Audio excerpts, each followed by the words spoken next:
and dancing, too fast to catch. The people faded. Even Ardy was gone. The blades moved by themselves, back and forth, up and down. There was no need for him to look at them. He turned his attention to West's eyes, watched them flicker from the ground to the steels, to Gisèle's dancing feet, trying to guess his intentions.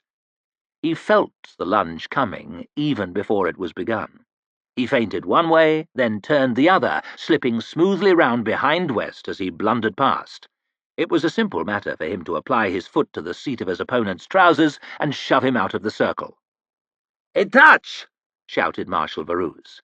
There was a ripple of laughter as the Major sprawled on his face. "A touch on the arse!" guffawed the Crown Prince, his plume waving back and forth with merriment. "One to Captain Luther!" West didn't look half so intimidating with his face in the dirt. Gisèle gave a little bow to the audience, risked a smile in Ardy's direction as he rose. He was disappointed to see she wasn't even looking at him. She was watching her brother struggle in the dust, with a faint, cruel grin. West got slowly to his feet. "A good touch," he muttered through gritted teeth as he stepped back into the circle. Gisèle took his own mark, barely able to suppress his smile. "Begin!" shouted Varus. West came on strongly again, but Gisèle was warming to his task now. The sounds of the audience muttered and swelled as he danced this way and that. He began to work the odd flourish into his movements, and the onlookers responded, oohs and ahs, floating up as he flicked West's efforts away. He had never fenced so well, never moved so smoothly. The bigger man was starting to tire a little. The snap was going out of his cuts. Their long steels clashed together, scraped. Gisèle twisted his right wrist and tore West's blade from his fingers, stepped in and slashed at him with his left. "Gah!" West winced and dropped his short steel, hopping away and grabbing his forearm. A few drops of blood pattered across the ground. "2 to nothing!" shouted Varus. The Crown Prince jumped up, his hat tumbling off, delighted by the sight of blood. "Excellent!" he squawked. "Capital!" Others joined him on their feet, clapping loudly. Gisèle basked in their approval, smiling wide, every muscle tingling with happiness. He understood now what he had been training for. "Well fought, Gisèle," muttered West, a trickle of blood running down his forearm. "You've got too good for me. Sorry about the cut." Gisèle grinned. He wasn't sorry in the least. "There's nothing, just a scratch." West strode away, frowning and holding his wrist. Nobody paid much attention to his exit, Gisèle least of all. Sporting events are all about the winners. Lord Morovia was the first to get up from the benches and offer his congratulations. "What a promising young man," he said, smiling warmly at Gisèle. "But do you think he can beat Bremerdan Ghost?" Varus gave Gisèle a fatherly clap on the shoulder. "I'm sure he can beat anyone on the right day." Have you seen Ghost fence?" "No, though I hear he is most impressive." "Oh, indeed. He is a devil." The High Justice raised his bushy eyebrows. "I look forward to seeing them meet. Have you ever considered a career in the law, Captain Luther?" Gisèle was taken by surprise. No, your worship. That is, I am a soldier." "Of course you are. But battles and so forth can play hell with the nerves. If you should ever change your mind, perhaps I might have a place for you. I can always find a use for promising men." Thank you. Until the contest, then. Good luck, Captain," he threw over his shoulder as he shuffled away. The implication was that he thought Gisèle would need a great deal of it. His Highness Prince Ladislas was more optimistic. "You're my man, Luther," he shouted, poking the air with his fingers as though they were fencing steels. "I'm going to double my bet on you." Gisèle bowed obsequiously. "Your Highness is too kind." "You're my man, a soldier. A fencing man should fight for his country, Varus. Why isn't this Ghost a soldier?" "I believe he is, your Highness," said the Lord Marshal gently. "He is a kinsman of Lord Brock, and serves with his personal guard." "Oh, The prince seemed confused for a moment, but soon perked up. "But you're my man!" he shouted at Giselle, poking once more with his fingers, the feather on his hat waving this way and that. "You're the man for me!" He danced off towards the archway, decorative chainmail gleaming. "Very impressive." Giselle whipped round, took an ungainly step back, clocked her, leering at him from his blind side. For a cripple, he had an uncanny knack of sneaking up on a man. "What a happy chance for everyone that you didn't give it up after all." "I never had any intention of doing so," snapped Giselle frostily. Glockter sucked at his gums. "If you say so, Captain." "I do." Giselle turned rudely away, hoping that he never had occasion to speak to the loathsome man again. He found himself staring straight into Ardy's face, no more than a foot away. "Yeah," he stammered, stepping back again. "Giselle," she said, "I haven't seen you in a while." "Ah." He glanced nervously around. Glockter was shambling away. West was long gone. Baruz was busy holding forth to Lord Isher and a few others still remaining in the courtyard. They were unobserved. He had to speak to her. He ought to tell her straight out that he could not see her any more. He owed her that much. Nothing to say to me." He turned swiftly on his heel and walked away, his shoulders prickling with shame.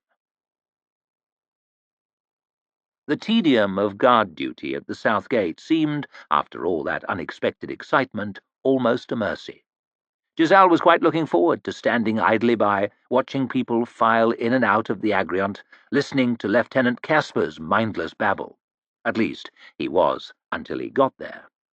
Caspar and the usual complement of armoured soldiers were clustered around the outer gates, where the old bridge across the moat passed between the two massive, white-rendered towers of the gatehouse. As Giselle marched down to the end of the long tunnel, he saw that there was someone with them. A small, harassed-looking fellow wearing spectacles. Giselle recognized him vaguely. Morrow, he was called, some crony of the Lord Chamberlain. He had no reason to be here. "Captain Lothar, what a happy chance!" Giselle jumped. It was that lunatic Sulphur, sitting cross-legged on the ground behind him, his back against the sheer wall of the gatehouse. "What the hell's he doing here?" snapped Giselle. Caspar opened his mouth to speak, but Sulphur got in first. "Don't mind me, Captain. I'm simply waiting for my master." "Your master?" He dreaded to think what manner of an idiot this idiot might serve. "Indeed. He should be here very shortly." Sulphur frowned up at the sun. "He is already somewhat tardy, if the truth be told." "Really?" "Yes." The madman broke into a friendly smile once more. "But he'll be along, Giselle. You can depend on it." First-name terms was too much to take. He hardly knew the man, and what he knew he didn't like. He opened his mouth to give him a piece of his mind, but Sulphur suddenly jumped up, grabbing his stick from the wall and brushing himself down. "Here they are," he said, looking out across the moat. Giselle followed the idiot's eyes with his own.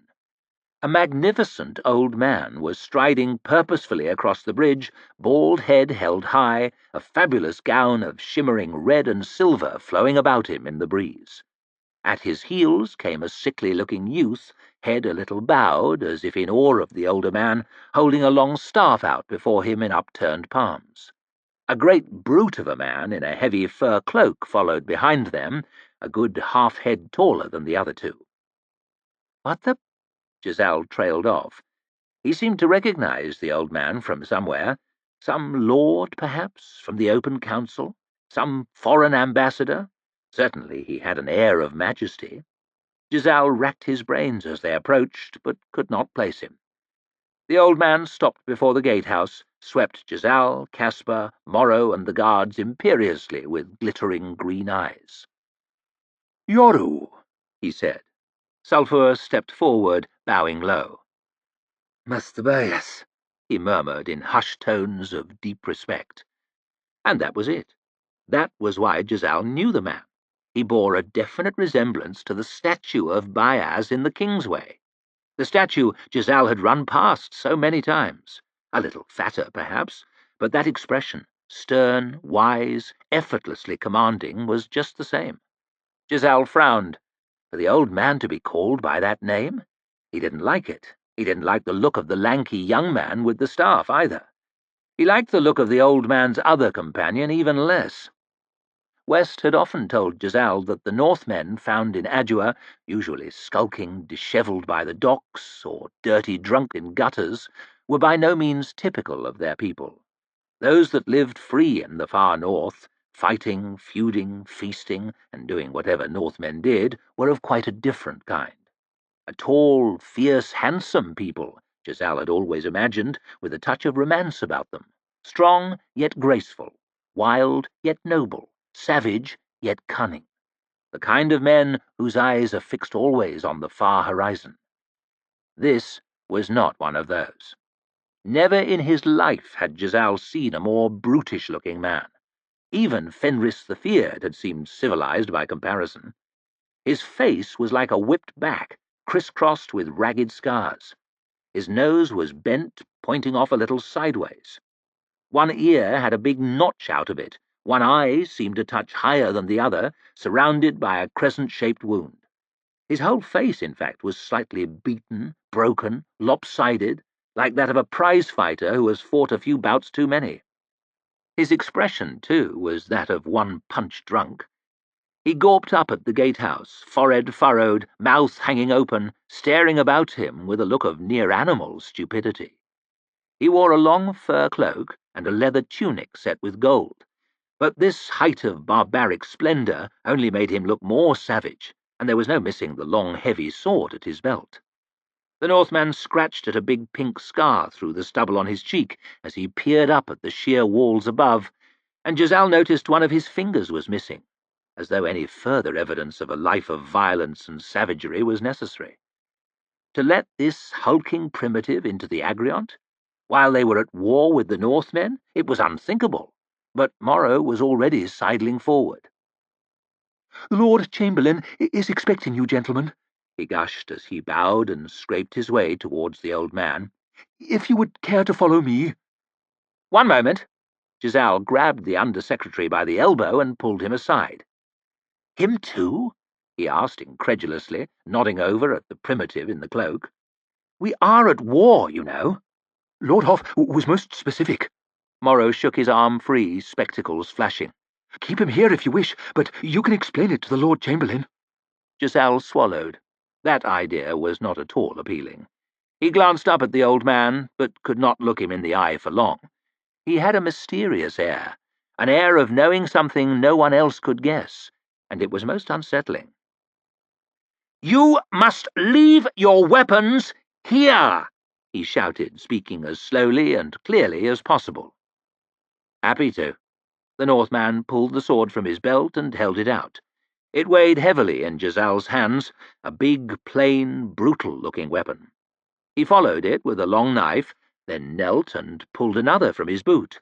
He took a third from the small of his back, and then produced a thin blade from inside his sleeve, heaping them into Giselle's outstretched arms. The Northman smiled broadly.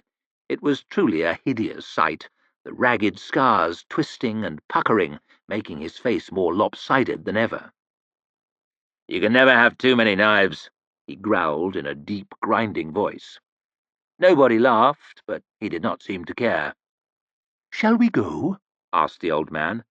"Without delay," said Morrow, turning to leave. "I'll come with you." Giselle dumped his armload of weapons into Caspar's hands. "That really isn't necessary, Captain," whined Morrow. "I insist." Once he was delivered to the Lord Chamberlain, the Northman could murder whomever he pleased. It would be someone else's problem. But until he got there, Giselle might be blamed for whatever mischief he got up to, and he was damned if he was going to let that happen. The guards stood aside. The strange procession passed through the gate. Morrow was first, whispering obsequious nothings over his shoulder to the old man in the splendid robe. The pale youth was next, followed by Sulphur. The nine-fingered Northman lumbered along at the back. Giselle followed with his thumb in his belt, close to the hilt of his sword so he could get to it quickly, watching the savage intently for any sudden moves. After following him for a short while, though, Giselle had to admit the man gave no appearance of having murder in mind. If anything, he looked curious, amused, and somewhat embarrassed. He kept slowing, staring up at the buildings around him, shaking his head, scratching his face, muttering under his breath. He would occasionally horrify passers-by by smiling at them, but he seemed to present no greater threat, and Giselle began to relax, at least until they reached the square of marshals. The Northman stopped suddenly.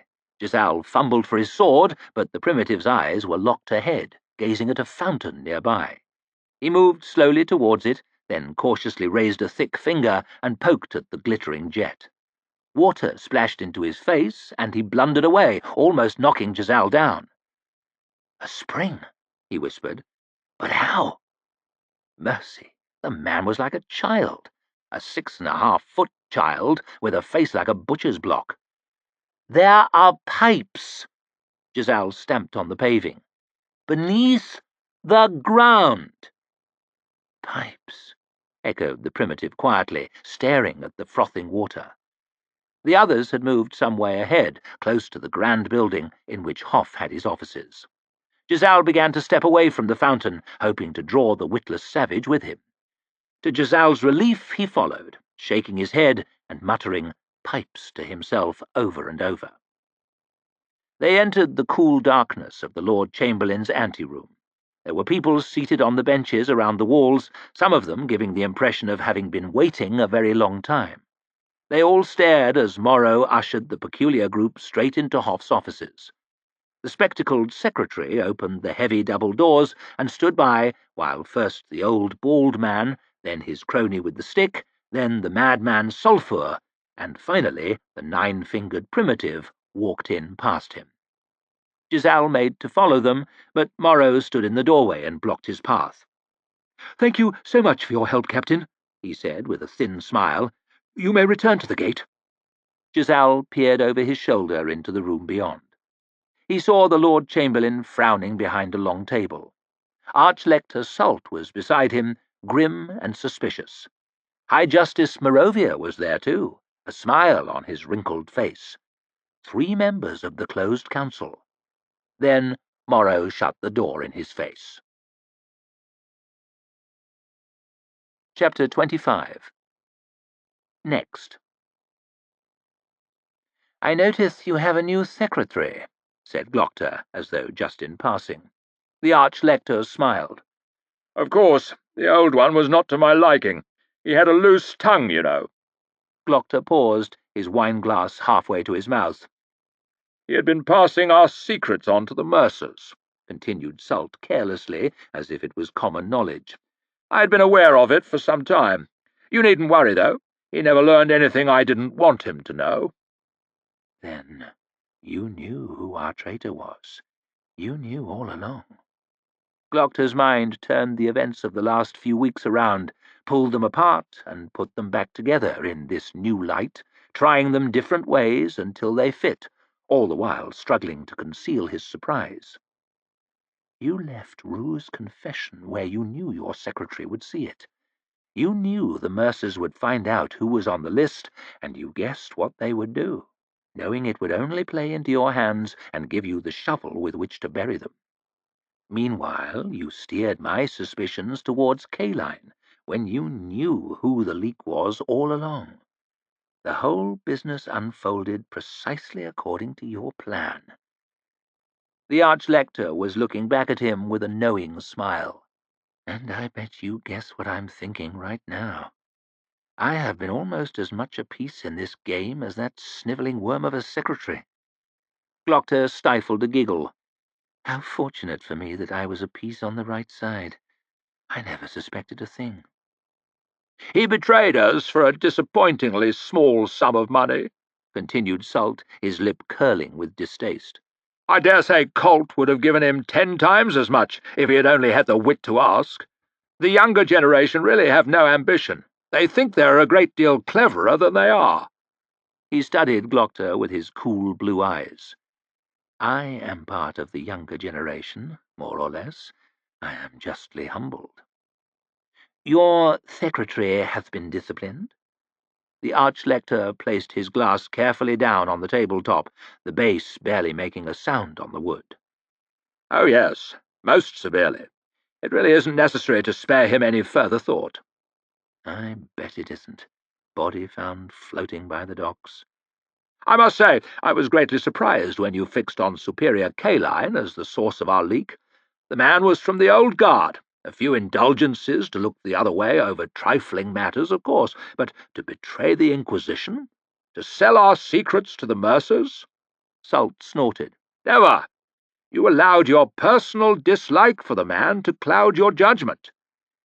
"He seemed the only possibility," muttered Glockter, but immediately regretted it. "Foolish, foolish. The mistake is made. Better just to keep your mouth shut." "Seemed?" The Archlector clicked his tongue in profound disapproval.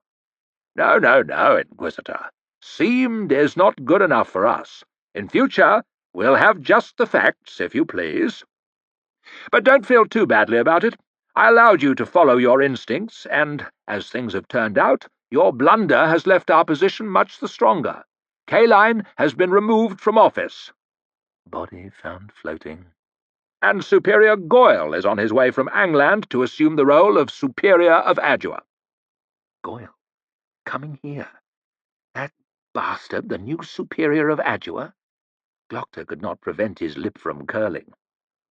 "The two of you are not the greatest of friends, eh, Glockter?" He is a jailer, not an investigator. He is not interested in guilt or innocence. He is not interested in truth. He tortures for the thrill of it. "Oh, come now, Glockter. Are you telling me you feel no thrill when your prisoners spill their secrets, when they name the names, when they sign the confession?" I take no pleasure in it. I take no pleasure in anything. "And yet you do it so very well. In any case, Goyle is coming, and whatever you may think of him, he is one of us. A most capable and trustworthy man, dedicated to the service of Crown and State. He was once a pupil of mine, you know." Really? "Yes, he had your job. So there is some future in it, after all." The Archlector giggled at his own joke. Glockter gave a thin smile of his own. "All in all, things have worked out very nicely, and you are to be congratulated on your part in it. A job well done." Well enough done that I am still alive, at least. Salt raised his glass, and they drank a joyless toast together, eyeing each other suspiciously over the rims of their glasses. Glockter cleared his throat. Magister Colt mentioned something interesting before his unfortunate demise. "Go on." The Mercers had a partner in their schemes. A senior partner, perhaps. A bank. "Ah, turn a merchant over, and there's always a banker underneath. What of it?" I believe these bankers knew about it all. The smuggling, the fraud, the murders, even. I believe they encouraged it, maybe ordered it, so that they could get a good return on their loans. May I begin an investigation, Your Eminence? "Which bank?" Valiant and Bulk." The Archlector seemed to consider a moment, staring at Glockter through his hard blue eyes. Does he already know about these particular bankers? Does he already know much more than me? What did Colt say? You want traitors, Glockter? Look in the House of Questions. "No," snapped Salt.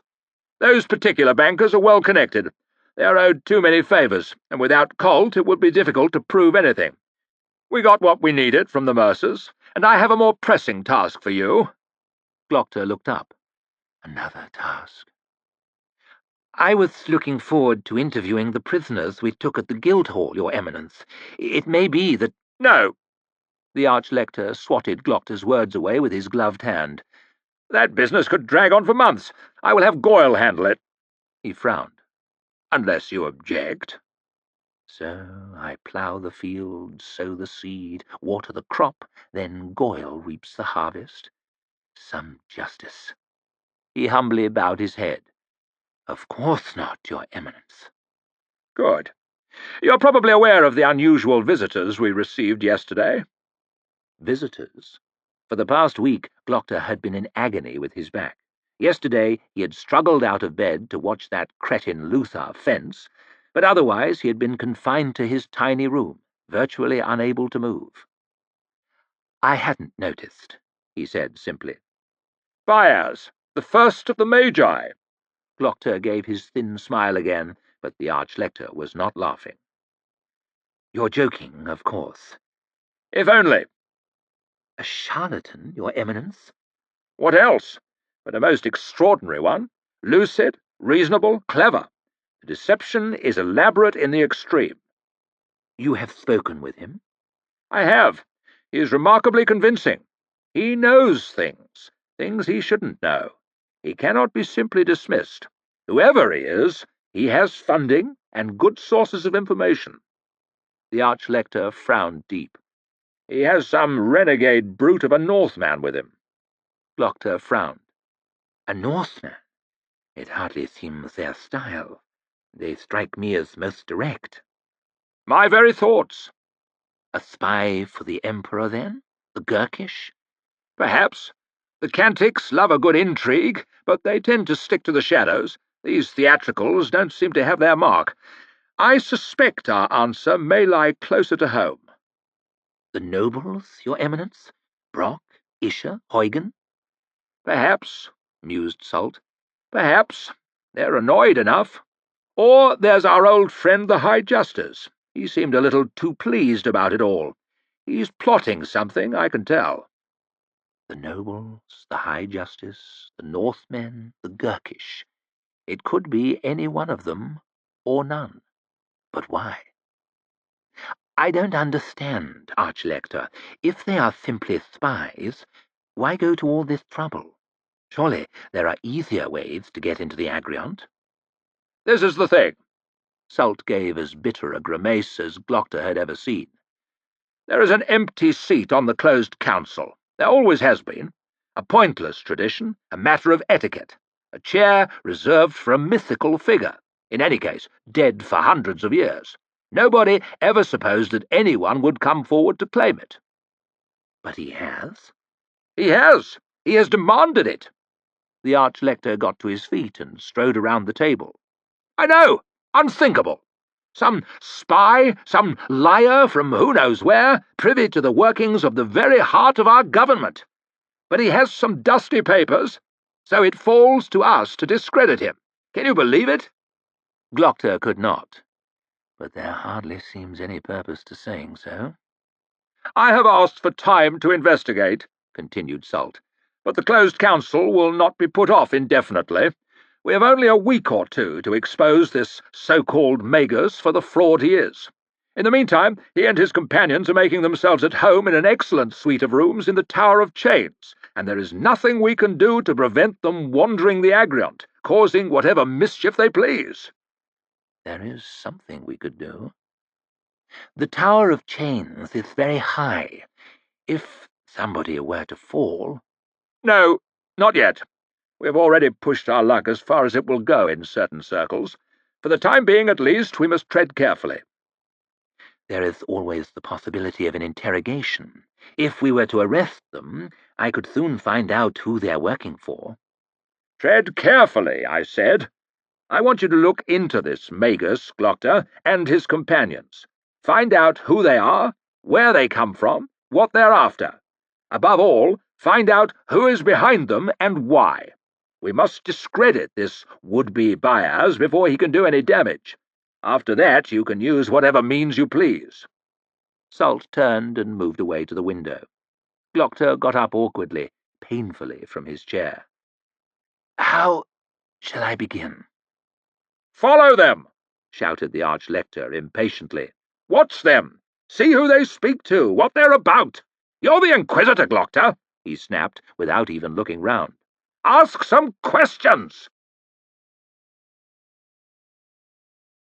Chapter 26.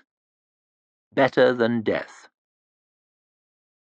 "We're looking for a woman," said the officer, staring at them suspiciously. "An escaped slave, a killer, very dangerous." "A woman, master?" asked Yulway, his brow wrinkled with confusion. "Dangerous, master?" "Yes, a woman." The officer waved his hand impatiently. "Tall, with a scar, hair cropped short. well armed, most likely with a bow. Pharaoh stood there, tall and scarred, hair cropped short, bow over her shoulder, and looked down at the dusty ground. She is wanted by the highest of authorities, a thief and a murderer many times over. Yulwei gave a humble smile and spread his hands. We have seen no such person, master. I and my son are unarmed, as you can see. Pharaoh looked down uncomfortably at the curved blade of the sword stuck through her belt, shining in the bright sun. The officer didn't seem to notice, though. He swatted at a fly as Yulwei blathered on. Neither one of us would know what to do with such a thing as a bow, I can assure you. We trust in God to protect us, master, and in the Emperor's matchless soldiers. The officer snorted. Very wise, old man. What's your business here? I am a merchant, on my way to Tugaska to purchase spices. And he gave a grovelling bow. With your kind permission. Trading with the Pinks, are you? Damn union. The officer spat in the dust. Still, a man has to make a living, I suppose, if a shameful one. Trade while you can. The Pinks will be gone soon, swept back into the ocean. He puffed out his chest with pride. The Emperor, Uthman ul-Dost, has sworn it. What do you think of that, old man? Oh, it will be a great day, said Yulwei, bowing low again. May God bring it to us soon, master. The officer looked Pharaoh up and down. Your son looks a strong lad. Perhaps he'd make a soldier. He took a step towards her and grabbed hold of her bare arm.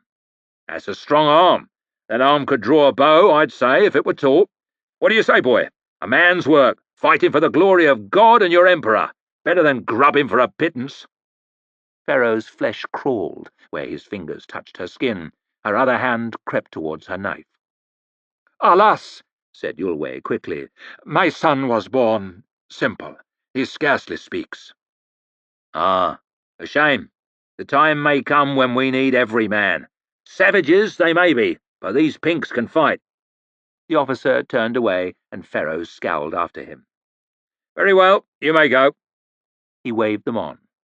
The eyes of his soldiers, lounging in the shade of the palms around the road, followed them as they walked past, but without much interest. Pharaoh held her tongue until the encampment had dwindled into the distance behind them. Then she rounded on Yulwei. The Goska? To begin with, said the old man, staring off across the scrubby plain. And then north. North? Across the Circle Sea to Adua. Across the sea? She stopped in the road. I'm not fucking going there. Must you make everything so difficult, Pharaoh? Are you that happy here in Gurkul? These northerners are mad. Everyone knows it. Pinks, Union, or whatever. Mad. Godless. Yulwei raised an eyebrow at her. I didn't know you were so interested in God, Pharaoh. At least I know there is one, she shouted, pointing at the sky. These Pinks, they don't think like us, like real people. We've no business with their kind. I'd rather stay among the Gurkish. Besides, I've scores to settle here. What scores? Going to kill Uthman? She frowned. Perhaps I will. Ha! Yulwei turned and headed off up the road. They're looking for you, Pharaoh, in case you hadn't noticed. You wouldn't get 10 strides without my help. They've still got that cage waiting, remember? The one in front of the palace? They are anxious to fill it. Pharaoh ground her teeth. Uthman is the emperor now. Ul-Dost, they call him. The mighty, the merciless.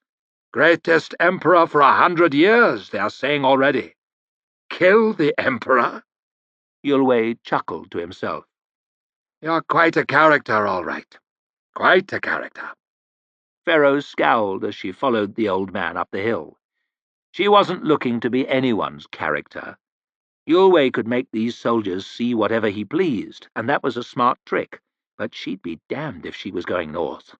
What business did she have with those godless Pinks? Yulwei was still chuckling away as she drew level with him. Kill the emperor. He shook his head. He'll just have to wait until you get back. You owe me, remember? Pharaoh grabbed him by the sinewy arm. I don't remember you saying anything about crossing the sea." "I don't remember your asking, Malgin, and you should be glad you didn't." He peeled her fingers gently away. "Your corpse might be drying nicely in the desert, instead of grumbling in my ear, all sleek and healthy. Think on that a while." That shut her up for the time being. She walked along in silence, scowling out across the scrubby landscape, sandals crunching on the dry dirt of the road. She looked sidelong at the old man. He'd saved her life with his tricks. That couldn't be denied. But she'd be damned if she was going north. The fortress was concealed in a rocky cove, but from where they were, high up on the bluff with the fierce sun behind them, Ferro could see the shape of it well enough. A high wall enclosed neat rows of buildings, enough to make a small town. Next to them, built out into the water, were long wharves.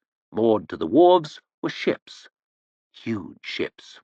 Towers of wood, floating fortresses. Ferro had never seen ships half that size. Their masts were a dark forest against the bright water behind. 10 were docked below them, and further out in the bay 2 more were cutting slowly through the waves, great sails billowing, tiny figures crawling on the decks and in amongst the spiders' webs of ropes above. "I see 12, murmured Yulway, "but your eyes are the sharper." Ferro looked out across the water. Further round the curving shore, 20 miles away perhaps, she could see another fortress, another set of wharves. "There are more over there," she said. 8 or 9, and those ones are bigger." "Bigger than these?" "A lot bigger." "God's breath," muttered Yulway to himself. "The Gurkish never built ships so big before. Not half so big, nor half so many. There is not the wood in all the south for such a fleet. They must have bought it from the north, from the Styrians, maybe." Ferro cared nothing for boats or wood or the north. "So?" "With a fleet this size, the Gurkish will be a power at sea. They could take Dagoska from the bay, invade Westport even." The pointless names of faraway places. "So?" "You don't understand, Ferro. I must warn the others. We must make haste now." He pushed himself up from the ground and hurried back towards the road. Ferro grunted. She watched the big wooden tubs moving back and forth in the bay for a moment longer, then she got up and followed Yulway.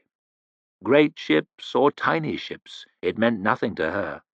The Gurkish could take all the pinks in the world for slaves as far as she was concerned, if that meant they left the real people alone. "Out of the way!" The soldier spurred his horse right at them, raising his whip. "1,000 pardons, master," whined Yulway, grovelling to the ground, scuttling off into the grass beside the road, pulling Ferro reluctantly by the elbow. She stood in the scrub, watching the columns shamble slowly by. Thin figures, ragged, dirty, vacant, hands bound tightly, hollow eyes on the ground. Men and women, all ages, children even, 100 or more. 6 guards rode alongside them, easy in their tall saddles, whips rolled up in their hands. "Slaves." Ferro licked her dry lips. "The people of Kadir have risen up," said Yulway, frowning at the miserable procession. "They wished no longer to be part of the glorious nation of Gurkul, and thought the death of the Emperor might be their chance to leave. It seems they were wrong. The new Emperor is harder even than the last, Ferro? Their rebellion has failed already. It seems your friend Uthman has taken slaves as punishment." Ferro watched a scrawny girl limping slowly, bare feet trailing in the dust. 13 years old? It was hard to tell. Her face was dirty and listless. There was a scabby cut across her forehead, others on the back of her arm. Whip marks. Ferro swallowed, watched the girl toiling along. An old man, just in front of her, tripped and sprawled face first into the road, making the whole column stumble to a halt. "Move!" barked one of the riders, spurring his horse forward. "On your feet!" The old man struggled in the dust. "Move!" The soldier's whip cracked, leaving a long red mark across the man's scrawny back. Ferro twitched and winced at the sound, and her back began to tingle, where the scars were. almost as if she'd been whipped herself. No one whips Pharaoh Malgin and lives. Not any more. She shrugged the bow off her shoulder. "Peace, Pharaoh," hissed Yulwei, grabbing her by the arm. "There's nothing you can do for them." The girl bent down, helping the old slave to his feet. The whip cracked again, catching them both, and there was a yelp of pain. Was it the girl or the man who had cried out? Or had it been Pharaoh herself? She shook Yulwei's hand off, reaching for an arrow. "I can kill this bastard," she snarled. The soldier's head snapped round to look at them, curious. Yulwei seized hold of her hand. "What then?" he hissed. "If you killed all 6 of them, what then? Have you food and water for 100 slaves, eh? You have it well concealed. And when the column is missed, eh? And their guards found slaughtered? What then, killer? Will you hide 100 slaves out here because I cannot?" Pharaoh stared into Yulwei's black eyes, her teeth grinding together, her breath snorting fast through her nose. She wondered whether or not to try and kill him again. No. He was right, damn him. Slowly she pushed the anger back, as far down as it would go. She shoved the arrow away and turned back towards the column. She watched the old slave stumble on, and the girl after him, fury gnawing at her guts like hunger. "You!" called the soldier, nudging his horse over towards them. "You've done it now," hissed Yulwei. Then he bowed to the guard, smiling, scraping. "My apologies, master. My son is—" "Shut your mouth, old man!" The soldier looked down at Pharaoh from his saddle. "Well, boy, do you like her?" "What?" she hissed through gritted teeth. "No need to be shy," chuckled the soldier. "I've seen you looking." He turned towards the column. "Hold them up there!" he shouted, and the slaves stumbled to a halt. He leaned from his saddle and grabbed the scrawny girl under the armpit, dragging her roughly out of the column. "She's a good one," he said, pulling her towards Pharaoh. "Bit young, but she's ready. Clean up nice, she will. Bit of a limp, but that'll heal. We've been driving 'em hard. Good teeth. Show 'em your teeth, bitch." The girl's cracked lips curled back slowly. "Good teeth. What do you say, boy? 10 in gold for her. It's a good price." Pharaoh stood there, staring. The girl looked dumbly back, with big dead eyes. "Look," said the soldier, leaning down from his saddle. "She's worth twice that, and there's no danger in it. When we get to Shaffa, I'll tell them she died out here in the dust. No one will wonder at that. It happens all the time. I get 10, and you save 10. Everyone wins." Everyone wins. Pharaoh stared up at the guard. He pulled his helmet off, wiped his forehead with the back of his hand. "Peace, Pharaoh," whispered Yulwei. "All right, 8," shouted the soldier. "She's got a nice smile. Show him a smile, bitch." The corner of the girl's mouth twitched slightly. "There, see? 8, and you're stealing from me." Pharaoh's fists were clenched, nails digging into her palms. "Peace, Pharaoh," whispered Yulwei, with a warning note in his voice. "God's teeth, but you drive a bargain, boy. 7, and that's my last offer. 7, damn it!" The soldier waved his helmet around in frustration. "Use her gently. In 5 years she'll be worth more. It's an investment." The soldier's face was just a few feet away. She could see each tiny bead of sweat forming on his forehead, each stubbly hair on his cheeks, each blemish, nick, and pore on his skin. She could smell him almost. The truly thirsty will drink piss or salt water or oil, however bad for them, so great is their need to drink. Pharaoh had seen it often in the Badlands. That was the extent of her need to kill this man now. She wanted to tear him with her bare hands, to choke the life from him, to rip his face with her teeth. The desire was almost too strong to resist. "Peace," hissed Yulwei. "I can't afford her," Pharaoh heard herself saying. "You might have said so before, boy, and saved me the trouble." The soldier stuck his helmet back on. "Still, I can't blame you for looking. She's a good one." He reached down and grabbed the girl under the arm, dragging her back towards the others. "They'll get 20 for her in Shaffa," he shouted over his shoulder. The column moved on. Pharaoh watched the girl until the slaves disappeared over a rise, stumbling, limping, shambling towards slavery. She felt cold now, cold and empty. She wished she had killed the guard, whatever the cost. Killing him could have filled that empty space, if only for a while. That was how it worked. "I walked in a column like that," she said slowly. Yulwei gave a long sigh. "I know, Pharaoh, I know. But fate has chosen you for saving. Be grateful for it, if you know how." "You should have let me kill him." "Ah!" clucked the old man in disgust. "I do declare you'd kill the whole world if you could. Is there anything but killing in you, Pharaoh?" "There used to be," she muttered. "But they whip it out of you. They whip you until they're sure there's nothing left." Yulwei stood there with that pitying look on his face. Strange how it didn't make her angry anymore. "I'm sorry, Pharaoh. Sorry for you and for them." He stepped back into the road, shaking his head.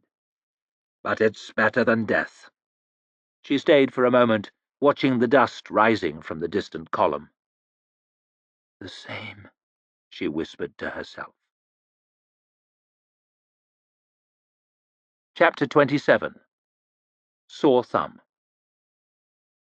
Logan leaned against the parapet, squinted into the morning sun, and took in the view. He'd done the same, it felt long ago now, from the balcony of his room at the library. The two views could hardly have been more different. Sunrise over the jagged carpet of buildings on the one hand, hot and glaring bright and full of distant noise. The cold and misty valley on the other, soft and empty and still as death. He remembered that morning, remembered how he'd felt like a different man. He certainly felt a different man now. A stupid man, small, scared, ugly, and confused.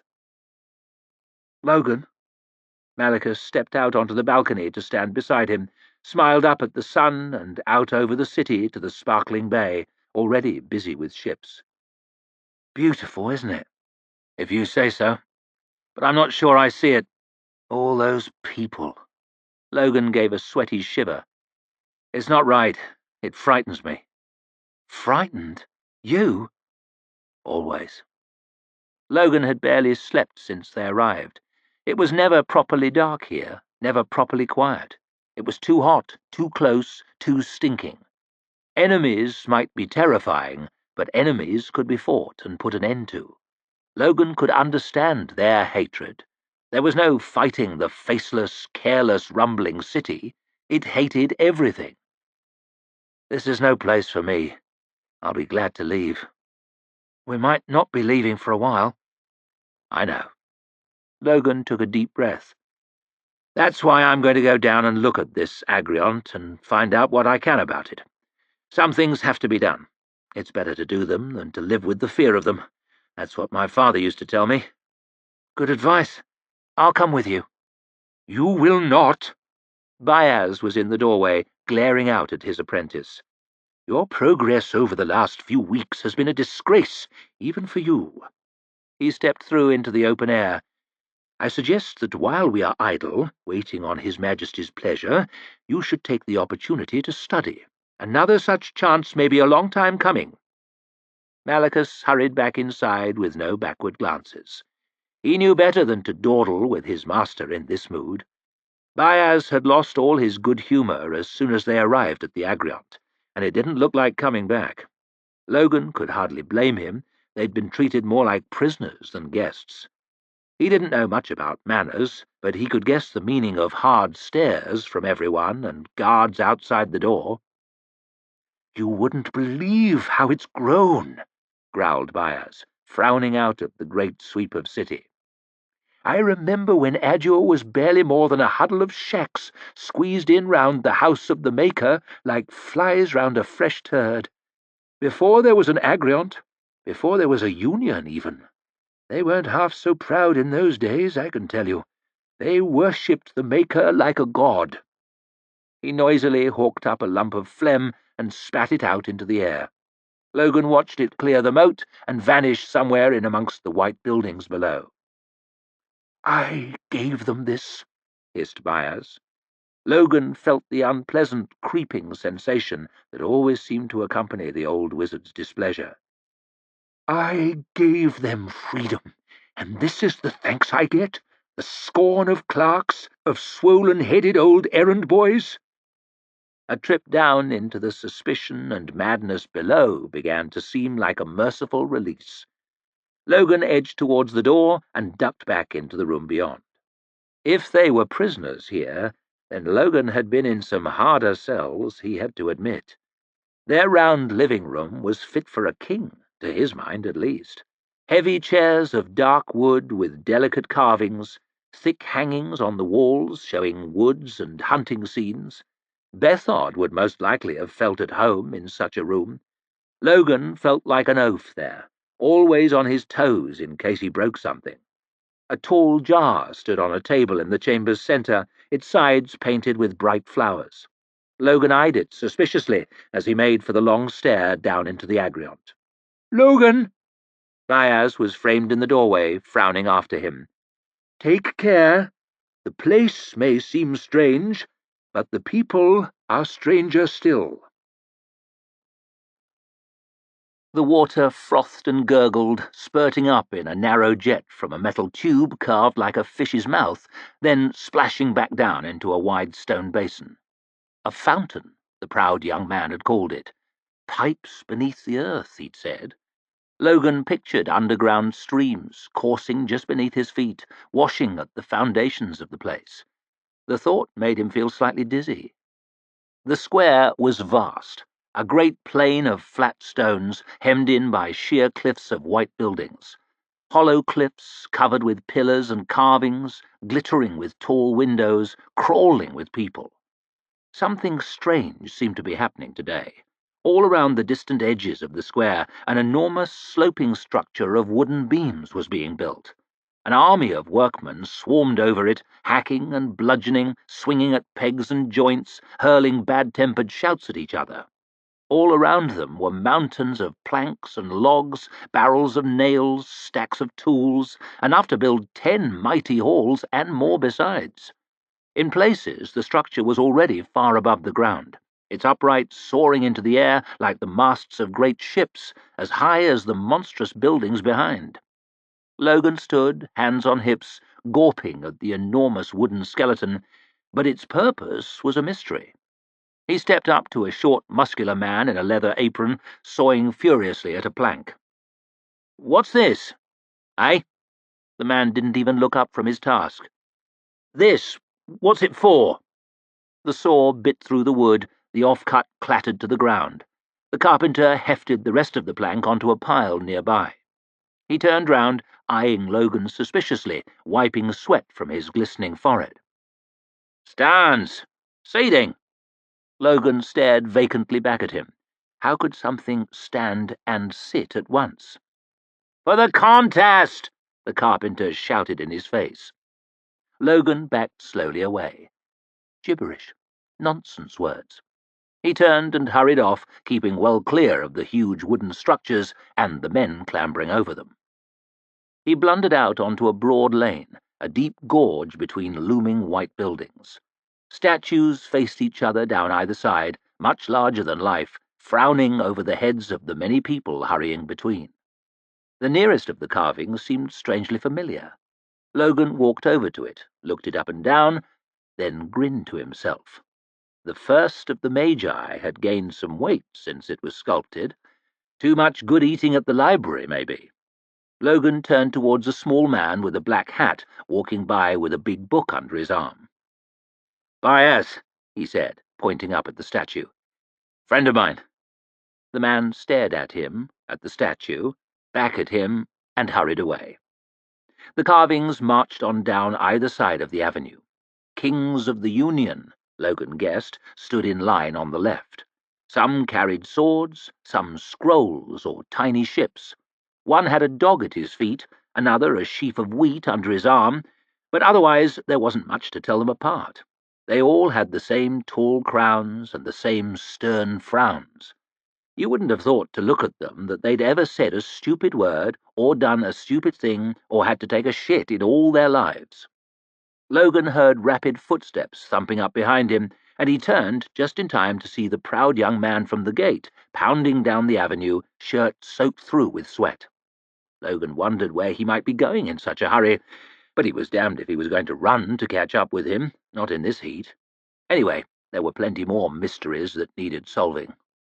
The lane opened out into a great green space, scooped out from the country by giant hands and dropped in amongst the tall buildings, but like no countryside that Logan had ever seen.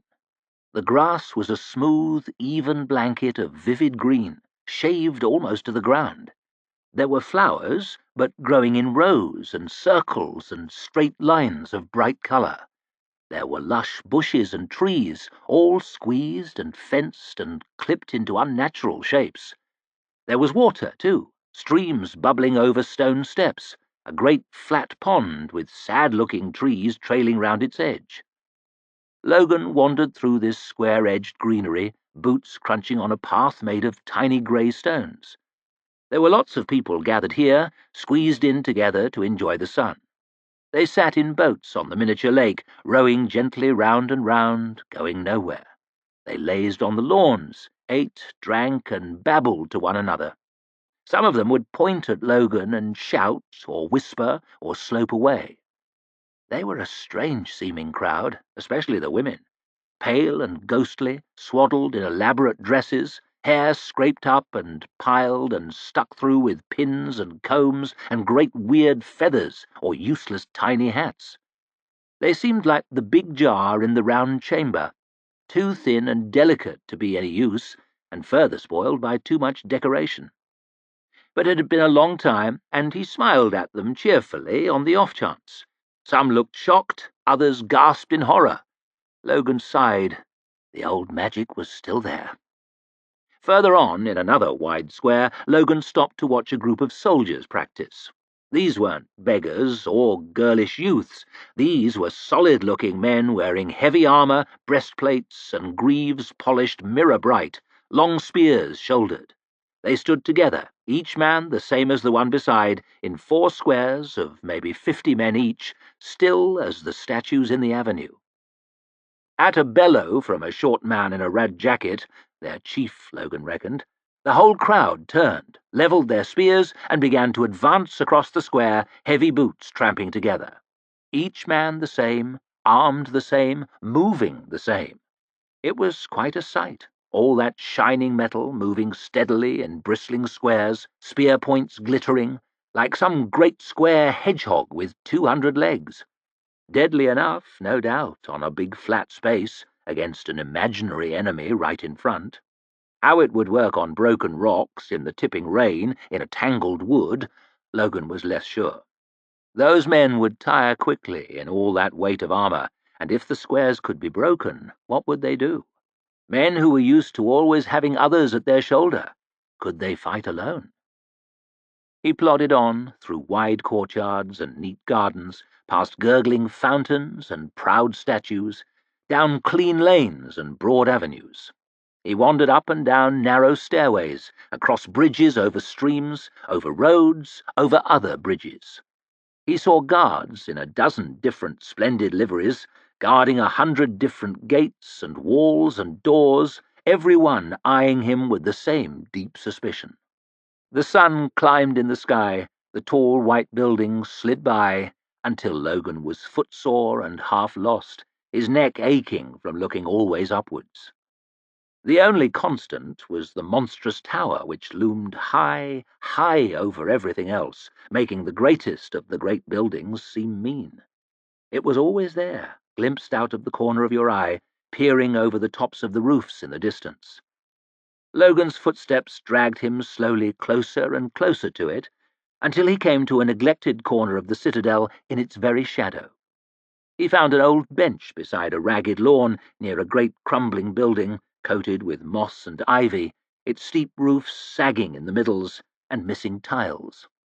He slumped down, puffing out his cheeks, and frowned up at that enormous shape beyond the walls, cut out dark against the blue, a man-made mountain of dry, stark, dead stones.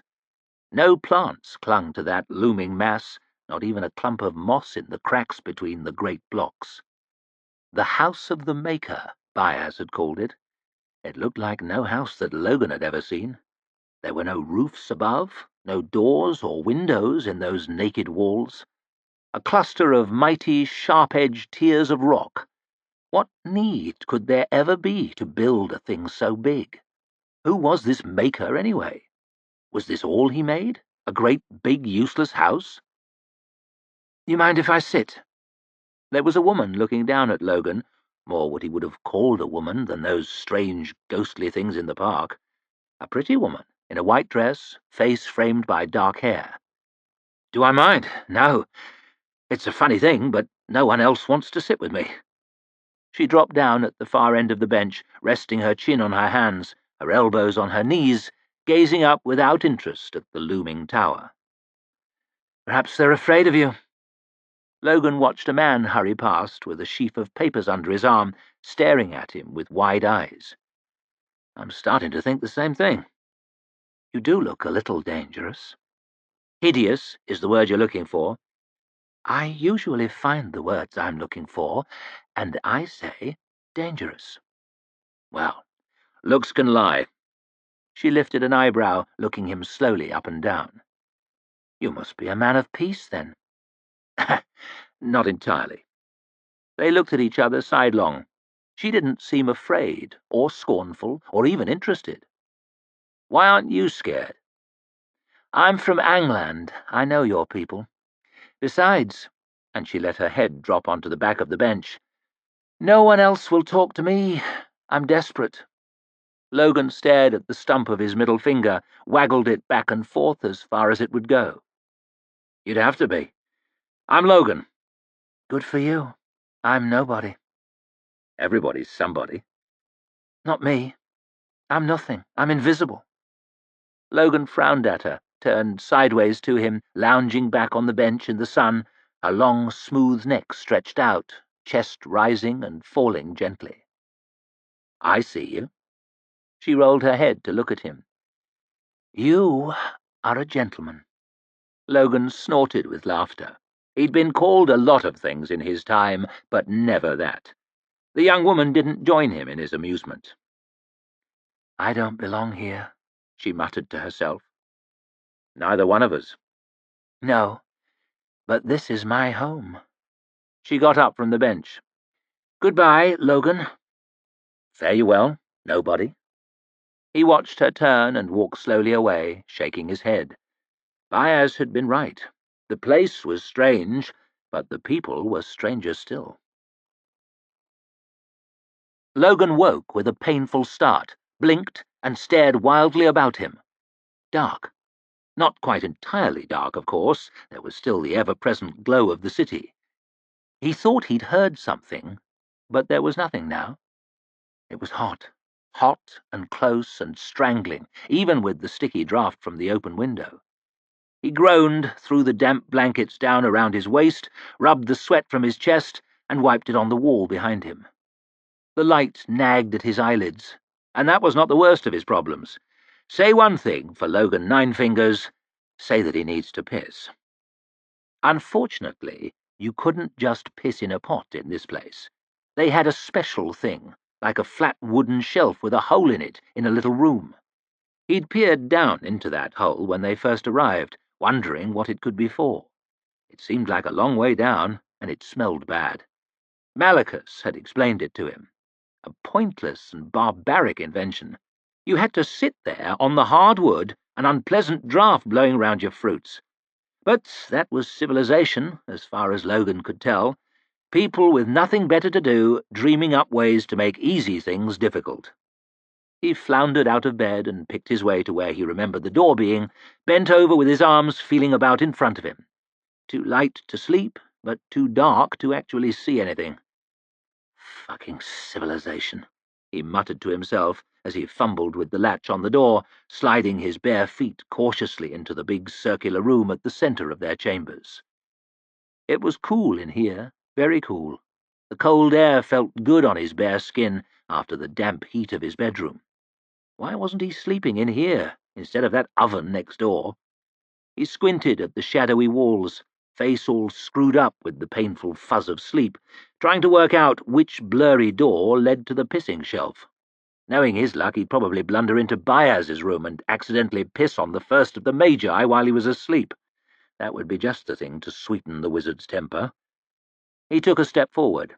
There was a clunk and a rattle as his leg barged into the corner of the table. He cursed, grabbing at his bruised shin. Then he remembered the jar. He lunged and caught it by the rim just before it fell. His eyes were adjusting to the half-light now, and he could just make out the flowers painted on the cold, shiny surface. He moved to put it back on the table, but then it occurred to him. Why go any further when he had a perfectly good pot right there? He glanced furtively round the room, swinging the jar into position, then froze. He was not alone. A tall, slender figure, vague in the half-light. He could just make out long hair, blowing gently in the breeze from the open window. He strained against the darkness, but he couldn't see the face. Logan. A woman's voice, soft and low. He didn't like the sound of it one bit. It was cold in the room, very cold. He took a firm grip on the jar. "Who are you?" he croaked, voice suddenly loud in the dead stillness. Was he dreaming? He shook his head, squeezed the jar in his hand. It all felt real, horribly real. Logan. The woman moved silently towards him. Soft light from the window caught the side of her face. A white cheek, a shadowy eye socket, the corner of a mouth, then sunk in darkness again. There was something familiar. Logan's mind fumbled for it as he backed away, eyes fixed on her outline, keeping the table between them. "What do you want?" He had a cold feeling in his chest, a bad feeling. He knew he should be shouting for help, raising the others, but somehow he had to know who it was, had to know. The air was freezing. Logan could almost see his breath smoking before his face. His wife was dead. He knew that. Dead and cold and gone back to the mud long ago and far away. He'd seen the village, burned to ashes, full of corpses. His wife was dead, and yet... "Selfie," he whispered. "Logan." A voice. A voice. His mouth dropped open. She reached out for him, through the light from the window. Pale hand, pale fingers, long white nails. The room was icy, icy cold. "Logan." "You're dead!" He raised the jar, ready to smash it down on her head. The hand reached out, fingers spreading wide. Suddenly, the room was bright as day. Brighter, brilliant, searing bright. The murky outlines of the doors, the furniture, were transformed into hard white edges, black shadows. Logan squeezed his eyes shut, shielded them with his arm, dropped back, gasping against the wall. There was a deafening crash like a landslide, a tearing and splintering like a great tree falling, a stink of burning wood. Logan opened one eye a crack, peered out from between his fingers. The chamber was strangely altered. Dark, once more, but less dark than before. Light filtered in through a great ragged hole in the wall where the window used to be. 2 of the chairs had gone. A third teetered on 3 legs, broken edges glowing faintly, smouldering like sticks that had been a long time in a fire. The table, standing right beside him just a moment before, was sheared in half on the other side of the room. Part of the ceiling had been torn away from the rafters, and the floor was littered with chunks of stone and plaster, broken lengths of wood, and fragments of glass. Of the strange woman there was no sign. Baez picked his way unsteadily through the wreckage towards the gaping hole in the wall, nightshirt flapping around his thick calves, and peered out into the night. "It's gone." "It?" Logan stared at the steaming hole. "She knew my name." The wizard stumbled over to the last remaining intact chair and flung himself into it like a man exhausted. "Anita, perhaps, sent by Khalul." "A what?" asked Logan, baffled. "Sent by who?" Baez wiped sweat from his face. "You wanted not to know." "That's true." Logan couldn't deny it. He rubbed at his chin, staring out of the ragged patch of night sky, wondering whether now might be a good time to change his mind. But by then it was too late. There was a frantic hammering at the door. "Get that, would you?" Logan stumbled stupidly through the debris and slid back the bolt. An angry-looking guard shouldered his way past, a lamp in one hand, drawn sword in the other. There was a noise. The light from his lamp swept over the wreckage, found the ragged edge of the ripped plaster, the broken stone, the empty night sky beyond. "Shit," he whispered. "We had an uninvited guest," muttered Logan. I must notify—" The guard looked thoroughly confused. "Somebody—" He tripped and nearly fell over a fallen beam as he backed towards the door. Logan heard his footsteps rattling away down the stairs. "What's an eater?" There was no reply.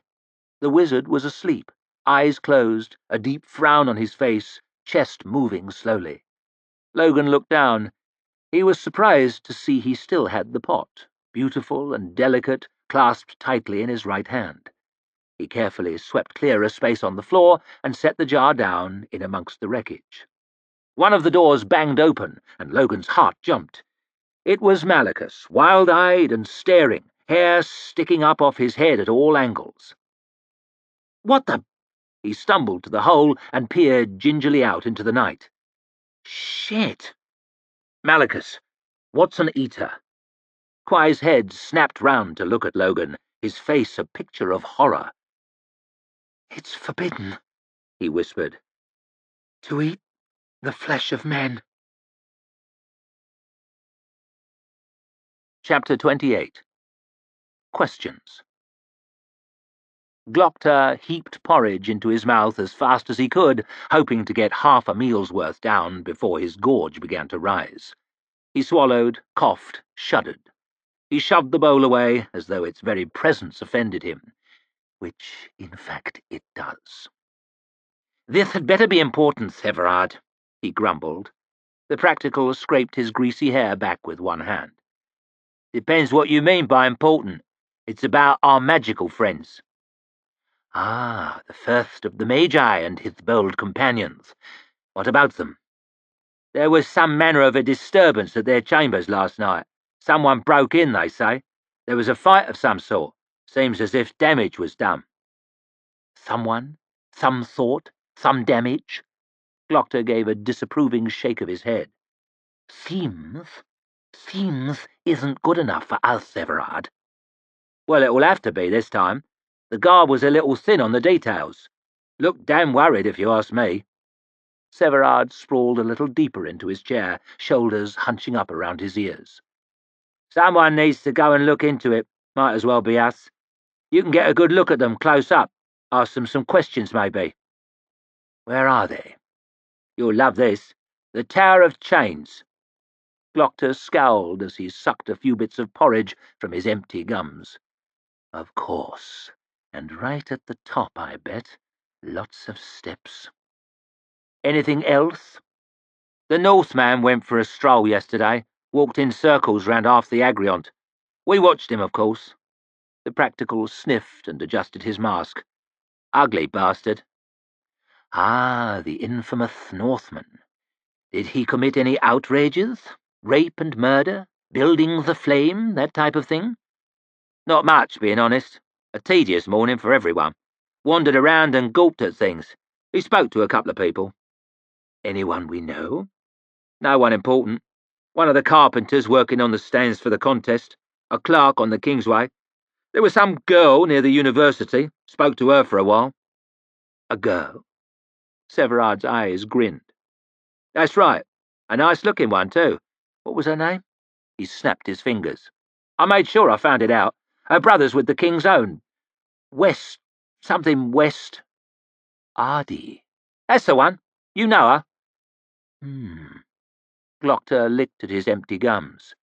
"She asked me how I was, I remember." "What did they have to talk about?"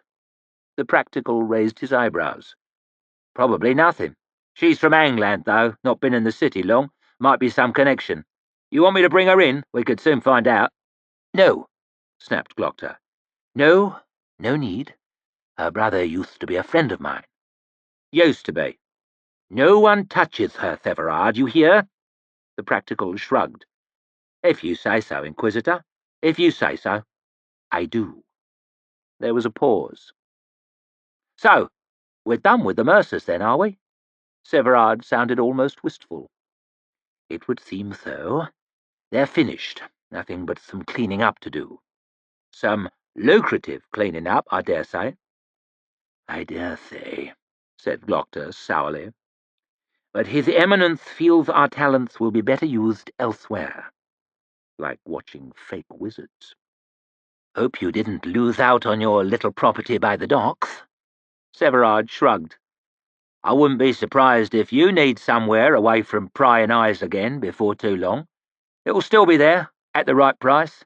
Shame to leave a job half done is all. True. Glockter paused for a moment, considering. Dangerous. The Arch-Lector said go no further. Very dangerous to disobey, and yet I smell something. It niggles to leave a loose end, whatever His Eminence might say. There might be one more thing. Really? Yes, but keep it subtle. Do you know anything about banks? Big buildings. They lend people money. Glockter gave a thin smile. I had no idea you were such an expert.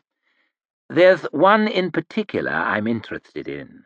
Name of Valiant and Bulk. Never heard of them, but I can ask around. Just keep it discreet, Severard. You understand me? No one can know about this. I mean it. Discretion is what I'm all about, Chief. Ask anyone. Discreet, that's me. Known for it. You'd better be, Severard. You had better be. Or it could be both our heads. Glockter sat, wedged into the embrasure, with his back against the stones, and his left leg stretched out in front of him, a searing, pulsing furnace of pain. He expected pain, of course, every moment of every day. But this is something just a bit special. Every breath was a rattling moan through rigid jaws. Every tiniest movement was a mighty task. He remembered how Marshal Varuz had made him run up and down these steps when he was training for the contest years ago. I took them 3 at a time, up and down, without a second thought. Now look at me. Who would have thought it could come to this? His trembling body ran with sweat, his stinging eyes ran with tears, his burning nose dripped watery snot. All this water flowing out of me, and yet I'm thirsty as hell. Where's the sense in that? Where was the sense in any of it? What if someone should come past and see me like this? The terrifying scourge of the Inquisition, flopped on his ass in a window, barely able to move? Will I force a nonchalant smile onto this rigid mask of agony? Will I pretend that all is well? That I often come here to sprawl beside the stairs? Or will I weep and scream and beg for help? But no one passed. He lay there, wedged in that narrow space, 3/4 of the way up the Tower of Chains, the back of his head resting on the cool stones, his trembling knees drawn up in front of him. Sand-Dan Glockter, master swordsman, dashing cavalry officer, what glorious future might he have in front of him? There was a time when I could run for hours, run and never tire. He could feel a trickle of sweat running down his back. Why do I do this? Why the hell would anyone do this? I could stop today. I could go home to Mother. But then what? Then what? Inquisitor, I'm glad you're here. Good for you, bastard. I'm not. Glockter leaned against the wall at the top of the stairs, such teeth as he had grinding against his gums. They're inside. It's quite a mess. Glockter's hand trembled, the tip of his cane rattling against the stones. His head swam. The guard was blurry and dim through his twitching eyelids. Are you all right? He loomed forwards, one arm outstretched. Glockter looked up. Just get the fucking door, fool. The man jumped away, hurried to the door, and pushed it open. Every part of Glockter longed to give up and sprawl on his face, but he willed himself upright. He forced one foot before the other, forced his breath to come even, forced his shoulders back and his head high, and swept imperiously past the guard, every part of his body singing with pain. What he saw beyond the doors almost broke his veneer of composure, however. Yesterday, these were some of the finest rooms in the Agriont. They were reserved for the most honoured of guests, the most important of foreign dignitaries. Yesterday, a gaping hole was ripped out of one wall where the window should have been, the sky beyond, blinding bright after the darkness of the stairwell. A section of the ceiling had collapsed, broken timbers and shreds of plaster hanging down into the room. The floor was strewn with chunks of stone, splinters of glass, torn fragments of coloured cloth. The antique furniture had been smashed to scattered pieces, broken edges charred and blackened as if by fire. Only one chair, half a table, and a tall ornamental jar, strangely pristine in the middle of the rubble-strewn floor, had escaped the destruction. In the midst of this expensive wreckage stood a confused and sickly-seeming young man. He looked up as Glockter picked his way through the rubble round the doorway, tongue darting nervously over his lips, evidently on edge. Has anyone ever looked more of a fraud? Good morning. The young man's fingers twitched nervously at his gown, a heavy thing stitched with arcane symbols. And doesn't he look uncomfortable in it? If this man is a wizard's apprentice, I am the Emperor of Gurkle. I am Glockter, from His Majesty's Inquisition. I have been sent to investigate this unfortunate business. I was expecting someone older. Oh, yes, sorry. I am Malachus Quai, stammered the young man. Apprentice to great Bias, the first of the Magi, great in high art and learned in deep— Kneel before me. I am the mighty Emperor of Gurkle. Malachus! Glockter cut him off rudely. Quai! You are from the old empire? Why, yes. The young man brightened slightly at that. Do you know my— No, not at all. The pale face sagged. Were you here last night? Yes. I was asleep next door. I'm afraid I didn't see anything, though. Glockter stared at him, intent and unblinking, trying to work him out. The apprentice coughed and looked at the floor, as if wondering what to clean up first. Can this really make the Arch-Lector nervous? A miserable actor? His whole manner reeks of deception. Someone saw something, though? Well, Master Ninefingers, I suppose. Ninefingers? Yes, our northern companion. The young man brightened. A warrior of great renown, a champion, a prince among his— You, from the old empire, he, a Northman.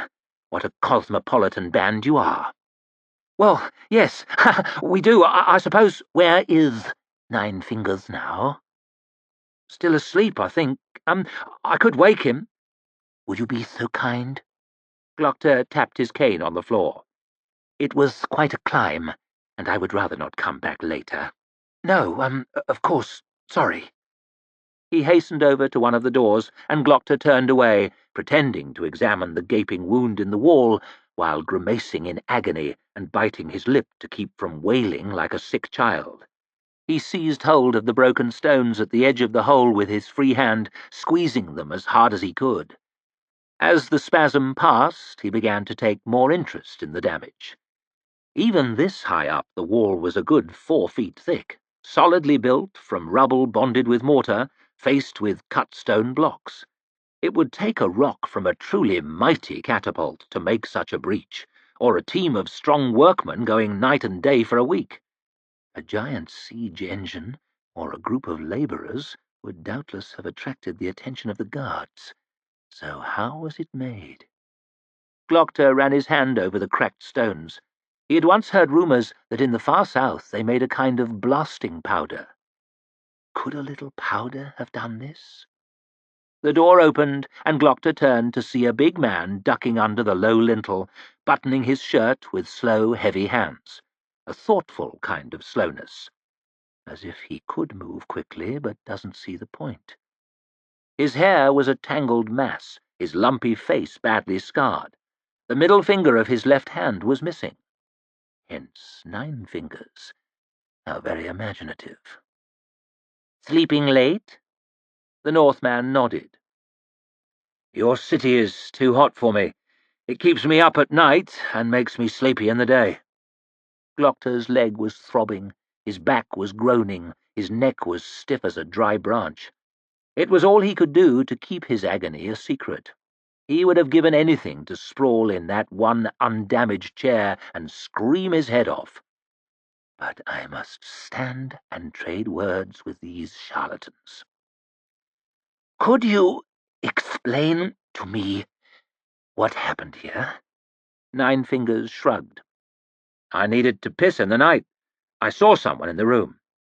He had little trouble with the common tongue, it seemed, even if the content was hardly polite. "Did you see who this someone was?" "No. It was a woman, I saw that much." He worked his shoulders, clearly uncomfortable. "A woman, really?" This story becomes more ridiculous by the second. "Anything else? Can we narrow our search beyond half the population?" "It was cold. Very cold." "Cold?" Of course, why not, on one of the hottest nights of the year? Glockter stared into the Northman's eyes for a long time, and he stared back. Dark, cool blue eyes, deeply set. Not the eyes of an idiot. He may look an ape, but he doesn't talk like one. He thinks before he speaks, then says no more than he has to. This is a dangerous man. "What is your business in the city, Master 9 Fingers?" "I came with Baez. If you want to know his business, you can ask him. Honestly, I don't know." "He pays you, then?" "No." "You follow him out of loyalty?" "Not exactly." "But you are his servant?" "No, not really." The Northman scratched slowly at his stubbly jaw. "I don't know what I am." "A big, ugly liar is what you are, but how to prove it?" Glockter waved his cane around the shattered chamber. "How did your intruder cause so much damage?" "Baez did that." "He did? How?" "Art, he calls it." "Art?" "Base magic is wild and dangerous," intoned the apprentice pompously, as though he were saying something of great importance. "For it comes from the other side, and to touch the world below is fraught with peril. The Magus tempers magic with knowledge, and thus produces high art, but like the smith or the other side," snapped Glockter, putting a sharp end to the young moron's stream of drivel. "The world below? Hell, do you mean? Magic? Do you know any magic, Master 9 Fingers?" "Me?" The Northman chuckled. "No." He thought about it for a moment, and then added, almost as an afterthought, "I can speak to the spirits, though." "The spirits? Is that so? For pity's sake. Perhaps they could tell us who this intruder was." "I'm afraid not." 9 Fingers shook his head sadly, either missing Glockter's sarcasm or choosing to ignore it. "There are none left awake in this place. They're sleeping here. They have been for a long time." "Ah, of course. Well past spirits' bedtime. I tire of this nonsense. You come from Bethod?" "You could say that." It was Glockter who was surprised. He had expected at best a sharp intake of breath, a hurried effort at concealment, not a frank admission. 9 Fingers did not even blink, however. "I was once his champion." "Champion?" "I fought 10 duels for him." Glockter groped for words. "Did you win?" "I was lucky." "You realize, of course, that Bethod has invaded the Union?" "I do." 9 Fingers sighed. "I should have killed that bastard long ago, but I was young then and stupid. Now I doubt I'll get another chance, but that's the way of things. You have to be What's the word for it? Realistic, said Quai. Glockter frowned. A moment ago he had teetered on the brink of making sense of all this nonsense, but the moment had slipped away, and things made less sense than ever. He stared at Nine Fingers, but that scarred face held no answers, only more questions. Talking with spirits? Bethod's champion but his enemy? Assaulted by a mysterious woman in the dead of night? And he doesn't even know why he's here? A clever liar tells as much truth as he can, but this one tells so many lies I hardly know where to begin. Ah, we have a guest. An old man stepped into the room, thick-set and stocky, with a short grey beard, vigorously rubbing his bald head with a cloth. So this is Baez. He threw himself down in the one intact chair, moving with none of the grace one would expect from an important historical figure. I must apologize. I was taking advantage of the bath. A very fine bath. I have been bathing every day since we arrived here at the Agriont. I grew so besmirched with the dirt of the road that I have positively seized upon the opportunity to be clean again.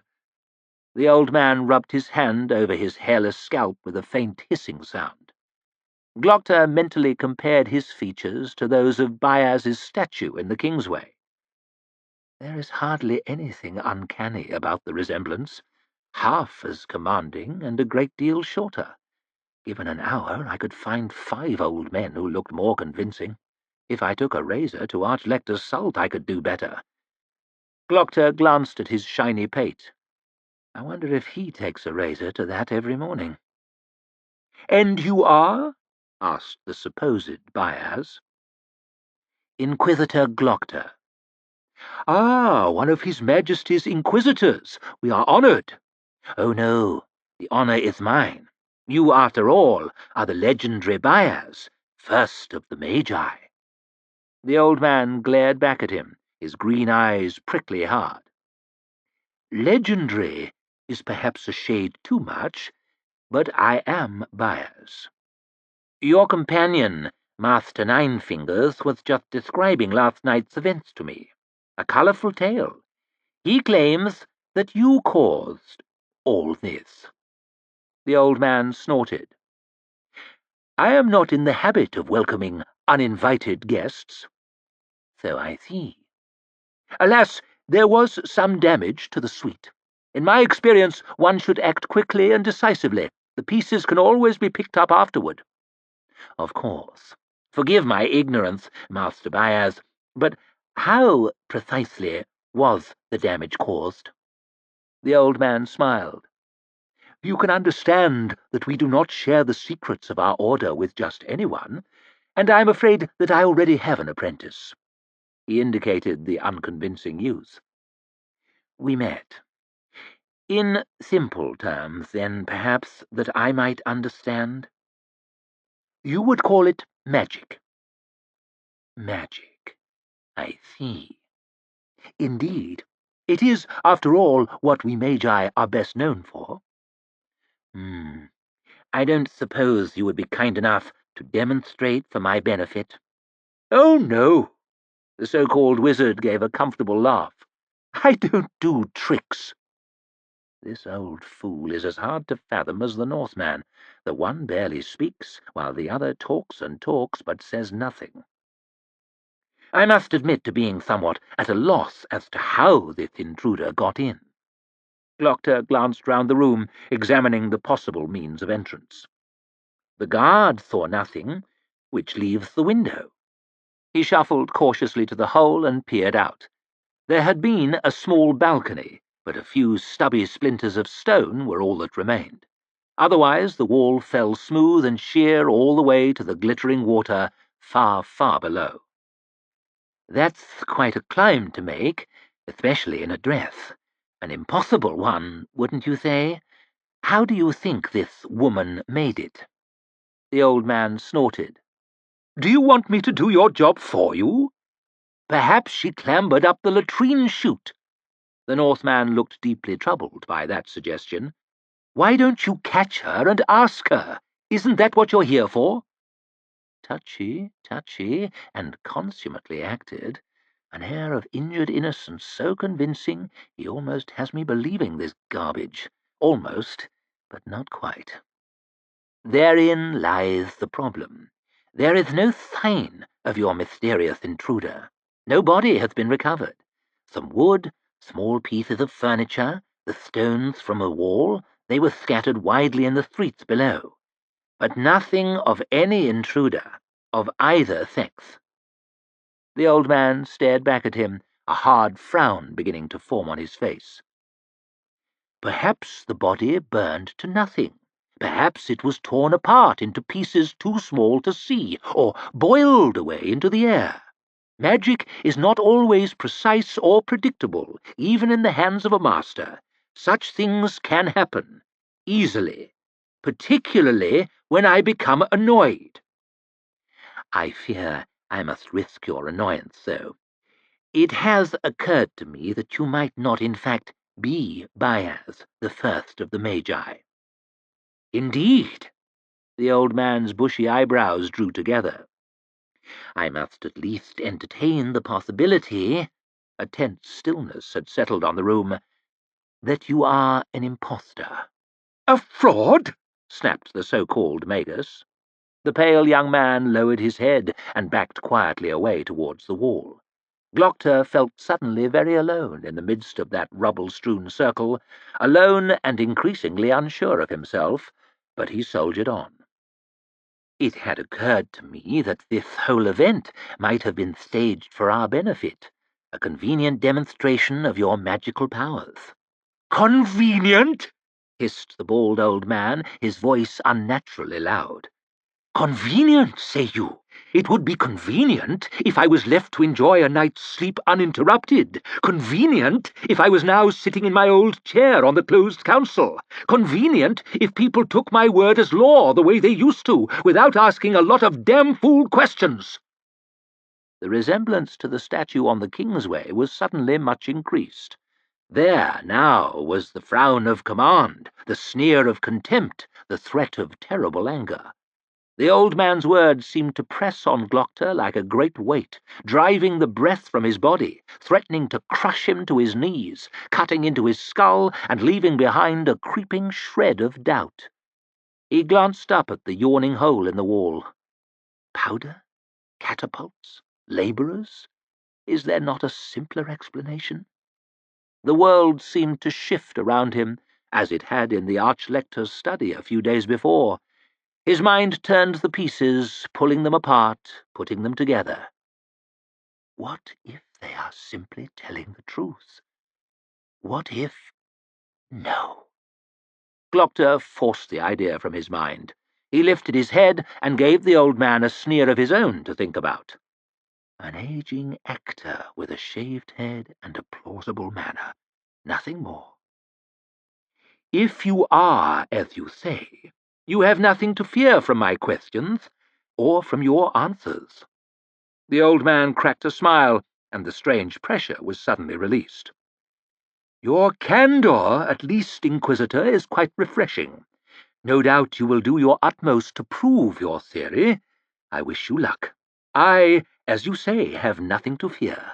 I would only ask that you find some proof of this deception before bothering us again. Glockter bowed stiffly. I will try to do so, he said, and made for the door. There is one more thing. The old man was looking towards the gaping hole in the wall. Would it be possible to find some other chambers? The wind blows rather chill through these. I will look into it. Good.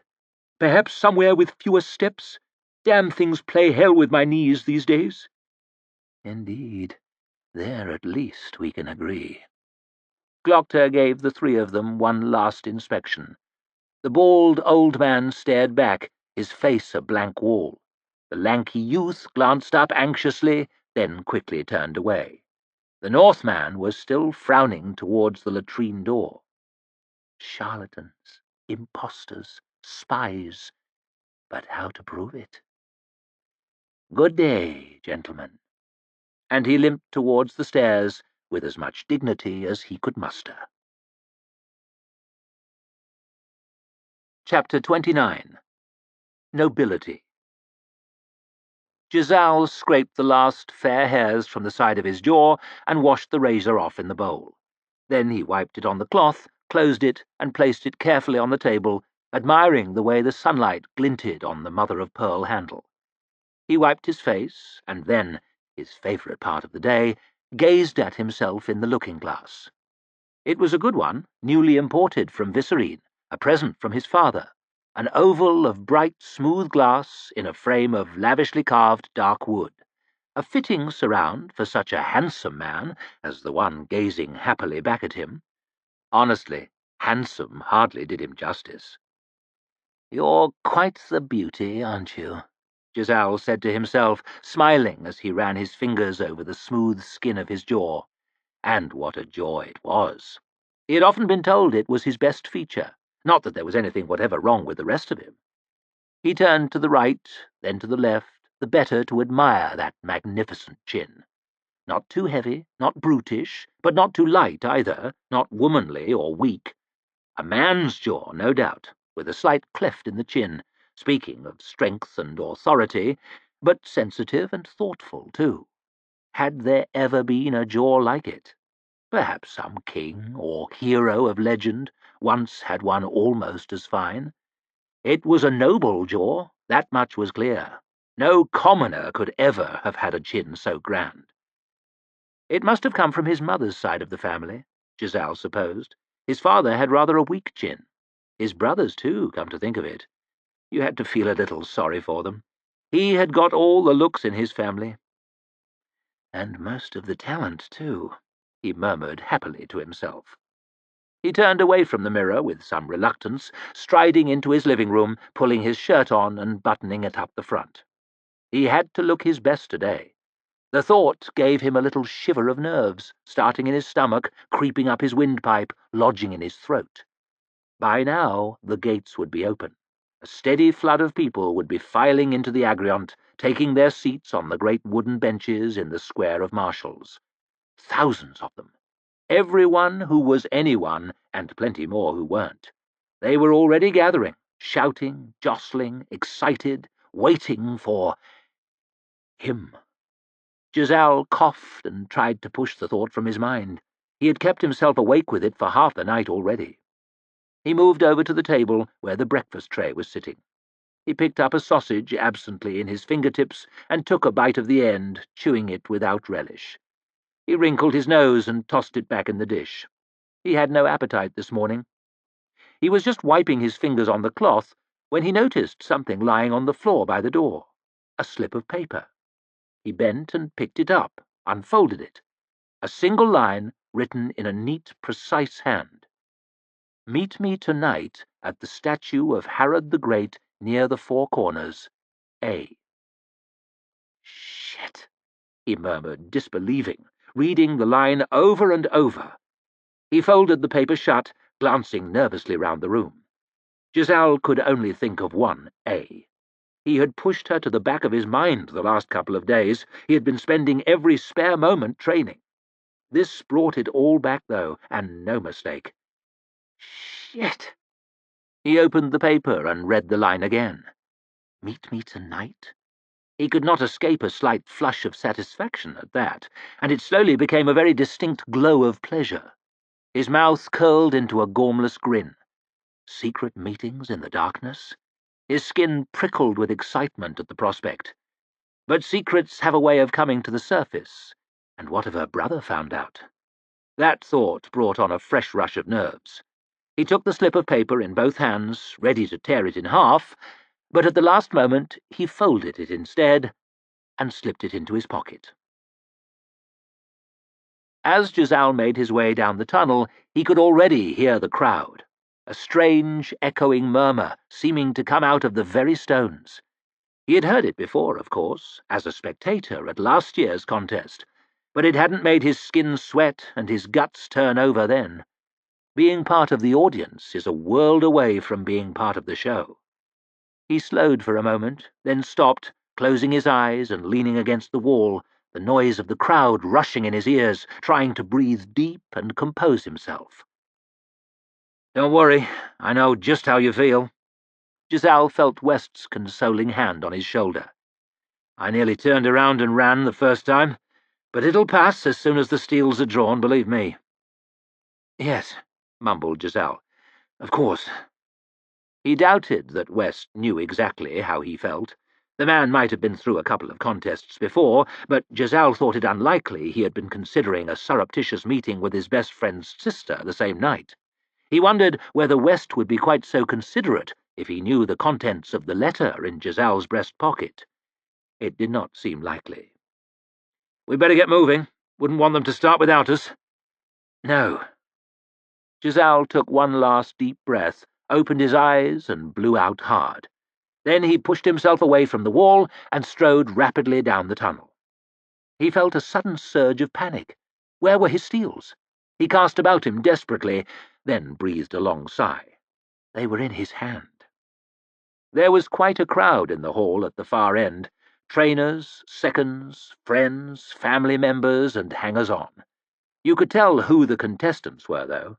The 15 young men with steels clutched tightly in their hands. The sense of fear was palpable and contagious. Everywhere Giselle looked, he saw pale, nervous faces, sweaty foreheads, anxious eyes darting around.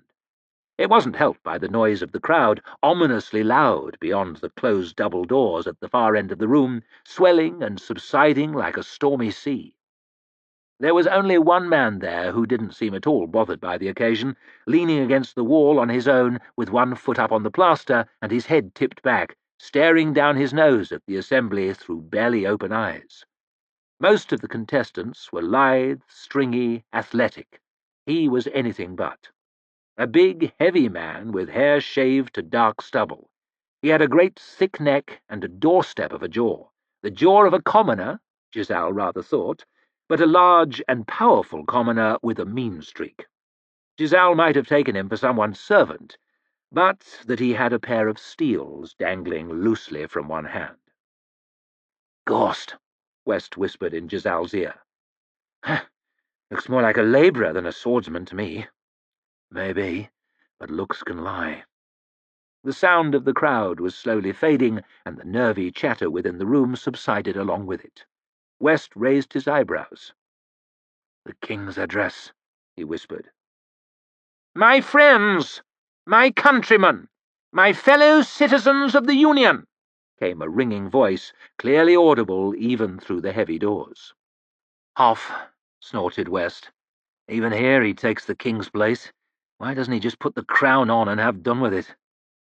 "1 month ago today," came the far-off bellow of the Lord Chamberlain, "fellows of mine on the closed council put forward the question, should there be a contest this year?" Boos and shouts of wild disapproval were heard from the crowd. "A fair question," cried Hoff, "for we are at war, a deadly struggle in the north. The very liberties which we hold so dear, the very freedoms which make us the envy of the world, our very way of life, stand threatened by the savage." A clerk began making his way around the room, separating the contestants from their families, their trainers, their friends. "Good luck," said West, clapping Giselle on the shoulder. "I'll see you out there."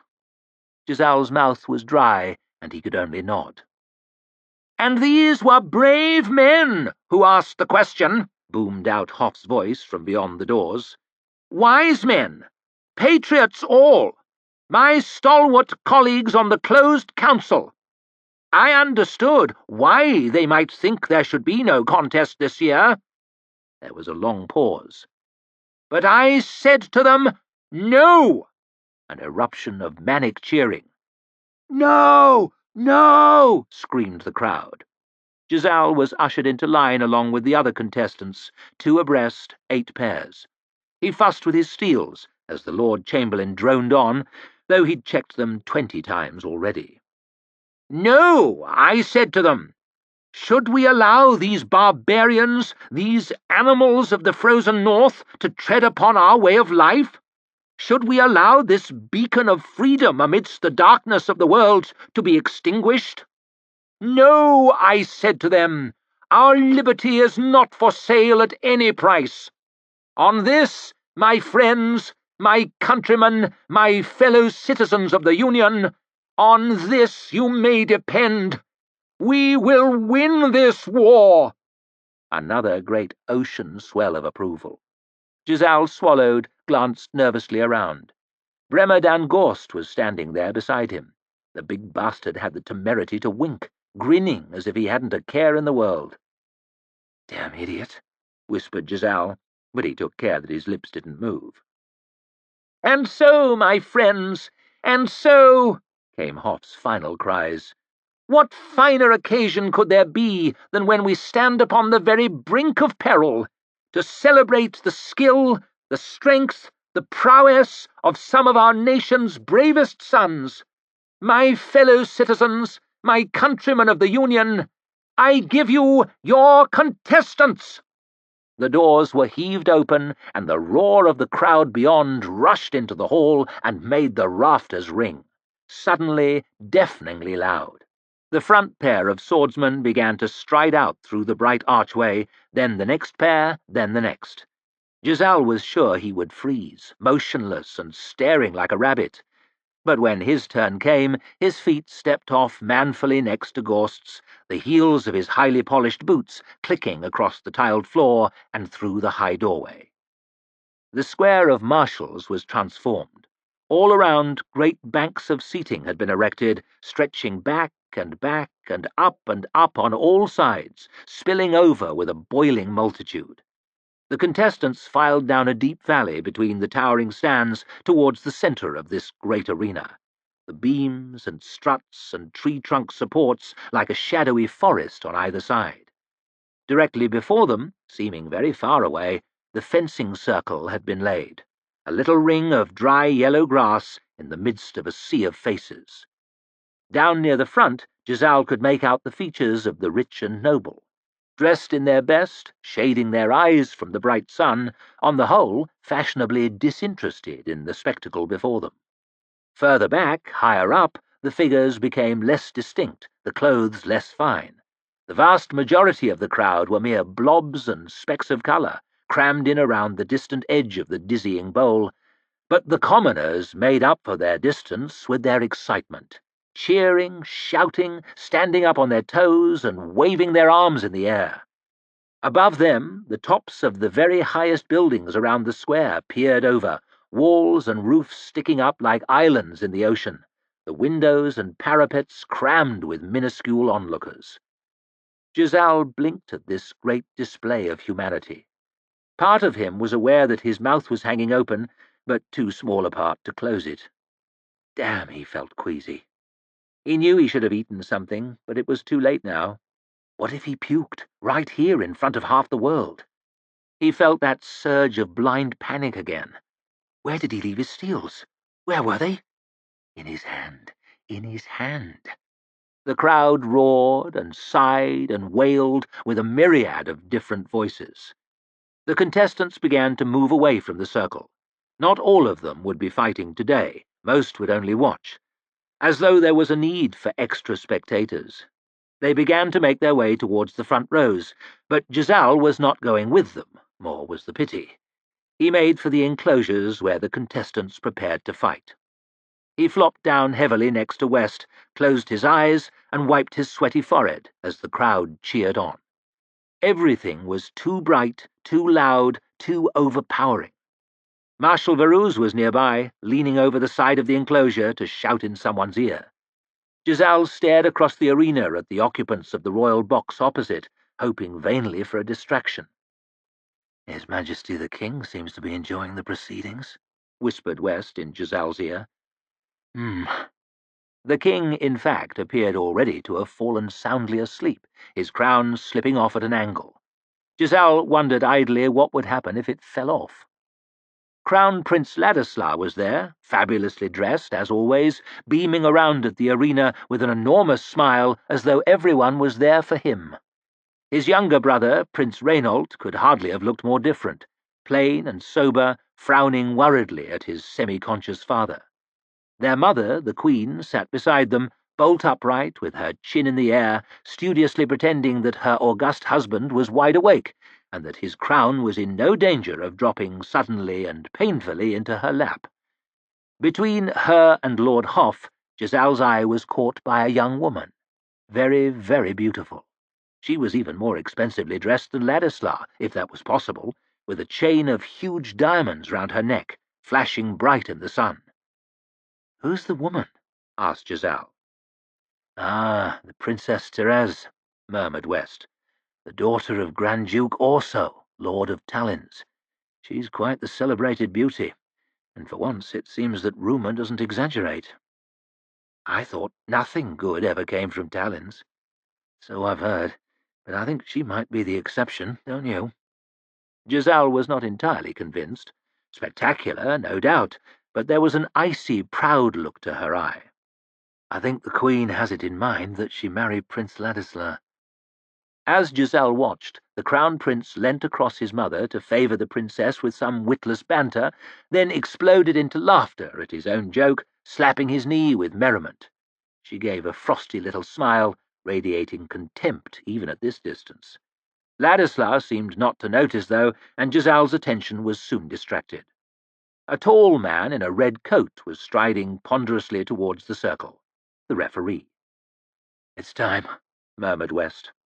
The referee held up his arm with a theatrical flourish, 2 fingers extended, and turned slowly around, waiting for the hubbub to subside. "Today, you will have the pleasure of witnessing 2 bouts of fencing," he thundered, then thrust up his other hand, 3 fingers out, as the audience applauded. "Each the best of 3 touches. He threw up both arms. 4 men will fight before you. 2 of them will go home empty-handed." The referee let one arm drop, shook his head sadly. The crowd sighed. "But 2 will pass on to the next round." The crowd bellowed their approval. "Ready?" asked Marshal Varus, leaning forwards over Giselle's shoulder. What a damn fool question. What if he wasn't ready? What then? Call the whole thing off? "Sorry, everyone, I'm not ready. See you next year." But all Giselle could say was, "Hmm." "The time has come," cried the referee, turning slowly around in the centre of the arena, "for our first bout." "Jacket!" snapped Varus. Giselle fumbled with the buttons and pulled his jacket off, rolling up his shirt-sleeves mechanically. He glanced sideways and saw his opponent making similar preparations. A tall, thin young man with long arms and weak, slightly dewy eyes. Hardly the most intimidating-looking of adversaries. Giselle noticed his hands were trembling slightly as he took his steels from his second. "Trained by Sepp Dan Wissen and hailing from Rostad in Starikland," The referee paused for the greatest effect. "Curtis Dan Breuer." There was a wave of enthusiastic clapping. Giselle snorted. These clowns would clap for anyone. The tall young man got up from his seat and walked purposefully towards the circle, his steels flashing in the sunlight. "Breuer," repeated the referee as the gangly idiot took his mark. West pulled Giselle's steels from their sheaths. The metallic ringing of the blades made him want to be sick again. The referee pointed once more towards the contestants' enclosure. "And his opponent today, an officer of the King's Own and trained by none other than Lord Marshal Varus." There was scattered applause, and the old soldier beamed happily. "Hailing from Luther in Midderland, but resident here in the Agriont, Captain Giselle Dan Luther." Another surge of cheering, far louder than Breuer had received. There was a flurry of sharp cries above the din, shouted numbers, odds being offered. Giselle felt another rush of nausea as he got slowly to his feet. "Good luck." West handed Giselle his naked steels, hilts first. "He doesn't need luck," snapped Varus. "This Breuer's a nobody. Just watch his reach. Press him, Giselle, press him." It seemed to take forever to reach that ring of short, dry grass, the sound of the crowd loud in Giselle's ears, but the sound of his heart louder still, turning the grips of his steels round and round in his sweaty palms. "Luther!" repeated the referee, smiling wide as he watched Giselle approach. Pointless and irrelevant questions flitted in and out of his mind. Was Adi watching in the crowd, wondering whether he would come to meet her that night? Would he get killed in the war? How did they get the grass for the fencing circle into the square of marshals? He glanced up at Breuer. Was he feeling the same way? The crowd was quiet now, very quiet. The weight of the silence pressed down on Giselle as he took his mark in the circle, pushed his feet into the dry earth. Breuer shrugged his shoulders, shook his head, raised his steels. Giselle needed to piss so badly. What if he pissed himself right now? A big dark stain spreading across his trousers. The man who pissed himself at the contest. He would never live it down, not if he lived 100 years. "Begin!" thundered the referee. But nothing happened. The two men stood there, facing each other, steels at the ready. Giselle's eyebrow itched. He wanted to scratch it, but how? His opponent licked his lips, then took a cautious step to his left. Giselle did the same. They circled each other warily, shoes crunching gently on the dry grass, slowly, slowly drawing closer together. And as they came closer, Giselle's world contracted to the space between the points of their long steels. Now it was only a stride. Now it was a foot. Now just 6 inches separated them. Giselle's whole mind was focused on those two glittering points. 3 inches. Breuer jabbed forward weakly, and Giselle flicked it away without thinking. The blades rang gently together, and, as though that were a signal prearranged with every person in the arena, the shouting began again, scattered calls to begin with. "Kill him, Luther!" "Yes!" "Jab, jab!" But soon dissolving once more into the rumbling, angry sea of the crowd, rising and falling with the movements in the circle. The more Giselle saw of this lanky idiot, the less daunted he became. His nerves began to subside. Breuer jabbed, clumsy, and Giselle barely had to move. Breuer cut without conviction, and Giselle parried without effort. Breuer lunged, positively inept, off balance and overextended. Giselle stepped around it and jabbed his opponent in the ribs with the blunt point of his long steel. It was all so very easy. "One for Luther!" cried the referee, and a surge of cheering ran around the stands. Giselle smiled to himself, basking in the appreciation of the crowd. Baruz had been right. This boob was nothing to worry about. One more touch, and he'd be through to the next round. He returned to his mark, and Breuer did the same, rubbing his ribs with one hand and staring at Giselle balefully from beneath his brows. Giselle was not intimidated. Angry looks are only any use if you can fight worth a damn. "Begin!" They closed quickly this time, and exchanged a cut or two. Giselle could hardly believe how slowly his opponent was moving. It was as if his swords weighed a ton each. Breuer fished around in the air with his long steel, trying to use his reach to pin Giselle down. He had barely used his short steel yet, let alone coordinated the two. Worse still, he was starting to look out of breath, and they'd barely been fencing 2 minutes. Had he trained at all, this bumpkin? Or had they simply made up the numbers with some servant off the street? Giselle jumped away, danced around his opponent. Breuer flapped after him, dogged but incompetent. It was starting to become embarrassing. Nobody enjoys a mismatch, and this dunce's clumsiness was denying Giselle the opportunity to shine. "Oh, come on!" he shouted. A surge of laughter flowed around the stands. Breuer gritted his teeth and came on with everything he had. But it wasn't much. Giselle swatted his feeble efforts aside, dodged around them, flowed across the circle, while his witless opponent lumbered after, always 3 steps behind. There was no precision, no speed, no thought. A few minutes before, Giselle had been half terrified by the prospect of fencing with this gangling fool. Now he was almost bored. "Ha!"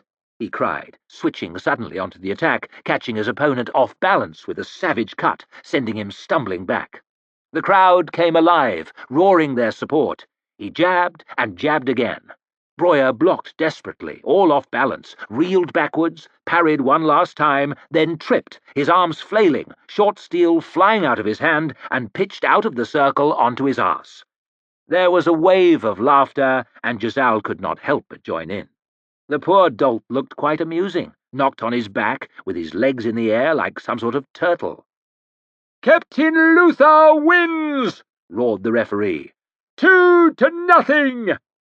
The laughter turned to jeering as Breuer rolled over. He looked on the verge of tears, the oaf. Giselle stepped forwards and offered his hand, but found himself unable to entirely wipe the smirk off his face. His beaten adversary pointedly ignored his help, pushing himself up from the ground and giving him a look half-hating, half-hurt. Giselle shrugged pleasantly. "It's not my fault you're shit." "More?" asked Caspar, holding out the bottle in a wobbly hand, eyes misted over with too much booze. "No, thanks." Giselle pushed the bottle gently away before Caspar had the chance to pour. He looked blearily bewildered for a moment, then he turned to Jallenhorm. "More?" Always. The big man slid his glass across the rough tabletop in a way that said, "I am not drunk," though he clearly was. Caspar lowered the bottle towards it, squinting at the glass as though it was a great distance away. Giselle watched the neck of the bottle wobbling in the air, then rattling on the edge of the glass. The inevitability of it was almost painful to behold. Wine spilled out across the table, splashing into Jallenhorm's lap. "You're drunk!" complained the big man, staggering to his feet and brushing at himself with big drunken hands, knocking his stool over in the process. A few of the other patrons eyed their table with evident disdain. "Always," giggled Caspar. West looked up briefly from his glass. "You're both drunk." "Not our fault." Jallenhorm groped for his stool. "It's him." He pointed an unsteady finger at Giselle. "He won," gurgled Caspar. "You won, didn't you? And now we gotta celebrate." Giselle wished they didn't have to celebrate quite so much. It was becoming embarrassing. "My cousin Alice was there. Saw whole thing. She was very impressed." Caspar flung his arm round Giselle's shoulder. "Think she's quite smitten with you. Smitten. He worked his wet lips in Giselle's face, trying to get his mouth round the word. "She's very rich, you know. Very rich indeed. Smitten." Giselle wrinkled his nose. He had not the slightest interest in that ghostly simpleton of a cousin, however rich she was, and Caspar's breath stank. "Good. Lovely." He disentangled himself from the lieutenant and shoved him away none too gently. "So, when are we starting on this business in the north?" demanded Brint, a little too loud, as though he for one couldn't wait to get under way. "Soon, I hope. Home before winter, eh, Major?" snorted West, frowning to himself. "We'll be lucky to have left before winter the rate we're going." Brint looked a little taken aback. "Well, I'm sure we'll give these savages a thrashing whenever we get there." "Give 'em a thrashing!" cried Caspar. "Aye." Jallenhorm nodded his agreement. West was not in the mood. "I wouldn't be too sure about that. Have you seen the state of some of these levies? They can hardly walk, let alone fight. It's a disgrace." Jallenhorm dismissed all this with an angry wave of his hand. "They're nothing but fucking savages, a lot of 'em. We'll knock 'em on their asses, like Giselle did that idiot today. Eh, Giselle? Home before winter, everyone says so." "Do you know the land up there?" asked West, leaning across the table. "Forests, mountains, rivers, on and on. Precious little open space to fight in, precious few roads to march on. You've got to catch a man before the thrashing can start. Home before winter. Next winter, maybe, if we come back at all." Brint's eyes were wide open and horrified. "You can't mean that." No, you're right." West sighed and shook himself. "I'm sure it'll all turn out fine. Glory and promotions all round. Home before winter. I'd take a coat with you, though, just in case." An uneasy silence descended on the group. West had that hard frown on his face that he got sometimes, the frown that said they'd get no more fun out of him tonight. Brint and Jallenhorm looked puzzled and surly. Only Caspar maintained his good humour, and he was lolling back in his chair, eyes half closed, blissfully unaware of his surroundings. Some celebration. Giselle himself felt tired, annoyed, and worried. Worried about the contest, worried about the war, worried about Ardy. The letter was still there, folded up in his pocket. He glanced sidelong at West, then quickly away. Damn, he felt guilty. He had never really felt guilty before, and he didn't like it one bit. If he didn't meet her, he would feel guilty for leaving her on her own.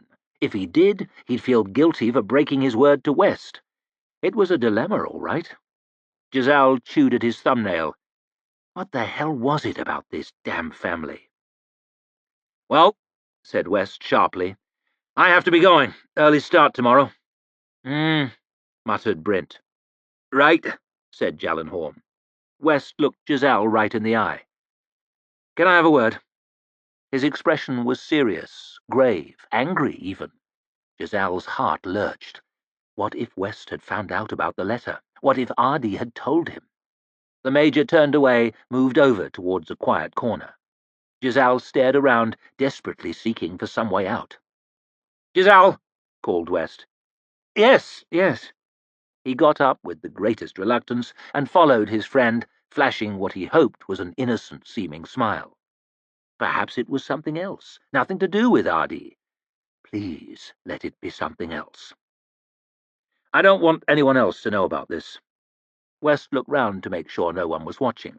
Giselle swallowed. Any moment now he would get a punch in the face. At least one. He had never been punched in the face, not properly. A girl slapped him pretty hard once, but that was hardly the same. He prepared himself as best he could, gritting his teeth, wincing slightly. "Burr has set a date. We've got 4 weeks." Giselle stared back. "What?" "Until we embark." "Embark? For Angland, Giselle." "Oh, yes, Angland, of course. 4 weeks, you say?" "I thought you ought to know, since you're busy with the contest, so you'd have time to get ready. Keep it yourself, though." "Yes, of course." Giselle wiped his sweaty forehead. "You all right? You look pale." "I'm fine, fine." He took a deep breath. "All this excitement, you know, the fencing and everything." "Don't worry. You did well today." West clapped him on the shoulder. "But there's a lot more to do. 3 more bouts before you can call yourself a champion, and they'll only get harder. Don't get lazy, Giselle, and don't get too drunk," he threw over his shoulder as he made for the door. Giselle breathed a long sigh of relief as he returned to the table where the others were sitting. His nose was still intact. Brint had already started to complain. Now he could see that West wasn't coming back. "What the hell was all that?" he asked, frowning and jabbing his thumb at the door. "I mean to say, well, I know he's supposed to be the big hero and all of that, but, well, I mean to say—" Giselle stared down at him. "What do you mean to say?" "Oh, to talk that way, it's defeatist." The drink was lending him courage now, and he was warming to his topic. Well, I mean to say, it's cowardly talk is what it is." "Now look here, Brent," snapped Giselle. "He fought in 3 pitched battles, and he was first through the breach at Ulriok. He may not be a nobleman, but he's a damn courageous fellow. Added to that, he knows soldiering, he knows Marshal Burr, and he knows Angland. What do you know, Brent?" Giselle curled his lip. "Except how to lose at cards and empty a wine bottle." "That's all a man needs to know in my book," laughed Jallenhorm nervously, doing his best to calm the situation. "More wine!" he bellowed at no one in particular. Giselle dropped down on his stool. If the company had been subdued before West left, it was even more so now. Brint was sulking. Jallenhorm was swaying on his stool. Caspar had fallen soundly asleep, sprawled out on the wet tabletop, his breathing making quiet, slurping sounds. Giselle drained his wineglass and stared round at the unpromising faces. Damn, he was bored. It was a fact, he was only now beginning to realize, that the conversation of the drunk is only interesting to the drunk. A few glasses of wine can be the difference between finding a man an hilarious companion or an insufferable moron. He wondered if he himself was as tedious drunk as Caspar or Jallenhorm or Brint. Giselle gave a thin smile as he looked over at the sulking bastard. If he were king, he mused, he would punish poor conversation with death, or at least a lengthy prison term. He stood up from his chair. Jallenhorm stared up at him. "What are you doing?" Better get some rest, snapped Giselle. Need to train tomorrow. It was the most he could do, not to just run out of the place. But you won! Ain't you going to celebrate? First round. I've still 3 more men to beat, and they'll all be better than that oaf today. Giselle took his coat from the back of the chair and pulled it over his shoulders. Suit self, said Jallenhorm, then slurped noisily from his glass. Caspar raised his head from the table for a moment, hair on one side plastered to his skull with spilled wine. Going so soon? Said Giselle, as he turned and stalked out. There was a cold wind blowing in the street outside. It made him feel even more sober than before, painfully sober. He badly needed some intelligent company, but where could he find it at this time of night? There was only one place he could think of. He slipped the letter out of his pocket and read it in the dim light from the tavern's windows just one more time. If he hurried, he might still catch her. He began to walk slowly towards the 4 corners. Just to talk, that was all. He needed someone to talk to. No, he forced himself to stop. Could he truly pretend that he wanted to be her friend? A friendship between a man and a woman was what you called it when one had been pursuing the other for a long time and had never got anywhere. He had no interest in that arrangement. What then? Marriage? To a girl with no blood and no money? Unthinkable. He imagined bringing Adi home to meet his family. Here is my new wife, father. Wife? And her connections are? He shuddered at the thought. But what if they could find something in between, where everyone would be comfortable? His feet began slowly to move. Not friendship, not marriage, but some looser arrangement. He strode down the road towards the 4 corners. They could meet discreetly and talk and laugh, somewhere with a bed, maybe. No, no. Giselle stopped again and slapped the side of his head in frustration. He couldn't let that happen, even supposing she would. West was one thing, but what if other people found out? It wouldn't hurt his reputation any, of course, but hers would be ruined. Ruined! His flesh crept at the thought. She didn't deserve that, surely. It wasn't good enough to say it was her problem. Not good enough. Just so he could have a little fun. The selfishness of it. He was amazed that it had never occurred to him before. So he had reasoned himself into a corner then, just as he had done 10 times already today. Nothing good could come from seeing her. They would be away to war soon anyway, and that would put an end to his ridiculous pining. Home to bed then, and train all day tomorrow. Train and train until Marshal Varouz had battered her out of his thoughts. He took a deep breath, squared his shoulders, turned, and set off towards the Agriont. The statue of Herod the Great loomed out of the darkness on a marble plinth almost as tall as Giselle, seeming far too big and grand for its quiet little square near the 4 corners. He had been jumping at shadows all the way here, avoiding people, doing his best to be inconspicuous. There weren't many people around, though.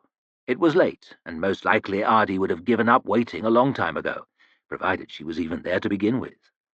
He crept nervously around the statue, peering into the shadows, feeling an absolute fool. He had walked through this square many times before and never given it a second thought. Was it not a public space, after all? He had as much right as anyone to be here, but somehow he still felt like a thief. The square was empty. That was a good thing. All for the best. There was nothing to gain, everything to lose, and so forth.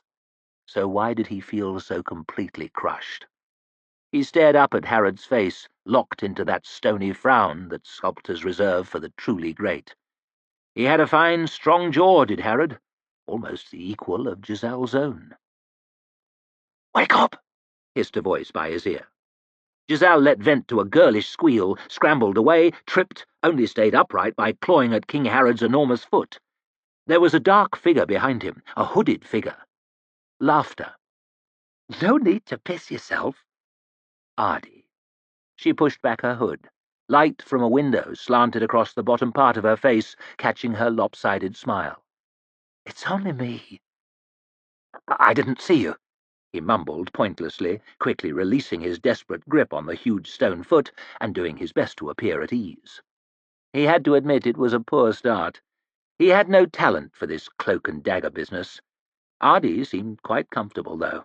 It made him wonder whether she hadn't done it all before. "You've been pretty hard to see yourself lately," she said. "Well, he muttered, heart still thumping from the shock. "I've been busy, what with the contest and all." "Ah, the all-important contest. I saw you fight today." "You did? Very impressive." "Oh, thank you. My brother said something, didn't he?" "What, about fencing?" "No, numbskull. About me." Giselle paused, trying to work out the best way to answer that one. "Well, Are you scared of him?" "No." Silence. "All right, yes."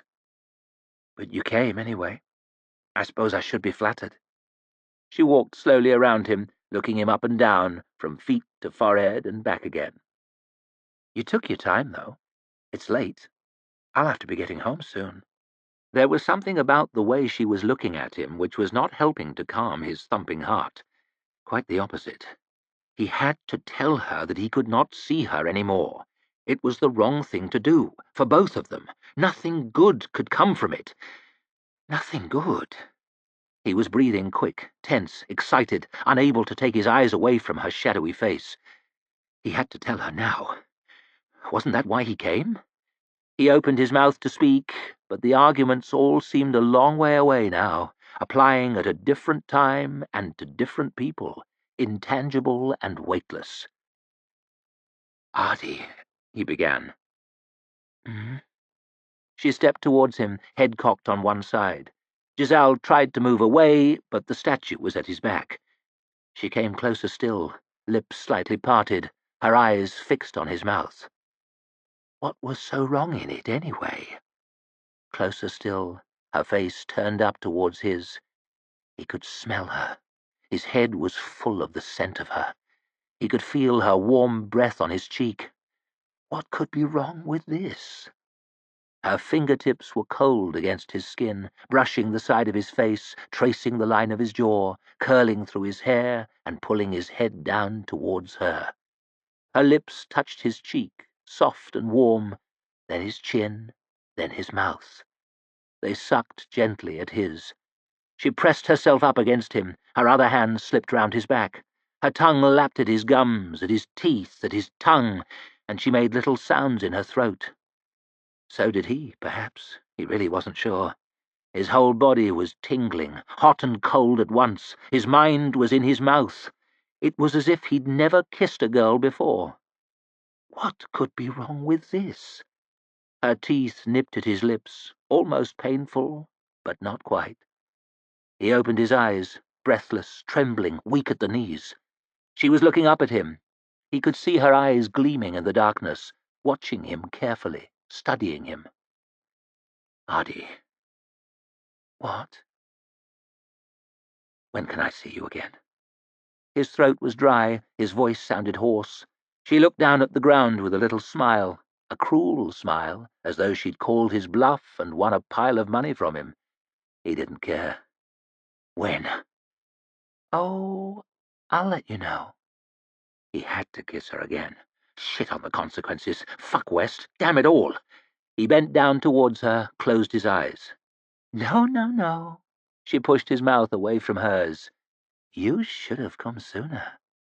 She broke away from him and turned around, with the smile still on her lips, and walked slowly away. He watched her, silent, frozen, fascinated, his back against the cold stone base of the statue.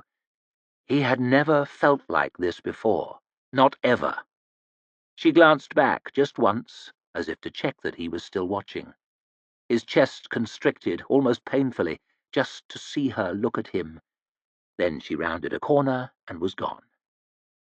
He stood there for a moment, his eyes wide open, just breathing. Then a cold gust of wind blew through the square, and the world pressed back in upon him.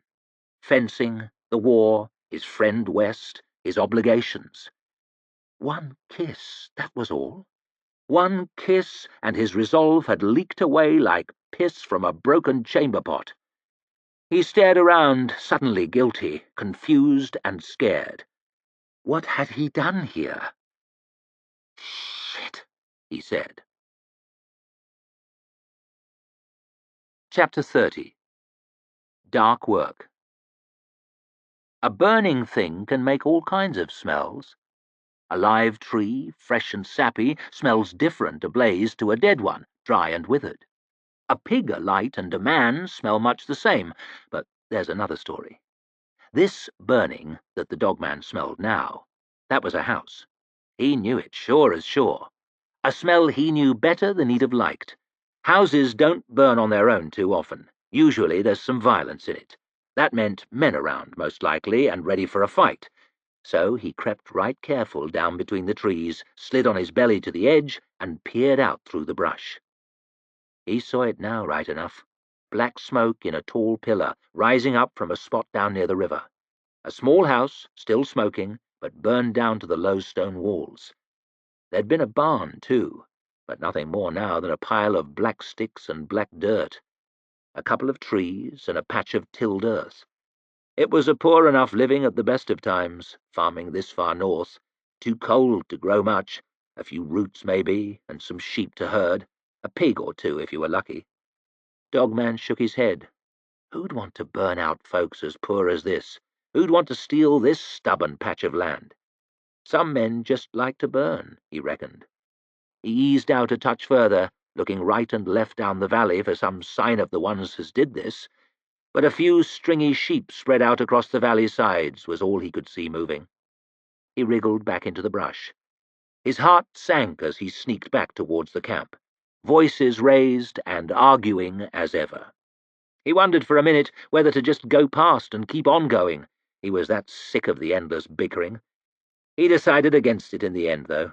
It ain't much of a scout who leaves his people behind. "Why don't you shut your hole, Dow?" Tull Duru's rumbling voice. "You want us south, and when we went south, all you did was moan about the mountains. Now we're out of the mountains, you grumble on your empty belly all day and all night. I've had my fill of it, you whining dog." Now came Black Dow's nasty growl. "Why should you get twice as much to eat just 'cause you're a great fat pig? You little bastard, I'll crush you like the worm you are. I'll cut your neck while you sleep, you great pile of meat. Then we'll all have plenty to eat. At least we'll all be rid of your fucking snoring. I know now why they named you Thunderhead, you rumbling sow." "Shut your holes, the pair of you!" Dogman heard Three Trees roaring, loud enough to wake the dead. "I'm sick of it!" He could see them now, the five of them, Tull Duru and Black Dow bristling up to one another, Three Trees in between them with his hands up. Fawley sat watching, just looking sad, and Grim, not even watching, checking his shafts. "Oi!" hissed Dogman, and they all snapped round to look at him. "It's the Dogman," said Grim, barely looking up from his arrows. There was no understanding that man. He spoke nothing at all for days on end, then when he did speak, it was to say what they could all see already. Fawley was keen to distract the lads, as always. It was a hard guess how long they'd keep from killing each other without him around. "What did you find, Dogman?" he asked. "What do you know? I found 5 stupid fucking bastards out in the woods," he hissed, stepping out from the trees. "I could hear them from a mile away, and they were named men, these, would you believe? Men who should have known better, fighting among themselves, as always. 5 stupid bastards." Three Trees raised his hand.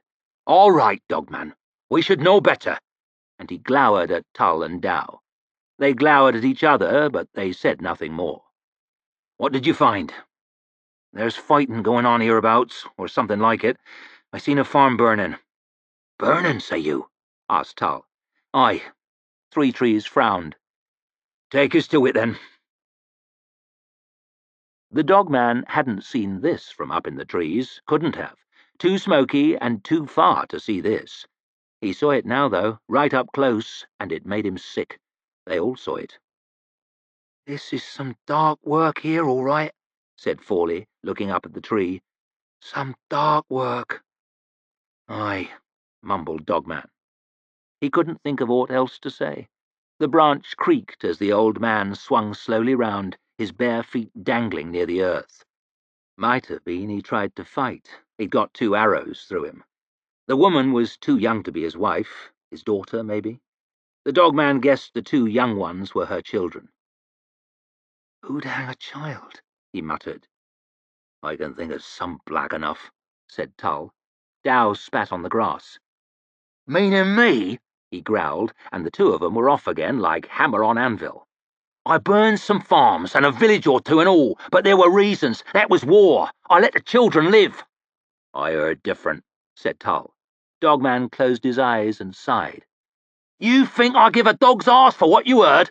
Dow barked. "Might be my name's blacker than I deserve, you giant shit." "I know what you deserve, you bastard." "Enough!" growled Three Trees, frowning up at the tree. "Have you no respect?" "The dogman's right. We're out of the mountains now, and there's trouble brewing. There'll be no more of this squabbling. No more. Quiet and cold from now on, like the winter time. We're named men, with men's work to do." Dogman nodded, happy to hear some sense at last. "There's fighting nearby," he said. "There has to be." "Huh?"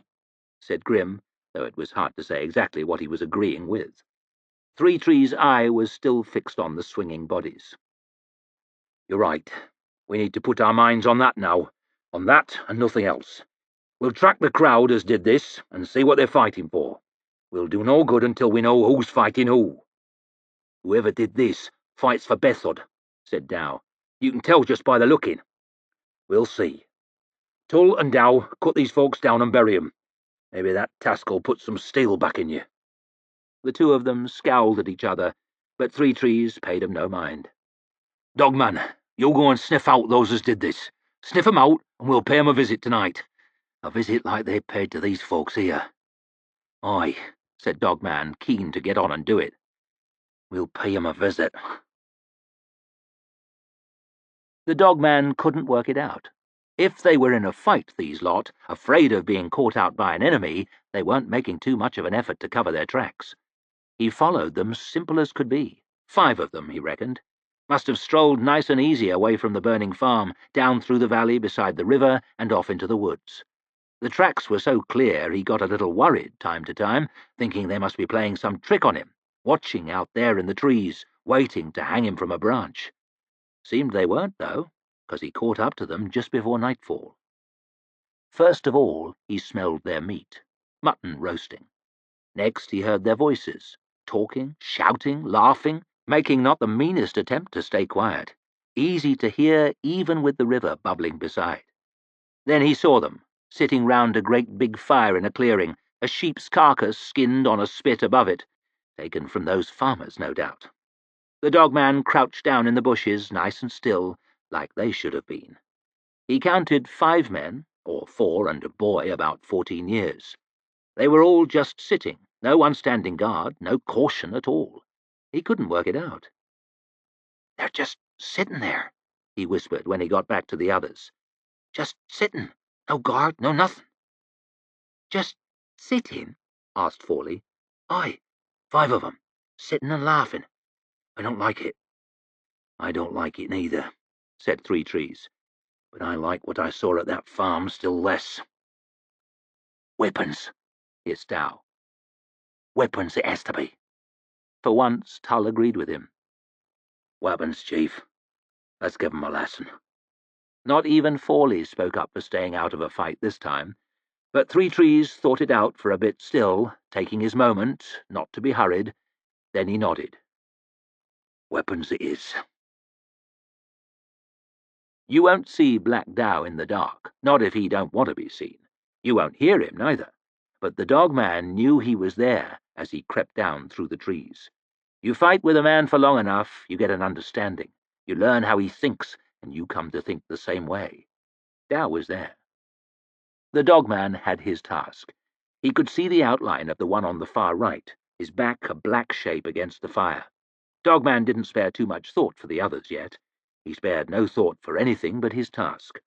Once you choose to go, or your chief chooses for you, you go all the way and never look back till the task's done. The time you spend thinking is the time you'll get killed in. Logan taught him that, and he'd taken it right to heart. That's the way it has to be.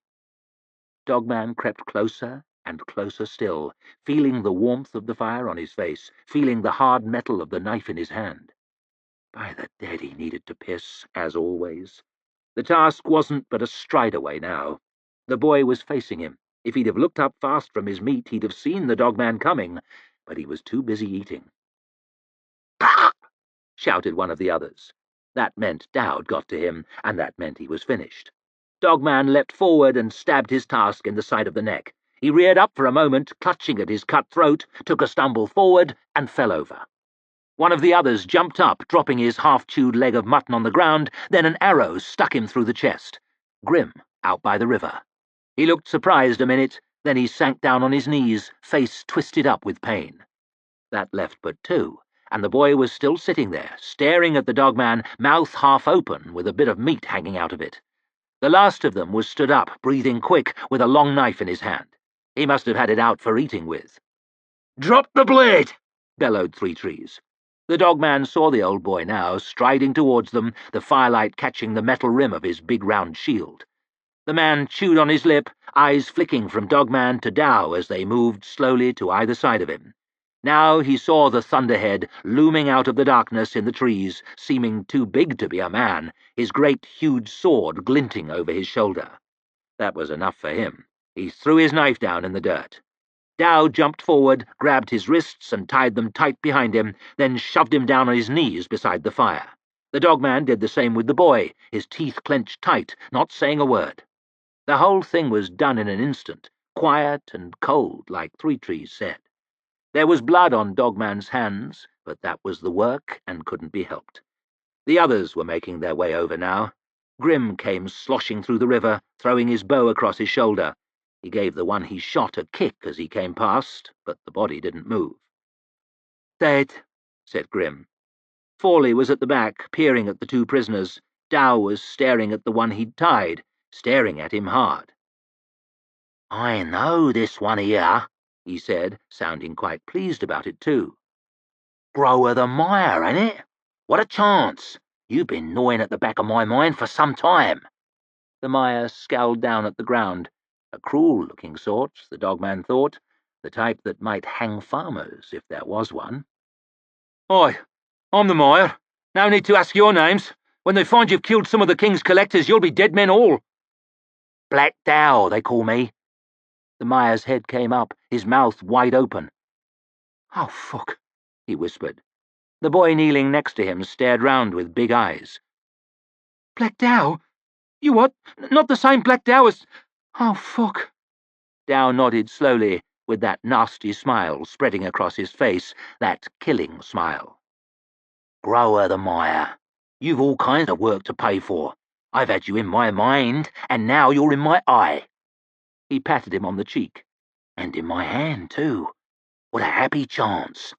The mire snatched his face away as far as he could, trussed up like he was. "I thought you were in hell, Black Dow, you bastard." "So did I, but I was only north of the mountains. We've questions for you, Mire, before you get what's due. Who's this king? What is it you're collecting for him?" "Fuck your questions."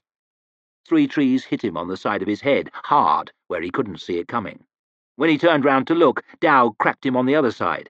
Back and forth his head went till he was soft enough to talk. "What's the fight?" asked Three Trees. "We ain't fighting," spat the mire through his broken teeth. "You might as well be dead, you bastards. You don't know what's happened, do you?" Dogman frowned. He didn't like the sound of this. Sounded like things had changed while they were gone, and he'd never yet seen a change for the better. "I'll do the questions here," said Three Trees. "You just keep your tiny mind on the answers to 'em. Who's still fighting? Who won't kneel to Bethod?" The mire laughed, even tied up like he was. "There's no one left. The fighting's over. Bethod's king now, king of all the north. Everyone kneels to him."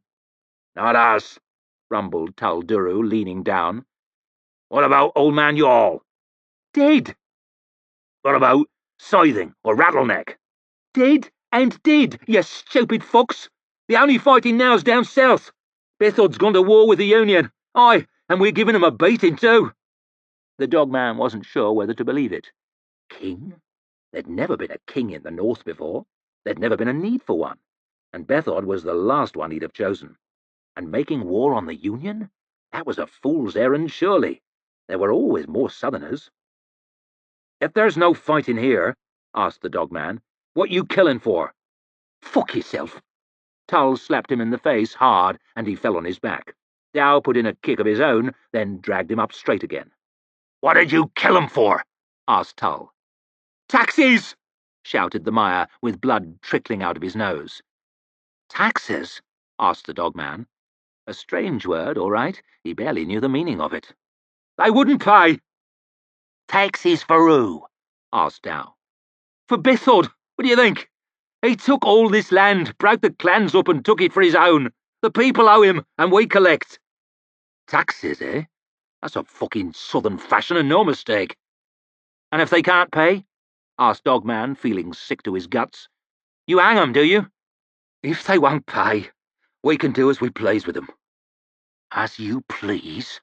Tull grabbed him round the neck, squeezing with his great big hand till the Meyer's eyes were half popping out. "As you please? Does it please you to hang 'em?" "All right, Thunderhead," said Dow, peeling Tull's big fingers away and pushing him gently back. "All right, big lad. This ain't for you, to kill a man tied up." And he patted him on the chest, pulling out his axe. "It's for work like this you bring along a man like me." The Meyer had more or less got over his throttling now. "Thunderhead!" he coughed, looking round at them. "It's the whole lot of you, ain't it? You're Three Trees, and Grim, and that's the weakest there. So, you don't kneel, eh? Good for fucking you. Where's Nine Fingers, eh?" jeered the Meyer. "Where's the bloody nine?" Dow turned round, running his thumb down the edge of his axe. "Gone back to the mud, and you're joining him. We've heard enough." "Let me, you bastard!" shouted the Meyer, struggling at his ropes. "You're no better than me, Black Dow. You've killed more folk than the plague. Let me up and give me a blade. Come on. You scared to fight me, you coward? Scared to give a fair chance, are you?" "Call me coward, would you?" growled Dow. "You, who's killed children for the sport of it? You had a blade and you let it drop. That was your chance, and you should have took it. The likes of you don't deserve another. If you've anything to say worth hearing, you best say it now." "Shit on ya!" screamed the Meyer. "Shit on the back of—" Dow's axe cracked him hard between the eyes and knocked him on his back. He kicked a little, then that was it. Not a one of them shed too big a tear for that bastard. Even Fawley gave no more than a wince when the blade went in. Dow leaned over and spat on his corpse, and the dogman hardly blamed him. The boy was something more of a problem, though. He stared down at the body with big wide eyes, then he looked up. "You're them, ain't ya?" he said. "Them as Nine Fingers beat." "Aye, boy," said Three Trees. "We're them." "I heard stories about you. What you going to do with me?" "Well, there's the question, ain't it?" Dogman muttered to himself. Shame was, he already knew the answer. "He can't stay with us," said Three Trees. "We can't take the baggage, and we can't take the risk." "He's just a lad," said Fawley. "We could let him go." It was a nice thought, but it wasn't holding much water, and they all knew it. The boy looked hopeful, but Tull put an end to that. "We can't trust him. Not here. He'd tell someone we were back, and then we'd be hunted. Can't do it. Besides, he had his part in that work at the farm." "What choice did I have?" asked the boy. "What choice? I wanted to go south and fight the Union and earn myself a name. But they sent me here to get taxis. My chief says do a thing, I got to do it, don't I?" "You do," said Three Trees. "No one says you could have done different." "I didn't want no part of it. I told him to let the young ones be. You got to believe me." Fawley looked down at his boots. "We do believe you." "But you're going to fucking kill me anyway." Dogman chewed at his lip. "Can't take you with us. Can't leave you be." "I didn't want no part of it." The boy hung his head. "Don't hardly seem fair." "It ain't," said Three Trees. "It ain't fair at all. But there it is." Dow's axe hacked into the back of the lad's skull, and he sprawled out on his face. The dogman winced and looked away. He knew Dow did it that way, so they wouldn't have to look at the boy's face. A good idea, most likely, and he hoped it helped the others, but face up or face down was all the same to him. He felt almost as sick as he had back at the farm.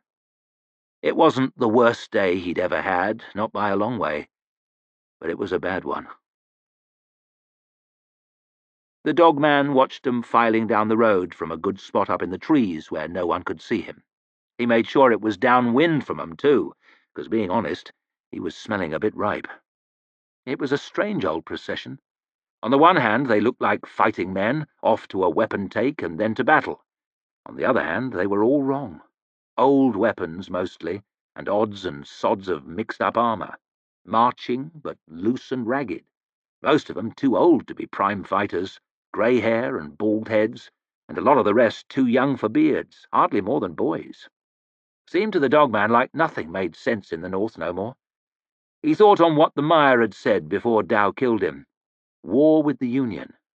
Were these lot off to war? If they were, then Bethod must have been scraping the pot. "What's to do, dogman?"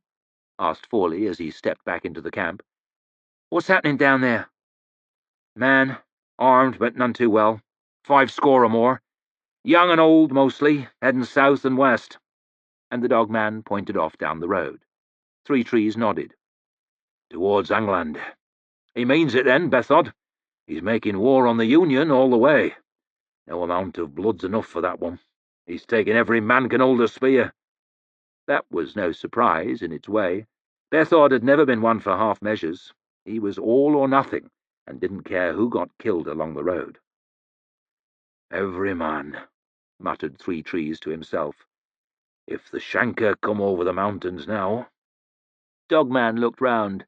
Frowning, worried, dirty faces. He knew what Three Trees was saying. They could all see it. If the Shanker came now, with no one left in the north to fight 'em, that business at the farm would be the best of it. "We got to warn someone!" shouted Forley. "We got to warn them!"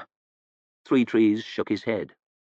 "You heard the Mire. Youl's gone, and Rattleneck, and Scything. All dead and cold and gone back to the mud. Bethod's king now, king of the Northmen." Black Dow scowled and gobbed in the dirt. "Spit all you like, Dow, but facts is facts. There's no one left to warn." "No one but Bethod himself," muttered the dogman, miserable at having to say it. "Then we got to tell him." Forley looked round them all, desperate. "He may be a heartless bastard, but at least he's a man. He's better than the flatheads, isn't he? We got to tell someone." "Ha!" barked Dow. "Ha! You think you'll listen to us, weakest? You forgotten what he told us? Us and Nine Fingers, too. Never come back. You forgotten how close he come to killing us? You forgotten how much he hates each one of us?" "Fears us," said Grim. "Hates and fears us," muttered Three Trees. "And he's wise to, because we're strong, named men, known men, the type of men that others will follow." Tull nodded his big head. "Aye, there'll be no welcome for us at Carleon, I'm thinking. No welcome without a spike on the end of it." "I'm not strong," shouted Forley. "I'm the weakest. Everyone knows that. Bethod's got no reason to fear me, nor to hate me neither. I'll go." Dogman looked at him, surprised. They all did. "You?" asked Dow. "Aye, me. I may be no fighter, but I'm no coward neither. I'll go and talk to him. Maybe he'll listen." Dogman stood and stared. It was so long since any one of them had tried to talk their way out of a fix, he'd forgotten it could be done. "Might be he'll listen," muttered Three Trees. "He might listen," said Tull. "And he might bloody kill you, weakest." Dogman shook his head. "There's quite a chance." "Maybe. But it's worth the doing, ain't it?" They all looked at each other, worried. It was some bones that Forley was showing, no doubt, but the dogman didn't much like the sound of this for a plan. He was a thin thread to hang your hopes on, was Bethod. A mighty thin thread. But, like Three Trees said, there was no one else.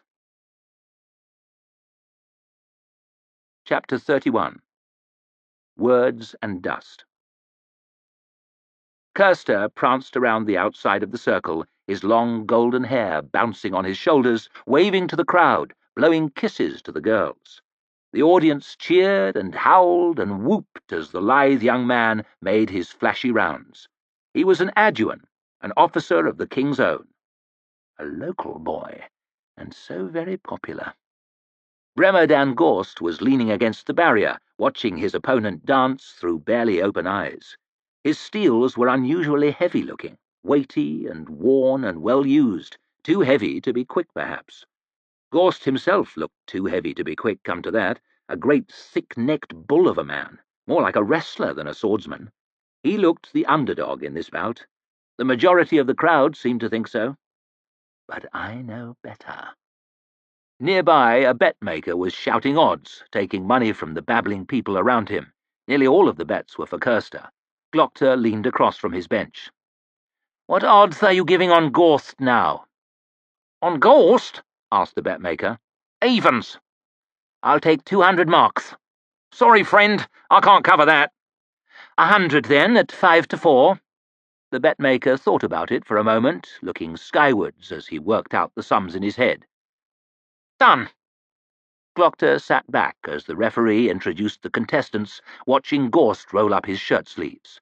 The man's forearms were thick as tree trunks, heavy cords of muscle squirming as he worked his meaty fingers. He stretched his thick neck to one side and the other, then he took his steels from his second and loosed a couple of practice jabs. Few in the crowd noticed. They were busy cheering Kirster as he took his mark. But Glockter saw. Quicker than he looks. A lot quicker.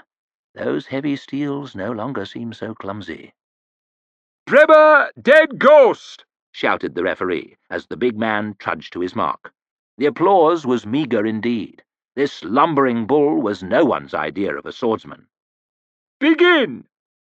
It wasn't pretty. From the very start, Gorst swung his heavy long steel in great heedless sweeps, like a champion woodsman chopping logs, giving throaty growls with every blow. It was a strange sight. One man was in a fencing contest, the other seemed to think he was fighting to the death. You only have to touch him, man, not split him in half. But as Glockter watched, he realized the mighty cuts were not nearly so clumsy as they seemed. They were well-timed and highly accurate. Kirster laughed as he danced away from the first great swing, smiled as he dodged the third. But by the fifth, his smile was long gone. And it doesn't look like coming back. It wasn't pretty at all. But the power is undeniable. Kirster ducked desperately under another great arcing cut. That one was hard enough to take his head off, blunted steels or no. The crowd's favourite did his best to seize the initiative, jabbing away for all he was worth, but Gorst was more than equal to it. He grunted as he turned the jabs efficiently away with his short steel, then growled again as he brought his long, whistling around and over. Glockter winced as it smashed into Kirster's sword with a resounding crash, snapping the man's wrist back and nearly tearing the steel from his fingers. He stumbled back from the force of it, grimacing with pain and shock. Now I realize why Gorst's steel seems so worn. Kirster dodged around the circle, trying to escape the onslaught, but the big man was too quick. Far too quick. Gorst had the measure of him now, anticipating every movement, harrying his opponent with relentless blows. There was no escape. Two heavy thrusts drove the hapless officer back towards the edge of the circle, then a scything cut ripped his long steel from his hand and embedded it, wobbling wildly back and forth, in the turf. He staggered for a moment, eyes wide, his empty hand trembling. Then Gorst was on him, letting go a roar and ramming full tilt into his defenceless ribs with a heavy shoulder. Glockter spluttered with laughter. I never saw a swordsman fly before. Kirster actually turned half a somersault, shrieking like a girl as he tumbled through the air, crashing to the ground with his limbs flopping and sliding away on his face. He finally came to rest in the sand outside the circle, a good 3 strides from where Gorst had hit him, groaning weakly. The crowd was in shock, so quiet that Glockter's cackling had to be audible on the back row. Kirster's trainer rushed from his enclosure and gently turned his stricken student over. The young man kicked weakly, whimpered, and clutched at his ribs. Gorst watched for a moment, emotionless, then shrugged and strolled back to his mark. Kirster's trainer turned to the referee. "I'm sorry," he said, "but my pupil cannot continue." Glockter could not help himself. He had to clamp his mouth shut with his hands. His whole body was shaking with laughter. Each gurgle caused a painful spasm in his neck, but he didn't care. It seemed the majority of the crowd had not found the spectacle quite so amusing. Angry mutterings sprang up all around him. The grumbling turned to boos as Kirster was helped from the circle, draped between his trainer and his second, then the boos to a chorus of angry shouts. Gorst swept the audience with his lazy, half-open eyes, then shrugged again and trudged slowly back to his enclosure. Glockter was still sniggering as he limped from the arena, his purse a good deal heavier than when he arrived. He hadn't had that much fun in years. The university stood in a neglected corner of the Agriont, directly in the shadow of the House of the Maker, where even the birds seemed old and tired. A huge ramshackle building, coated in half-dead ivy, its design plainly from an earlier age. It was said to be one of the oldest buildings in the city. And it looks it. The roofs were sagging in the middle, a couple of them close to outright collapse. The delicate spires were crumbling, threatening to topple off into the unkempt gardens below. The render on the walls was tired and grimy, and in places whole sections had fallen away to reveal the bare stones and crumbling mortar beneath. In one spot, a great brown stain flared out down the wall from a section of broken guttering. There had been a time when the study of sciences had attracted some of the foremost men in the Union, when this building had been among the grandest in the city. And Salt thinks the Inquisition is out of fashion. 2 statues flanked the crumbling gate.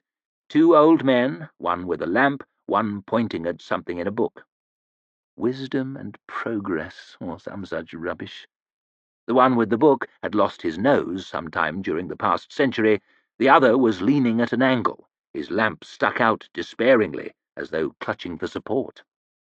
Glockter raised his fist and hammered on the ancient doors. They rattled, moved noticeably, as if they might at any moment drop from their hinges. Glockter waited. Waited some time. There was a sudden clatter of bolts being drawn back, and one half of the door wobbled open a few inches. An ancient face wedged itself into the gap and squinted out at him, lit underneath by a meagre taper clutched in a withered hand.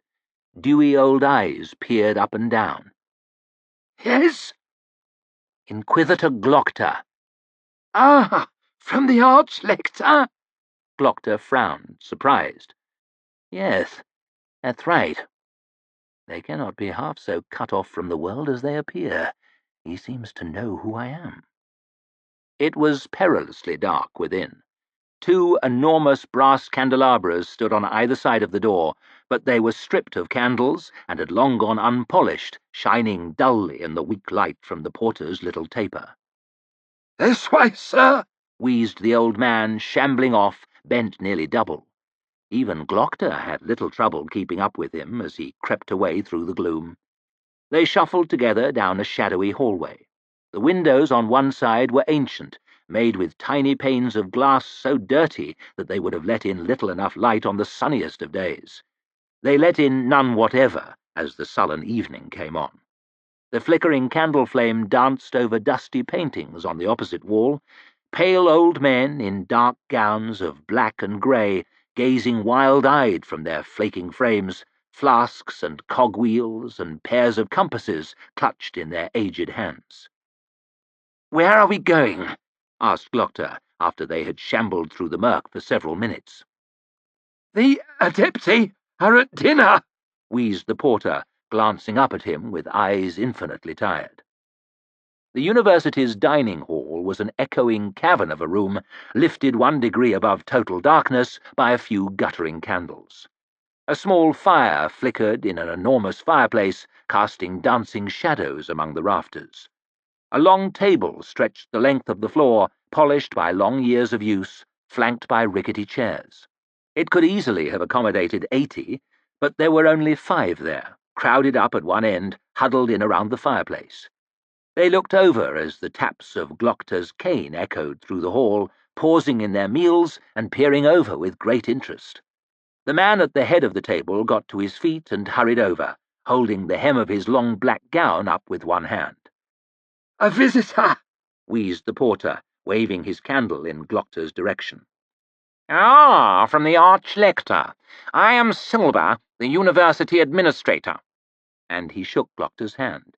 His companions had meanwhile lurched and tottered to their feet, as though the guest of honour had just arrived. "Inquisitor Glockter." He stared round at the eager old man. A good deal more deference than I was expecting, I must say. But then the Arch-Lector's name opens all kinds of doors. Glockter, mumbled one of the old men. "Seems that I remember a Glockter from somewhere." "You remember everything from somewhere, but you never remember where," quipped the administrator to half-hearted laughter. "Please let me make the introductions." He went round the 4 black-gowned scientists one by one. "Saurazin, our Adeptus Chemical." A beefy, unkempt old fellow with burns and stains down the front of his robe and more than one bit of food in his beard. "Denker, the Adeptus Metallic." The youngest of the 4, by a considerable margin, though by no means a young man, had an arrogant twist to his mouth. "Chael, our Adeptus Mechanical." Glockter had never seen a man with so big a head but so small a face. His ears, in particular, were immense and sprouting grey hairs. "And Candelau, the Adeptus Physical." A scrawny old bird with a long neck and spectacles perched on his curving beak of a nose. "Please join us, Inquisitor." And the administrator indicated an empty chair wedged in between 2 of the Adepti. "A glass of wine, then?" wheedled Chael, a prim smile on his tiny mouth, already leaning forward with a decanter and sloshing some into a glass. "Very well." "We were just discussing the relative merits of our various fields of study," murmured Candelau, peering at Glockter through his flashing spectacles. "As always," lamented the administrator. "The human body is, of course, the only area worthy of true scrutiny," continued the Adeptus Physical. "One must appreciate the mysteries within before turning one's attention to the world without. We all have a body, Inquisitor. Means of healing it and of harming it are of paramount interest to us all. It is the human body that is my area of expertise." "Bodies, bodies," whined Chael, pursing his little lips and pushing food around his plate. "We're trying to eat." "Quite so. You're unsettling the Inquisitor with your ghoulish babble." "Oh, I am not easily unsettled." Glockter leered across the table, giving the Adeptus Metallic a good view of his missing teeth. "My work for the Inquisition demands a more than passing knowledge of anatomy." There was an uncomfortable silence. Then Saurazin took hold of the meat plate and offered it out. Glockter looked at the red slices glistening on the plate. He licked at his empty gums. "Thank you, no." "Is it true?" asked the Adeptus Chemical, peering over the meat, voice hushed. "Will there be more funds, now that this business with the Mercers is settled, that is?" Glockter frowned. Everyone was staring at him, waiting for his reply. One of the old Adepti had his fork frozen halfway to his mouth. So that's it. Money. But why would they be expecting money from the Arch-Lector? The heavy meat plate was beginning to wobble. Well, if it gets them listening. Money might be made available, depending, of course, on results. A hushed murmur crept around the table. The Adeptus Chemical carefully set down the plate with a trembling hand. "I have been having a great deal of success with acids recently." "Ha!" mocked the Adeptus Metallic. "Results! The Inquisitor asked for results! My new alloys will be stronger than steel when they're perfected." "Always the alloys," sighed Chael, turning his tiny eyes towards the ceiling. "No one appreciates the importance of sound mechanical thinking." The other 3 Adepti rounded fiercely on him, but the administrator jumped in first. "Gentlemen, please!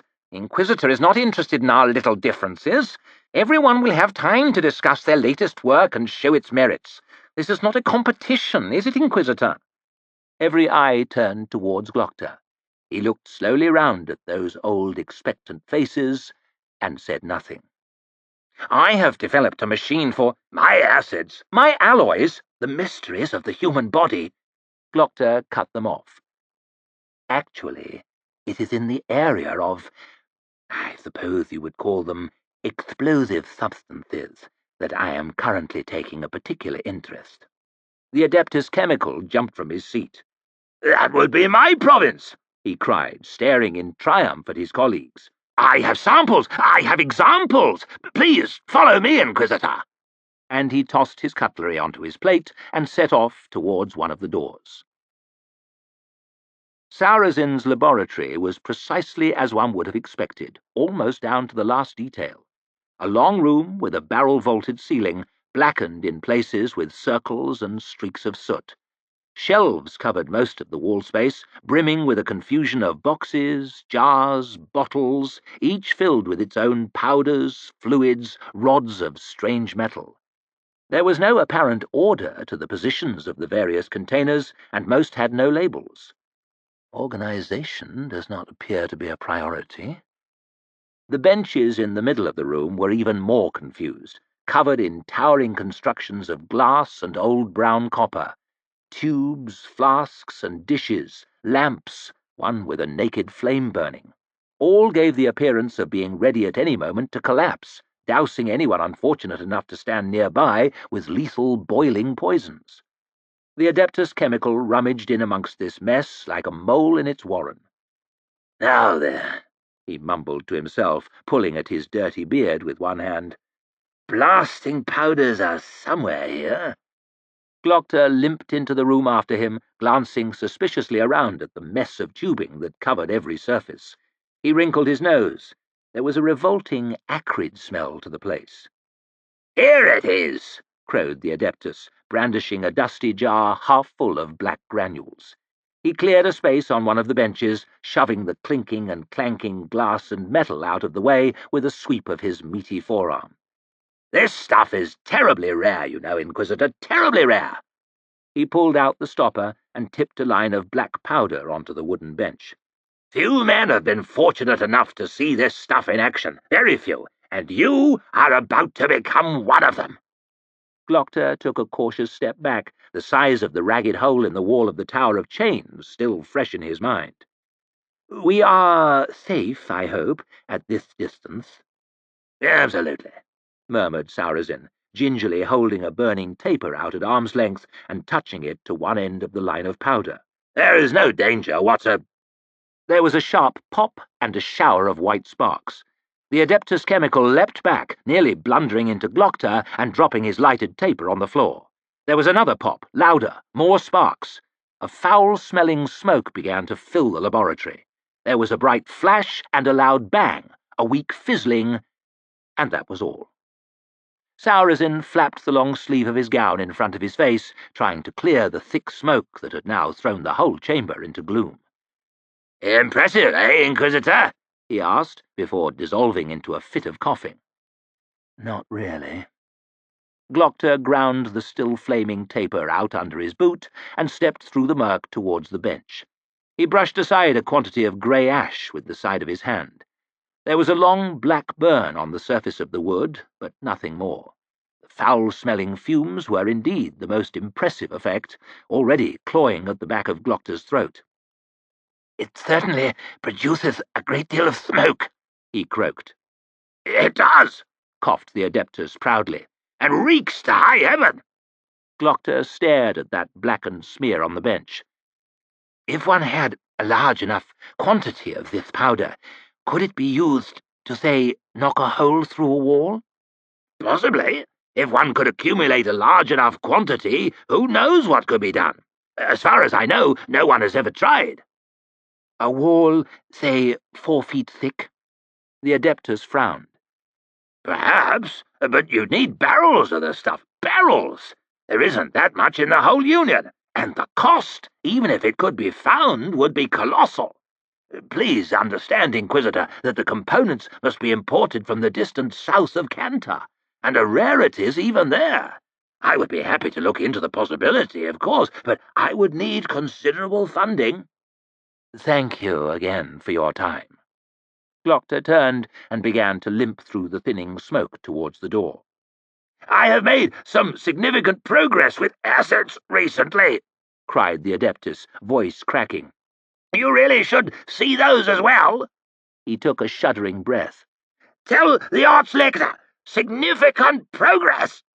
He dissolved into another fit of coughing, and Glockter shut the door tightly behind him. A waste of my time. Our buyers could not have smuggled barrels of powder into that room. Even then, how much smoke, how great a smell would it have made? A waste of my time. Silber was lurking in the hallway outside. "Is there anything else that we can show you, Inquisitor?" Glockter paused for a moment. "Does anyone here know anything about magic?" The administrator's jaw muscles clenched. "A joke, of course. Perhaps—" "Magic," I said. Silber narrowed his eyes. "You must understand that we are a scientific institution. The practice of magic, so-called, would be most inappropriate."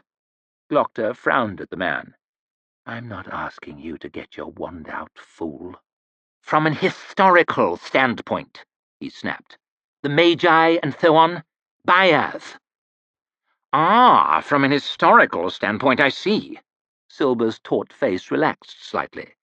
"Our library contains a wide range of ancient texts, some of them dating back to the period when magic was considered less remarkable." "Who can assist me?" The administrator raised his brows. "I'm afraid that the Adeptus Historical is something of a relic." "I need to speak with him, not fence with him." "Of course, Inquisitor. This way." Glockter grabbed the handle of an ancient-looking door, studded with black rivets, began to turn it. He felt Silber seize his arm. "No!" he snapped, guiding Glockter away down a corridor beside. "The stacks are down here." The Adeptus Historical seemed indeed to be a part of ancient history himself. His face was a mask of lined and sagging, half-transparent skin. Sparse hairs, snowy white, stuck unkempt from his head. There were only a quarter as many as there should have been, but each was 4 times longer than you would expect. Hence his eyebrows were thin, yet sprouted out to impressive length in all directions, like the whiskers of a cat. His mouth hung slack, weak, and toothless. Hands were withered gloves, several sizes too big. Only his eyes showed any trace of life, peering up at Glockter and the administrator as they approached. "Visitors, is it?" croaked the old man, apparently talking to a large black crow perched on his desk. "This is Inquisitor Glockter," bellowed the administrator, leaning down towards the old man's ear. "Glockter?" "From the Arch-Lector." "Is it?" The Adeptus Historical squinted up with his ancient eyes. "He's somewhat deaf," Silber murmured, "but no one knows these books like he does." He thought about it for a moment, peering round at the endless stacks disappearing into the gloom. "No one else knows these books at all." "Thank you," said Glockter. The administrator nodded and strode off towards the stairs. Glockter took a step towards the old man, and the crow leapt from the table and scrambled into the air, shedding feathers, flapping madly around the ceiling. Glockter hobbled painfully back. I was sure the damn thing was stuffed. He watched it suspiciously until it clattered to a halt on top of one of the shelves and perched there motionless, staring at him with its beady yellow eyes. Glockter pulled out a chair and dropped into it. "I need to know about buyers." "Buyers?" muttered the ancient Adeptus. "The first letter in the alphabet of the old tongue, of course." "I didn't know that." "The world's brimming full of what you don't know, young man." The bird gave a sudden harsh caw, horribly loud in the dusty silence of the stacks. "Brimming full." "Then let's begin my education. It's the man Baez I need to know about, the first of the Magi." "Baez? The name great Juvens gave to his first apprentice. 1 letter, 1 name. First apprentice, first letter of the alphabet. You understand?" I'm just about keeping up. Did he really exist? The ancient adeptus scowled. Unquestionably. Did you not have a tutor as a young man? I did, unfortunately. Did he not teach you history? He tried, but my mind was on fencing and girls. Ah, I lost interest in such things a long time ago. So did I. Let us return to Baez. The old man sighed. Long ago, before there was a union, Midland was made of many petty kingdoms, often at war with one another, rising and falling with the passing years. One of these was ruled by a man called Herod, later to become Herod the Great. You've heard of him, I assume? Of course. Baez came to Herod's throne room and promised to make him king of all Midland if he did as he was told. Herod, being young and headstrong, did not believe him, but Baez broke the long table with his art. Magic, eh? So the story goes. Herod was impressed. Understandable. And he agreed to accept the advice of the Magus. Which was? To make his capital here in Adua, to make peace with certain neighbors, war with others, and when and how to do it.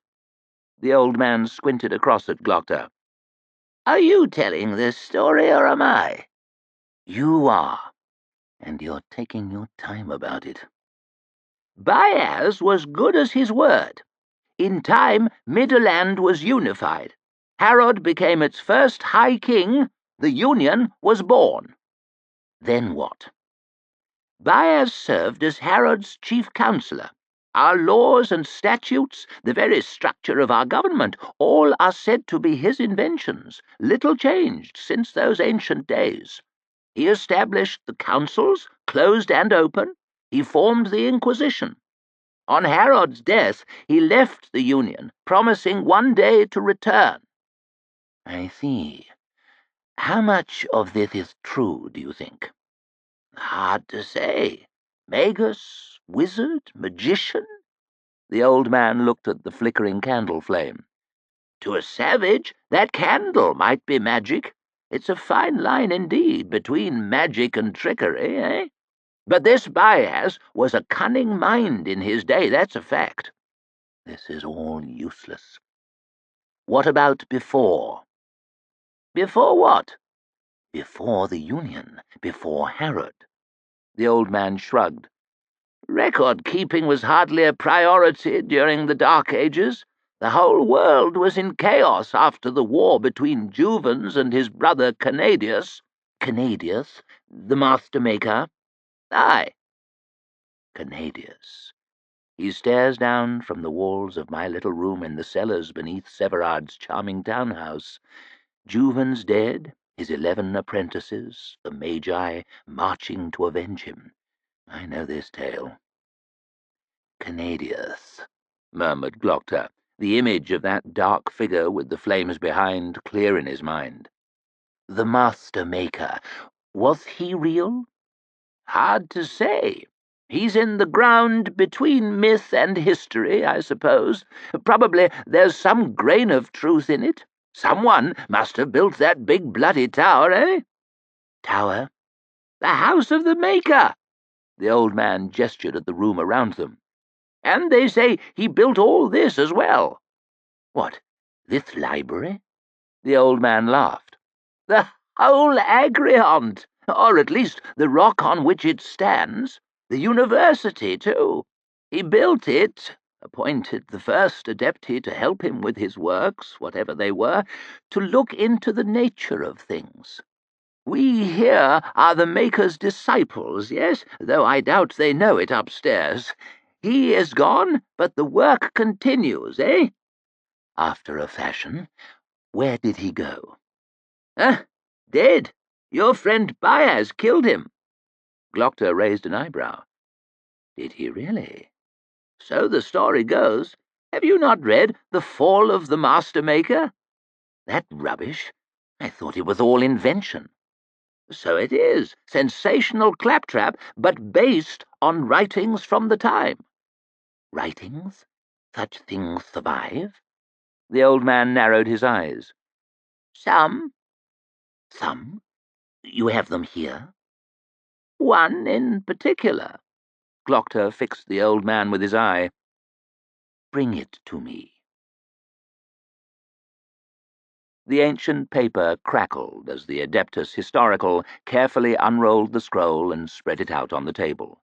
The parchment was yellow and crumpled, edges rough with age, scrawled with a dense script, strange characters, utterly unintelligible to Glockter's eye. What is it written in? The old tongue. Few can read this now. The old man pointed to the first line. An account of the fall of Cannadius, this says, the third of 3. Third of 3? Of 3 scrolls, I presume. Where are the other 2? Lost. Glockter peered into the endless darkness of the stacks.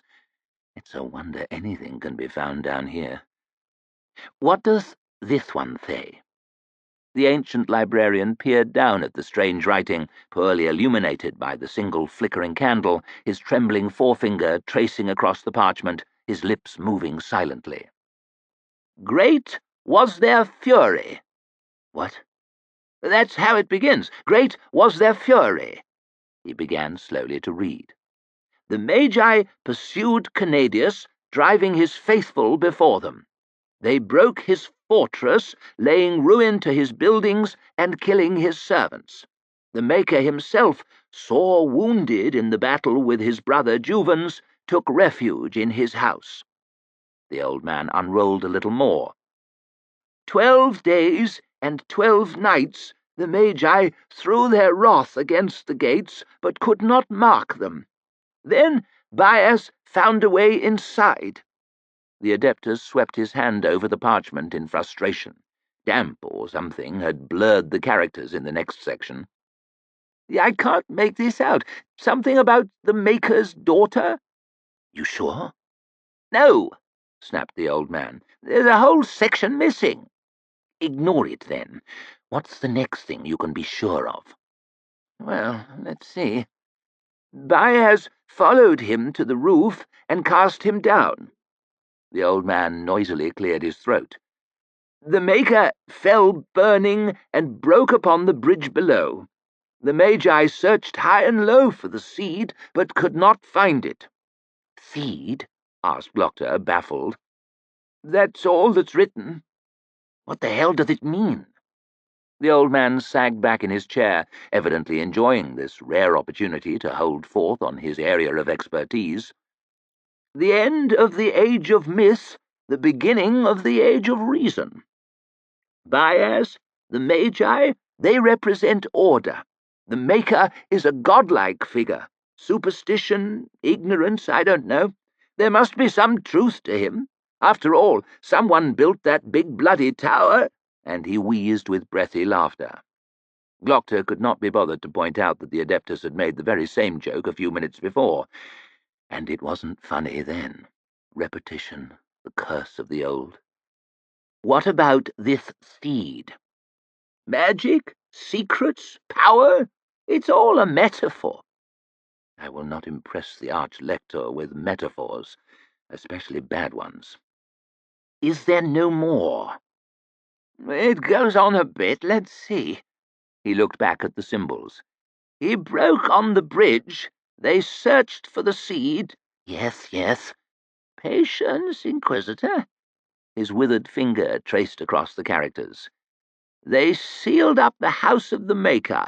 They buried the fallen, Cannadius and his daughter among them. That's all. He peered at the page, his finger hovering over the last few letters. And Bias took the key, that's all. Glockter's eyebrows went up. What? What was that last bit? They sealed the gates, they buried the fallen, and Bias took the key. The key? The key to the house of the Maker? The Adeptus Historical squinted back at the page. That's what it says. There is no key. That tower has stood sealed for centuries. Everyone knows it. Our impostor will have no key, that's sure. Slowly, Glockter began to smile. It is thin, it is very thin, but with the right setting, the right emphasis, it might be enough. The Arch-Lector will be pleased. I'll be taking this. Glockter pulled the ancient scroll over and started to roll it up. What? The eyes of the Adeptus were wide with horror. You can't! He staggered up from his chair, even more painfully than Glockter might have done.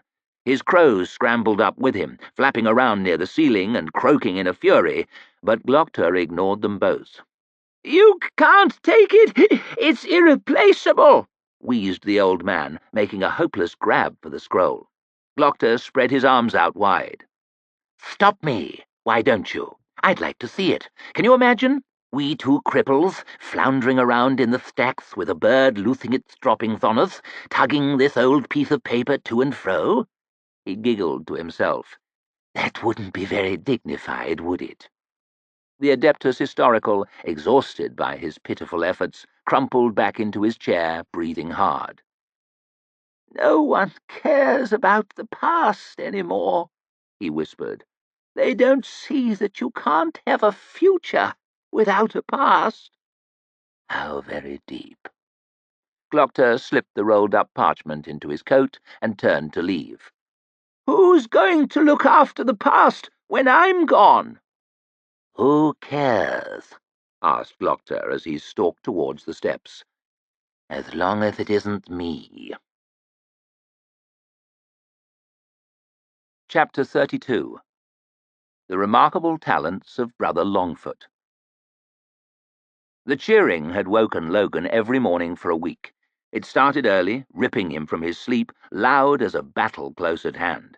He'd thought it was a battle when he first heard it, but now he knew it was just their damn stupid sport. Closing the window brought some relief from the noise, but the heat soon became unbearable. It was sleep a little or sleep not at all, so he left the window open. Logan rubbed his eyes, cursing, and hauled himself from his bed. Another hot, tedious day in the city of white towers. On the road, in the wild, he'd be alert as soon as his eyes opened, but here things were different. The boredom and the heat were making him slow and lazy. He stumbled across the threshold into the living room, yawning wide and rubbing at his jaw with one hand. He stopped. There was someone in there, a stranger, standing at the window, bathed in sunlight, with his hands clasped behind him. A small, slight man, with hair shaved close to his knobbly skull and strange, travel-worn clothes, faded, baggy cloth wrapped round and round his body. Before Logan had a chance to speak, the man turned and sprang nimbly over to him. "And you are?" he demanded. His smiling face was deeply tanned and weather-beaten, like the creased leather on a favourite pair of boots. It made it impossible to guess his age. He could have been anywhere from 25 to 50. 9 fingers, muttered Logan, taking a cautious step back towards the wall. 9 fingers, yes. The little man pressed forwards and seized Logan's hand in both of his, gripping it tightly. It is an honour and privilege most profound, he said, closing his eyes and bowing his head, to make your acquaintance. You've heard of me? Alas, no, but all God's creatures are worthy of the deepest respect. He bowed his head again. I am Brother Longfoot, a traveller of the illustrious order of navigators. There are few lands beneath the sun upon which my feet have not trodden. He pointed down towards his well-worn boots, then spread his arms wide. From the mountains of Thond to the deserts of Shamir, from the plains of the old empire to the silver waters of the 1,000 isles, all the world is my home, truly. He spoke the northern tongue well, better than Logan himself, perhaps. And the north, too? One brief visit in my youth, I found the climate somewhat harsh. You speak the language well enough. There are few tongues that I, Brother Longfoot, cannot speak. An effortless skill with languages is but one among my many remarkable talents. The man beamed. God has truly blessed me, he added. Logan wondered if this might be some elaborate joke. What brings you here? I have been sent for. His dark eyes sparkled. Sent for? Indeed I have, by Bias, the first of the Magi. I have been sent for, and I have come. That is my way. A most generous contribution to the coffers of the Order has been made in return for my remarkable talents, but I would have come without it. Indeed, without it. Really? Indeed. The small man stepped away and started to stride around the room at a terrific pace, rubbing his hands together. The challenge of this assignment spoke as much to the pride of the Order as to its well-documented greed, and it was I who was selected from all the navigators within the circle of the world for this task. I, Brother Longfoot, I and no other. Who, in my position of my reputation, could resist such a challenge? He stopped before Logan and looked up at him expectantly, as if waiting for an answer to his question. "Not I!" shouted Longfoot, setting off on another circuit of the room. "I did not resist it. Why would I? That would not be my way. To journey to the very edge of the world? What a tale that will make! What an inspiration to others! What an—" "The edge of the world?" asked Logan suspiciously. "I know!" The strange man clapped him on the arm. "We are equally excited." "This must be our navigator." Bias emerged from his room. "I am indeed. Brother Longfoot at your service. And you are, I presume, none other than my illustrious employer Bias, the first of the Magi." "I am he." "It is an honor and a privilege most profound," cried Longfoot, springing forward and seizing the Magus by the hand, "to make your acquaintance." "Likewise. I trust your journey was a pleasant one?"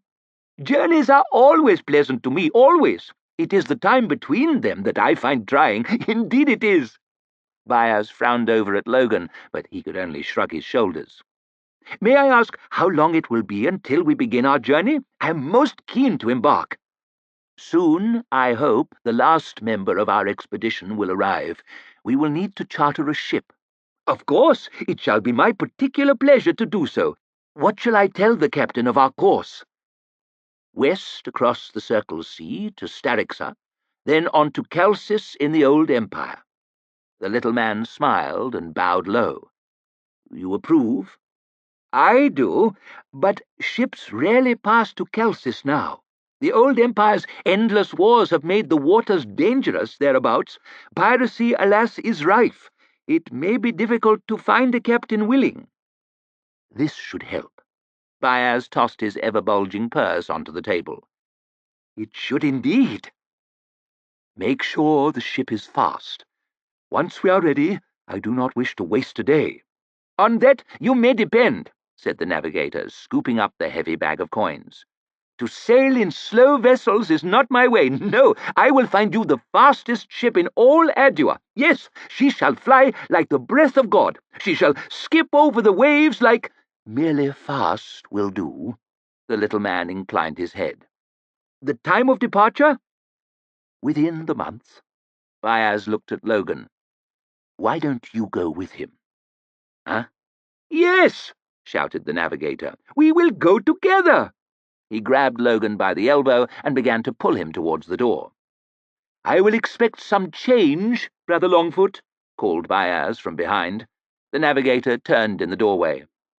"There will be change, on that you may depend. An eye for value, a flair for barter, a dauntless purpose in negotiation. These are but three," and he smiled broadly, "of my remarkable talents." "It is a fabulous place, this Adua, truly. Few cities are its equal. Shaffa, perhaps, is larger, but so very dusty. None could deny that Westport and Dagoska have their sights. Some think of Ospria on its mountain slopes as the most beautiful city of the world, but Brother Longfoot's heart, it must be said, belongs to Great Talins. Have you been there, Master Ninefingers? Have you seen that noble settlement?" Logan was busy trying to keep up with the little man, dodging between the endless flow of people. Longfoot stopped so suddenly that Logan almost piled into him. The navigator turned, his hands raised, a faraway look in his eye. "Talins at sunset, seen from the ocean. I have witnessed many remarkable things, believe me, but I declare that to be the most beautiful sight in all the world. The way the sun gleams on the myriad canals, on the glinting domes of the Grand Duke's citadel, on the graceful palaces of the merchant princes. Where now does the shining sea end and the shining city begin? Ah, Talons!" He turned and charged off once more, and Logan hurried after him. "But this Adua is a fine place, certainly, and growing every year. Things have changed a great deal here since my last visit. Indeed they have. Once there were only noblemen and commoners. The noblemen owned the land, so they had the money and therefore the power. Simple, you see." Well, Logan was having trouble seeing much further than Longfoot's back. "But now they have trade, and so much of it. Merchants and bankers and so forth, everywhere, armies of them. Now commoners can be rich, you see, and a rich commoner has power. Is he a commoner now, or a nobleman? Or is he something else? Very complicated all of a sudden, no? So much wealth, so much money, but so much poverty too, eh? So many beggars, so many poor. Hardly healthy, so rich and so poor, so close together, but it's a fine place still, and always growing." "I find it too crowded," mumbled Logan as a shoulder barged past him, "and too hot." "Bah! Crowded? Do you call this crowded? You should see the great temple in Shava at morning prayer, or the grand square before the Emperor's palace when new slaves are up for auction. And hot? Do you call this hot? In Ulsafine, in the far south of Gurkel, it gets so hot during the summer months that you can cook an egg on your doorstep. Truly. This way." He ducked through the passing crowds towards a narrow side street. "This way is the quickest." Logan caught him by the arm. "Down there?" He peered into the gloom. "You sure?"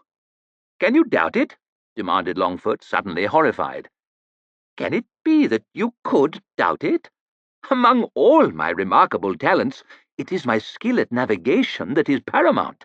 It is for that talent, above all, that the first of the Magi has made so generous a contribution to the coffers of the Order. Could it be that you— But wait." He held up his hand and began to smile again, then tapped Logan on the chest with his forefinger. "You do not know Brother Longfoot. Not yet. You are watchful and cautious, I see it. Fine qualities in their place. I cannot expect you to have my unshakable faith in my abilities. No, that would not be fair.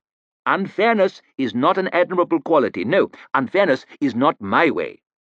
I meant, I shall convince you," shouted Longfoot. "Indeed I shall. You will come to trust my word before your own. Yes, this way is the quickest." And he strode off down the dingy alleyway with remarkable speed, Logan struggling to keep up, though his legs were a good half-foot longer. "Ah, the back streets," called the navigator over his shoulder as they passed down dark and grimy lanes, the buildings crowding in ever closer. "The back streets, eh?" The alleys grew narrower, darker, and dirtier still. The little man turned to the left and the right, never pausing for an instant to consider his course. "Do you smell that? Do you smell that, Master Ninefingers? It smells like—" He rubbed his thumbs and fingertips together as he strode along, searching for the words. "Mystery! Adventure!" It smelled like shit to Logan. A man lay on his face in the gutter, dead drunk perhaps, or maybe simply dead. Other men passed by, limping and haggard, or standing in threatening groups in doorways, handing round bottles. There were women here, too. "4 marks, and I'll give you a blessing, Northman," one of them called to Logan as they passed. "A blessing you won't soon forget. 3, then." "Horse," whispered Longfoot, shaking his head.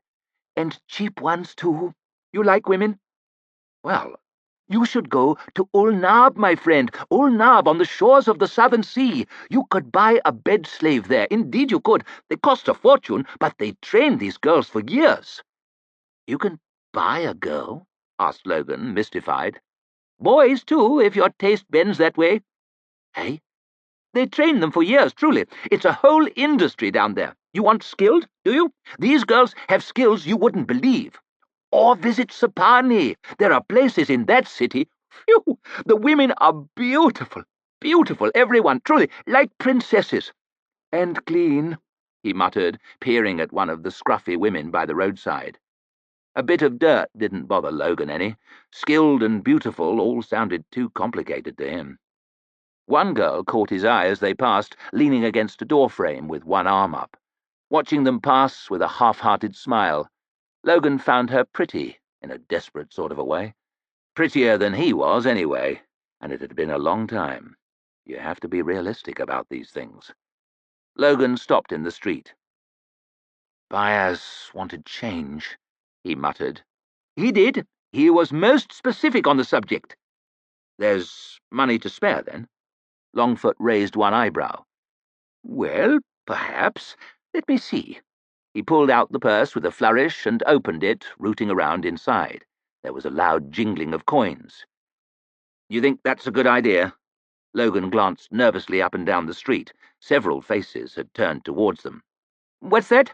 asked the navigator, still poking around in the purse. He pulled some coins out, holding them up to the light and peering at them, then pressed them into Logan's palm. "Subtlety isn't one of your talents, is it?" Some of the shabby men in the alley began to move slowly, curiously towards them, 2 from in front, 1 from behind.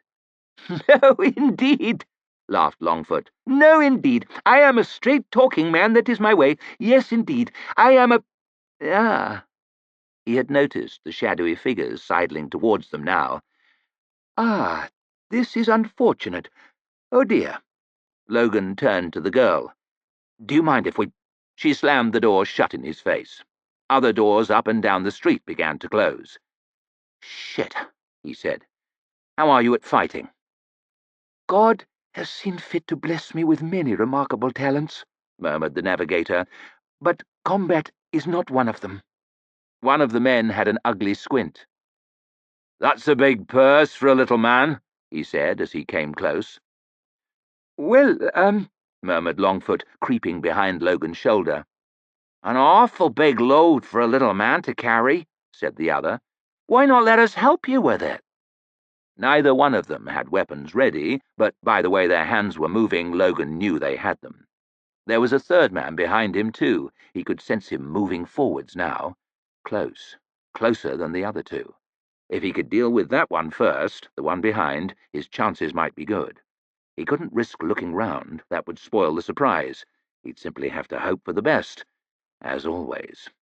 Logan gritted his teeth and flung his elbow backwards. It hit the man behind in the jaw with a heavy crunch, and Logan caught his wrist in his other hand, which was lucky, because he had a knife out and ready. Logan smashed him in the mouth with his elbow again, tearing the blade from his limp fingers as he dropped into the street, head smacking against the dirty cobbles. He whipped round, half expecting to get stabbed in the back, but the other 2 hadn't moved too quick. They had knives of their own out, and one had taken a half step towards him, but he paused when he saw that Logan had the blade up, ready to fight. It was a meagre kind of a weapon, 6 inches of rusty iron without even a crosspiece, but it was better than nothing. A lot better. Logan waved it around in the air in front of him, just to make sure that everyone could see it. Felt good. His odds were much improved. "Right then," said Logan. "Who's next?" The other 2 moved apart, trying to get to either side of him, weighing their knives in their hands, but they didn't seem in any great rush to come on. "We can take him," whispered the squinter, but his friend didn't look too sure. "Or you can have this." Logan opened up his clenched fist, showing the coins that Longfoot had given him. "And leave us be. This much I can spare." He swished the knife around a bit more, just to add some weight to his words. "This is what you're worth to me. This much, no more. What's it to be?" The one with the squint spat on the ground. "We can take him," he hissed again. "You go first." "You fucking go!" shouted the other. "Just take what I'm offering," said Logan. "Then we none of us have to go." The one that he'd elbowed groaned and rolled over in the road, and the reminder of his fate seemed to decide them. "All right, you fucking northern bastard. All right, we'll take it." Logan grinned. He thought about throwing the coins at the one with the squint, then stabbing him while he was distracted. That's what he'd have done in his youth, but he decided against. Why bother? Instead, he opened his fingers and tossed the money into the road behind him, moving towards the nearest wall. He and the 2 thieves circled each other cautiously, each step taking them closer to the coins and him closer to escape. Soon they'd swapped places, and Logan backed away down the street, still holding the knife in front of him. When they were 10 paces apart, the two men squatted down and began to pick the scattered coins up from the ground. "I'm still alive," Logan whispered to himself as he quickened his pace. That had been lucky, he knew. It's a fool who thinks that any fight is too small to be the death of him, however tough he is. Lucky that he caught the one behind just right. Lucky that the other two had been slow. But then, he'd always been lucky with fights. Lucky at getting out of them alive. Not so lucky with the getting into them. Still, he felt good about this day's work. Glad he hadn't killed anybody. Logan felt a hand clap him on the back, and he span round, knife at the ready. "Only me!" Brother Longfoot held up his hands. Logan had nearly forgotten the navigator was there. He must have stayed behind him the whole time, perfectly silent. "Well handled, Master Ninefingers, well handled, truly. I see that you are not without some talents of your own. I am looking forward to travelling with you, I am indeed. The docks are this way," he shouted, already moving off. Logan took one last look back at the two men, but they were still grubbing around on the ground, so he threw the knife away and hurried to catch up to Longfoot. "Do you navigators never fight?" "Some among us do, oh yes, with empty hands and weapons of all kinds. Most deadly, some of them, but not I. No, that is not my way." "Never?" "Never. My skills lie elsewhere." "I would have thought your travels would bring you across many dangers." "They do," said Longfoot brightly. "They do indeed. That is when my remarkable talent for hiding is at its most useful." Chapter 33. Her kind fight everything. Night. Cold. The salt wind was keen on the hilltop, and Pharaoh's clothes were thin and ragged. She hugged her arms and hunched up her shoulders, staring sourly down towards the sea. Dagoska was a cloud of pinprick lights in the distance, huddled around the steep rock between the great curving bay and the glistening ocean. Her eyes could make out the vague, tiny shapes of walls and towers, black against the dark sky, and the thin neck of dry earth that joined the city to the land.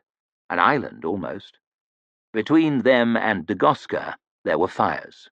Camps around the roads. Many camps. "Dagoska," whispered Yulway, perched on a rock beside her. "A little splinter of the Union, stuck into Gurkle like a thorn in the Emperor's pride." "Ha!" grunted Pharaoh, hunching her shoulders still further. "The city is watched. Many soldiers. More than ever. It might be difficult to deceive so many." "Perhaps we should go back," she muttered hopefully. The old man ignored her. "They are here as well. More than one." "Eaters?" "I must go closer. Find a way in. Wait here for me." He paused, waiting for her to reply. "You will wait." "All right," she hissed. "All right, I'll wait." Yulway slipped off his rock and away down the slope, padding across the soft earth, almost invisible in the inky blackness. When the sound of his jingling bangles had faded into the night, she turned away from the city, took a deep breath, and scurried down the slope southwards, back into Gurkle. Now Pharaoh could run, fast as the wind, hours at a stretch. She'd spent a lot of time running. When she made it to the base of the hill, she ran, feet flying across the open ground, breath coming quick and fierce. She heard water beyond, slid down a bank, and splashed into the shallows of a slow-moving river. She floundered on, knee-deep in the cold water. "Let the old bastard track me through this," she thought. After a while she made a bundle of her weapons and held them above her head as she swam across, forcing against the current with one arm. She flapped out on the other side and ran on along the bank, wiping the water from her dripping face. Time passed slowly, and light began to creep into the sky. Morning was coming. The river babbled beside her, her sandals beating out a rapid rhythm in the stubbly grass. She left the river behind, running on across the flat landscape, turning now from black to grey. A clump of scrubby trees loomed up. She crashed between the trunks and slithered down into the bushes, her breath rasping. She shivered in the half-light, heart pounding in her chest. It was silent beyond the trees. Good. She reached inside her clothes and pulled out some bread and a strip of meat, soggy from the swim, but still edible. She smiled. She had been keeping half of everything that Yulway gave her for the last few days. "Stupid old bastard," she chuckled to herself between choking mouthfuls. "Thought he could get the better of Pharaoh Malgin, did he?" Damn, she was thirsty. No help for that now. She could find water later. She was tired, though, very tired. Even Pharaoh got tired. She would rest here for a moment, just a moment, get the strength back in the legs, then on to... She twitched, annoyed. She could think about the where later. Wherever was best for vengeance. Yes. She crawled through the bushes, sat back against one of the trees. Her eyes closed slowly by themselves. Just rest for a moment now. Vengeance later. "Stupid old bastard," she muttered. Her head dropped sideways. "Brother!" Pharaoh woke with a start, head knocking against the tree. It was light, too light. Another bright, hot day. How long had she been sleeping? "Brother!" A woman's voice, not far off. "Where are you?" "Over here." Pharaoh froze, every muscle tensing. A man's voice, deep and strong, and close. She heard horses' hooves moving slowly, several horses, and near. "What are you doing, brother?" "She's close," shouted the man again. Pharaoh's throat tightened. "I can smell her." Pharaoh felt in the bushes for her weapons, shoved the sword and the knife through her belt, tucked the other knife up her one torn sleeve. "I can taste her, sister. She's very close." "But where?" The woman's voice drew nearer. "Do you think she can hear us?" "Perhaps she can," laughed the man. "Are you there, Malgin?" She threw her quiver over her shoulder and snatched up her bow. "We are waiting," he sang, getting closer still, just beyond the trees now. "Come out, Malgin. Come out and greet us." She bolted away, crashing through the bushes, sprinting across the open ground with desperate speed. "There she is!" cried the woman from behind. "Look at her go!" "Get her, then!" shouted the man. The scrubby grassland stretched away unbroken before her. Nowhere to run to. She span around with a snarl, knocking an arrow to her bow. 4 horsemen were spurring towards her, Gurkish soldiers, sun glinting on their tall helmets and the cruel heads of their spears. Behind them, further back, were 2 other riders, a man and a woman. "Stop! In the name of the Emperor!" one of the horsemen shouted. "Fuck your Emperor!" Her arrow caught the first of the soldiers through his neck, and he tumbled backwards from the saddle with a shocked gurgle, his spear flying out of his hand. "Good shot!" cried the woman. The second rider took an arrow in his chest. His breastplate slowed it, but it still went deep enough to kill.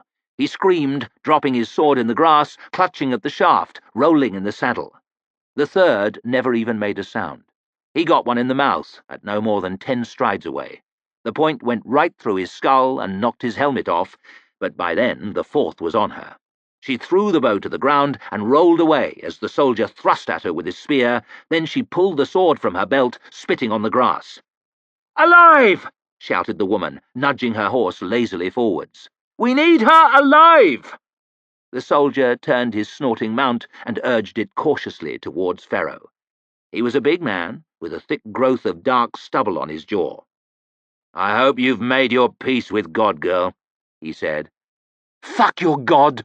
She scuttled out of the way, dodging, moving, staying close to the ground. The soldier jabbed at her with his spear, keeping her at a distance, his horse's hooves pawing at the ground, kicking dust in Pharaoh's face. "Poke her!" she heard the woman shouting behind her. "Yes, poke her!" cried her brother through his giggling. "But not too hard! We want her alive!" The soldier snarled as he spurred his horse forward. Pharaoh ducked and scrambled in front of its kicking legs. The spear point jabbed, cutting a gash in her arm. She swung the sword with all her strength. The curved blade found the gap between the plates of the soldier's armor, took his leg off just below the knee, and opened a huge wound in the horse's side. Man and beast screamed together, fell together to the ground. Dark blood bubbled out across the dirt. "She got him!" The woman sounded mildly disappointed.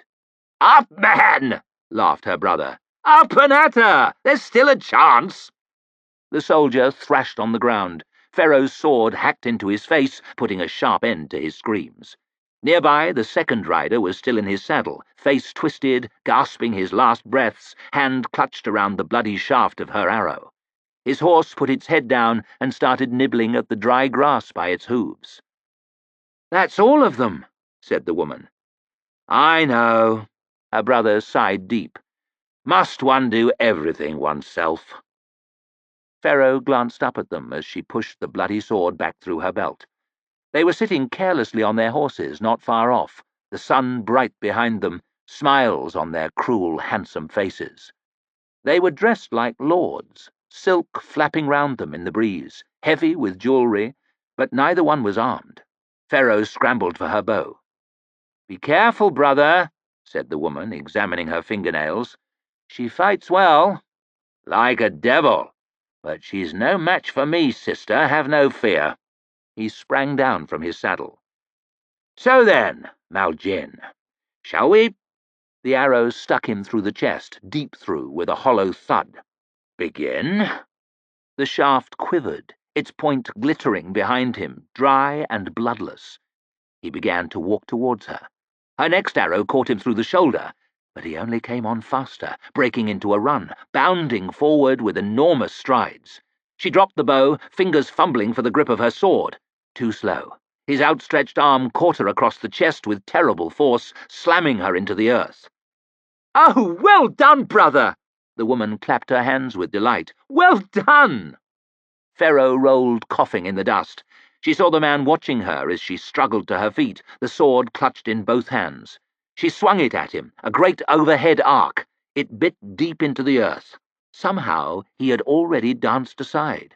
A foot came out of nowhere and sank into her stomach. She doubled over, powerless, the air driven from her body. Her fingers twitched, the sword was left stuck in the ground, her knees wobbled. And now... Something crunched into her nose. Her legs buckled, and the ground hit her hard in the back. She rolled groggily to her knees, the world turning over around her. There was blood on her face. She blinked and shook her head, trying to stop the world from spinning. The man was moving towards her, tipping, blurry. He jerked her arrow out of his chest and tossed it away. There was no blood, just a little dust. Just dust curling in the air. An eater. He had to be. Pharaoh stumbled up, pulling the knife from her belt. She thrust at him, missed, thrust again, missed again. Her head was swimming. She screamed, slashing at him with all her might. He caught her wrist in his hand. Their faces were less than a foot apart. His skin was perfect, smooth like dark glass. He looked young, almost like a child, but his eyes were old, hard eyes. He watched her, curious, amused, like a boy who found an interesting beetle. "She doesn't give up, does she, sister?"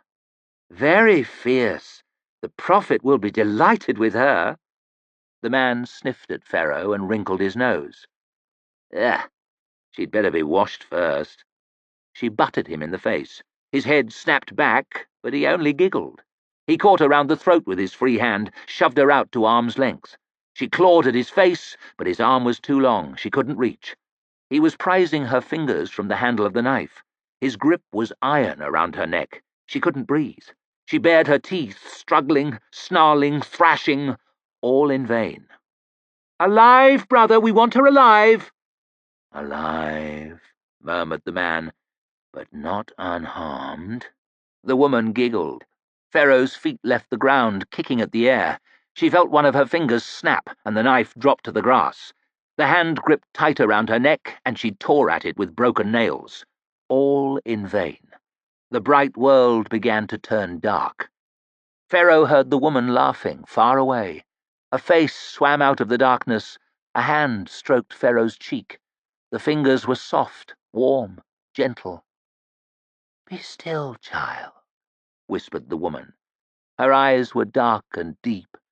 Pharaoh could feel her breath, hot and fragrant, on her face. "You are hurt. You must rest. Be still now.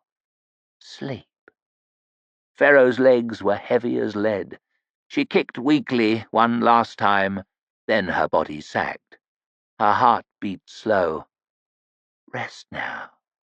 Pharaoh's eyelids began to droop. The woman's beautiful face grew blurred. Sleep. Pharaoh bit down hard on her tongue, and her mouth turned salty. Be still. Pharaoh spat blood in the woman's face. Gah! She shouted in disgust, wiping blood from her eyes. She fights me. Her kind fight everything, came the man's voice just behind Pharaoh's ear. Now listen to me, whore, hissed the woman, clutching Pharaoh's jaw with steely fingers and yanking her face this way and that. You are coming with us, one way or another, you hear me? She goes nowhere. Another voice, deep and mellow. It seemed familiar. Pharaoh blinked, shook her head groggily. The woman had turned, looking at an old man not far away. Yulway. His bangles jingled as he padded softly across the grass. Are you alive, Pharaoh? Ah! She croaked. The woman sneered at Yulway. Who are you, old bastard? Yulway sighed. I am an old bastard. Get you gone, dog, shouted the man. We come from the Prophet, from Khalul himself. And she comes with us. Yulway looked sad. I cannot change your minds. They laughed together. Fool, cried the man. Our minds never change. He let go of one of Pharaoh's arms, took a wary step forward, dragging her with him. A shame, said Yulway, shaking his head. I would have had you carry my respects to Khalul. The Prophet does not walk with the likes of you, beggar. I might surprise you. We knew each other well long ago. I will give our master your respects then, jeered the woman, with the news of your recent death. Pharaoh twisted her wrist, felt the knife drop into her palm. Oh, Khalul would enjoy that news, but he will not receive it yet. The two of you have cursed yourselves. You have broken the second law. You have eaten the flesh of men, and there must be a reckoning. Old fool, sneered the woman. Your laws do not apply to us. Yulway slowly shook his head. The word of Eos governs all. There can be no exceptions. Neither one of you will leave this place alive. The air around the old man shimmered, twisted, blurred. The woman gave a gurgle and dropped suddenly to the earth, more than falling, melting, flopping, dark silk flapping around her collapsing body. Sister! The man let go of Pharaoh, sprang at Yulway, arms outstretched. He got no further than a stride. He gave a sudden shrill scream and dropped to his knees, clutching at his head. Pharaoh forced her stumbling feet forward, grabbed hold of his hair with her broken hand, and drove the knife into his neck. Dust blew out into the wind, a fountain of dust. Flames flickered around his mouth, charring his lips black, licking burning hot at her fingers. She dropped on top of him, bearing him back onto the ground, choking, snorting. The blade opened up his stomach, scraped against his ribs, snapped off in his chest. Fire licked out. Fire and dust. She hacked at the body mindlessly with the broken knife long after it had stopped moving. She felt a hand on her shoulder. He is dead, Pharaoh. They both are dead. She saw it was true. The man lay on his back, staring up at the sky, face charred round his nose and mouth, dust blowing from the gaping wounds. I killed him. Her voice cracked and broken in her throat. No, Pharaoh. I did that. They were young eaters, weak and foolish. Still, you are lucky they wanted only to catch you. I am lucky, she mumbled, dribbling bloody spit onto the eater's corpse. She dropped the broken knife, crawled away on all fours. The body of the woman lay next to her, if you could call it that, a shapeless, lumpy mass of flesh. She saw long hair and an eye and lips. What did you do? She croaked through her bloody mouth. I turned her bones to water and burned him from the inside. Water for one, fire for the other. Whatever works for their kind. Ferro rolled over on the grass, looking up at the bright sky. She held her hand in front of her face, shook it. One of her fingers flopped back and forth. Yulway's face appeared above, staring down at her. "Does it hurt?" "No," she whispered, letting her arm drop back to the earth. "It never does."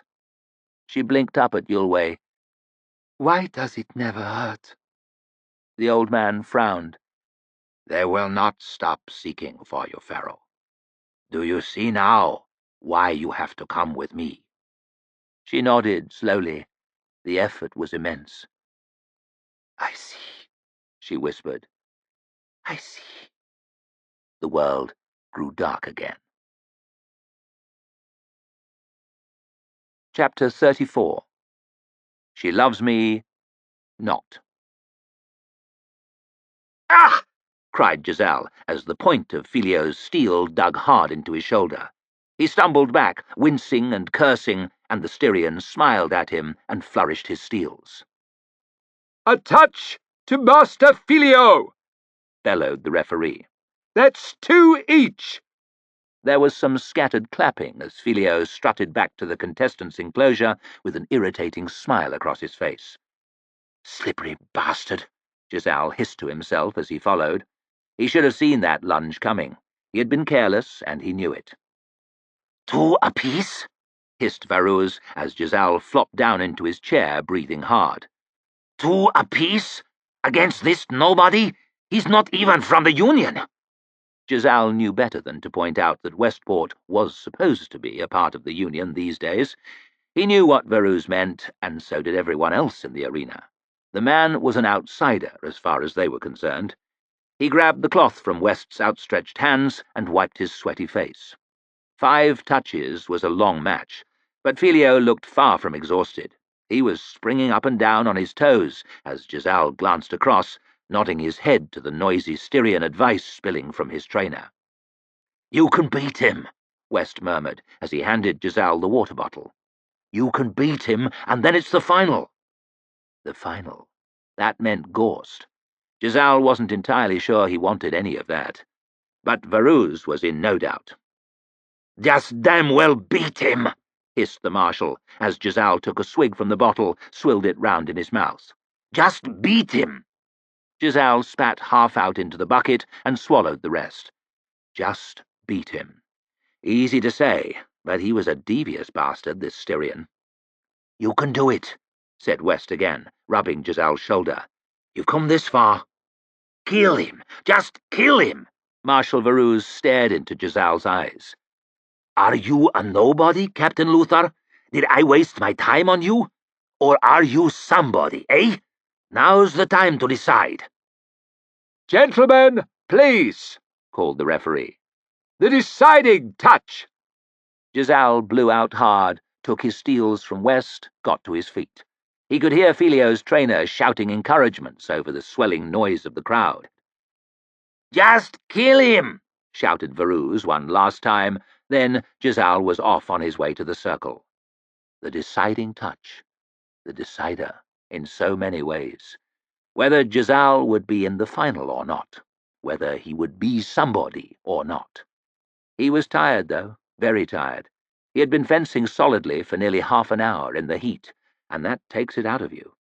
He was sweating again already. He could feel it leaking out of his face in big drops. He moved towards his mark, a bit of chalk on some dry grass. Filio was standing there waiting, still smiling, anticipating his triumph. The little shit. If Gorst could club those others around the circle, then surely Giselle could grind this fool's face in the turf. He squeezed the grips of his steels and concentrated on that nauseating little smile. He wished for a moment that the steels weren't blunted, until it occurred to him that he might be the one who got stabbed. "Begin!" Giselle sorted through his cards, shuffling them this way and that in his hands, barely even looking at the symbols on them, barely caring whether he kept them out of sight of the others. "I'll raise you 10, said Caspar, sliding some coins across the table with a look that said, oh, something, probably. Giselle didn't care what. He really wasn't concentrating. There was a lengthy pause. It's your bet, Giselle, grumbled Jallenhorm. It is? He scanned across the meaningless symbols, unable to take any of it too seriously. I'll fold. He tossed the cards onto the table. He was down today, well down, for the first time in he couldn't remember how long. Ever, probably. He was too busy thinking about Adi, wondering how he could bed her without doing either one of them lasting harm, most particularly without his being killed by West. He was still no closer to an answer, unfortunately. Caspar swept up the coins, smiling broadly at his most unlikely victory. "So, that was well fought today, Giselle. A close one, but you came through, eh?" "Ah," said Giselle. He took his pipe from the table. "I swear, I thought he had you for a minute there, but then—" and he snapped his fingers under Brint's nose. "Just like that. Knocked him right over. The crowd loved it. I laughed so hard I nearly wet myself, I swear." "You reckon you can beat Ghost?" asked Jallenhorm.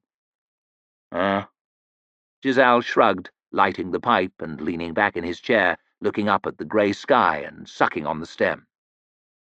"You seem pretty calm about it all," said Brint.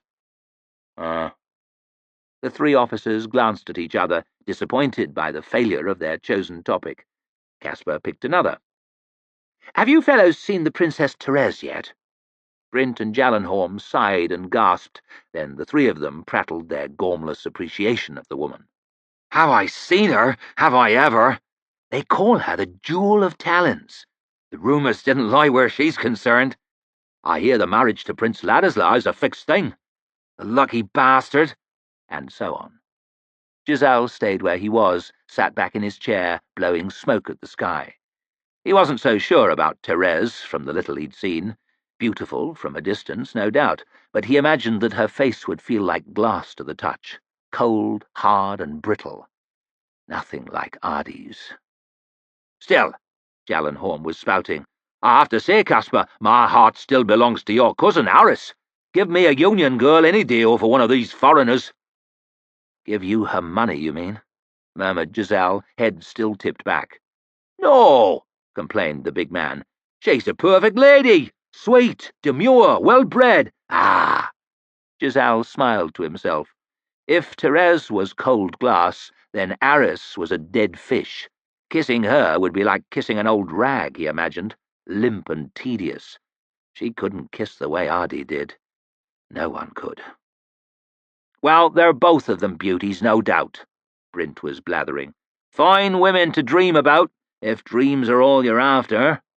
He leaned forward to a conspiratorial distance, smirking shiftily round, as though he had something secret and exciting to say. The other two edged their chairs forward, but Giselle stayed where he was. He had no interest at all in hearing about whatever whore that idiot was bedding. "Have you met West's sister?" murmured Brint. Giselle's every muscle stiffened. "She's not the equal of those two, of course, but she's really quite pretty, in a common sort of way, and I think she'd be willing." Brint licked his lips and nudged Jallenhorm in the ribs. The big man grinned guiltily like a schoolboy at a dirty joke. "Oh, yes, she strikes me as the willing type." Caspar giggled. Giselle put his pipe down on the table, noticing that his hand was trembling slightly. The other was gripping the arm of his chair so hard that his knuckles were white. "I do declare," said Brint, "if I didn't think the Major would stick me with his sword, I'd be tempted to stick his sister with mine, eh?" Jallenhorm spluttered with laughter. Giselle felt one of his eyes twitching as Brint turned his smirk towards him. "Well, Giselle, what do you think? You've met her, haven't you?" "What do I think?" His voice seemed to come from a terribly long way away as he stared at those three grinning faces. "I think you should watch your mouth, you son of a fucking whore." He was on his feet now, teeth gritted so tight together they felt like they might crack apart. The three smiles blinked and faded. Giselle felt Caspar's hand on his arm. "Come on, he only meant—" Giselle ripped his arm away, seized the edge of the table, and flung it over. Coins, cards, bottles, glasses flew through the air and spilled out across the grass. He had his sword in his other hand, still sheathed, luckily, leaning right down over Brint, spraying spit in his face. "Now you fucking listen to me, you little bastard," he snarled. "I hear anything more like that, anything, and you won't have to worry about West." He pressed the grip of his steel into Brint's chest. "I'll carve you like a fucking chicken."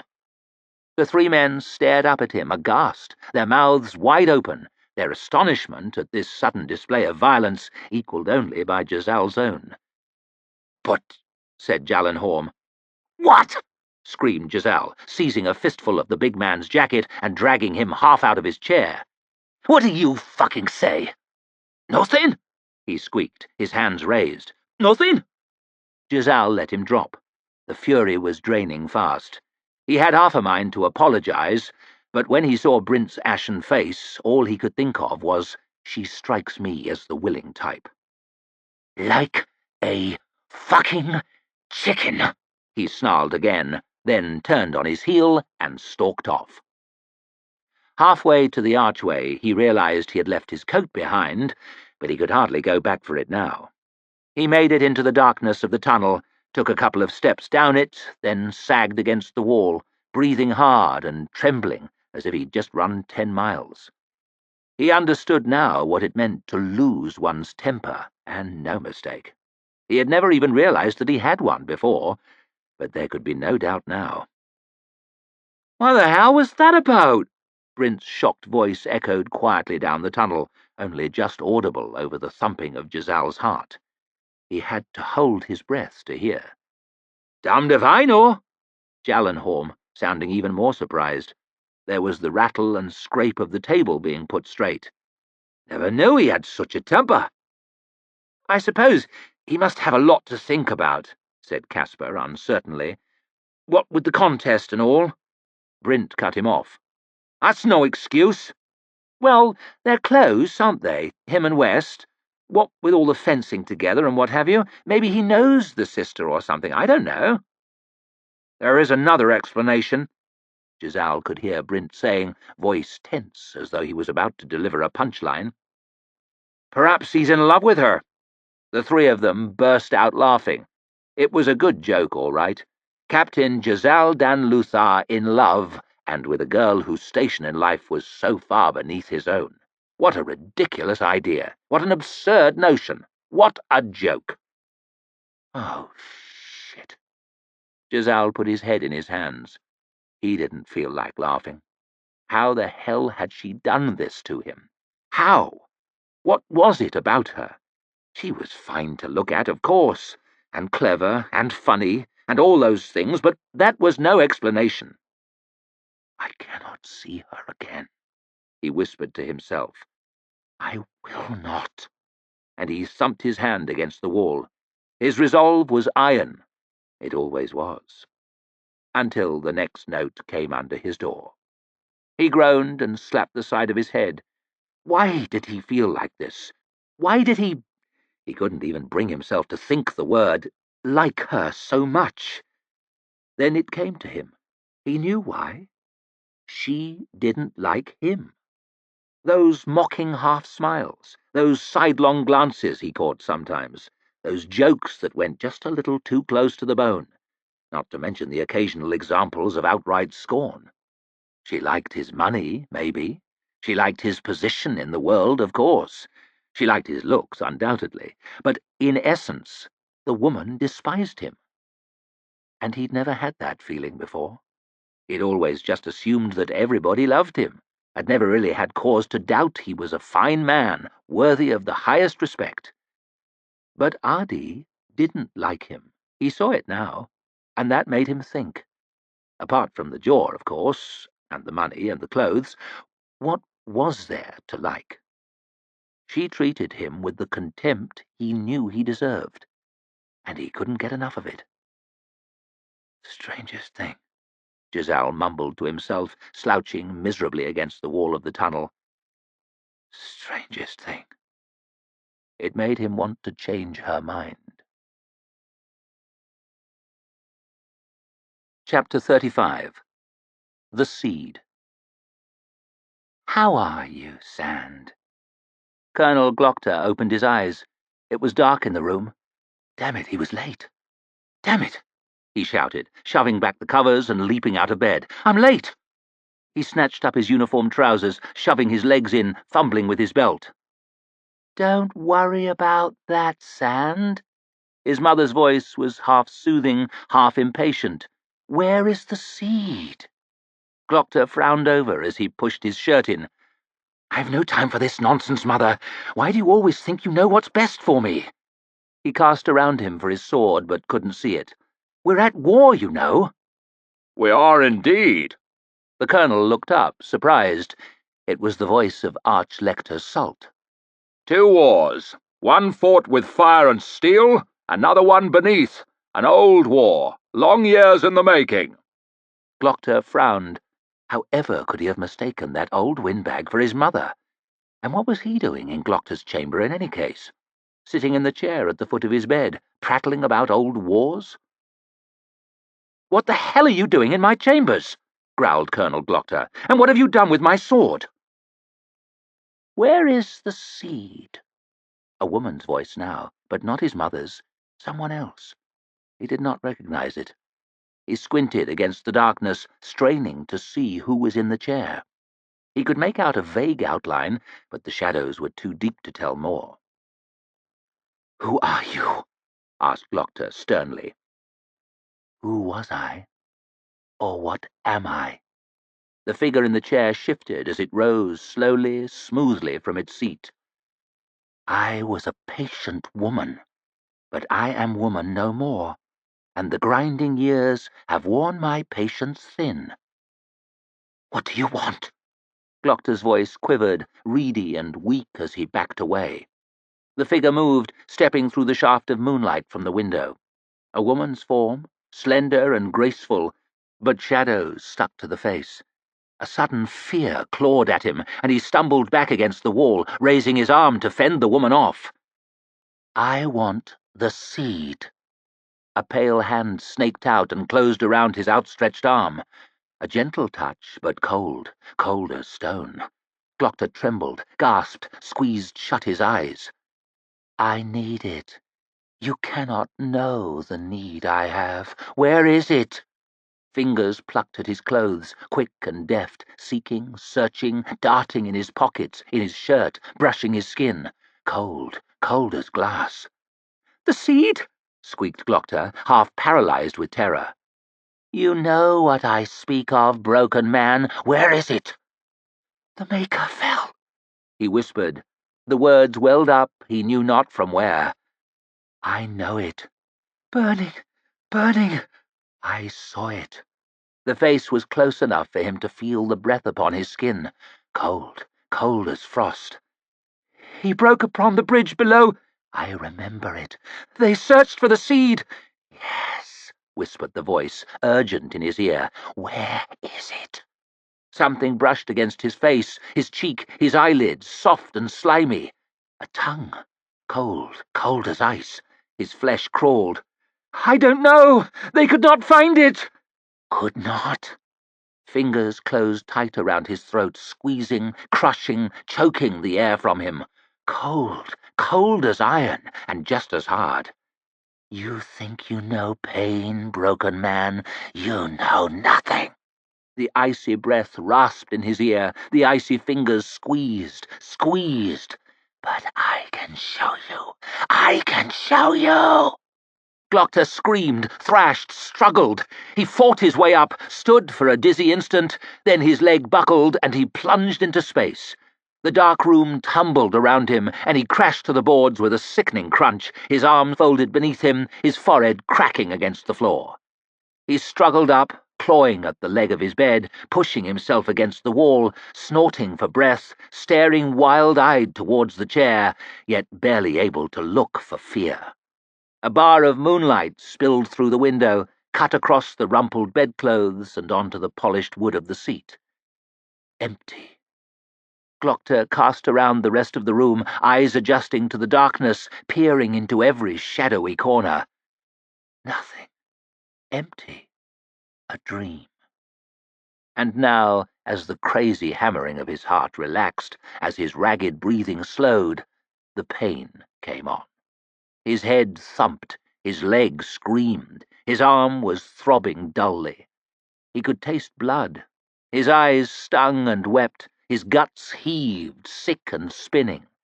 He whimpered, made an agonizing hop towards the bed, then collapsed on the moonlit mattress, exhausted, wet with cold sweat. There was an urgent knocking at the door. "Sir, are you all right?" Barnum's voice. The knocking came again. "No good. It is locked, always locked, but I don't think I'll be moving. Frost will have to break it down."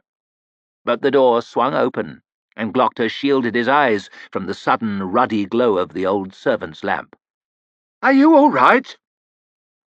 "I fell," mumbled Glockter. "My arm." The old servant perched on the bed, taking Glockter's hand gently and pushing up the sleeve of his nightshirt. Glockter winced. Barnum clicked his tongue. His forearm had a big pink mark across it, already beginning to swell and redden. "I don't think it's broken," said the servant, "but I should fetch the surgeon just in case." Yes. He waved Barnum away with his good hand. "Fetch him." Glockter watched the old servant hurry, stooped out of the door, heard him creaking along the narrow corridor outside, down the narrow stairs. He heard the front door banging shut. Silence descended. He looked over at the scroll he had taken from the Adeptus Historical, still rolled up tight on the dresser, waiting to be delivered to Arch-Lector Sult. The Maker fell burning. He broke upon the bridge below. Strange how parts of the waking world stray into one's dreams. That damned Northman and his intruder. A woman, and cold. That'll be what set me off. Glockter rubbed his arm gently, pressing the sore flesh with his fingertips. Nothing. Just a dream. And yet something was niggling at him. He looked over at the back of the door. The key was still in the lock, shining orange in the light from the lamp. Not locked. And yet I must have locked it. Must have. I always do. Glockter looked back to the empty chair. What did that idiot apprentice say? Magic comes from the other side, the world below. Hell. Somehow, at that moment, after that dream, it did not seem so difficult to believe. The fear was building in him again, now he was alone. He stretched out his good hand towards the chair. It took an age to get there, trembling, shaking. His fingers touched the wood. Cool, but not cold. Not cold. There is nothing there. He slowly withdrew his hand, cradling his pulsing arm. Nothing. Empty. A dream. "What the hell happened to you?" Glockter sucked sourly at his gums. Fell out of bed. He scratched absently at his wrist through the dressing. Until a moment ago it had been throbbing like hell, but the sight in front of him had pushed the pain into the back of his mind. I could be worse off, a lot worse. Not a pretty sight, not at all. You're damn right it's not. Severard looked as disgusted as was possible, with half his face covered. I nearly puked when I first saw it. Me! Glockter peered down, frowning, at the tangled mess of butchery, supporting himself against a tree trunk with one hand and pushing some of the ferns aside with the tip of his cane to get a better look. Are we even sure it's the man? Might be a woman. Human, anyway. That's a foot. Ah, so it is. How was it found? He found it. Severard nodded over towards a gardener, sat on the ground, pale-faced and staring, and with a small pool of drying vomit on the grass beside him. In amongst the trees here, hidden in the bushes. Looks as if whatever killed it tried to hide it, but not long ago it's fresh. It is indeed. Barely any smell, and only a couple of flies have arrived. Very fresh. Perhaps last night even. It might not have been found for days, except someone asked for one of these trees to be pruned, blocking out the light or something. You ever seen anything like this? Glockter shrugged. In Angland once, before you came. One of the convicts tried to escape. He made it a few miles, then succumbed to the cold. A bear made free with the corpse. That was quite a mess, though not near as bad as this one. I can't see anyone freezing to death last night. It was hot as hell. Said Glockter. If hell is hot, I've always thought it might be cold. Cold as ice. There are few bears within the Agriont in any case. Do we have any idea as to the identity of this, he waved his cane towards the carcass, person? None. Is anyone unaccounted for, reported missing? Not that I've heard. So we have not the slightest idea even who our victim is. Why the hell are we taking an interest? Don't we have a fake Magus to be watching? That's just it. Their new quarters are right over there. Severard's gloved finger pointed out a building not 20 strides away. I was watching them when this came to light. Glockter raised an eyebrow. I see. And you suspect some connection, do you? The practical shrugged. Mysterious intruders in the dead of night, gruesome murders on their very doorstep. Our visitors draw trouble like shit draws flies. Ah, said Severard, swatting a fly away with his gloved hand. I looked into that other thing as well. Your bankers, Valentin Bulk. Glockter looked up. Really? And? And not a lot. An old house, very old and very well respected. Their notes are good as gold among the merchants. They've got offices all across Midderland, Angland, Starrickland, in Westport, in Dagoska, even outside the Union. Powerful people, by all accounts. All kinds of folk owe them money, I reckon. Strange thing, though, no one seems ever to have met a Valent or a Bulk. Who can tell with banks, though, eh? They love secrets. You want me to dig any more? It could be dangerous, very dangerous. Dig too far, and we might be digging our own graves. No, we'd better leave off, for now. Keep your ears open, though. My ears are always open, Chief. So, who'd you like for the contest? Glockter glanced across at the practical. How can you think about that with this in front of you? The practical shrugged. It won't do him any harm, will it? Glockter looked back at the mangled body. I suppose it won't, at that. So, come on, you should know. Luthor or Ghost? Ghost. I hope he carves the little bastard in two. Really? People say he's a clumsy ox. Lucky is all. Well, I say he's a genius, said Glockter. In a couple of years they'll all be fencing like him, if you can call it fencing. You mark my words. Ghost, eh? Maybe I'll have a little bet. You do that. But in the meantime, you'd better scrape this mess up and take it to the university. Get Frost to give you a hand. He's got a strong stomach. The university? Well, we can't just leave it here. Some fashionable lady taking a turn in the park could get an awful shock. Severard giggled. And I might just know of someone who can shed some light on this little mystery. This is quite an interesting discovery you've made, Inquisitor. The Adeptus Physical paused in his work and peered over at Glockter, one eye enormously magnified through his glittering eyeglass. Quite a fascinating discovery, he muttered as he returned to the corpse with his instruments, lifting, prodding, twisting, squinting down at the glistening flesh. Glockter peered round the laboratory, his lip curling with distaste. Jars of many different sizes lined 2 of the 4 walls, filled with floating, pickled lumps of meat. Some of those floating things Glockter recognized as parts of the human body. Some he did not.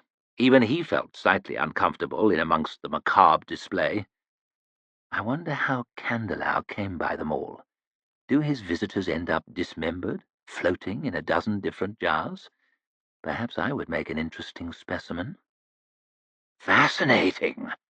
The Adeptus loosened the strap of his eyeglass and perched it on top of his head, rubbing at the pink ring it had left behind around his eye. What can you tell me about it? Glockter frowned. I came here to find out what you can tell me about it. Of course, of course. Candelau pursed his lips. "Well, as to the gender of our unfortunate friend, he trailed off.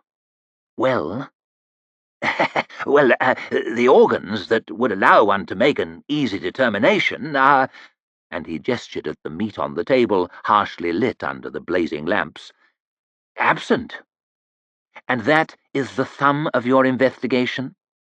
Well, there are other things. A man's third finger is typically longer than his first, not necessarily so with a woman, but our remnant does not have all the digits necessary to make such a judgment. As to gender, therefore, without the fingers, we're quite stumped." He giggled nervously at his own joke. Glockter did not. "Young or old?" "Well, again, that is quite difficult to determine, I'm afraid. And the Adeptus tapped at the corpse with his tongs. "Teeth here are in good condition, and such skin as remains would appear to be consistent with a younger person, but this is really just—" "So what can you tell me about the victim?" Nothing," and he smiled apologetically. "But I have made some interesting discoveries as to the cause of death." "Really?" "Oh, yes. Look at this." "I would rather not." Glockter limped cautiously over to the bench, peering down at the spot the old man was indicating. "You see here, the shape of this wound?" The Adeptus prodded at a flap of gristle. "No, I do not see," said Glockter. "It appears all to be one enormous wound to me." The old man leaned towards him, his eyes wide. "Human," he said. "We know that it is human. This is a foot. No, these teeth marks here, they are human bites." Glockter frowned. "Human bites?" "Absolutely." Candelau's beaming smile was quite at odds with the surroundings, and with the subject matter, I rather think. "This individual was bitten to death by another person, and, in all likelihood," and he gestured triumphantly at the mess on his table, "considering the incomplete nature of the remains, partially eaten." Glockter stared at the old man for a moment. "Eaten? Eaten? Why must every question answered raise 10 more?" "This is what you would have me tell the Arch-Lector?" The Adeptus laughed nervously. "Well, these are the facts, as I see them. A person unidentified, perhaps a man, perhaps a woman, either young or old, was attacked in the park by an unknown assailant, bitten to death within 200 strides of the king's palace, and partially eaten?" Candelau gave a worried glance sideways towards the entrance. Glockter turned to look and frowned. There was a new arrival there, one that he had not heard enter. A woman standing in the shadows at the edge of the bright lamplight with her arms folded. A tall woman with short, spiky red hair and a black mask on her face, staring at Glockter and the Adeptus through narrowed eyes. A practical, but not one I recognize, and women are quite a rarity in the Inquisition, I would have thought. "Good afternoon, good afternoon." A man stepped briskly through the door, gaunt, balding, with a long black coat and a prim little smile on his face. An unpleasantly familiar man. Goyle, damn him. Our new superior of Adua arrived at last. Great news. "Inquisitor Glockter," he purred. "What an absolute pleasure it is to see you again." "Likewise, Superior Goyle. You bastard." Two other figures followed close behind the grinning superior, making the glaring little room seem quite crowded. One was a dark-skinned, stocky Cantic with a big golden ring through his ear. The other was a monster of a Northman, with a face like a stone slab. He almost had to stoop to cram himself through the doorway. Both were masked and dressed from head to toe in Practical's black. "This is Practical Vitari," chuckled Goyle, indicating the red-haired woman who had flowed over to the jars and was peering into them, one at a time, tapping on the glass and making the specimens wobble. "And these are Practical's Halim?" The southerner sidled past Goyle and into the room, busy eyes darting here and there. And Bayer, the monstrous Northman, gazed down at Glockter from up near the ceiling.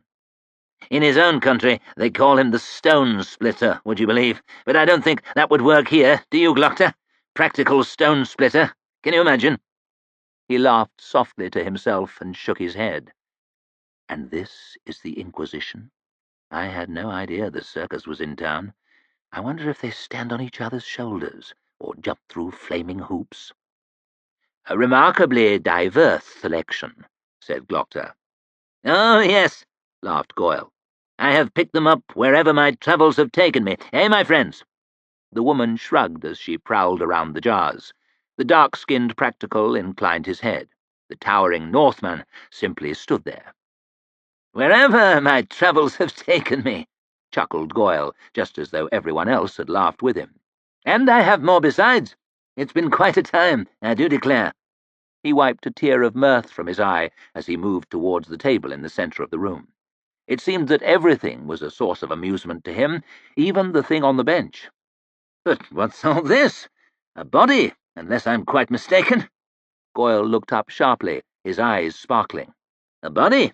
A death within the city? As superior of Adua, surely that falls within my province. Glockter bowed. Naturally, I was not aware that you had arrived, Superior Goyle. Also, I felt that the unusual circumstances of this— Unusual? I see nothing unusual. Glockter paused. What game is this chuckling fool playing? Surely you would agree that the violence here is exceptional. Goyle gave a flamboyant shrug. Dogs! Dogs? Asked Glockter, unable to let that one pass. Domestic pets run mad, do you think? Or wild ones which climbed over the walls? The superior only smiled. Whichever you like, Inquisitor. Whichever you like. I'm afraid it could not possibly be dogs, the Adeptus Physical began pompously to explain. I was only just making clear to Inquisitor Glockter, these marks here, and on the skin here, do you see, these are human bites, undoubtedly. The woman sauntered away from the jars, closer and closer to Candelau, leaning in towards him until her mask was only inches away from his beak of a nose. He slowly trailed off. Dogs, she whispered, then barked in his face. The Adeptus jumped away.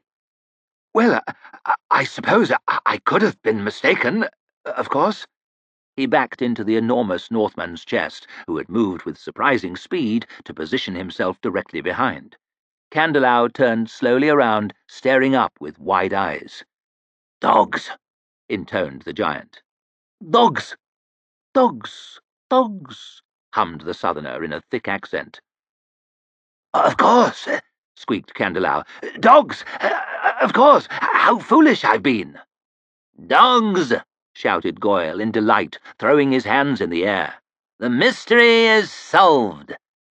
To Glockter's amazement, 2 of the 3 practicals began politely to applaud. The woman stayed silent.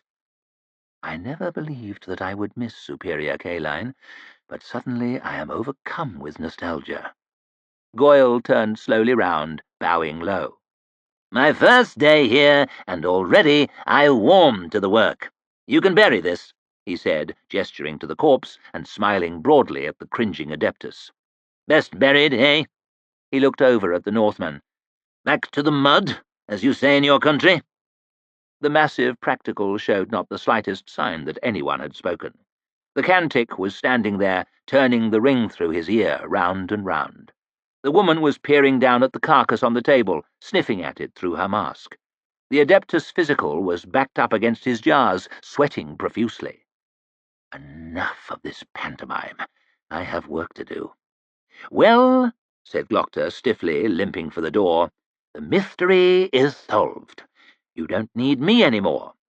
Superior Goyle turned to look at him. His good humour suddenly vanished. No, he hissed, furious little eyes nearly popping out of his head. We don't need you any more. Chapter 36. Never Bet Against a Magus. Logan sat in the hot sun, hunched over on his bench, and sweated. The ridiculous clothes did not help with the sweating, or indeed with anything else. The tunic had not been designed to sit down in, and the stiff leather dug painfully into his fruits whenever he tried to move. "Fucking thing," he growled, tugging at it for the 20th time. Quai looked hardly more comfortable in his magical garb. The glittering of the gold and silver symbols only served to make his face look the more ill and pallid, his eyes the more twitchy and bulging. He'd hardly spoken a word all morning. Of the three of them, only Baez appeared to be enjoying himself, beaming round at the surging crowds on the benches, the sunlight shining off his tanned pate. They stood out among the heaving audience like well-rotted fruit, and seemed about as popular. Even though the benches were packed shoulder to shoulder, a small, nervous space had built up around the three of them where no one would sit. The noise was even more crushing than the heat and the crowds. Logan's ears hummed with the din. It was the most he could do to keep from clamping his hands over them and throwing himself under the bench for cover. Baez leaned towards him. "Was this what your duels were like?" He had to shout, even though his mouth was barely 6 inches from Logan's ear. Ah. Even when Logan had fought Rudd Three Trees, when a good part of Bethod's army had drawn up in a great half-circle to watch, shouting and screaming and hammering their weapons against their shields, when the walls of Ufrith above them had been crammed with onlookers, his audience had not been half this size, not half this noisy. No more than 30 men had watched him kill Shama Heartless. Kill him, then butcher him like a pig. Logan winced and flinched and hunched his shoulders higher at the memory of it. Cutting and licking the blood from his fingers, while the dogman stared in horror and Bethod laughed and cheered him on. He could taste the blood now, and he shuddered and wiped his mouth. There had been so many fewer people, and yet the stakes had been so much higher. The lives of the fighters, for one thing, and the ownership of land, of villages, of towns, the futures of whole clans.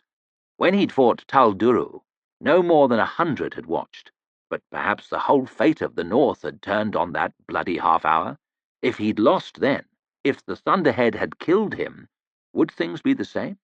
If Black Dow or Harding Grim or any of those others had put him in the mud, would Bethod have a golden chain now and call himself a king?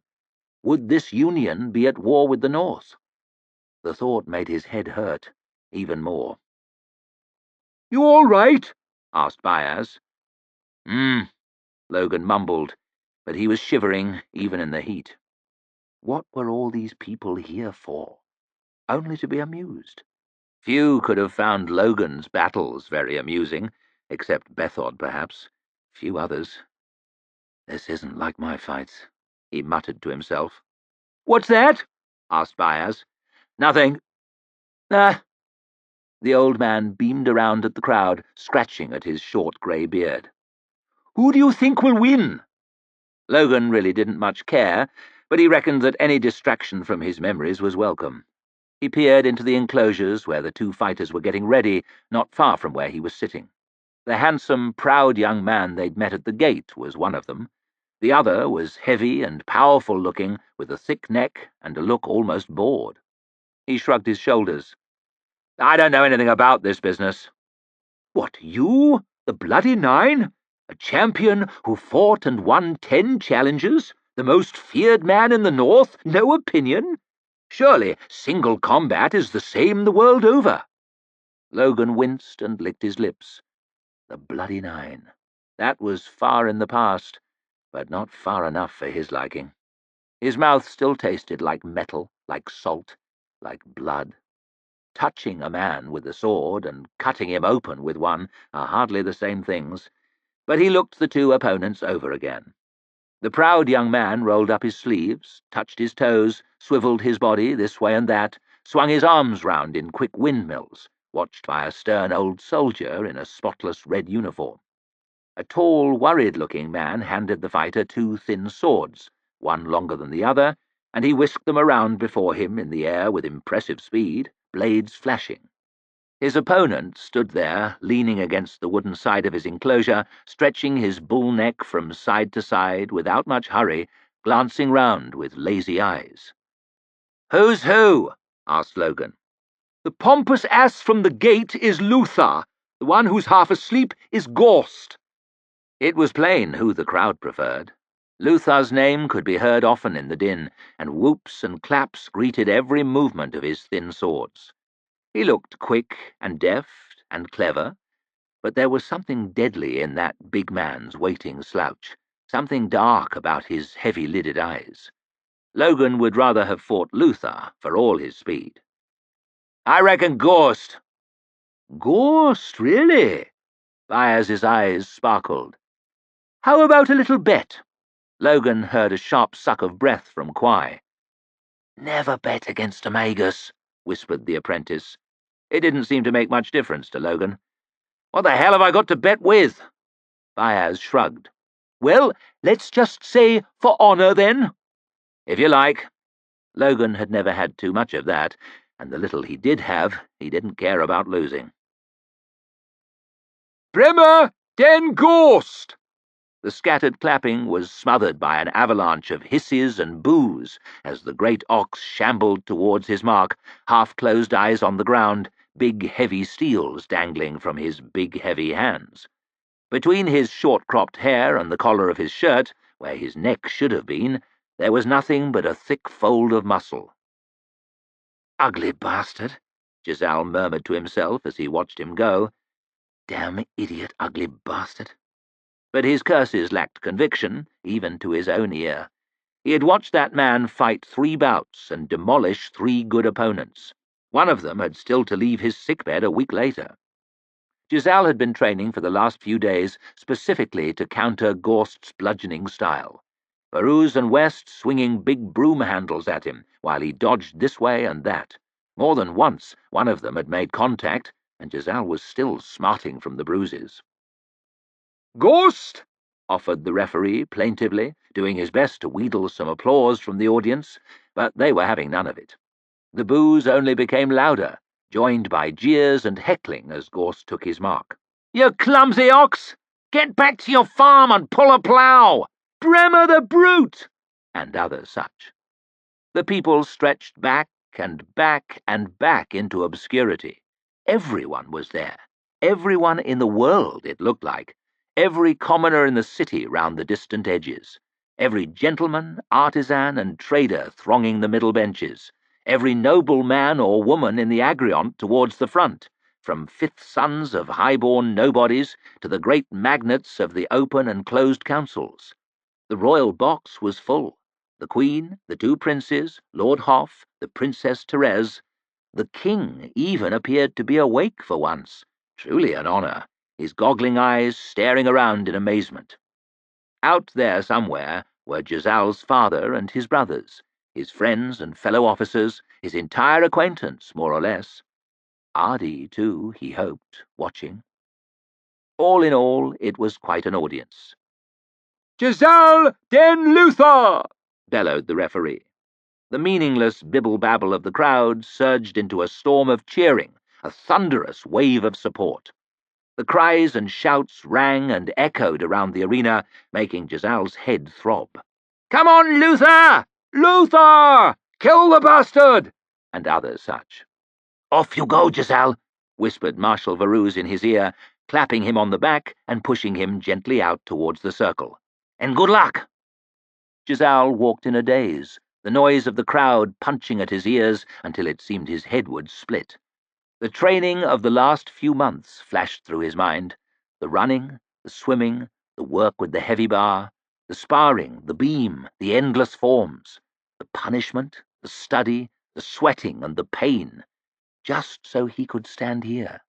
7 touches, the first to 4. It all came down to this. He took his mark opposite Gorst and stared into those heavy-lidded eyes. They looked back, cool and calm, seeming almost to stare past him as though he wasn't there. That needled him, and he pushed the thoughts out of his head and raised high his noble chin. He would not, could not, let this oaf get the better of him. He would show all these people his blood and his skill and his mettle. He was Giselle dan Luther. He would win. It was an incontestable fact. He knew it. Begin! The first cut sent him reeling, shattering his confidence, his poise, and nearly his wrist. He had been watching Gorst fence, of course, if you could call it that, so he knew the man would come out swinging, but nothing could have prepared him for that first shattering contact. The crowd gasped with him as he staggered back. All his carefully laid plans, all of Veruze's carefully worded advice, vanished into air. He winced with pain and shock, his arms still vibrating from the force of that mighty blow, his ears still ringing from the crashing noise of it, his mouth hanging open, his knees wobbling. It was hardly the most promising start, but the next chop followed hard after the first, flashing down with even greater power. Giselle leapt aside and slid away, trying to make room and give himself time. Time to work out some tactic, some trick to stem the pitiless tide of swinging metal. But Gorst was not about to give him time. He was already loosing another throaty growl, his long steel already begun on its next irresistible arc. Giselle dodged where he could, blocked where he couldn't, his wrists already aching from the ceaseless punishment. To begin with, he hoped that Gorst would tire.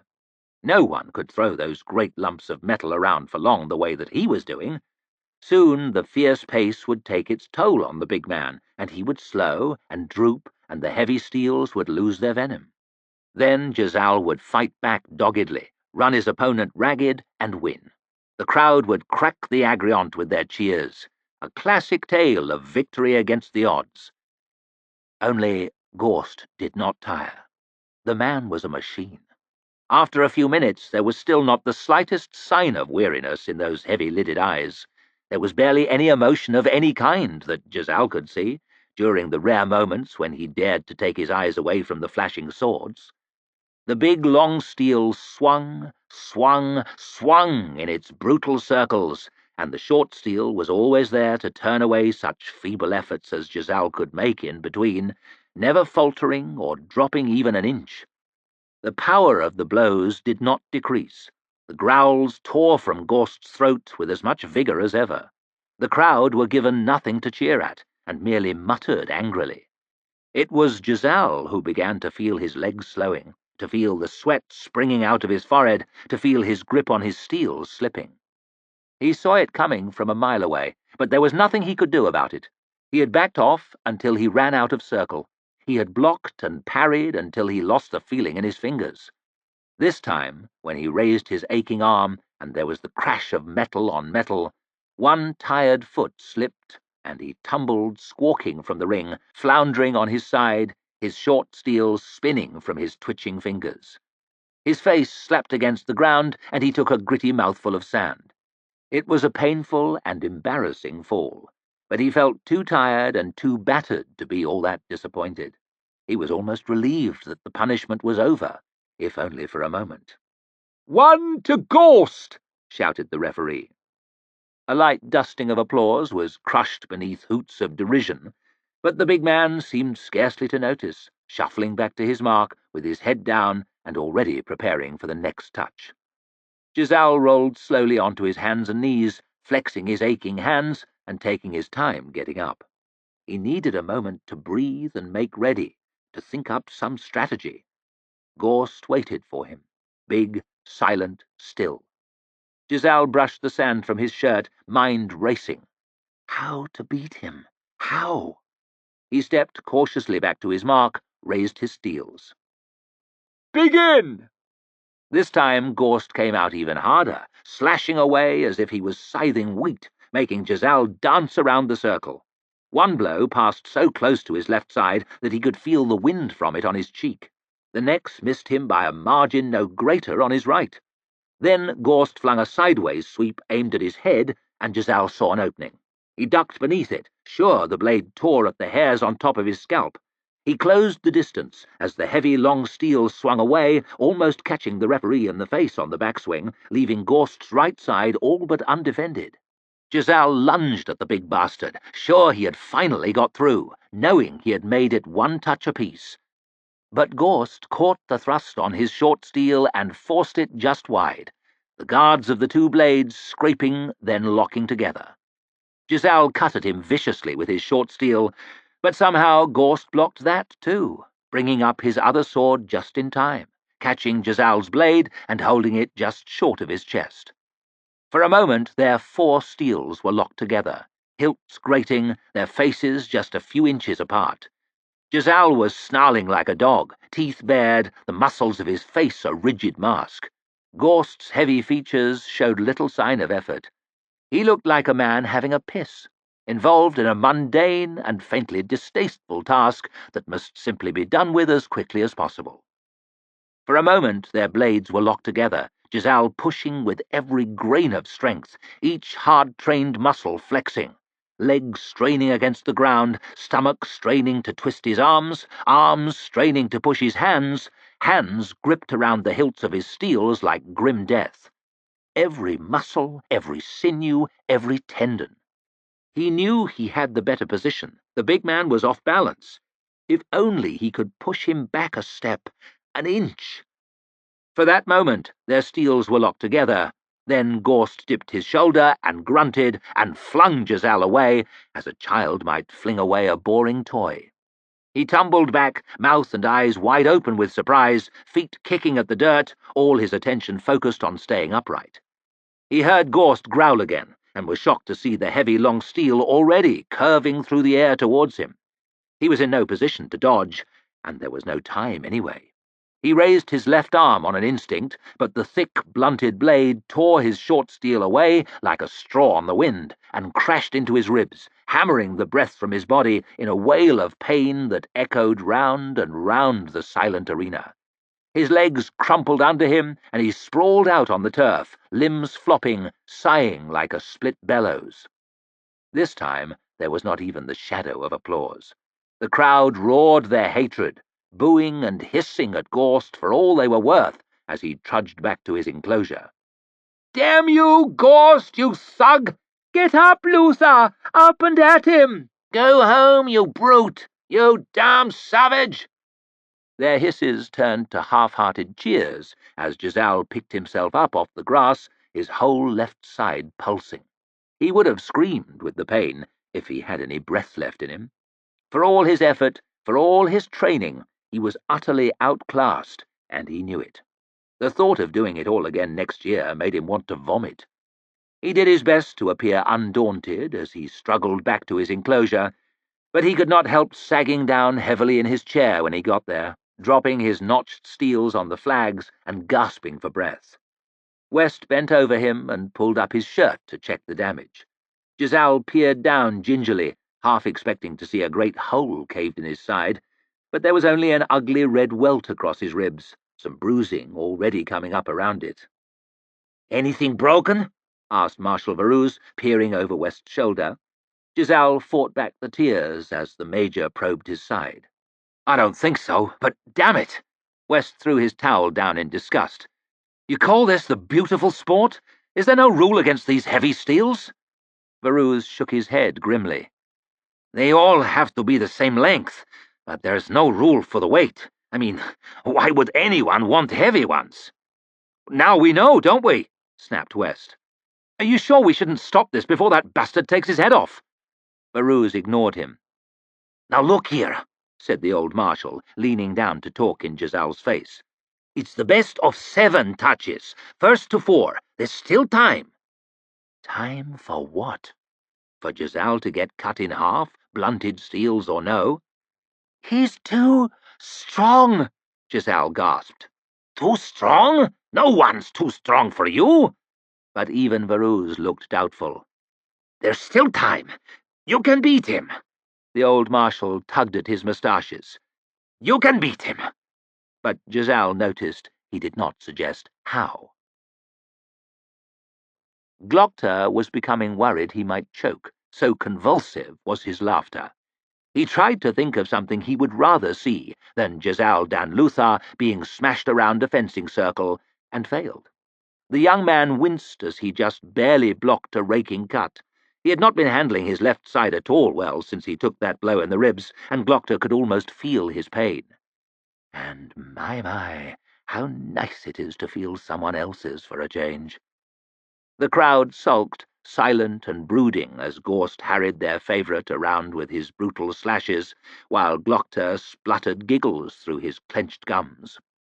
Luther was quick and flashy, and he moved well once he saw the steels coming. A competent fighter, good enough to win a contest, no doubt, in a mediocre year. Quick feet and quick hands, but his mind is not as sharp as it should be, as it needs to be. He is too predictable. Gorst was an entirely different proposition. He seemed to be swinging and swinging without a thought in his head, but Glockter knew better. He has a whole new way of doing things. It was all jab-jab in my day. By next year's contest, they'll all be chopping away with these big, heavy steels. Glockter wondered idly if he could have beaten Gorst at his best. It would have been a bout worth seeing, anyway. A damn sight better than this mismatch.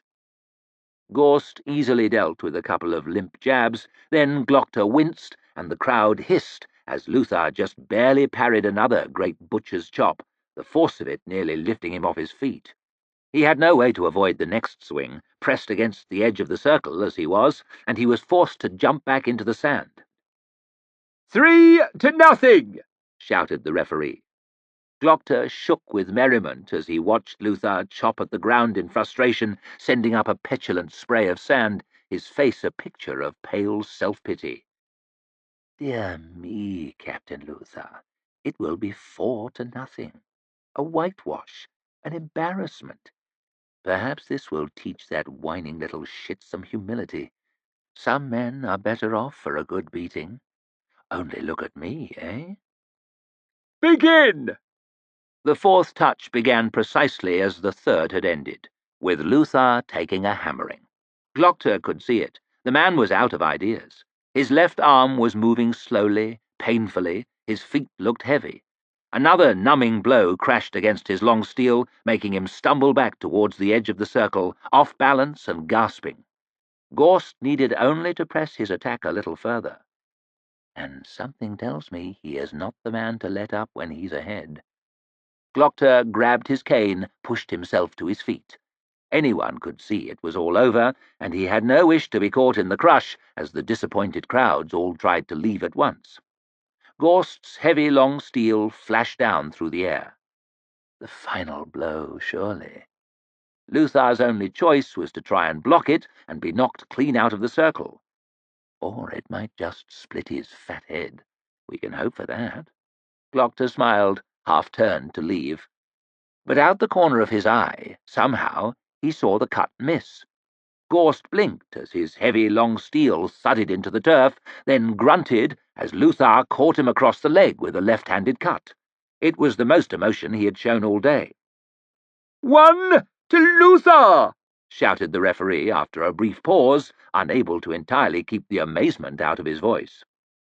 No, murmured Glockter to himself as the crowd around him erupted into riotous applause. No.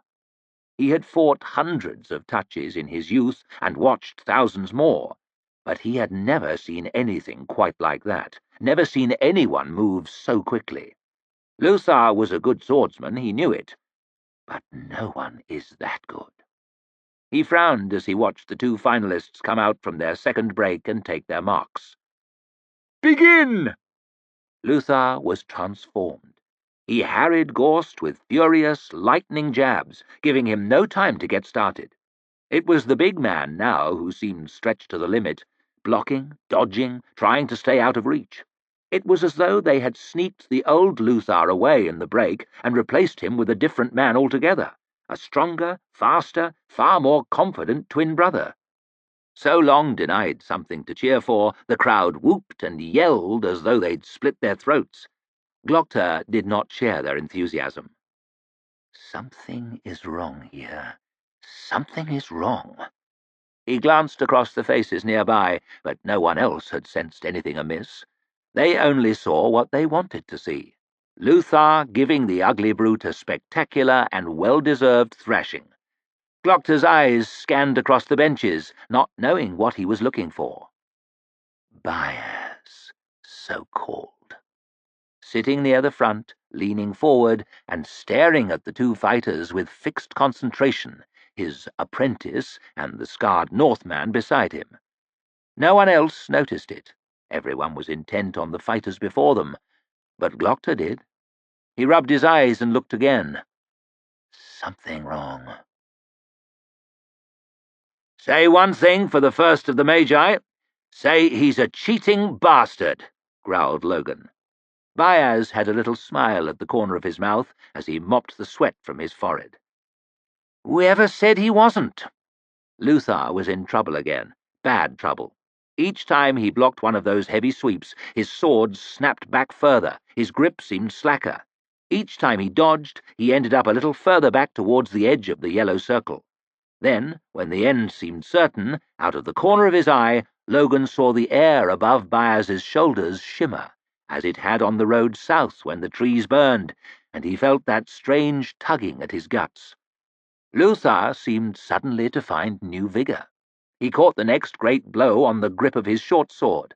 A moment before, it might easily have sent the thing flying from his hand. Now he held it there for an instant, then flung it away with a cry, pushing his opponent off balance and jumping forward suddenly on the attack. "If you were caught cheating in a northern duel," growled Logan, shaking his head, "they'd cut the bloody cross into your stomach and pull your guts out." "Lucky for me," murmured Baez through gritted teeth, without taking his eyes away from the fighters, "that we are in the north no longer." Sweat was already beading his bald scalp again, running down his face in fat drops. His fists were clenched tight and trembling with effort. Luthar struck furiously, again and again, his swords a flashing blur. Gorst grunted and growled as he turned the blows away, but Luthar was too quick for him now, and too strong. He drove him mercilessly across the circle like a crazy dog might drive a cow. "Fucking cheating!" growled Logan again, as Luthar's blade flashed and left a bright red line across Gorst's cheek. A few drops of blood spattered across into the crowd on Logan's left, and they exploded into riotous cheering. That, just for a moment, was a shadow of his own duels. The referee's cry of 3 apiece could hardly be heard at all. Gorst frowned slightly and touched one hand to his face. Above the din, Logan could just hear Quai's whisper. "Never bet against a Magus." Giselle knew that he was good, but he had never dreamed he could be this good. He was sharp as a cat, nimble as a fly, strong as a bear. His ribs no longer hurt, his wrists no longer hurt. All trace of tiredness had left him, all trace of doubt. He was fearless, peerless, unstoppable. The applause thundered around him, and yet he could hear every word of it, see every detail of every face in the crowd. His heart was pumping tingling fire instead of blood. His lungs were sucking in the very clouds. He did not bother even to sit in the break, so great was his eagerness to get back into the circle. The chair was an insult to him. He was not listening to what Varuz and West were saying. They were of no importance, little people far below. They stared at him, flushed, amazed, as well they might be. He was the greatest swordsman ever. That cripple Glockter could not have known how right he was.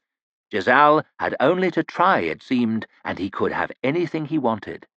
He chuckled as he danced back to the mark. He laughed as he heard the crowds cheer. He smiled at Gorst as he stepped back into the circle. All was precisely as it should be. Those eyes were still heavy-lidded, lazy above the little red cut that Giselle had given him, but there was something else there now as well, a trace of shock, of wariness, of respect, as well there might be. There was nothing that Giselle could not do. He was invincible. He was unstoppable. He was Begin! Completely lost. The pain lanced through his side and made him gasp. Suddenly he was afraid and tired and weak again. Gorst growled and unleashed his savage cuts, jarring the steels in Giselle's hands, making him jump like a frightened rabbit. The mastery was gone, the anticipation, the nerve, and Gorst's onslaught was more brutal than ever. He felt a terrible lurch of despair as his long steel was torn from his buzzing fingers, flew through the air, and clattered into the barrier. Giselle was bludgeoned to his knees. The crowd gasped. It was all over. It was not over. The blow was arcing down towards him, the final blow. It seemed to drift, slow, slow, as though through honey. Giselle smiled. It was a simple matter for him to push it away with his short steel. The strength flowed again. He sprang upwards, shoved Gorst away with his empty hand, flicked another swing aside, and then another, his one sword doing the work of two with time to spare. The arena was breathless silent, but for the rapid clashing of the steels. Right and left went the short blade, flashing faster than his eye could follow, faster than his mind could think, seeming almost to be dragging him along behind it. There was a squeal of metal on metal as it tore Gorst's notched long steel from his hand, then another as it flickered across and did the same with his short. For a moment all was still. The big man, disarmed and with his heels on the very edge of the circle, looked up at Giselle. The crowd was silent. Then Giselle slowly lifted his short steel, all of a sudden seeming to weigh a ton, and poked Gorst gently in the ribs with it.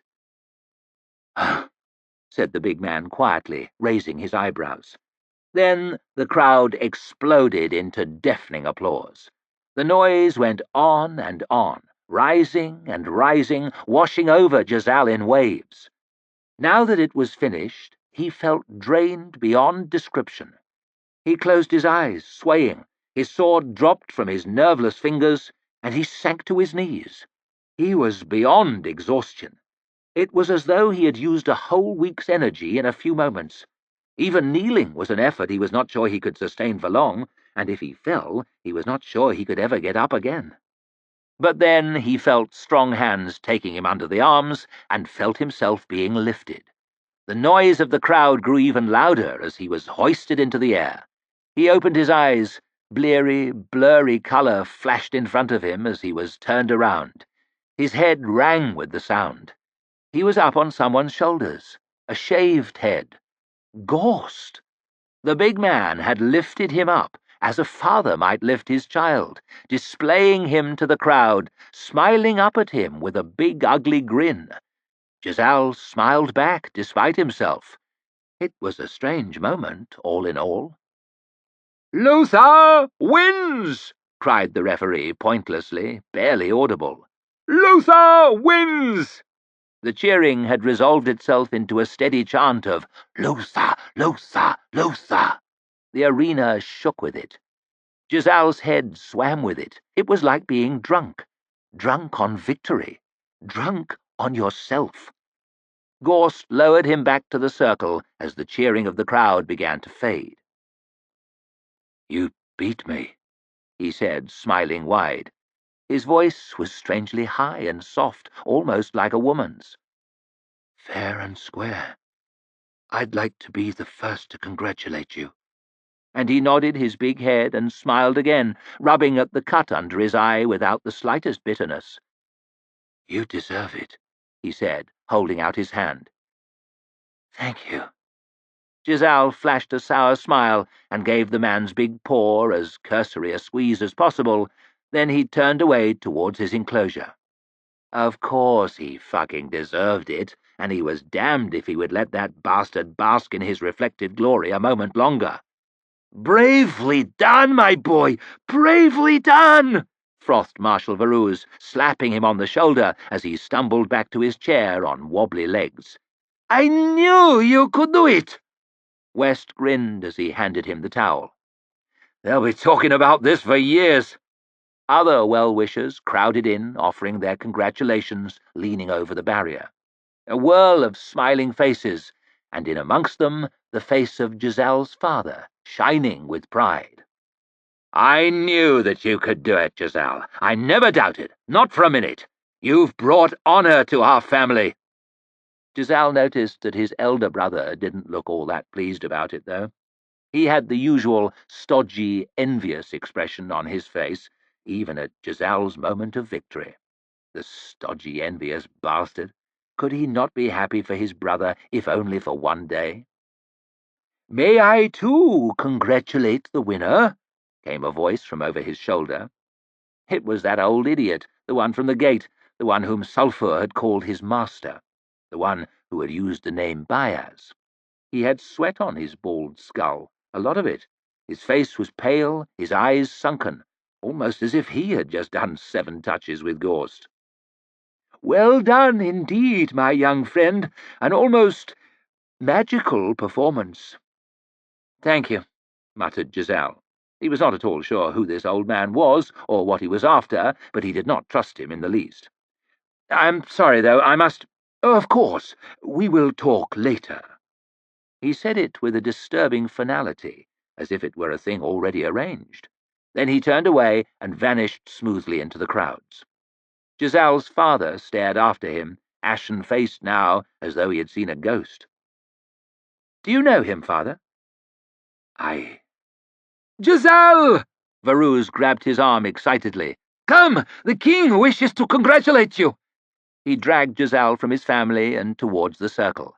A scattering of applause rose up again as they walked together across the dry grass, the scene of Giselle's victory.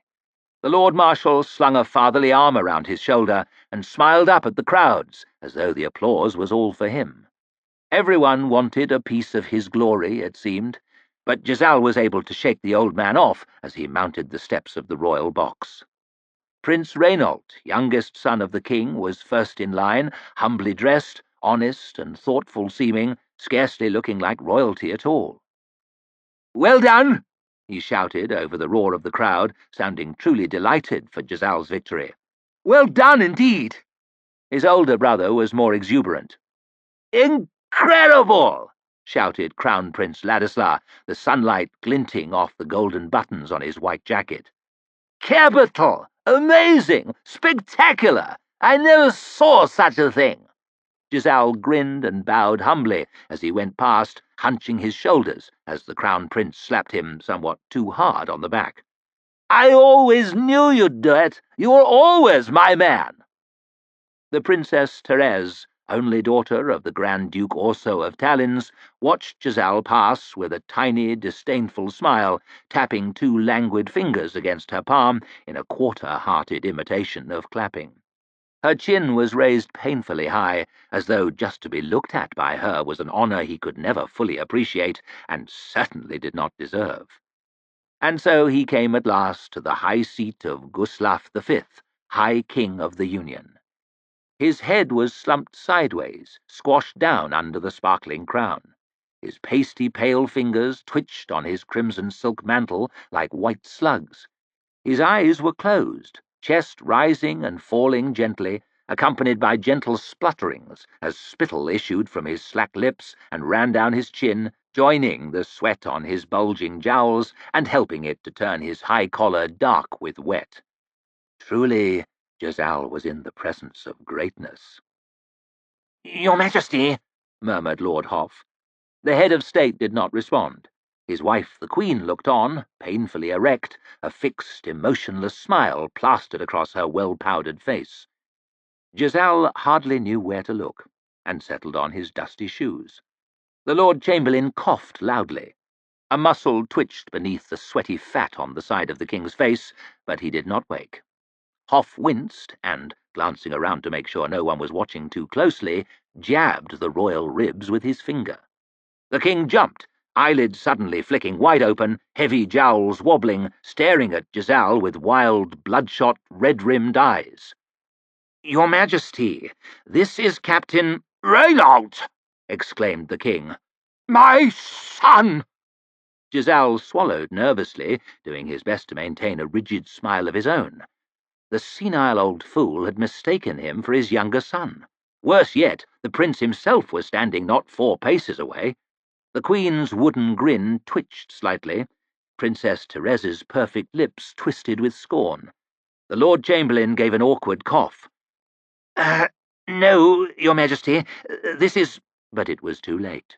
Without any warning, the monarch struggled to his feet and folded Giselle in an enthusiastic embrace, his heavy crown slipping over to one side of his head and one of its jewel-encrusted prongs nearly poking Giselle in the eye. Lord Hoff's jaw opened silently. The two princes goggled.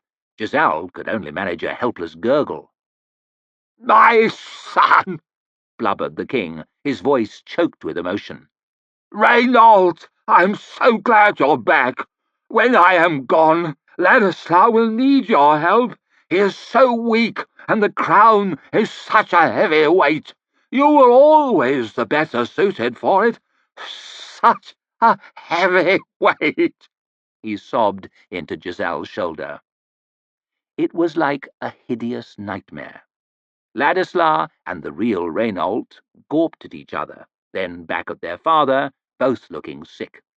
Therese was sneering down her nose at her prospective father-in-law with undisguised contempt. From bad to much, much worse. What the hell did one do in such a situation? Could there possibly be any etiquette devised for this? Giselle patted his king awkwardly on his fat back. What else could he do? Shove the senile old idiot over on his arse with half of his subjects looking on? He was almost tempted to do it. It was a small mercy that the crowds took the king's embrace for a ringing endorsement of Giselle's fencing abilities and drowned out his words with a fresh wave of cheering. No one beyond the royal box heard what he said. They all missed the full significance of what was, without doubt, the most embarrassing moment of Giselle's life. Chapter 37. The Ideal Audience. Arch-Lector Sult was standing by his huge window when Glockter arrived, tall and imposing as always in his spotless white coat, gazing out across the spires of the university towards the house of the Maker. A pleasant breeze was washing through the great circular room, ruffling the old man's shock of white hair and making the many papers on his enormous desk crackle and flutter. He turned as Glockter shuffled into the room. "Inquisitor," he said simply, holding out his white-gloved hand, the great stone on his ring of office catching the bright sunlight from the open window and glittering with purple fire. "I serve and obey, Your Eminence." Glockter took the hand in his and grimaced as he bent down to kiss the ring, his cane trembling with the effort of keeping upright. Damn it, if the old bastard doesn't hold his hand a little lower every time, just to watch me sweat. Sult poured himself into his tall chair in one smooth motion, elbows on the tabletop, fingers pressed together before him. Glockter could only stand and wait, his leg burning from the familiar climb through the House of Questions, sweat tickling his scalp, and wait for the invitation to sit. "Please be seated," murmured the Arch-Lector, then waited while Glockter winced his way into one of the lesser chairs at the round table. "Now tell me, has your investigation met with any success?" Some. There was a disturbance at our visitors' chambers the other night. They claim that—" "Plainly an attempt to add credence to this outrageous story. Magic?" Sult snorted his disdain. "Have you discovered how the breach in the wall was really made?" Magic, perhaps? I am afraid not, Arch-Lector. "That is unfortunate. Some proof of how this particular trick was managed might be of use to us. Still," and Sult sighed as though he had expected no better, "one cannot have everything. Did you speak to these people?" I did. Baez, if I may use the name, is a most slippery talker. Without the aid of anything more persuasive than the questions themselves, I could get nothing from him. His friend, the Northman, also bears some study. One crease formed across Salt's smooth forehead. "You suspect some connection with this savage Bethod?" Possibly. "Possibly," echoed the Arch-Lector sourly, as though the very word was poison. "What else?" There has been a new addition to the merry band. "I know. The Navigator." Why do I even bother? Yes, Your Eminence, a navigator. "Good luck to them. Those penny-pinching fortune-tellers are always more trouble than they're worth, blubbering on about God and what have you. Greedy savages." Absolutely. More trouble than they're worth, Arch-Lector, though it would be interesting to know why they have employed one. "And why have they?" Glockter paused for a moment. I don't know. "Huh!" snorted Salt. What else?" Following their nighttime visitation, our friends were relocated to a suite of rooms beside the park. There was a most grisly death a few nights ago, not 20 paces from their windows. Superior Goyle mentioned this. He said it was nothing to concern myself about, that there was no connection with our visitors. I left the matter in his hands. He frowned at Glockter. Did I make the wrong decision? Oh, dear me, I need not think too long over this one. Absolutely not, Archlector. Glockter bowed his head in deep respect. If the Superior is satisfied, then so am I. So, what you're telling me is that, all in all, we have nothing. Not quite nothing. There is this. Glockter fished the ancient scroll from his coat pocket and held it out. Salt had a look of mild curiosity on his face as he took it and unrolled it on the table, stared down at the meaningless symbols. What is it? Ha! So you don't know everything.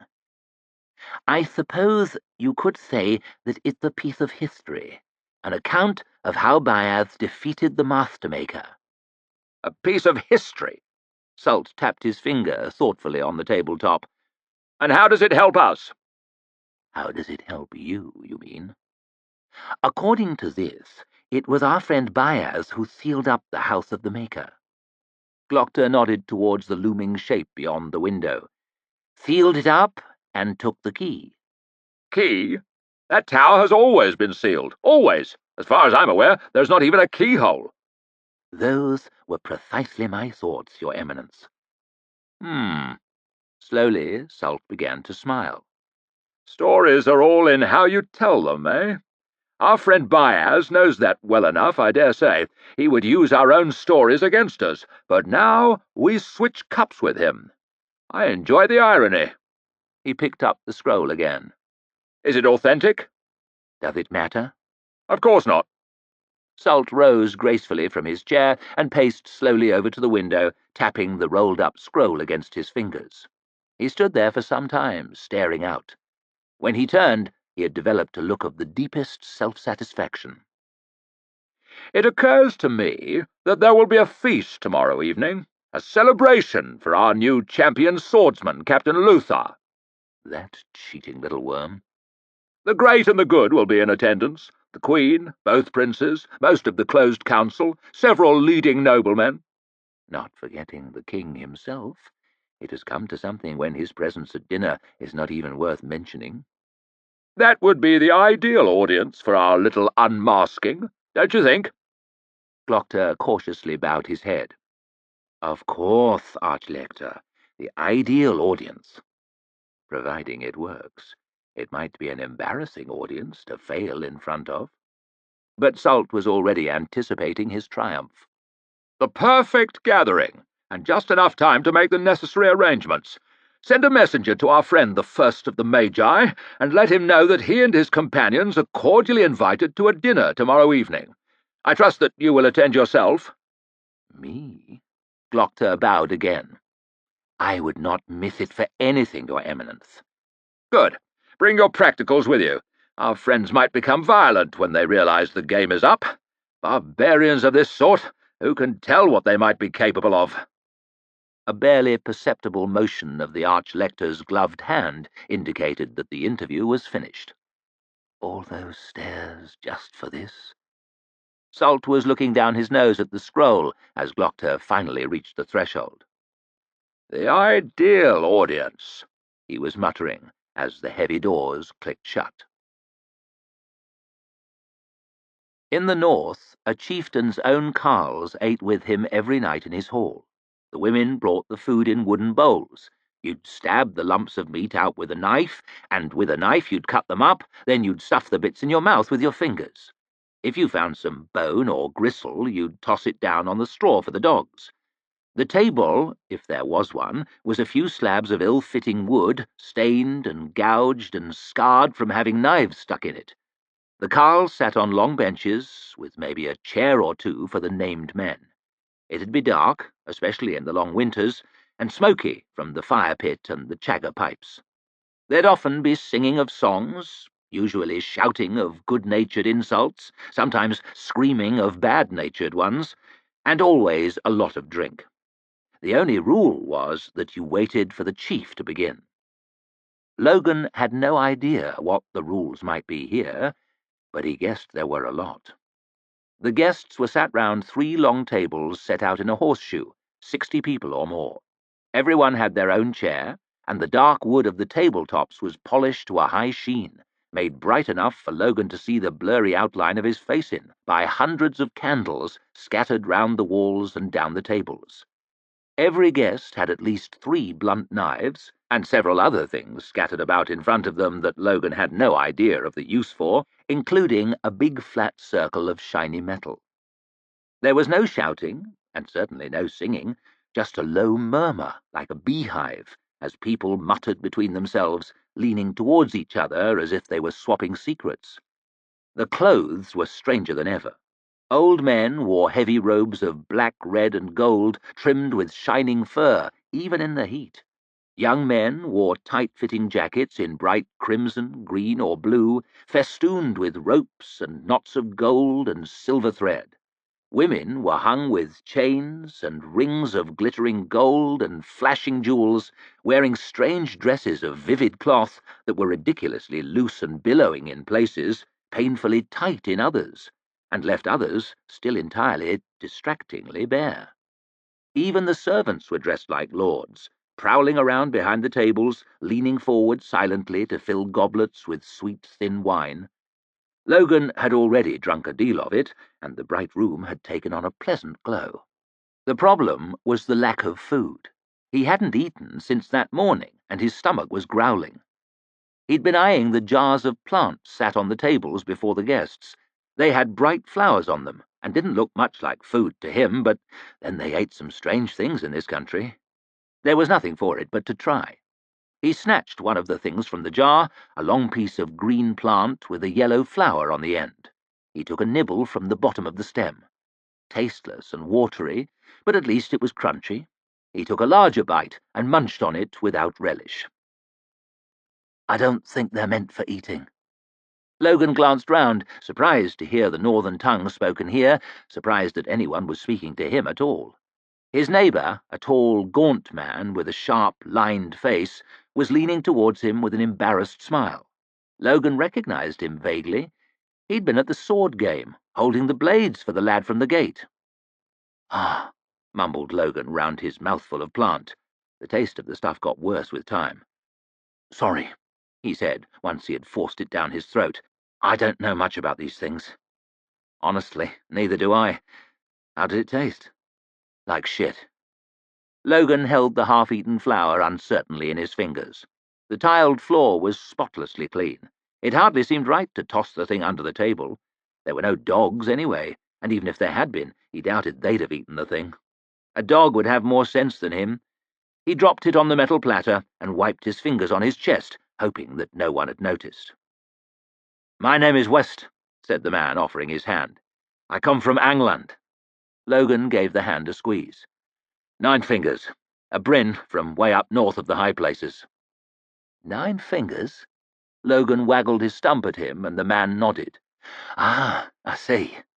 He smiled, as though remembering something funny. "I heard a song once in England about a 9-fingered man. What was he called now? The Bloody Nine, that was it." Logan felt his grin slipping. "One of those northern songs, you know the kind, all violence. He cut off heads by the cartload, this Bloody Nine, and burned towns, and mixed blood with his beer and what not. That wasn't you, was it?" The man was making a joke. Logan laughed nervously. No, I never heard of him." But luckily West had already moved on. "Tell me, you look like you've seen some battles in your time." "I've been in some scrapes." It was pointless to deny it. "Do you know of this one they call the King of the Northmen, this man Bethod?" Logan glanced sideways. "I know of him." "You fought against him in the wars?" Logan grimaced. The sour taste of the plant seemed to be lingering in his mouth. He picked up his goblet and took a swallow. "Worse," he said slowly as he set it down. "I fought for him." This only seemed to make the man more curious than ever. "Then you know about his tactics and his troops, his way of making war?" Logan nodded. "What can you tell me about him?" "That he's a most cunning and ruthless opponent, with no pity or scruple in him. Make no mistake, I hate the man, but there's been no war leader in his league since the days of Scarling Hoodless. He has that in him which men respect, or fear, or at least obey. He pushes his men hard, so he can make the field first and choose his own ground, but they march hard for him because he brings them victories. He's cautious when he must be, and fearless when he must be, but neglects no detail. He delights in every trick of war, in setting traps and ambushes, in mounting feints and deceptions, in sending sudden raids against the unwary. Look for him where you expect him least, and expect him to be strongest where he seems the weakest.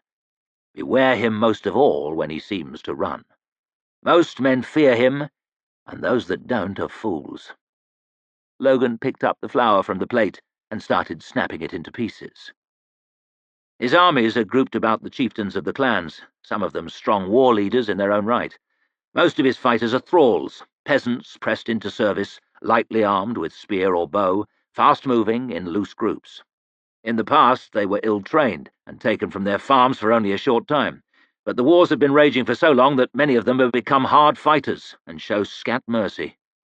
He began to arrange the bits of plant, imagining they were groups of men, and the plate a hill. "Each chieftain keeps carls besides his own household warriors, well-armed and armoured, skilled with axe and sword and spear, well-disciplined.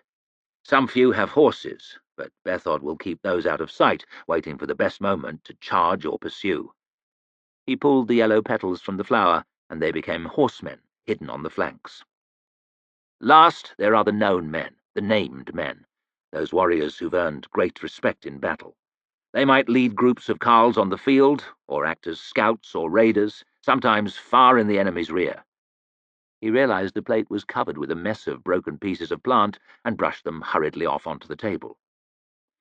"That's the tradition of war in the north, but Bethod's always had a fancy for new ideas. He's read books and studied other ways of fighting, and often talked of buying flat bows and heavy armor and strong war horses from the southern traders, and of making an army to be feared throughout the world." Logan became aware he had been talking solidly for ages. He hadn't said half that many words together in years, but West was staring at him with a look of rapt attention. "You speak like a man who knows his business. Well, you've happened upon the one subject on which I might be reckoned an expert. What advice would you give to a man who had to fight a war against Bethod?" Logan frowned.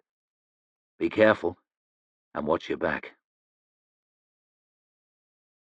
Giselle was not enjoying himself.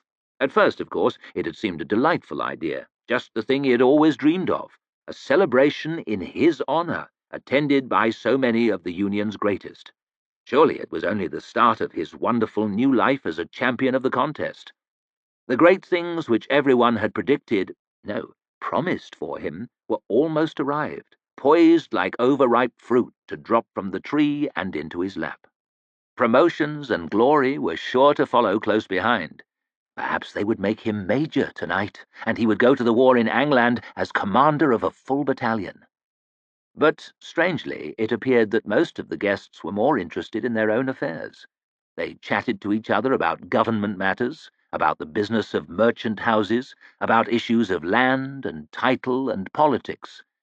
Fencing, and his remarkable skill at it, was scarcely mentioned. No immediate promotion had been forthcoming. He simply had to sit there and smile and accept the odd lukewarm congratulation from strangers in splendid clothes who barely even looked him in the eye. A wax effigy could have done the same job. He had to admit the adulation of the commoners in the arena had been considerably more gratifying. At least they had sounded as if they meant it. Still, he had never before been within the palace compound, a fortress within the fortress of the Agriont, where few indeed were permitted to tread. Now he was seated at the top table in the king's own dining hall, though Giselle did not doubt that His Majesty took the majority of his meals propped up in bed, and most likely had them fed to him with a spoon. There was a stage set into the wall at the far end of the room.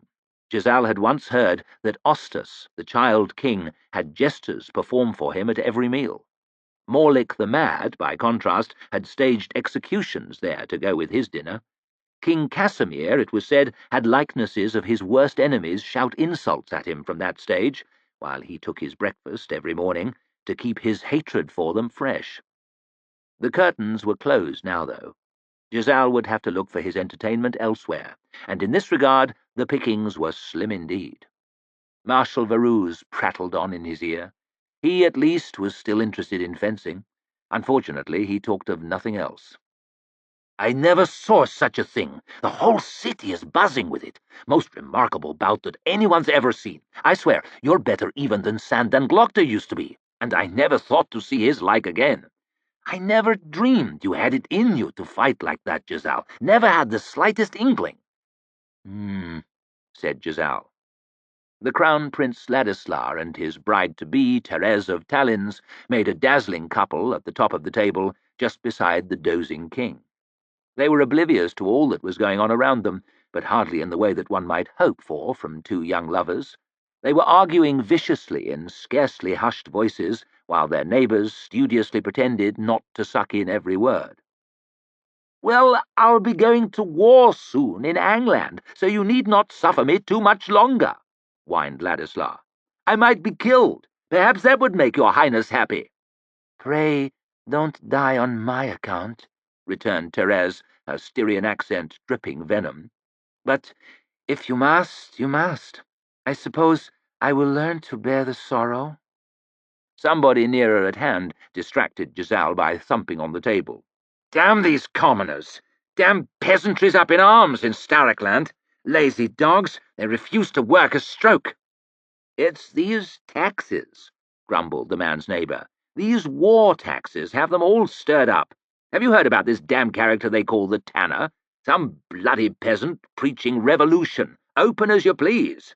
I heard that one of the king's collectors was set on by a mob not a mile outside the walls of Keln.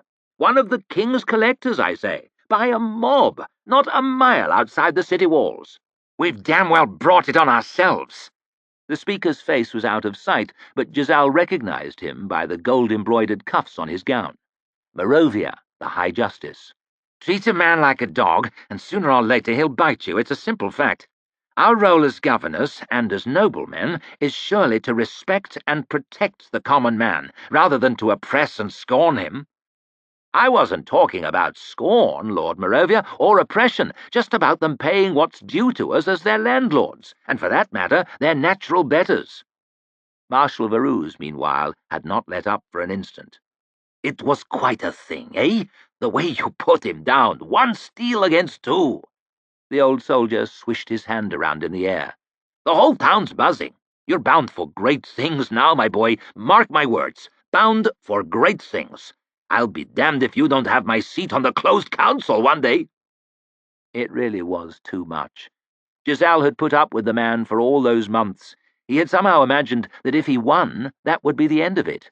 But it seemed he would be disappointed in this as in so much else. It was strange, but Giselle had never fully realized before what a boring old imbecile the Lord Marshal was. He was realizing now, though, and no mistake. To further add to his dismay, there were several people seated about the tables who would most definitely not have been among his chosen guests. He supposed he could make a dispensation for Sult, the Arch-Lector of the Inquisition, since he sat on the closed council and was without doubt a powerful figure. But Giselle could not comprehend why he might have brought that bastard Glockter with him. The cripple looked even more ill than usual, twitching eyes sunken in dark circles. For some reason he was occasionally shooting grim and suspicious glances at Giselle, as though he suspected him of some crime or other. It was a damn cheek, what with it being his feast and all. Even worse, on the other side of the room, was that old bald man, the one who had called himself Baez.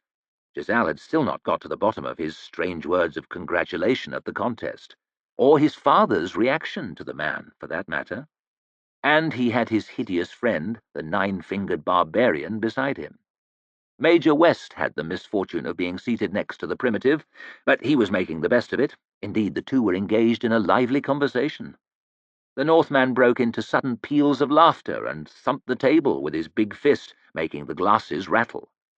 At least they were enjoying themselves at his party, Giselle thought sourly, but he almost wished he was down there with them.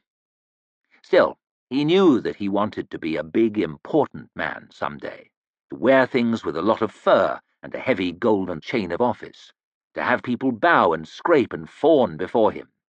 He had made that decision long ago, and he supposed he still liked the idea. It was just that, up close, the whole thing seemed so awfully false and boring. He would much, much rather have been on his own with Adi, even though he had seen her the night before. There was nothing boring about her. "The Savages are closing on Ostenholm, that's what I heard," someone shouted over on Giselle's left. "The Lord Governor Meade, he's raising an army and has sworn to turn them out of England." "Ha! Meade, that swollen-headed old fool, couldn't turn a pie out of a dish. Enough to beat these northern animals, though, what? One good Union man's worth 10 of their kind." Giselle heard Therese's voice cutting suddenly shrill above the hubbub, almost loud enough to be heard at the far end of the room. "Of course, I will marry where my father commands me, but I don't have to like it." She appeared so vicious at that moment that he would not have been surprised to see her stab the Crown Prince in the face with her fork. Giselle felt somewhat gratified to see that he was not the only one who had trouble with women. "Oh, yes, a remarkable performance. Everyone's talking about it." Baruz was still droning. Giselle squirmed in his chair. How long was this bloody business going to take? He felt suffocated. He glanced across the faces again and caught Glocta's eye, staring at him with that grim, suspicious look on his wasted face. Giselle still couldn't meet that gaze for long, his party or no. What the hell did the cripple have against him anyhow? The little bastard. He cheated. Somehow I know it. Glocta's eyes tracked slowly across the table opposite until they lighted on Bias. The old fraud was sitting there quite at home, and he had some part in it. They cheated together, somehow. "My lords and ladies," the chatter faded as the Lord Chamberlain rose to address the room. "I would like to welcome you all on His Majesty's behalf to this humble gathering." The king himself stirred briefly, gazed vacantly about him, blinked, then closed his eyes. "We are gathered, of course, in honor of Captain Giselle Dan Luther, who has recently added his name to that most select roll of honor, those swordsmen who have been victorious at the summer contest." A few glasses were raised, and there were some half-hearted mumblings of agreement. "I recognize several other winners among the assembly here today, many of them now the holders of high office. Lord Marshal Baruz, Commander Valdis of the Knights Herald, Major West down there, now on Marshal Burr's staff, of course. Even I was a winner in my day." He smiled and looked down at his bulging paunch. "Though my day was some time ago, of course." A polite ripple of laughter passed round the room.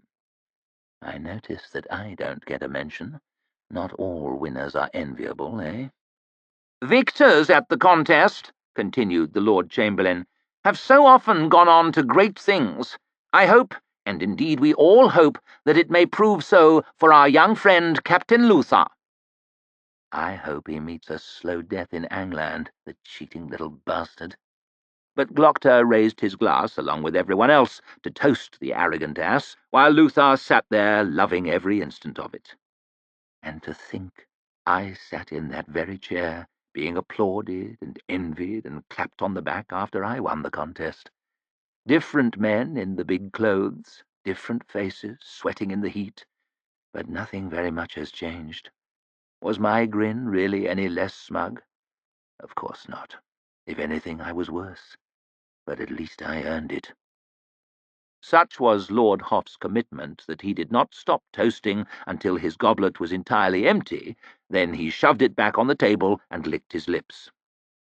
"And now, before the food arrives, a small surprise has been prepared by my colleague Arch-Lector Salt in honor of another of our guests. I hope you will all find it diverting." and the Lord Chamberlain sat heavily back down, holding his empty goblet out for more wine. Glockter glanced across at Sult. A surprise from the Arch-Lector? Bad news for somebody. The heavy red curtains of the stage rolled slowly back. They revealed an old man lying on the boards, his white garment daubed with colourful blood. A broad canvas behind depicted a forest scene beneath a starry sky. It reminded Glockter rather unpleasantly of the mural in the round room, the room beneath Severard's crumbling pile by the docks. A second old man swept on from the wings, a tall, slender man with remarkably fine, sharp features. His head was shaved bald, and he had grown a short white beard, but Glockter recognized him immediately. Iosif Lestek, one of the city's most respected actors. He gave a mannered start as he noticed the bloody corpse. "Whoa!" he wailed, spreading his arms wide in an actor's approximation of shock and despair. It was a truly enormous voice, loud enough to make the rafters shake. Confident that he had the undivided attention of the chamber, Lestek began to intone his lines, hands sweeping through the air, towering passions sweeping across his face. "So here at last my master Juvens lies, and with his death all hope of peace now dies. By Cannadius's treachery undone, his passing is the setting of the sun upon an age."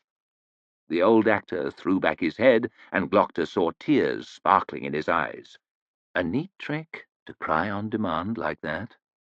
A lonely drop trickled slowly down his cheek, and the audience sat spellbound. He turned once again to the body. "Here, brother murders brother. All slow time can never have recorded such a crime.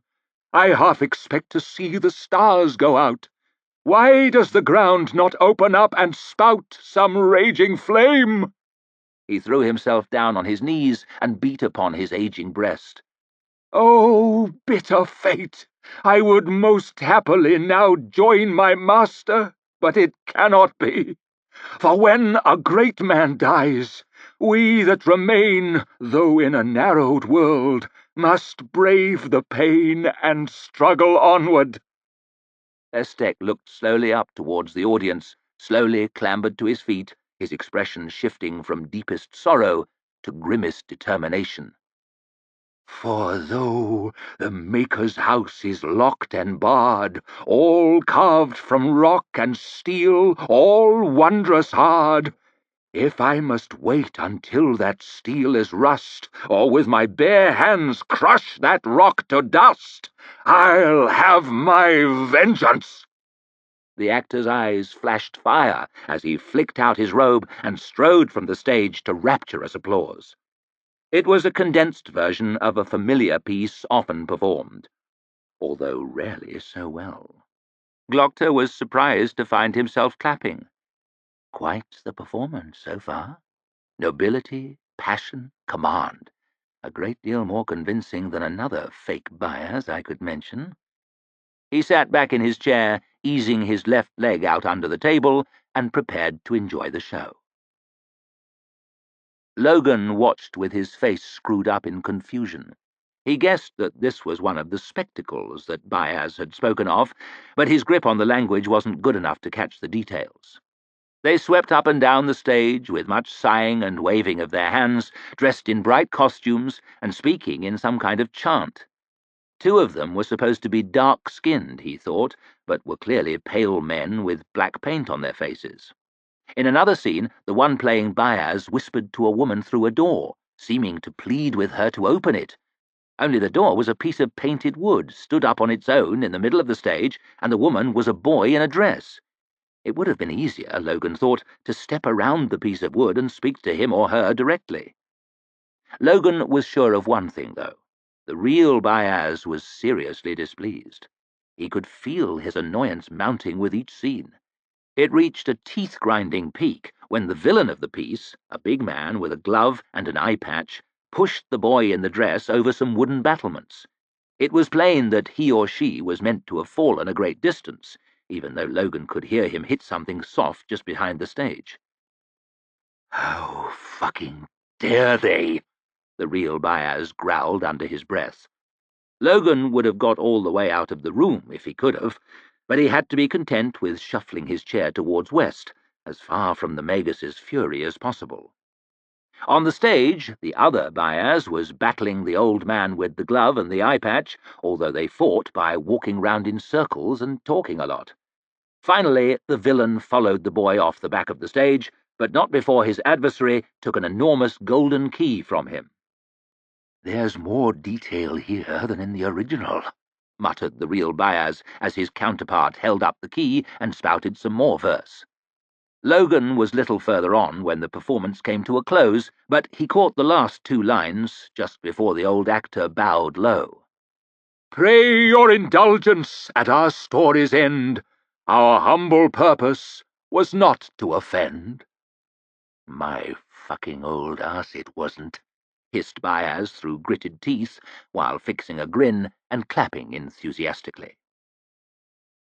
Glockter watched Lestek take a few last bows as the curtains closed on him, the golden key still shining in his hand. Arch-Lector Sult rose from his chair as the applause died. "I am so glad you enjoyed our little diversion," he said, smiling smoothly round at the appreciative gathering. "I do not doubt that many of you have seen this piece before, but it has a special significance this evening. Captain Luthar is not the only celebrated figure in our midst. There is a second guest of honor here tonight, none other than the subject of our play, Baez himself, the first of the Magi." Sult smiled and held out his arm towards the old fake on the other side of the room.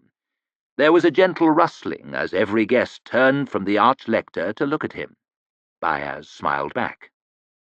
"Good evening," he said. A few of the worthies laughed, suspecting some further little game perhaps, but Sult did not laugh with them, and their merriment was short-lived. An uneasy silence descended on the hall. A deadly silence, perhaps. "The first of the Magi.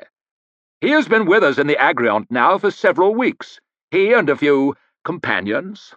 Sult glanced down his nose at the scarred Northman, and then back to the self-styled Magus.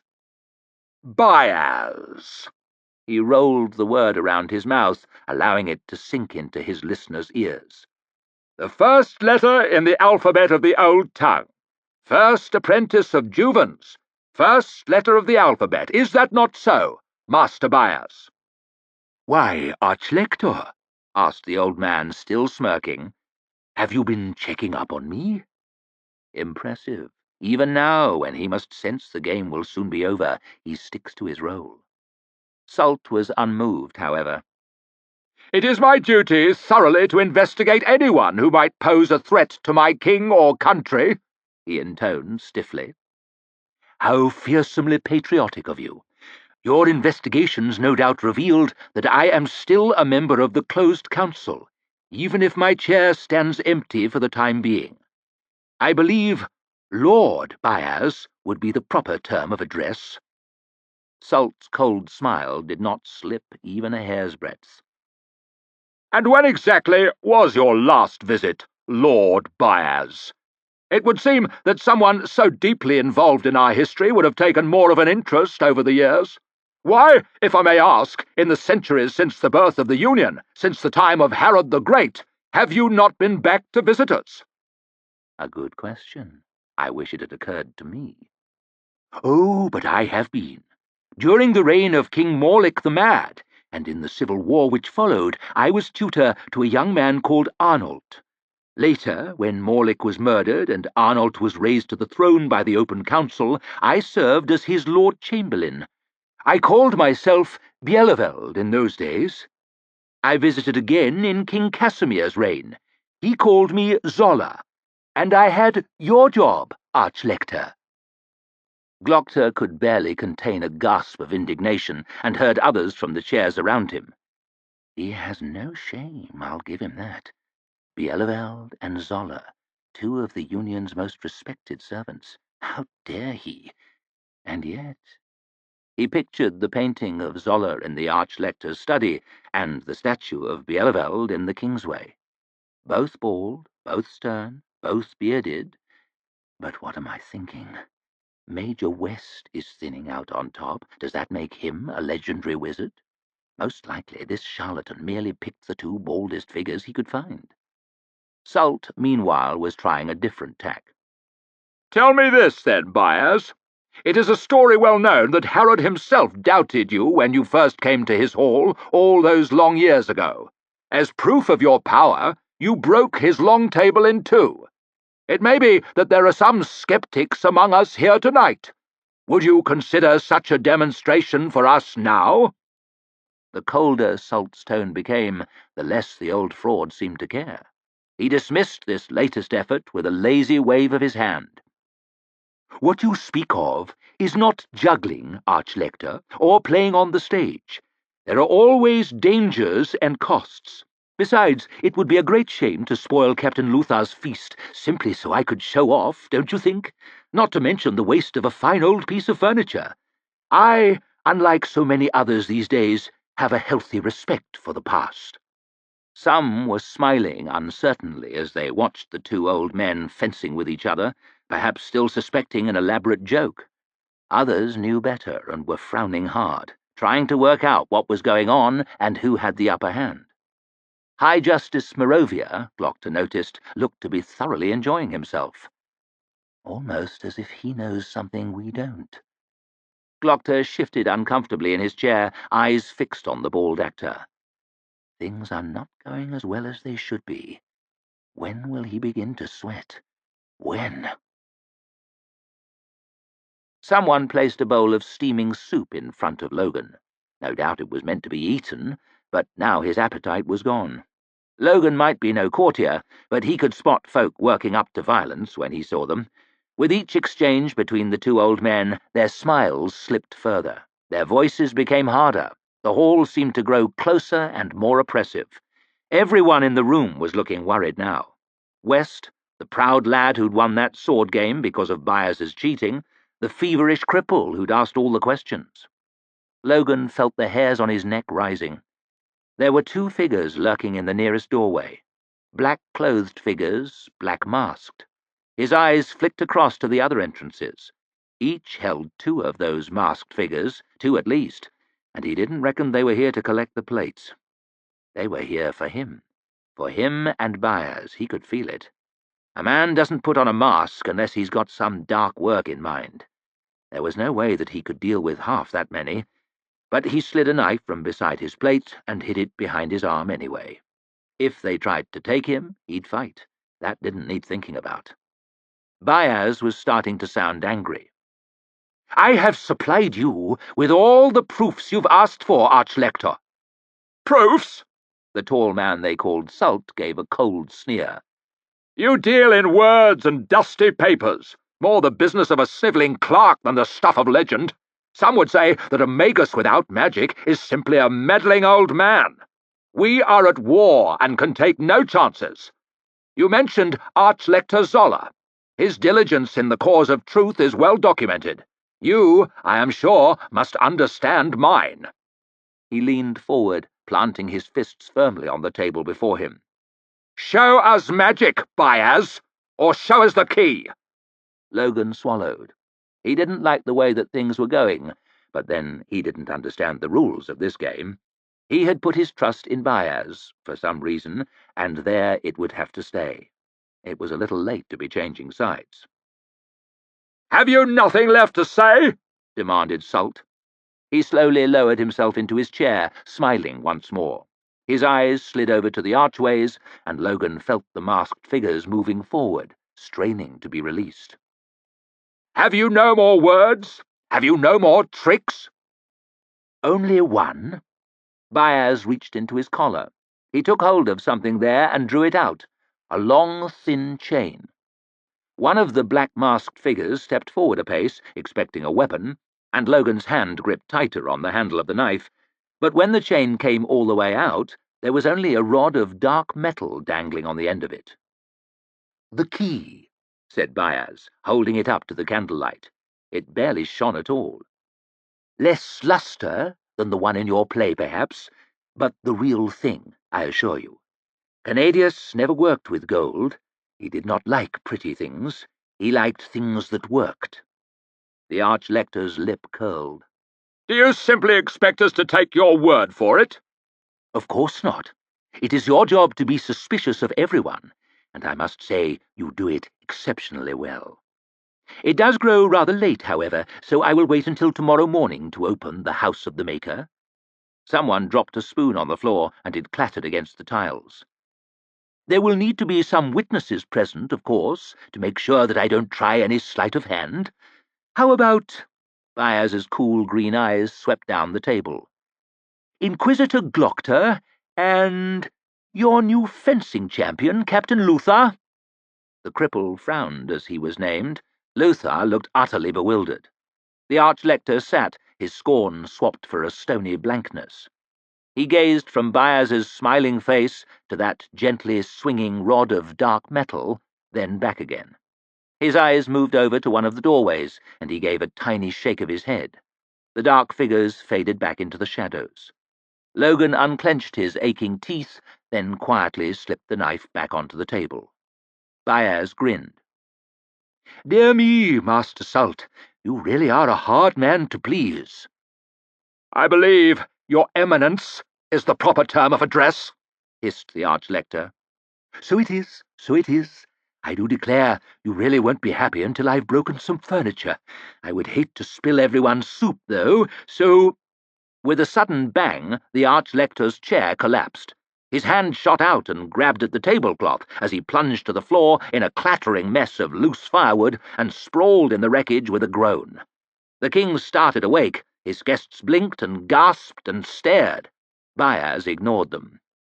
"This really is an excellent soup," he said, slurping noisily from his spoon. Chapter 38.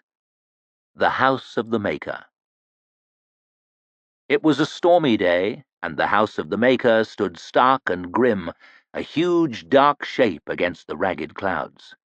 A cold wind whipped between the buildings and through the squares of the Agriont, making the tails of Glockter's black coat flap around him as he shuffled after Captain Luther and the would-be Magus, the scarred Northman, at his side.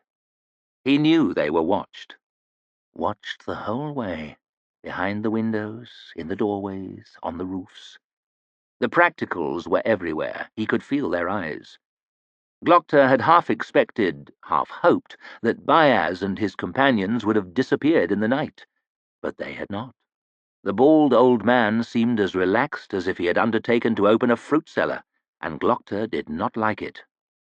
When does the bluff end? When does he throw his hands up and admit it's all a game? When we reach the university? When we cross the bridge? When we stand before the very gate of the Maker's house and his key does not fit? But somewhere in the back of his mind the thought lurked. What if it does not end? What if the door opens? What if he truly is as he claims to be? Byas chattered to Luther as they strolled across the empty courtyard towards the university. Every bit as much at ease as a grandfather with his favourite grandson, and every bit as boring. Of course, the city is so much larger than when I last visited. That district you call the 3 Farms, all teeming bustle and activity. I remember when that whole borough was 3 farms, indeed I do, and far beyond the city walls. Said Luther. And as for the Spicers' new Guildhall, I never saw such ostentation. Glockter's mind raced as he limped after the two of them, trawling for hidden meanings in the sea of blather, grasping for order in the chaos. The questions tumbled over each other. Why pick me as a witness? Why not the Arch-Lector himself?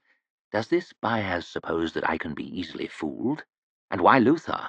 Because he won the contest? And how did he win? Is he a part of this deception? But if Luther was party to some sinister plan, he was giving no sign.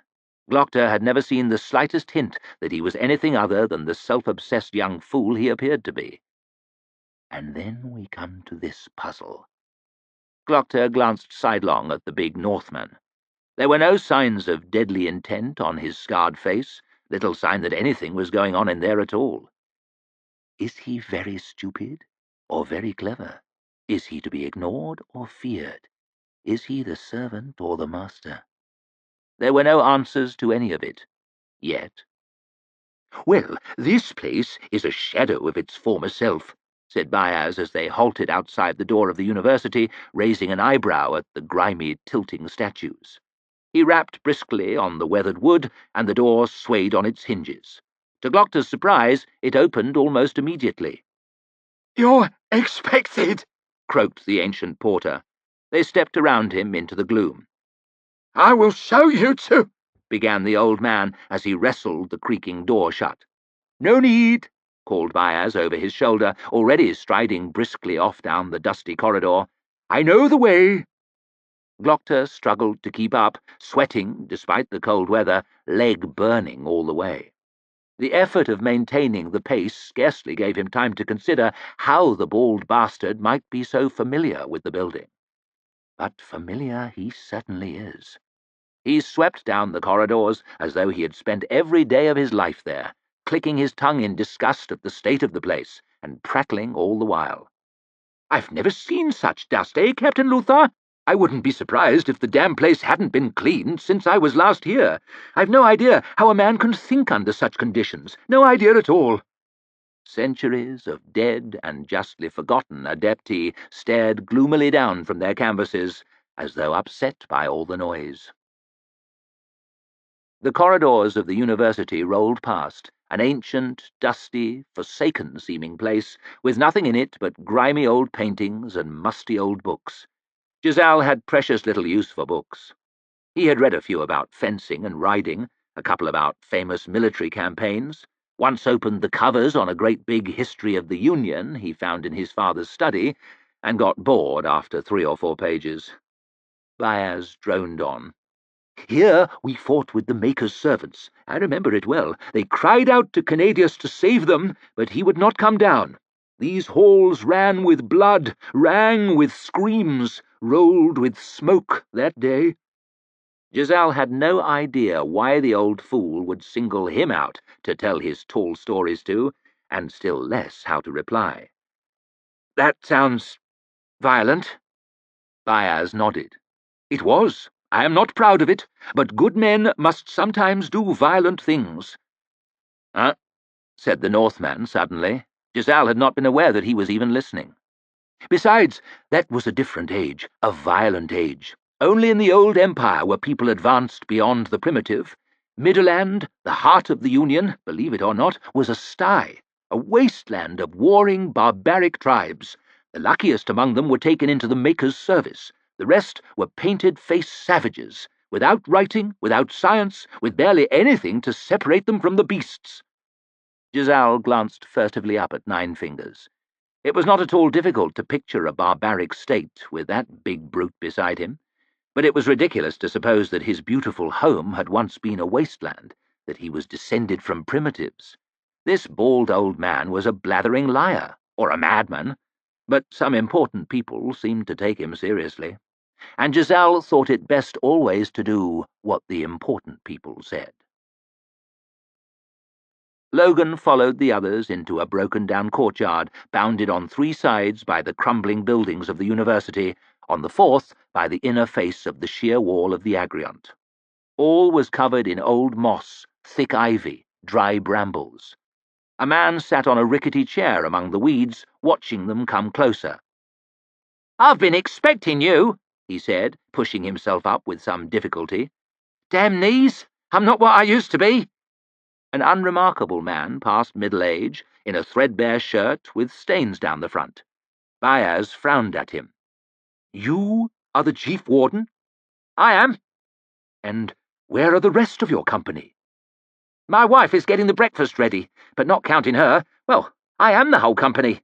It's eggs," he said happily, patting his stomach. "What?" "For breakfast. I like eggs."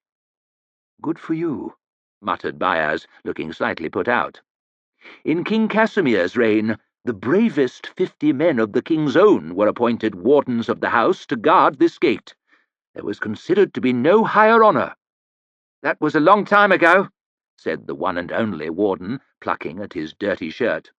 "There were 9 of us when I was a lad, but they went on to other things, or died, and were never replaced. Don't know who'll take over when I'm gone. There haven't been too many applicants." "You surprise me." Byaz cleared his throat. "Oh, Chief Warden, I, Byaz, first of the Magi, seek your leave to pass up the stair to the 5th gate, beyond the 5th gate and onto the bridge, across the bridge, and to the door of the Maker's house." The Chief Warden squinted back. "You sure?" Byaz was growing impatient. "Yes, why?" "I remember the last fellow who tried it, way back when I was a lad.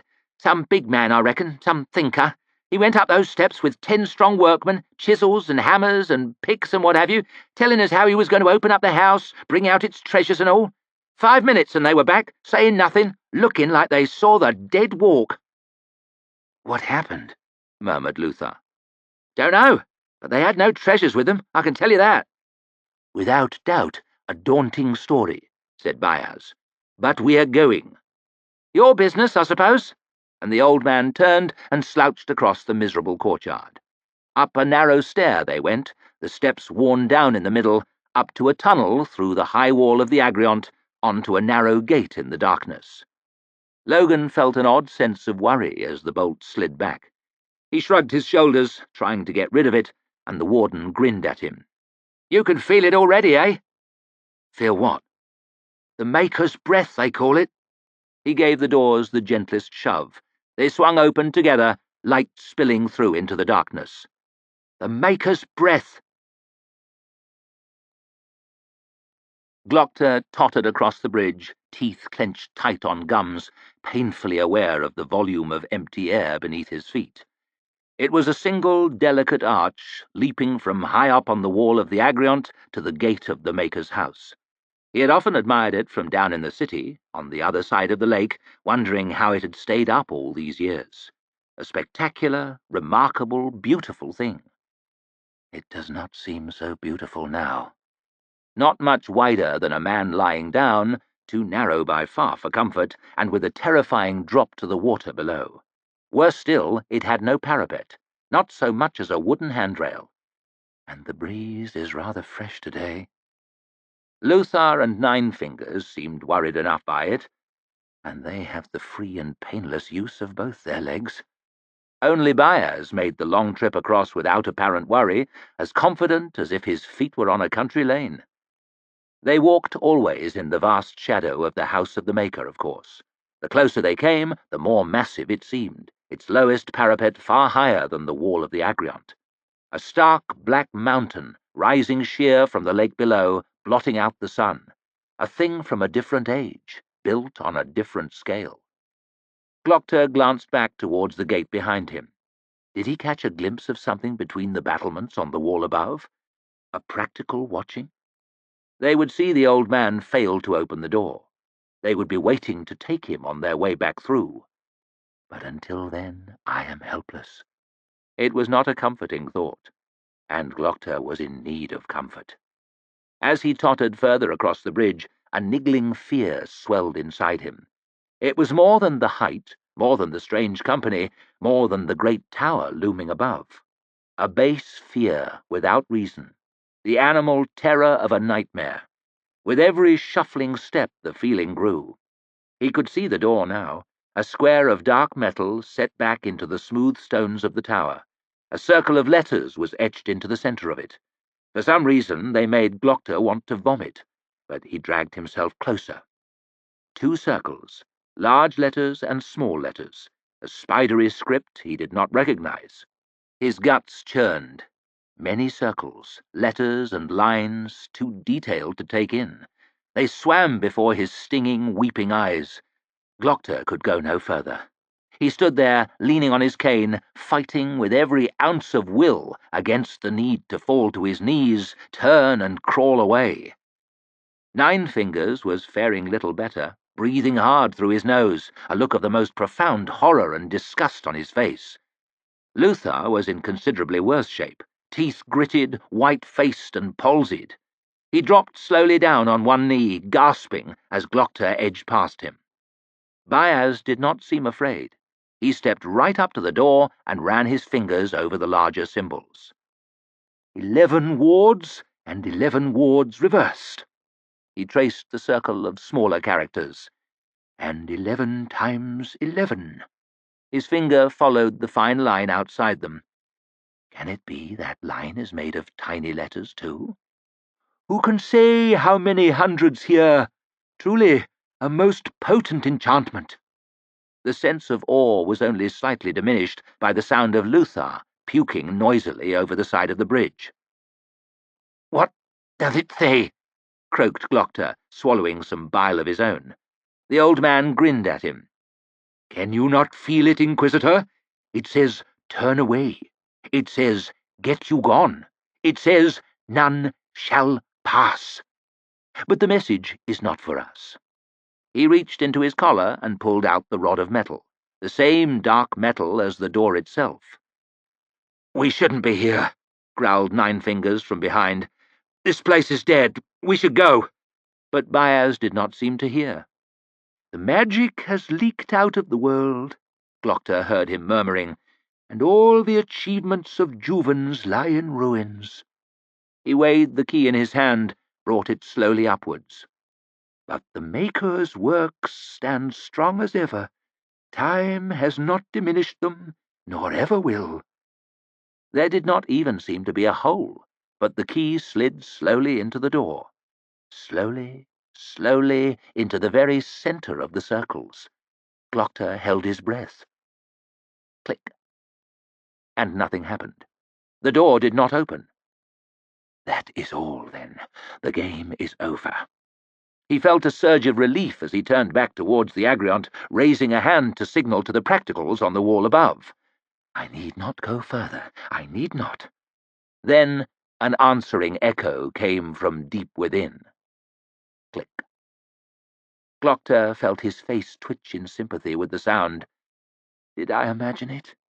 He hoped so with all his being. Click. Again. No mistake. And now, before his disbelieving eyes, the circles in the door began to turn. Glockter took a stunned step back, his cane scraping on the stones of the bridge. Click, click. There had been no sign that the metal was not all one piece, no cracks, no grooves, no mechanism, and yet the circles span, each at a different speed. Click, click, click. Faster now, and faster. Glockter felt dizzy. The innermost ring with the largest letters was still crawling. The outermost, the thinnest one, was flying round too fast for his eyes to follow. Click, click, click, click, click, click, click. Shapes formed in the markings as the symbols passed each other. Lines, squares, triangles, unimaginably intricate, dancing before his eyes, then vanishing as the wheels spun on. Click. And the circles were still, arranged in a new pattern. Baez reached up and pulled the key from the door. There was a soft hissing, barely audible, as of water far away, and a long crack appeared in the door. The two halves moved slowly, smoothly away from each other. The space between them grew steadily larger. Click. They slid into the walls, flush with the sides of the square archway. The door stood open. "Now that," said Baez softly, "is craftsmanship." No fetid wind spilled out, no stench of rot or decay, no sign of long years past, only a waft of cool, dry air. And yet the feeling is of opening a coffin. Silence, but for the wind fumbling across the dark stones, the breath sighing in Glockter's dry throat, the distant lapping of the water far below. The unearthly terror was gone. He felt only a deep worry as he stared into the open archway, but no worse than when I wait outside the Archlector's office. Baez turned round, smiling. "Long years have passed since I sealed this place, and in all that slow time no man has crossed the threshold. You three are truly honored." Glockter did not feel honored. He felt ill. "There are dangers within. Touch nothing, and go only where I lead you. Follow close behind me, for the ways are not always the same." "Not the same?" asked Glockter. "How can that be?" The old man shrugged. "I am only the doorman," he said as he slipped the key and its chain back inside his shirt. "Not the architect." And he stepped into the shadows. Giselle did not feel well, not well at all. It was not simply the vile nausea that the letters on the doors had somehow created. It was more, a lurch of sudden shock and disgust, like picking up a cup and drinking, expecting water, and finding something else inside, piss perhaps in this case. That same wave of ugly surprise, but stretching out over minutes, over hours. Things that he had dismissed as foolishness or old stories were suddenly revealed as facts before his eyes. The world was a different place than it had been the day before, a weird and unsettling place, and he had infinitely preferred it the way it was. He could not understand why he had to be here. Giselle knew precious little about history. Canadius, Juvens, Baez even. They were names from dusty books, heard as a child, and holding no interest even then. It was just bad luck. Bad luck was all. He had won the contest, and here he was, wandering about in some strange old tower. That was all it was, a strange old tower. "Welcome," said Baez, "to the house of the Maker." Giselle looked up from the floor, and his jaw sagged open. The word house did little to describe the vastness of the dim space in which he found himself. The Lord's Round itself could have fitted comfortably inside it, the entire building, with room to spare. The walls were made from rough stones, unfinished, unmortared, piled haphazardly, but rising endlessly upward, upward. Above the centre of the room, far above, something was suspended. A huge, fascinating something. It put Giselle in mind of a navigator's instruments, rendered on an enormous scale. A system of gigantic metal rings, shining in the dim light, one about the other, with further smaller rings running between them, inside them, around them. Hundreds of them, perhaps, all told, scored with markings. Writing, maybe, or meaningless scratches. A large black ball hung in the centre.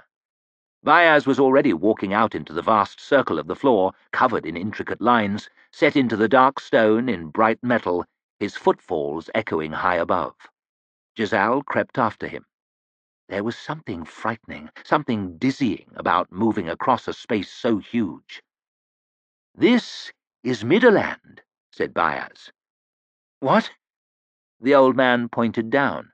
The squiggly lines of metal began to take on meaning. Coastlines, mountains, rivers, the land and the sea. The shape of Midderland, clear in Giselle's mind from 100 maps, was laid out beneath his feet. "The whole circle of the world." Baez gestured across the endless floor. "That way is Angland, and beyond the north. Gurkul is over there. There is Starikland and the old empire, and over here the city-states of Styria. Beyond them, Suljuk and distant Thond. Canadius observed that the lands of the known world form a circle, with its centre here at his house, and its outer edge passing through the island of Shabulian, far to the west, beyond the old empire. "The edge of the world," muttered the Northman, nodding slowly to himself. "Some arrogance," snorted Glockter, "to think of your home as the centre of everything." Baez looked about him at the vastness of the chamber. "The Maker was never short on arrogance, nor were his brothers." Giselle stared up gormlessly. The room was even higher than it was wide, its ceiling, if there was one, lost in shadow. An iron rail ran round the rough stone walls, a gallery perhaps 20 strides above. Beyond it, higher still, there was another, and another, and another, vague in the half-light. Over all hung the strange device. He gave a sudden start. It was moving. It was all moving.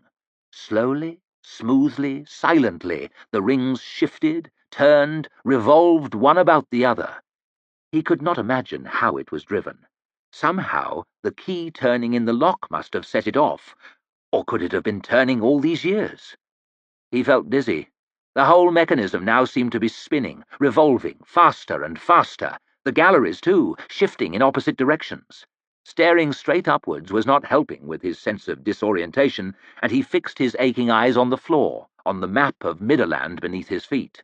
He gasped. That was even worse. Now the whole floor seemed to be turning. The entire chamber was revolving around him. The archways leading out were all identical, a dozen of them or more. He could not guess now through which one they had entered. He felt a wave of horrible panic. Only that distant black orb in the centre of the device was still. He fixed his watering eyes desperately on that, forcing himself to breathe slow. The feeling faded. The vast hall was still again, almost. The rings were still shifting, almost imperceptibly, inching ever onwards. He swallowed a mouthful of spit, hunched his shoulders, and hurried after the others with his head down. "Not that way!" roared Byers suddenly, his voice exploding in the thick silence, ripping out and bouncing back, echoing 1,000 times around the cavernous space. "Not that way! Not that way!" Giselle jumped backwards. The archway and the dim hall beyond looked identical to the one down which the others had been walking, but he saw now that they were off to his right. He had got turned around somehow. "Go only where I go, I said," hissed the old man. "Not that way, not that way."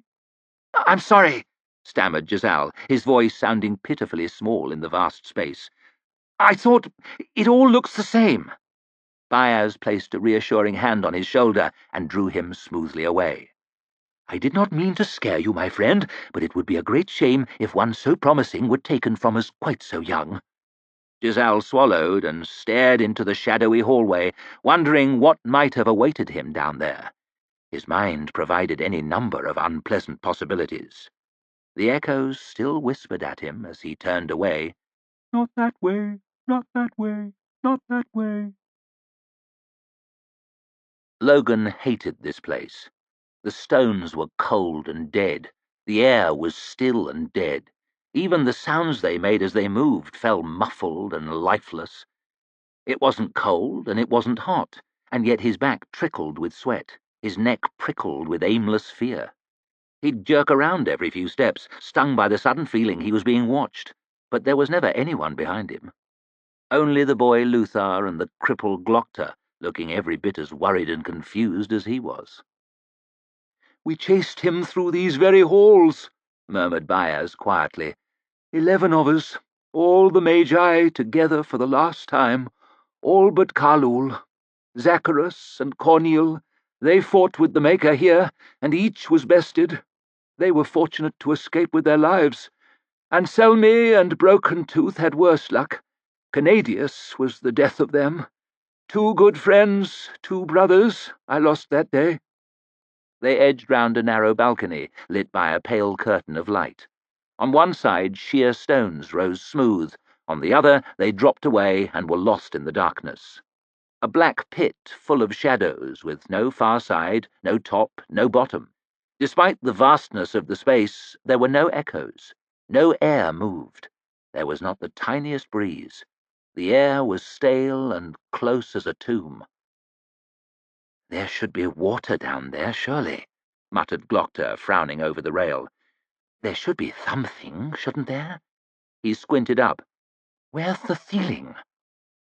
"This place stinks," whined Luthar, one hand clasped over his nose. Logan agreed with him for once. It was a smell he knew well, and his lips curled back with hatred at it. "Smells like fucking flatheads." "Oh, yes," said Byers. "The Shankar are the Maker's work also." "His work?" "Indeed.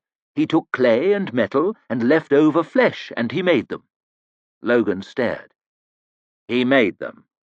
"To fight in his war, against us, against the Magi, against his brother Juvans. He bred the first Shankar here and let them loose upon the world, to grow and breed and destroy. That was their purpose.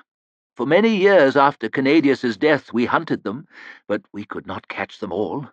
We drove them into the darkest corners of the world, and there they have grown and bred again, and now come forth to grow and breed and destroy, as they were always meant to do."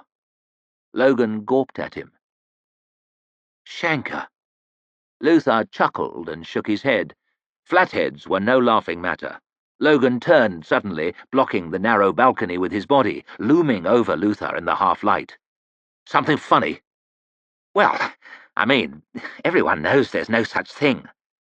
"I've fought them with my own hands," growled Logan. "All my life.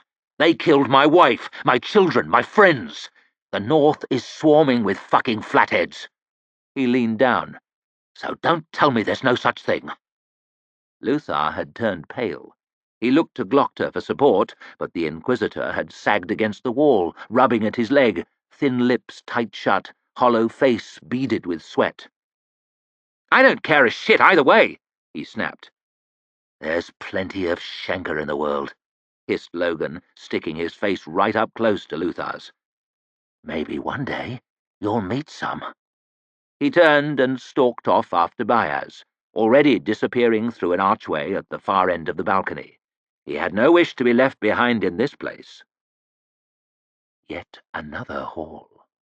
An enormous one, lined with a silent forest of columns on either side, peopled with a multitude of shadows, light cut down in shafts from far above, etching strange patterns into the stone floor, shapes of light and dark, lines of black and white. Almost like writing. Is there a message here? For me? Glockter was trembling. If I looked just for a moment longer, perhaps I could understand. Luther wandered past. His shadow fell across the floor. The lines were broken. The feeling was gone. Glockter shook himself.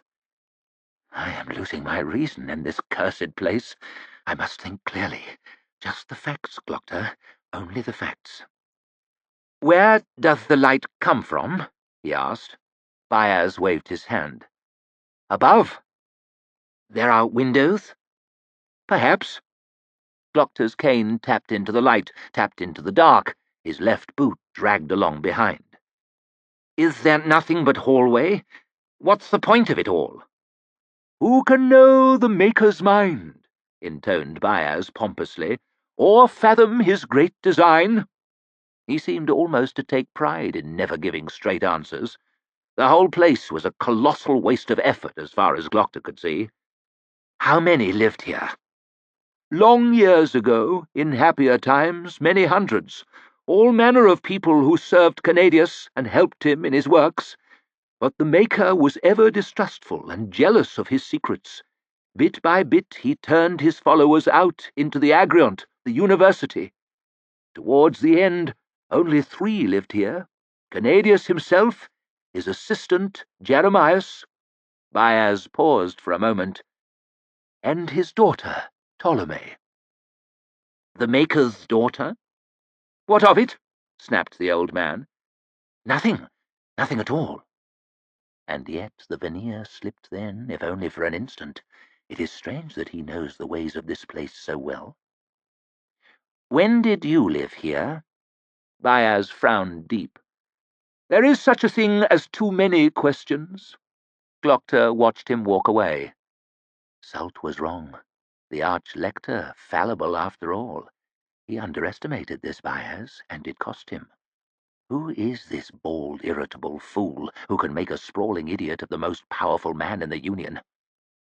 Standing here, deep within the bowels of this unearthly place, the answer did not seem so strange. The first of the Magi. "This is it." "What?" asked Logan. The hallway stretched out in either direction, curving gently, disappearing into the darkness, walls of huge stone blocks, unbroken on either side. Baez did not answer. He was running his hands gently over the stones, looking for something. "Yes, this is it." Baez pulled the key out from his shirt. "You might want to prepare yourselves." "For what?" The Magus slid the key into an unseen hole. One of the blocks that made up the walls suddenly vanished, flying up into the ceiling with a thunderous crash. Logan reeled, shaking his head. He saw Luther bent forward, hands clamped over his ears. The whole corridor seemed to hum with crashing echoes, on and on. "Wait!" said Baez, though Logan could barely hear him over the ringing in his head. Touch nothing. Go nowhere. He stepped through the opening, leaving the key lodged in the wall. Logan peered after him.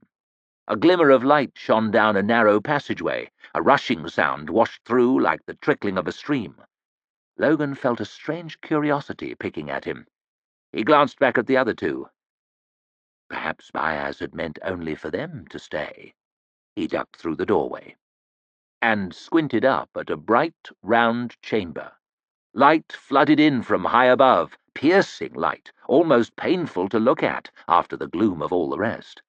The curving walls were perfect, clean white stone, running with trickling water, flowing down all around and collecting in a round pool below. The air was cool, damp on Logan's skin. A narrow bridge sprang out from the passage, steps leading upwards, ending at a tall white pillar rising from the water. Baez was standing there on top of it, staring down at something. Logan crept up behind the Magus, breathing shallow. A block of white stone stood there. Water dripped onto its smooth, hard centre from above. A regular tap, tap, tap, always in the same spot. Two things lay in the thin layer of wet. The first was a square box, simply made from dark metal, big enough to hold a man's head, maybe. The other was altogether stranger. A weapon, perhaps, like an axe. A long shaft made from tiny metal tubes, all twisted about each other like the stems of old vines. At one end there was a scored grip. At the other there was a flat piece of metal, pierced with small holes, a long, thin hook curving out from it. The light played over its many dark surfaces, glittering with beads of moisture. Strange, beautiful, fascinating. On the grip, one letter glinted, silver in the dark metal. Logan recognized it from his sword. The mark of Canadius, the work of the master maker. "What is this?" he asked, reaching out for it. Don't touch it! Screamed Baez, slapping Logan's hand away. Did I not tell you to wait? Logan took an uncertain step back. He had never seen the Magus look so worried, but he couldn't keep his eyes off the strange thing on the slab. "Is it a weapon?" Baez breathed a long, slow breath. "A most terrible one, my friend. A weapon against which no steel, no stone, no magic can protect you. Do not even tread near it, I warn you. There are dangers. The Divider, Canadius called it, and with it he killed his brother Juvens, my master. He once told me it has two edges, one here, one on the other side."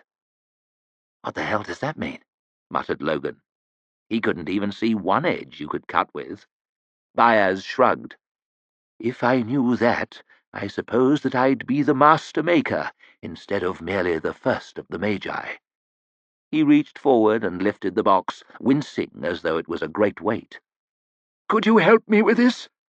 Logan hooked his hands under it and gasped. It could hardly have weighed more if it was a block of solid iron. Heavy, he grunted. Canadius forged it to be strong as all his great skill could make it, not to keep its contents safe from the world. He leaned close and spoke softly. "To keep the world safe from its contents." Logan frowned down. "What's in it?" "Nothing," muttered Baez. "Yet." Giselle was trying to think of 3 men in the world he hated more. Brint? He was simply a swollen-headed idiot. Gorst? He had merely done his meagre best to beat Giselle in a fencing match. Varouz? He was just a pompous old ass. No, these 3 were at the top of his list. The arrogant old man with his idiotic prattle and his self-important air of mystery, the hulking savage with his ugly scars and his menacing frown, the patronizing cripple with his smug little comments and his pretensions of knowing all about life. The 3 of them, combined with the stagnant air and perpetual gloom of this horrible place, were almost enough to make Giselle puke again. The only thing he could imagine worse than his present company was no company at all. He looked into the shadows all around and shuddered at the thought. Still, his spirits rose as they turned a corner. There was a small square of daylight up ahead. He hurried towards it, overtaking Glockter as he shambled along on his cane, mouth watering with anticipation at the thought of being back out under the sky. Giselle closed his eyes with pleasure as he stepped into the open air. The cold wind stroked his face, and he gasped in great lungfuls of it. The relief was terrific, as though he had been trapped down there in the darkness for weeks, as though fingers clamped around his throat had just now been released. He walked forward across a wide open space, paved with stark, flat stones. Nine Fingers and Baez stood side by side up ahead, behind a parapet, waist high, and beyond them, the Agriont came into view below. A patchwork of white walls, grey roofs, glinting windows, green gardens. They were nowhere near the summit of the Maker's house, only on one of the lowest roofs, above the gate, but still terrifyingly high. Giselle recognized the crumbling university, the shining dome of the Lord's Round, the squat mass of the House of Questions. He could see the square of marshals, a bowl of wooden seating in amongst the buildings, perhaps even the tiny yellow flash of the fencing circle in its centre. Beyond the citadel, surrounded by its white wall and twinkling moat, the city was a sprawling grey mass under the dirty grey sky, stretching all the way to the sea. Giselle laughed with disbelief and delight. The Tower of Chains was a stepladder compared to this. He was so high above the world that all seemed somehow still, frozen in time. He felt like a king. No man had seen this, not for hundreds of years. He was huge, grand, far more important than the tiny people that must live and work in the little buildings down there. He turned to look at Glockter, but the cripple was not smiling. He was even paler than ever, frowning at the toy city, his left eye twitching with worry. "Scared of heights?" laughed Giselle. Glockter turned his ashen face toward him. "There were no steps. We climbed no steps to get here." Giselle's grin began to fade. "No steps. Do you understand? How could it be? How? Tell me that." Giselle swallowed as he thought over the way they had come. The cripple was right. No steps, no ramps. They had gone neither up nor down. Yet here they were, far above the tallest tower of the Agriont. He felt sick again. The view now seemed dizzying, disgusting, obscene. He backed unsteadily away from the parapet. He wanted to go home. I followed him through the darkness alone, and here I faced him, Canadius, the Master Maker. Here we fought, fire and steel and flesh. Here we stood. He threw Ptolemy from the roof before my eyes. I saw it happen, but I could not stop him. His own daughter. Can you imagine? No one could have deserved that less than she. There never was a more innocent spirit. Logan frowned. He hardly knew what to say to this. "Here we struggled," muttered Baez, his meaty fists clenched tight on the bare parapet. "I tore at him with fire and steel and flesh, and he at me. I cast him down. He fell burning and broke upon the bridge below. And so the last of the sons of Eos passed from the world, so many of their secrets lost forever. They destroyed each other, all four of them. What a waste." Baez turned to look at Logan. "But that was a long time ago, eh, my friend? Long ago." He puffed out his cheeks and hunched his shoulders. "Let us leave this place. It feels like a tomb. It is a tomb. Let us seal it up once more, and the memories with it. That is all in the past." "Ah," said Logan. "My father used to say the seeds of the past bear fruit in the present." "So they do." Baez reached out slowly, and his fingers brushed against the cold, dark metal of the box in Logan's hands. "So they do. Your father was a wise man." Glockter's leg was burning. His twisted spine was a river of fire from his arse to his skull. His mouth was dry as sawdust, his face sweaty and twitching, the breath hissing in his nose, But he pressed on through the darkness, away from the vast hall with its black orb and its strange contraption, on towards the open door, and into the light. He stood there with his head tipped back on the narrow bridge before the narrow gateway, his hand trembling on the handle of his cane, blinking and rubbing his eyes, gasping in the free air and feeling the cool breeze on his face. Who would have thought that wind can feel so fine? Maybe it's just as well there weren't any steps. I might never have made it out. Luther was already halfway back across the bridge, hurrying as though he had a devil astride behind. Nine Fingers was not far away, breathing hard and muttering something in Northern over and over. Still alive, Glockter thought it might be. His big hands were clenched tight around that square metal box, tendons standing out as though it weighed as much as an anvil. There was more to this trip than just proving a point. What is it that they brought out from there? What weighs so heavily? He glanced back into the darkness and shivered. He was not sure he even wanted to know.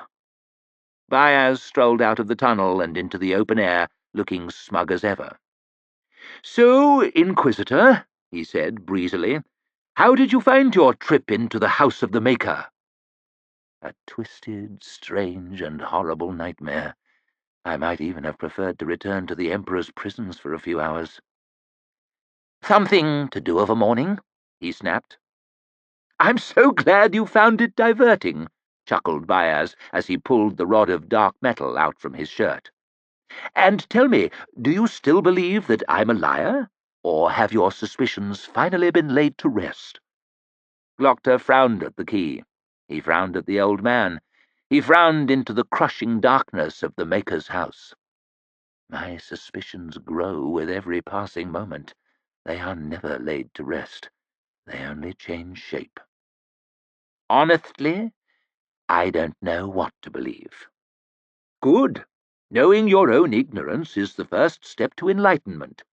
Between you and me, though, I'd think of something else to tell the Archlector." Glockter felt his eyelid flickering.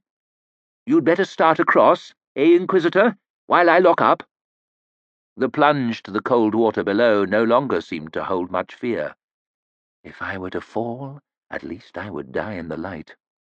Glockter looked back only once as he heard the doors of the Maker's house shut with a soft click, the circles slide back into place. All as it was before we arrived. He turned his prickling back, sucked his gums against the familiar waves of nausea, and cursed and struggled his limping way across the bridge. Luther was hammering desperately on the old gates at the far end. "Let us in!" He was nearly sobbing as Glockter hobbled up, an edge of cracked panic to his voice. "Let us in!" The door finally wobbled open to reveal a shocked-looking warden. Such a shame. I was sure that Captain Luther was about to burst into tears. The proud winner of the contest, the Union's bravest young son, the very flower of manhood, blubbing on his knees. That sight could almost have made the trip worthwhile. Luther darted through the open gate, and Nine Fingers followed grimly after, cradling the metal box in his arms. The warden squinted at Glockter as he limped up to the gate. "Back so soon?" "You old dolt. What the hell are you talking about, so soon?" "I'm only halfway through my eggs. You've been gone less than half an hour." Glockter barked a joyless laugh. "Half a day, perhaps." But he frowned as he peered past into the courtyard. The shadows were almost exactly where they had been when they left. Early morning still?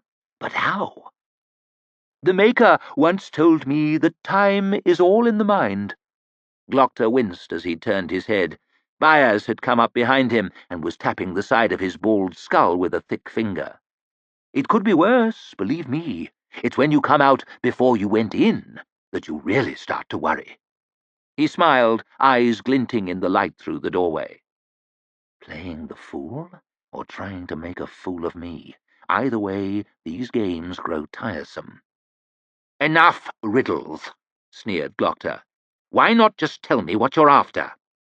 The first of the Magi, if such he was, grinned still wider. I like you, Inquisitor, I really do. I wouldn't be surprised if you were the only honest man left in this whole damn country. We should have a talk at some point, you and I. A talk about what I want and about what you want." His smile vanished. But not today, and he stepped through the open door, leaving Glockter behind in the shadows. Chapter 39. Nobody's Dog.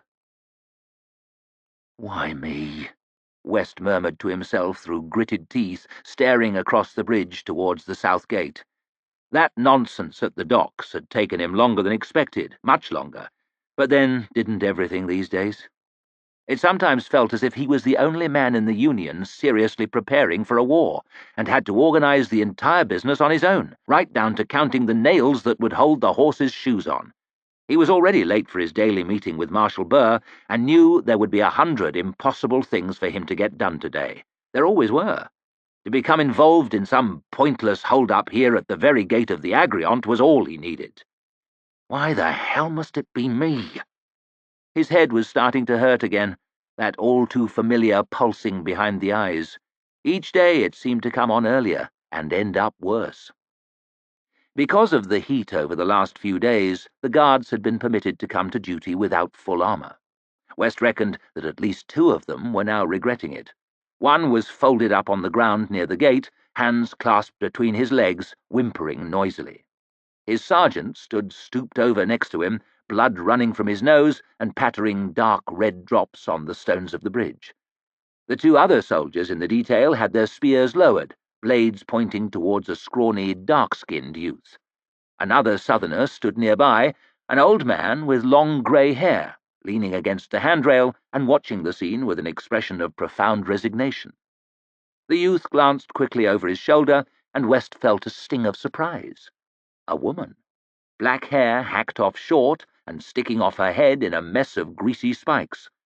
One sleeve was torn off round her shoulder, and a long, sinewy brown arm stuck out, ending in a fist bunched tight around the grip of a curved knife. The blade shone, mirror-bright and evilly sharp, the one and only thing about her that looked clean. There was a thin grey scar all the way down the right side of her face, through her black eyebrow and across her scowling lips.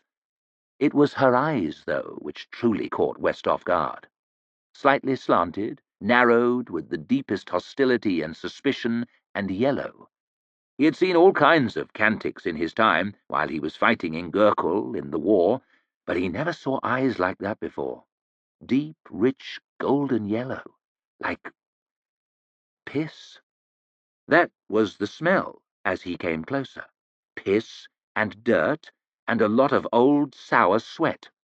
He remembered that from the war, all right, the stink of men who had not washed in a very long time. West fought the compulsion to wrinkle up his nose and breathe through his mouth as he approached, and the urge to circle out wide and keep his distance from that glittering blade. You have to show no fear if you're to calm a dangerous situation, however much you might be feeling. In his experience, if you could seem to be in control, you were more than halfway to being there. "What the hell is going on here?" he growled at the bloody-faced sergeant. He had no need at all to feign annoyance. He was getting later and angrier by the second. "These stinking beggars wanted to come into the Agriont, sir. I tried to turn them away, of course, but they have letters." "Letters?" The strange old man tapped West on the shoulder, handed over a folded sheet of paper, slightly grubby round the edges. He read it, his frown growing steadily deeper. "This is a letter of transit signed by Lord Hoff himself. They must be admitted." "But not armed, sir. I said they couldn't go in armed." The sergeant held up an odd-looking bow of dark wood in one hand and a curved sword of the Gurkish design in the other. "It was enough of a struggle getting her to give these up, but when I tried to search her, this Gurkish bitch—" The woman hissed and took a quick step forward, and the sergeant and his 2 guards shuffled nervously back in a tight group. "Peace, Pharaoh," sighed the old man in the Cantic tongue. "For God's sake, peace." The woman spat on the stones of the bridge and hissed some curse that West could not understand, weaving the blade back and forth in a way that suggested she knew how to use it and was more than willing. "Why me?" West mumbled under his breath. It was plain he was going nowhere until this difficulty was resolved, as if he didn't have enough to worry about. He took a deep breath and did his best to put himself in the position of the stinking woman. A stranger, surrounded by strange-looking people, speaking words she didn't understand, brandishing spears and trying to search her. Probably she was even now thinking about how horrible West smelled. Disorientated and afraid, most likely, rather than dangerous. She did look very dangerous, though, and not in the least afraid. The old man certainly seemed the more reasonable of the two, so West turned to him first. "Are you two from Gurkel?" he asked him in broken Cantic. The old man turned his tired eyes on West. "No, there is more to the south than the Gurkish." "Gadir, then? Taurish?" "You know the south?" "A little. I fought there in the war." The old man jerked his head at the woman, watching them suspiciously with her slanted yellow eyes. "She is from a place called Muntaz." "I never heard of it." "Why would you have?" The old man shrugged his bony shoulders. "A small country by the sea, far to the east of Shafa, beyond the mountains. The Gurkish conquered it years ago, and its people were scattered or made slaves. Apparently, she has been in a foul mood ever since." The woman scowled over at them, keeping one eye on the soldiers. "And you?" "Oh, I come from much further south, beyond Kanta, beyond the desert, even beyond the circle of the world. The land of my birth will not be on your maps, friend. Yulway is my name." He held out a long black hand. "Column West." The woman watched them warily as they shook hands. "This one is called West, Pharaoh. He fought against the Gurkish. Will that make you trust him?" Yulway didn't sound very hopeful, and indeed the woman's shoulders were still as hunched and bristling as ever, her grip on the knife no less tight. One of the soldiers chose that unfortunate moment to take a step forward, jabbing at the air with his spear, and the woman snarled and spat again, shouting more unintelligible curses. "That's enough!" West heard himself roaring at the guard. "Put your fucking spears up!" They blinked at him, shocked, and he fought to bring his voice back under control. "I don't think this is a full-scale invasion, do you? Put them up!" Reluctantly, the spear points drifted away from the woman. West stepped firmly towards her, keeping his eyes fixed on hers with all the authority he could muster. Show no fear, he thought to himself, but his heart was thumping. He held out his open palm, almost close enough to touch her. "The knife," said West sharply in his bad Cantic. "Please. You will not be harmed, you have my word." The woman stared at him with those slanted, beady yellow eyes, then at the guards with the spears, then back to him. She took plenty of time over it. West stood there, mouth dry, head still thumping, getting later and later, sweating under his uniform in the hot sun, trying to ignore the woman's smell. Time passed. "God's teeth, Pharaoh!" snapped the old man suddenly. "I am old. Take pity on me. I may only have a few years left. Give the man the knife before I die." She hissed, curling her lip. For a dizzy, stretched-out moment the knife went up, then the hilt slapped down into West's palm. He allowed himself a dry swallow of relief. Right up until the last moment, he had been almost sure she would give him the sharp end. "Thank you," he said, a deal more calmly than he felt. He handed the knife to the sergeant. "Stow the weapons away and escort our guests into the Agriont, and if any harm comes to anyone, especially her, I'll be holding you responsible. Understand?" He glowered at the sergeant for a moment, then stepped through the gate into the tunnel before anything else could go wrong, leaving the old man and the stinking woman behind him. His head was thumping harder even than before. Damn it, he was late. "Why the hell me?" he grumbled to himself. "I'm afraid the armories are closed for the day," sneered Major Valamir, staring down his nose at West as though at a beggar whining for small change. "Our quotas are fulfilled ahead of schedule, and we will not be lighting the forges again this week. Perhaps if you had arrived on time—" The pounding in West's head was growing worse than ever. He forced himself to breathe slowly and keep his voice calm and even. There was nothing to be gained by losing his temper. There was never anything to be gained by that. "I understand, Major," said West patiently, "but there is a war on. Many of the levies we have received are scarcely armed, and Lord Marshal Burr has asked that the forges be lit in order to provide equipment for them." This was not entirely true, but since joining the Marshal's staff, West had more or less given up on telling the whole truth to anyone. That was no way to get anything done. He now employed a mixture of wheedling, bluster, and outright lies, humble entreaties and veiled threats, and had become quite expert at judging which tactic would be most effective on what man. Unfortunately, he had yet to strike the right chord with Major Valamir, the master of the king's armories. Somehow, their being equal in rank made matters all the more difficult. He could not quite get away with bullying the man, but could not quite bring himself to beg. Furthermore, in terms of social standing, they were anything but equals. Valamir was old nobility, from a powerful family, and arrogant beyond belief. He made Jazal Dan Luthar seem a humble, selfless type, and his total lack of experience in the field only made matters worse. He behaved doubly like an ass in order to compensate. Instructions from West, though they might come from Marshal Burr himself, were as welcome as they would have been from a reeking swineherd. Today was no exception. "This month's quotas are fulfilled, Major West." Valamir managed to put a sneering emphasis into the name. "And so the forges are closed. That is all." "And this is what you would have me tell the Lord Marshal?" "The arming of levies is the responsibility of those lords that provide them," he recited primly. "I cannot be blamed if they fall short on their obligations. It is simply not our problem, Major West, and you may tell that to the Lord Marshal."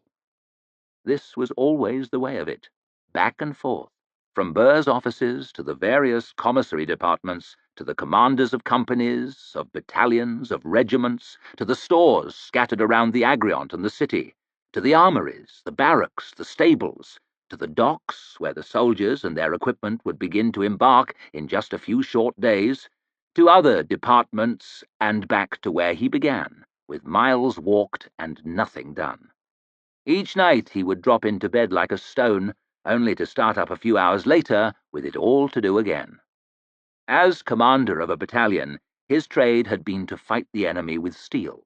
As a staff officer, it seemed, his role was to fight his own side with paper, more secretary than soldier. He felt like a man trying to push a huge stone up a hill, straining and straining, getting nowhere, but unable to stop pushing, in case the rock should fall and crush him. Meanwhile, arrogant bastards who were in just the same danger lazed on the slopes beside him, saying, "Well, it's not my rock." He understood now why during the war in Gurkel there had sometimes not been enough food for the men to eat, or clothes for them to wear, or wagons to draw the supplies with, or horses to draw the wagons, or all manner of other things that were deeply necessary and easily anticipated. West would be damned before that happened because of some oversight of his, and he would certainly be damned if he would see men die for want of a weapon to fight with. He tried yet again to calm himself, but each time his head hurt more, and his voice was cracking with the effort. "And what if we find ourselves mired in Angland with a crowd of half-clothed, unarmed peasants to provide for? What then, Major Valamir? Whose problem will it be? Not yours, I dare say. You'll still be here with your cold forges for company." West knew as soon as he said it that he had gone too far. The man positively bristled. "How dare you, sir? Are you questioning my personal honour? My family goes back 9 generations in the King's Own." West rubbed his eyes, not knowing whether he wanted to laugh or cry. "I have no doubts as to your courage, I assure you. That was not my meaning at all." He tried to put himself in Valamir's position. He did not really know the pressures the man was under. Probably he would rather be in command of soldiers than smiths. Probably... It was no use. The man was a shit, and West hated him. "This is not a question of your honour, Major, or that of your family. This is a question of our being fit for war." Valamir's eyes had turned deadly cold. "Just who do you think you're talking to, you dirty commoner? All the influence you have you owe to Burr, and who is he but an oaf from the provinces, risen to his rank by fortune alone?" West blinked. He guessed what they said about him behind his back, of course, but it was another thing to hear it to his face. "And when Burr is gone, what will become of you, eh? Where will you be without him to hide behind? You've no blood, no family?" Valamir's lips twisted in a cold sneer. "Apart from that sister of yours, of course, and from what I hear—" West found himself moving forward fast. "What?" he snarled. "What was that?" His expression must have been dire indeed. He saw the colour draining from Valamir's face. I...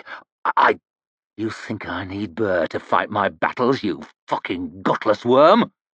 Before he knew it, he had moved again, and Valimir stumbled back towards the wall, flinching sideways and raising one arm as if to ward off an expected blow. It was the most West could do to stop his hands from grabbing hold of the little bastard and shaking him until his head came off. His own skull was throbbing, pounding. He felt as though the pressure would pop his eyes right out of his head. He dragged in long, slow breaths through his nose, clenched his fists until they hurt.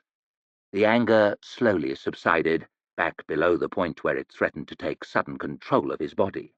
It only pulsed now, squeezing at his chest. "If you have something to say on the subject of my sister," he whispered softly, "then you can say it. Say it now." He let his left hand drop slowly to sit on the hilt of his sword. "And we can settle this outside the city walls." Major Valimir shrank back still further. "I heard nothing," he whispered. "Nothing at all." "Nothing at all." West looked down into his white face for a moment longer, then stepped away. "Now, if you would be so good as to reopen the forges for me, we have a great deal of work to get through." Valimir blinked for a moment. "Of course, I will have them lit at once." West turned on his heel and stalked off, knowing the man was glowering daggers at his back, knowing that he had made yet another bad situation worse. One more high-born enemy among the many. The really galling thing was that the man was right. Without Burr, he was as good as finished. He had no family, apart from that sister of his. Damn it, his head hurt. "Why me?" he hissed to himself. "Why?" There was still a lot to do today, enough for a whole day's work on its own, but West could take no more. His head hurt so badly that he could hardly see. He had to lie down in the dark, with a wet cloth over his face, if only for an hour, if only for a minute. He fumbled in his pocket for his key, his other hand clamped over his aching eyes, his teeth locked together. Then he heard a sound on the other side of the door, a faint clink of glass. Ardy. "No," he hissed to himself. Not now. Why the hell had he ever given her a key? Cursing softly, he raised his fist to knock. Knocking on his own door, that was where he was now. His fist never made it to the wood. A most unpleasant image began to form in the back of his mind. Ardy and Luther, naked and sweaty, writhing around on his carpet. He turned his key swiftly in the lock and shoved the door open. She was standing by the window, alone, and, he was relieved to see, fully dressed. He was less pleased to see her filling a glass right to the brim from the decanter, though. She raised an eyebrow at him as he burst through the door. "Oh, it's you." "Who the hell else would it be?" snapped West. "These are my rooms, aren't they?" "Somebody's not in the best of moods this morning." A bit of wine slopped over the rim of her glass and onto the table. She wiped it up with her hand and sucked her fingers, then took a long swig from the glass for good measure. Her every movement niggled at him. West grimaced and shoved the door shut. "Do you have to drink so much?" "I understand that a young lady should have a beneficial pastime." Her words were careless, as usual, but even through his headache West could tell there was something strange going on. She kept glancing towards the desk, then she was moving towards it. He got there first, snatched up a piece of paper from the top, one line written on it. "What's this?" "Nothing. Give it me." He held her away with one arm and read it. "The usual place tomorrow night, A." West's skin prickled with horror. Nothing? Nothing? He shook the letter under his sister's nose. Ardie turned away from him, flicking her head as you might at a fly, saying nothing but slurping noisily from her glass. West ground his teeth. It's Lothar, isn't it? I didn't say so. You didn't have to. The paper crumpled up into a tiny ball in his white-knuckled hand. He half-turned towards the door, every muscle tensed and trembling. It was the most he could do to stop himself dashing out and throttling the little bastard right now, but he was just able to make himself think for a moment. Giselle had let him down, and badly, that ungrateful shit. But it was hardly that shocking. The man was an ass. You keep your wine in a paper bag, you shouldn't be too upset when it leaks. Besides, Giselle wasn't the one writing the letters. What good would stepping on his neck do? There would always be more empty-headed young men in the world. Just where are you going with this, Ardie? She sat down on the settle and glared at him frostily over the rim of her glass. With what, brother? You know with what! Aren't we family? Can't we be candid with each other? If you have something to say, you can out and say it. Where do you think I'm going? I think you're going straight to shit since you ask. He squeezed his voice back down with the greatest of difficulty. This business with Lothar has gone way too far. Letters? Letters? I warned him, but it seems he wasn't the problem. What are you thinking? Are you thinking at all? It has to stop before people start to talk. He felt a suffocating tightness in his chest, took a deep breath, but his voice burst out anyway. They're damn well talking already! It stops now, do you hear me? I hear you, she said carelessly. But who cares what they think? I care! He nearly screamed it.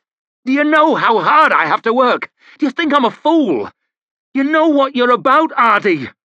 Her face was turning sullen, but he forged on. It's not as though this is the first time. Must I remind you, your luck with men has not exactly been the best? Not with the men in my family, at least. She was sitting bolt upright now, face tight and pale with anger. And what would you know about my luck? We've hardly talked in 10 years. We're talking now! Shouted West, flinging the crumpled bit of paper across the room. Have you thought how this might turn out? What if you were to get him? Have you considered that? Would his family be charmed by the blushing bride, do you think? At best, they'd never speak to you. At worst, they'd cut you both off. He pointed a shaking finger at the door. Haven't you noticed he's a vain, arrogant swine? They all are. How would he manage, you think, without his allowance, without his friends in high places? He wouldn't know where to begin. How could you be happy with each other? His head was ready to split in half, but he ranted on. And what happens if, as is far more likely, you can't get him? What then? You'd be finished. Have you thought on that? You've come close enough before, and you're supposed to be the clever one. You're making a laughing stock of yourself. He almost choked on his rage. Of both of us! Ardie gave a gasp. Now we see it, she nearly screamed at him. No one cares a shit for me, but if your reputation is in danger, you fucking stupid bitch! The decanter flew spinning across the room. It crashed against the wall not far from Ardie's head, sending fragments of glass flying and wine running down the plaster. It made him more furious. Why don't you fucking listen? He was across the room in an instant. Ardie looked surprised, just for a moment, then there was a sharp click, his fist catching her in the face as she got up. She didn't fall far. His hands caught her before she hit the ground, yanked her up, then flung her back against the wall. You'll be the end of us! Her head smacked against the plaster, once, twice, 3 times. One hand grabbed hold of her neck. Teeth bared, body crushed her against the wall. A little snort in her throat as the fingers began to squeeze. You selfish, useless, fucking whore! Hair was tangled across her face. He could only see a narrow slice of skin, the corner of a mouth, one dark eye. The eye stared back at him, painless, fearless, empty, flat, like a corpse. Squeeze, snort, squeeze, squeeze. West came to his senses with a sickening jolt. The fingers snapped open, he jerked the hand away. His sister stayed upright against the wall. He could hear her breathing, short gasps. Or was that him? His head was splitting. The eye was still staring at him. He must have imagined it. Must have. Any second now he would wake up. The nightmare would be over. A dream. Then she pushed the hair out of her face. Her skin was candle wax, pasty white. The trickle of blood from her nose looked almost black against it. The pink marks stood out vivid on her neck. The marks the fingers made. His fingers. Real then. West's stomach churned. His mouth opened, but no sound came out. He looked at the blood on her lip, and he wanted to be sick. Artie. He was so disgusted he half vomited as he said the word. He could taste the bile at the back of his mouth, but his voice wouldn't stop gurgling away. I'm sorry. I'm so sorry. Are you all right? I've had worse. She reached up slowly and touched her lip with a fingertip. The blood smeared out across her mouth. Artie. One hand reached out to her, then he jerked it back, afraid of what it might do. I'm sorry. He was always sorry. Don't you remember? He'd hold us and cry afterwards. Always sorry. But it never stopped him the next time. Have you forgotten? West gagged, choked back vomit again. If she'd wept and ranted and beat him with her fists, it would have been easier to bear. Anything but this.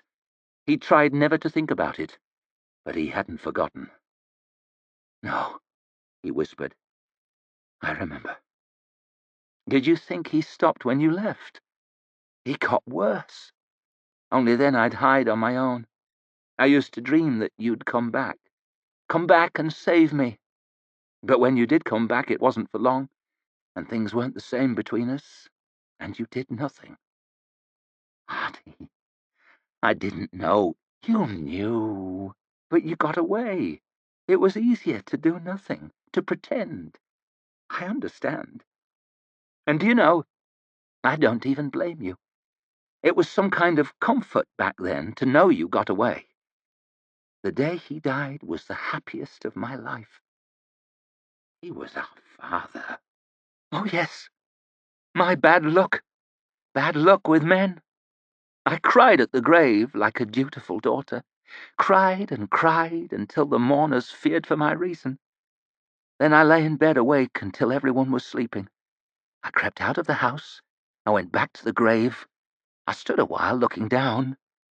Then I fucking pissed on it. I pulled up my shift and I squatted down and I pissed on him. And all the while I was thinking, I'll be nobody's dog anymore. She wiped the blood from her nose on the back of her hand. You should have seen how happy I was when you sent for me. I read the letter over and over. The pathetic little dreams all came alive again. Hope, eh?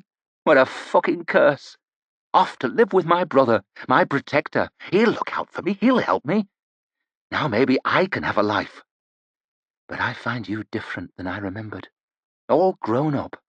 First you ignore me, then you lecture me, then you hit me. And now you're sorry. Truly your father's son. He groaned. It was as if she was sticking a needle in him right in his skull. Less than he deserved. She was right. He had failed her, long before today. While he had been playing with swords and kissing the asses of people who despised him, she had been suffering.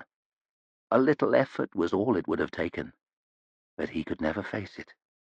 Every minute he had spent with her, he felt the guilt, like a rock in his gut, weighing him down, unbearable. She stepped away from the wall. Perhaps I'll go and pay a call on Giselle. He may be the shallowest idiot in the whole city, but I don't think he'd ever raise a hand to me, do you? She pushed him out of the way and made for the door. Artie! He caught hold of her arm. Please, Artie, I'm sorry. She stuck her tongue out, curled it into a tube, and blew bloody spit through it. It splattered softly down the front of his uniform. That's for your sorry, bastard! The door banged shut in his face. Chapter 40. Each man worships himself. Pharaoh stared at the big pink through narrowed eyes, and he stared back. It had been going on for a good while now, not all the time, but most of it, staring. They were all ugly, these soft white things, but this one was something special, hideous. She knew that she was scarred and weathered by sun and wind, worn down by years in the wilderness, but the pale skin on this one's face looked like a shield hard used in battle, chopped, gouged, torn, dented. It was surprising to see the eyes still alive in a face so battered, but they were, and they were watching her. She had decided he was dangerous. Not just big, but strong, brutal strong. Twice her weight, maybe, and his thick neck was all sinew. She could feel the strength coming off him. She wouldn't have been surprised if he could lift her with one hand, but that didn't worry her too much. He'd have to get a hold on her first. Big and strong can make a man slow. Slow and dangerous don't mix. Scars didn't worry her either. They just meant he'd been in a lot of fights. They didn't say whether he'd won. It was other things. The way he sat, still but not quite relaxed, ready, patient. The way his eyes moved, cunning, careful, from her to the rest of the room, then back to her. Dark eyes, watching, thoughtful, weighing her up. Thick veins on the backs of his hands, but long fingers, clever fingers, lines of dirt under the nails. One finger missing, a white stump. She didn't like any of it. Smelled like danger. She wouldn't want to fight this one unarmed. But she'd given her knife over to that pink on the bridge. She'd been on the very point of stabbing him, but at the last moment she'd changed her mind. Something in his eyes had reminded her of Aruf, before the Gurkish stuck his head on a spear. Sad and level, as if he understood her, as if she was a person and not a thing. At the last moment, despite herself, she'd given the blade away, allowed herself to be led in here. Stupid. She regretted it now, bitterly, but she'd fight any way she could if she had to. Most people never realize how full the world is of weapons. Things to throw, or throw enemies onto, things to break, or use as clubs, wound-up cloths to strangle with, dirt to fling in faces. Failing that, she'd bite his throat out. She curled her lips back and showed him her teeth to prove it, but he seemed not to notice. Just sat there, watching. Silent, still, ugly, and dangerous. Fucking pinks, she hissed to herself. The thin one, by contrast, hardly seemed dangerous at all. Ill-looking, with long hair like a woman's. Awkward and twitchy, licking his lips. He would sneak the odd glance at her, but look away as soon as she scowled over at him, swallowing, the knobbly lump in his neck squirming up and down. He seemed scared, no threat, but Pharaoh kept him in the corner of her eye while she watched the big one. Best not to dismiss him entirely. Life had taught her to expect surprises. That just left the old man. She didn't trust a one of these pinks, but she trusted this bald one least of all. Many deep lines on his face, round his eyes, round his nose. Cruel lines. Hard, heavy bones in his cheeks. Big, thick hands, white hairs on the backs of them. If she had to kill these three, for all the danger that the big one seemed to offer, she decided she would kill this bald one first. He had the look of a slaver in his eye, staring at her up and down, all over. A cold look, judging what she might be worth. Bastard. Bayaz, Yulway called him, and the two old men seemed to know each other well. "So, brother," the bald pink was saying in the Cantic tongue, though it was plain enough they weren't related. "How is it in the great empire of Gurkul?" Yulway sighed. "Only a year since he seized the crown, and Othman has broken the last of the rebels and brought the governors firmly to heel. Already the young emperor is more feared than ever his father was. Uthman ul Dasht, his soldiers call him, and proudly. Almost all of Kanta is in his grip. He reigns supreme all round the southern sea." "Aside from Dagoska." "True, but his eyes are bent on it. His armies swarm toward the peninsula, and his agents are ever busy behind Dagoska's great walls. Now that there is war in the north, it cannot be long before he feels the time is ripe to lay siege to the city. And when he does, I do not think it can stand long against him. Are you sure? The Union still controls the seas. Yulway frowned. We saw ships, brother. Many great ships. The Gurkish have built a fleet, a powerful one, in secret. They must have begun years ago, during the last war. I fear the Union will control the seas but little longer. A fleet? I had hoped to have a few more years in which to prepare. The bald pink sounded grim. My plans only become the more urgent. She was bored with their talk. She was used to being always on the move, keeping always one stride ahead, and she hated to stand still. Stay too long in one place, and the Gurkish would find you. She wasn't interested in being an exhibit for these curious pinks to stare at. She sauntered off around the room while the two old men made endless words, scowling and sucking her teeth. She swung her arms around. She kicked at the worn boards of the floor. She poked at the cloths on the walls and peered behind them, ran her fingers along the edges of the furniture, clicked her tongue and snapped her teeth together, making everyone nervous. She passed by the big ugly pink in the chair, almost close enough for her swinging hand to touch his pitted skin, just to show him that she didn't care a shit for his size or his scars or anything else. Then she strutted over to the nervous one, the skinny pink with the long hair. He swallowed as she came close. She hissed at him. He muttered something and shuffled away, and she stepped up to the open window in his place, looking out, turning her back on the room, just to show the pinks she didn't care a shit for any of them. There were gardens outside the window, trees, plants, wide sweeps of lawn neatly arranged. Groups of fat, pale men and women lazed around in the sun on the carefully cut grass, stuffing their sweaty faces with food, swilling down drink. She scowled down at them. Fat, ugly, lazy pinks, with no god but eating and idleness. Gardens, she sneered. There had been gardens in Uthman's palace. She used to look at them from the tiny window of her room, her cell, long before he became Uthman ul Dosth, when he had only been the emperor's youngest son, when she had been one among his many slaves, his prisoner. Pharaoh leaned forward and spat out of the window. She hated gardens.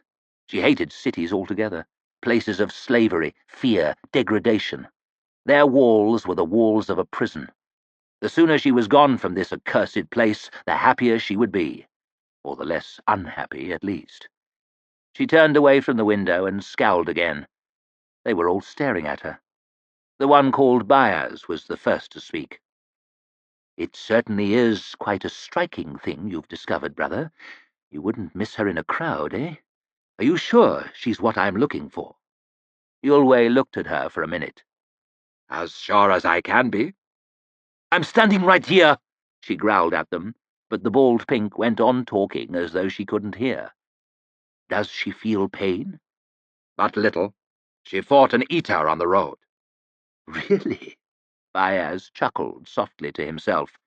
"How badly did it hurt her?" Badly, but in 2 days she was walking. In a week she was healed. She shows not a scratch from it. That is not normal. "We have both seen many things that are not normal in our times. We must be sure." The bald man reached into a pocket. Pharaoh watched suspiciously as he pulled out his fist, placed it on the table. When he took it away, 2 smooth, polished stones lay on the wood. The bald man leaned forward.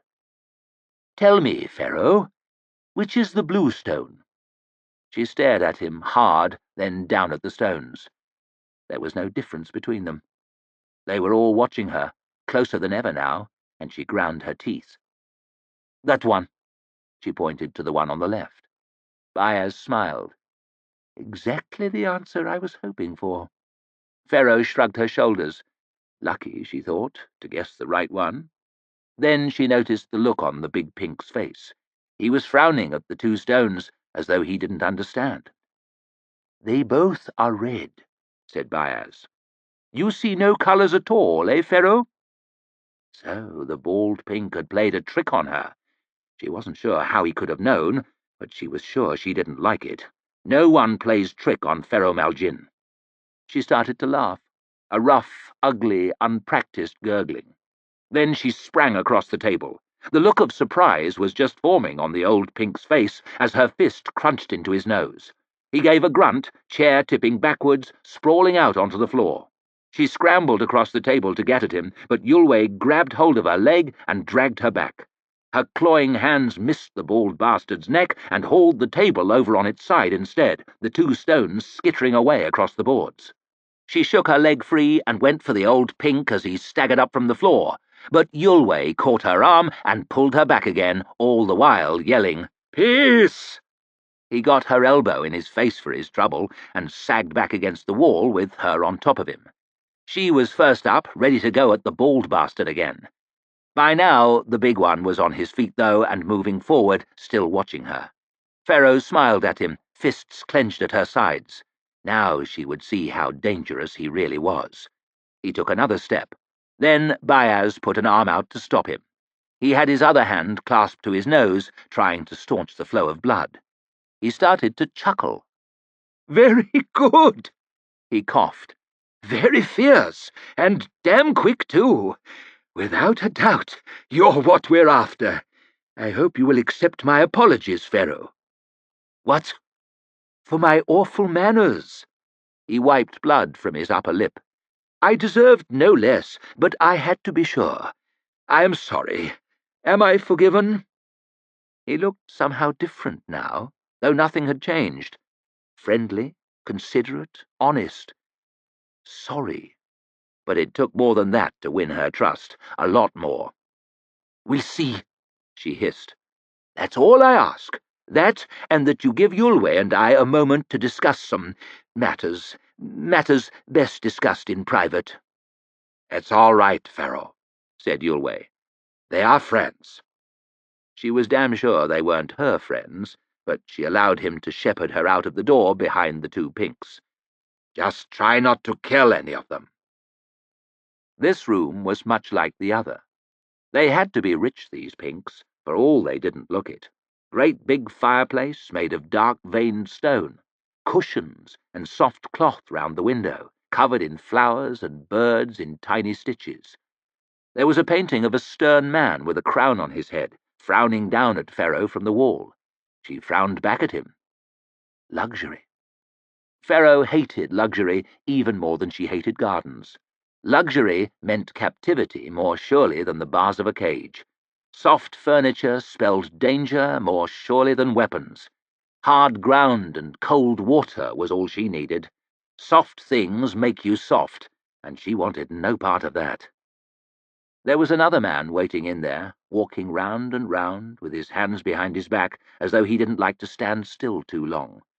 Not quite a pink, his leathery skin was somewhere between hers and theirs in tone. Head-shaved like a priest. Pharaoh didn't like that. She hated priests most of all. His eyes lit up when he saw her, though, for all her sneering at him, and he hurried over. A strange little man in travel-worn clothes, the top of his head came up no higher than Pharaoh's mouth. "I am Brother Longfoot," flapping his hands around all over the place, "of the Great Order of Navigators." "Lucky for you." Pharaoh turned her shoulder towards him, straining her ears to hear what the two old men were saying beyond the door, but Longfoot was not deterred. "It is lucky. Yes, it most certainly is. God has truly blessed me. I declare that never in all of history has a man been so well suited to his profession, or a profession to a man, as I, Brother Longfoot, am suited to the noble science of navigation. From the snow-covered mountains of the far north to the sun-drenched sands of the utmost south, the whole world is my home, truly." He smiled at her with a look of sickening self-satisfaction. Pharaoh ignored him. The two pinks, the big one and the scrawny one, were talking to each other on the far side of the room. They spoke in some language she didn't understand. Sounded like pigs grunting. Talking about her, maybe, but she didn't care. They went out another door, leaving her alone with the priest, still flapping his lips. "There are few nations within the circle of the world to which I, Brother Longfoot, am a stranger, and yet I am at a loss as to your origins." He waited expectantly, but Pharaoh said nothing. You would like me to guess, then? Indeed, it is a riddle. Let me see. Your eyes have the shape of the people of distant Suljuk, where the black mountains rise sheer from the sparkling sea. Indeed they do. And yet your skin is— Stop your mouth, cunt! The man paused in mid-sentence, coughed, and moved away, leaving Ferro to attend to the voices on the other side of the door. She smiled to herself. The wood was thick and the sounds were muffled, but the two old men had not reckoned on the sharpness of her ears. They were still speaking in Cantic. Now that idiot of a navigator was quiet, she could make out every word that Yulway was saying. Khalul breaks the second law, so you must break the first. I like it not, Byers. Juvens would never have allowed this. Ferro frowned. Yulway had a strange note in his voice. Fear. The second law. He had spoken of it to the eaters, Ferro remembered. It is forbidden to eat the flesh of men. She heard the bald pink next. The first law is a paradox. All magic comes from the other side, even ours. Whenever you change a thing, you touch the world below. Whenever you make a thing, you borrow from the other side, and there is always a cost. But the cost of this might be too high. It is a cursed thing, this seed, a damned thing. Nothing but chaos grows from it. The sons of Eos, so great in wisdom and power, this seed was the end of them, of all of them, in different ways. Are you wiser than Juvens, Byers? Are you more cunning than Canedius? Are you stronger than Glustrod? None of those, brother, but tell me, how many eaters has Khalul made? A long pause. I cannot be sure. How many? Another pause. Perhaps 200, perhaps more. The priesthood scour the south for those with any promise. Faster and faster now he makes them, but most are young and weak. 200 or more, and growing all the time. Many are weak, but among them are some that might be a match for you or I. Those that were Khalul's apprentices in the old time, the one they called the East Wind, and those cursed bloody twins. Damn those bitches, Yulway groaned. Not to mention Mamoon, whose lies began this chaos. The trouble was well-rooted before he was even born. You know it, Byers. Still, Mamoon was in the Badlands. I felt him near. He has grown terrible strong. You know that I am right. Meanwhile, our numbers hardly grow. I thought this one, Quai, showed promise. We need only 100 more like him, and 20 years in which to train them. Then we might stand on equal terms. No, brother, no. We must use fire against fire. Even if the fire burns you and all creation to ashes? Let me go to Sarkant. Khalul might yet hear reason. Laughter. He has enslaved half the world. When will you wake, Yulway? When he has enslaved the rest of it? I cannot afford to lose you, brother. Remember, Byers, there are worse things than Khalul, far worse. His voice dropped to a whisper, and Ferro strained to hear. The tellers of secrets are always listening. Enough, Yulway. It is better not even to think of it. Ferro frowned. What was this nonsense? Tellers of secrets? What secrets? Remember what Juvens told you, Byers. Beware of pride. You have been using the art. I know it. I see a shadow on you. Damn your shadows! I do what I must. Remember what Juvens told you, Yulway. One cannot watch forever. Time is short, and I will watch no longer.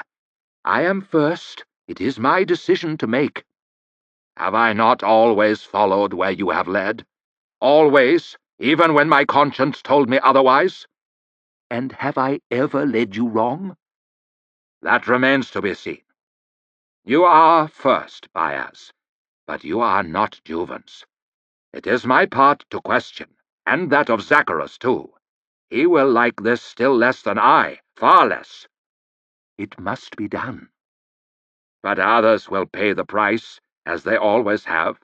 This Northman, Nine Fingers, he can speak to the spirits? Yes. Ferro frowned.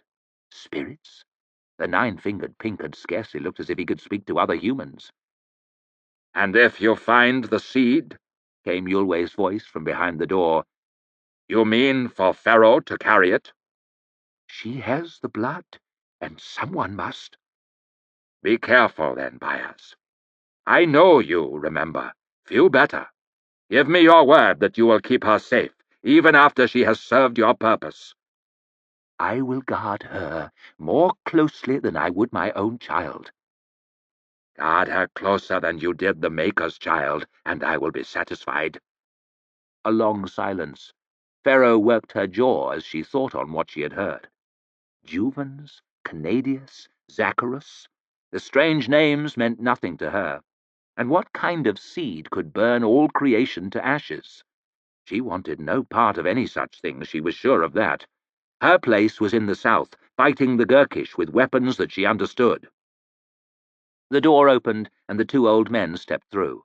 They could hardly have looked more different. One dark-skinned, tall and bony with long hair, the other white-skinned, heavy-built and bald. She looked at them suspiciously. It was the white one who spoke first. "Pharaoh, I have an offer to—" "I am not going with you, old pink fool!" The slightest shadow of annoyance flitted across the bald man's face, but was quickly mastered. "Why? What other business have you which is so very pressing?" That needed no thinking about. "Vengeance!" Her favourite word. "Ah, I see. You hate the Gurkish." "Yes." "They owe you a debt for what they have done to you." "Yes." "For taking your family, your people, your country." "Yes." "For making you a slave," he whispered. She glowered back at him, wondering how he knew so much about her, wondering whether to go for him again. "They have robbed you, Pharaoh, robbed you of everything. They have stolen your life from you. If I were you, if I had suffered as you have suffered, there would not be enough blood in all the south to satisfy me. I would see every Gurkish soldier made a corpse before I was satisfied. I would see every Gurkish city burn before I was satisfied. I would see their emperor rotting in a cage before his own palace before I was satisfied." "Yes," she hissed, a fierce smile across her face. He was talking her language now. Yulway had never talked so. Perhaps this old pink wasn't so bad after all. "You understand? That is why I must go south." "No, Pharaoh." It was the bald man grinning now. "You do not realize the chance that I am offering you. The Emperor does not truly rule in Kanta. Mighty though he seems, he dances to the tune of another, a hand well hidden. Khalul, they call him." "The Prophet." Bias nodded. "If you are cut, do you hate the knife or the one who wields it? The Emperor, the Gurkish, they are but Khalul's tools, Pharaoh. Emperors come and go, but the Prophet is always there behind them, whispering, suggesting, ordering. He is the one that owes you." "Khalul, yes." The Eaters had used that name, Khalul, the Prophet. The Emperor's palace was filled with priests, everyone knew it. The palaces of the governors, too. Priests, they were everywhere, swarming like insects, in the cities, in the villages, in amongst the soldiers, always spreading their lies, whispering, suggesting, ordering. Yulway was frowning, unhappy, but Pharaoh knew that the old pink was right. "Yes, I see it." "Help me, and I will give you vengeance, Pharaoh. Real vengeance. Not one dead soldier or 10, but thousands, tens of thousands. Perhaps the Emperor himself, who knows?" He shrugged and half-turned away from her. "Still, I cannot force you. Go back to the Badlands if you wish. Hide and run and grub in the dust like a rat, if that satisfies you, if that is the full measure of your vengeance. The Eaters want you now, Khalul's children. Without us, they will have you, and sooner rather than later. Still, the choice is yours." Pharaoh frowned. All those years in the wilderness, fighting tooth and nail, always running, had got her nothing. No vengeance worthy of the word. If it had not been for Yulwei, she would be finished now. White bones in the desert, meat in the bellies of the eaters, in the cage before the Emperor's palace, rotting. She could not say no, and she knew it, but she did not like it. This old man had known exactly what to offer her. She hated to have no choice. "I will think about it," she said. Again, the slightest shadow of anger on the bald pink's face quickly covered. "Think about it, then, but not for long. The Emperor's soldiers are massing, and time is short." He followed the others out of the room, leaving her alone with Yulwei. "I do not like these pinks," she said, loud enough for the old one to hear her in the corridor, and then more softly, "Do we have to go with them?" You do. I must return to the south. "What?" Someone must keep watch on the Gurkish. "No!" Yulwei began to laugh. Twice you have tried to kill me. Once you have tried to run away from me, but now that I am leaving, you want me to stay? There's no understanding you, Pharaoh." She frowned. "This bold one says he can give me vengeance. Does he lie?" "No." "Then I must go with him." "I know. That is why I brought you here." She could think of nothing to say. She looked down at the floor, but Yulwei surprised her by stepping forward suddenly. She raised her hand to ward off a blow, but instead he put his arms round her and squeezed her tightly. A strange feeling, being so close to someone else. Warm. Then Yulwei stepped away, one hand on her shoulder. "Walk in God's footsteps, Pharaoh Maljin." "Huh, they have no god here." "Say rather that they have many." "Many?" "Had you not noticed? Here each man worships himself." She nodded. That seemed close to the truth. "Be careful, Pharaoh, and listen to Bias. He is the first of my order, and few indeed are wise as he." "I do not trust him." Yulwei leaned closer. "I did not tell you to trust him." Then he smiled and turned his back. She watched him walk slowly to the door, then out into the corridor. She heard his bare feet flapping away on the tiles, the bangles on his arms jingling softly, leaving her alone with the luxury and the gardens and the pinks. Chapter 41. Old Friends. There was a thumping knock at the door, and Glockter jerked his head up, left eye suddenly twitching.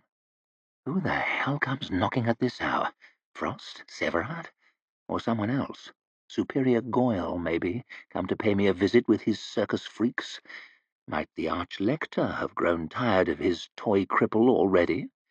One could hardly say the feast went according to plan, and His Eminence is hardly the forgiving type. Body found floating by the docks.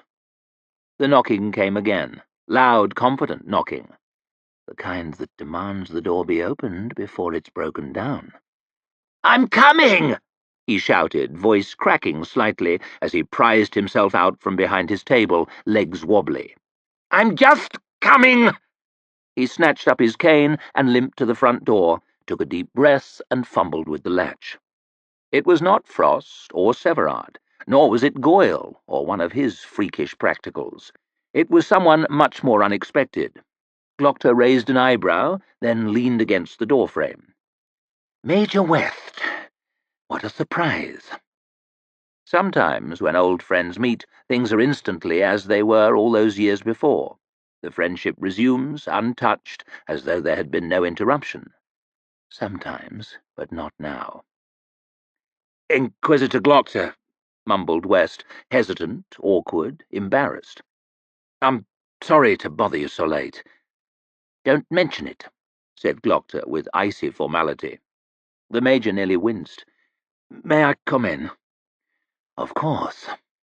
Glockter shut the front door behind him, then limped after West into his dining room. The Major squeezed himself into one of the chairs, and Glockter took another. They sat there, facing each other for a moment without speaking. What the hell does he want, at this hour or any other? Glockter scrutinized his old friend's face in the glow from the fire and the one flickering candle. Now that he could see him more clearly, he realized West had changed. He looks old.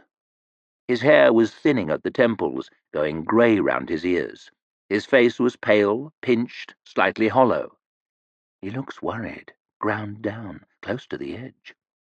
West looked round at the mean room, the mean fire, the mean furniture, cautiously up at Glockter, then quickly down at the floor. Nervous, as if he had something picking at his mind. He looks ill at ease, as well he might. He did not seem ready to break the silence, so Glockter did it for him. "So, how long hath it been, eh? Apart from that night in town, and we can hardly count that, can we?" The memory of that unfortunate meeting hung between them for a moment like a fart, then West cleared his throat. 9 years. 9 years. Imagine that. Since we stood on the ridge, old friends together, looking down toward the river, down toward the bridge and all those Gurkish on the other side. Seems a lifetime ago, doesn't it? 9 years. I can remember you pleading with me not to go down there, but I was having none of it. What a fool I was, eh? Thought I was our only hope.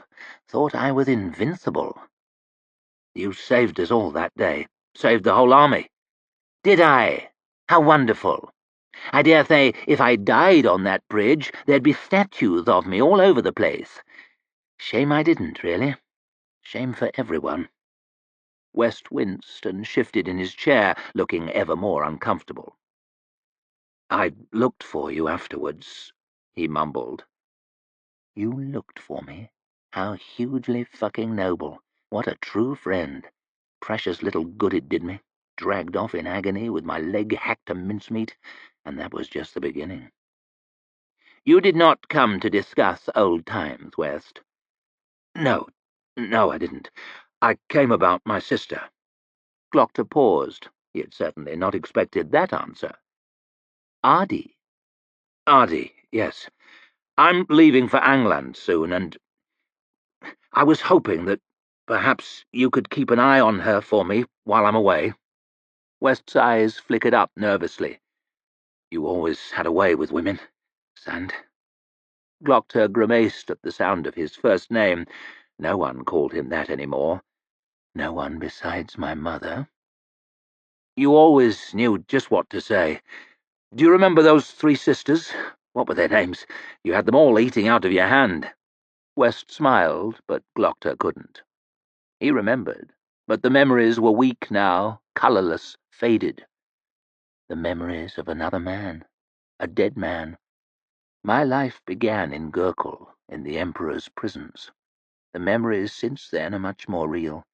Stretched out in bed like a corpse after I came back, in the darkness, waiting for friends who never came." He looked at West, and he knew that his glance was terribly cold. "Do you think to win me with your honest face and your talk of old times, like a long-lost dog at last come faithfully home? I know better. You stink, West. You smell like betrayal. That memory at least is mine." Glockter leaned back slowly in his chair. "Sand den Glockter," he murmured, as though recalling a name he once knew. "Whatever became of him, eh, West? You know, that friend of yours, that dashing young man, handsome, proud, fearless, magic touch with the women, loved and respected by all, destined for great things. Wherever did he go?" West looked back, puzzled and unsure of himself, and said nothing. Glockter lurched towards him, hands spread out on the table, lips curling back to show his ruined mouth. "Dead. He died on the bridge. And what remains? A fucking ruin with his name. A limping, skulking shadow. A crippled ghost clinging to life the way the smell of piss clings to a beggar.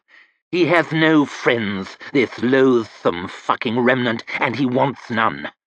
Get you gone, West. Go back to Varuz and to Luthar and the rest of those empty bastards. There's no one here you know." Glockter's lips trembled and spat with revulsion. He wasn't sure who disgusted him more, West or himself. The Major blinked, his jaw muscles working silently. He got shakily to his feet. "I'm sorry," he said over his shoulder. "Tell me!" shouted Glockter, bringing him up short of the door. "The rest of them. They stuck to me so long as I was useful, so long as I was going up. I always knew it. I wasn't so very surprised they wanted nothing to do with me when I came back. But you, West, I always thought you were a better friend than that, a better man.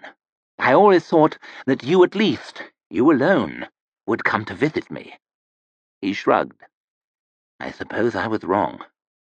Glockter turned away, frowning towards the fire, waiting for the sound of the front door closing. "She didn't tell you?" Glockter looked back. "Who?" "Your mother." He snorted.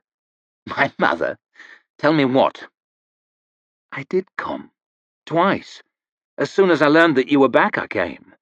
Your mother turned me away at the gates of your estate. She said that you were too ill to take visitors, and that in any case she wanted nothing more to do with the army, and nothing more to do with me in particular. I came back again a few months later. I thought I owed you that much. That time a servant came to see me off. Later I heard that you had joined the Inquisition and left for England. I put you out of my mind, until we met that night in the city." West trailed off. It took a while for his words to sink in, and by the time they had, Glockter realized that his mouth was hanging open. So simple. No conspiracy.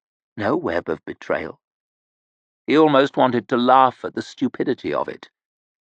My mother turned him away at the gate, and I never thought to doubt that no one came. She always hated West, a most unsuitable friend, far beneath her precious son. No doubt she blamed him for what happened to me. I should have guessed, but I was too busy wallowing in pain and bitterness, too busy being tragic. He swallowed. "You came." West shrugged. "For what it's worth." "Well, what can we do except try to do better?" Glockter blinked and took a deep breath. I'm sorry. Forget what I said, if you can. Please, sit down. You were saying something about your sister." Yes, my sister." West fumbled his way back to his seat, looking down at the floor, his face taking on that worried, guilty look again.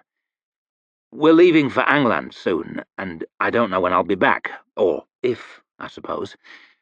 She'll be without any friends in the city, and, well, I think you met her once when you came to our house." "Of course, and a good deal more recently than that, in fact." "You did?" "Yes, with our mutual friend Captain Luther." West turned even paler. "There is something more to this than he is telling me." But Glockter did not feel like putting his club foot through his one friendship quite yet, not so soon after it had been reborn.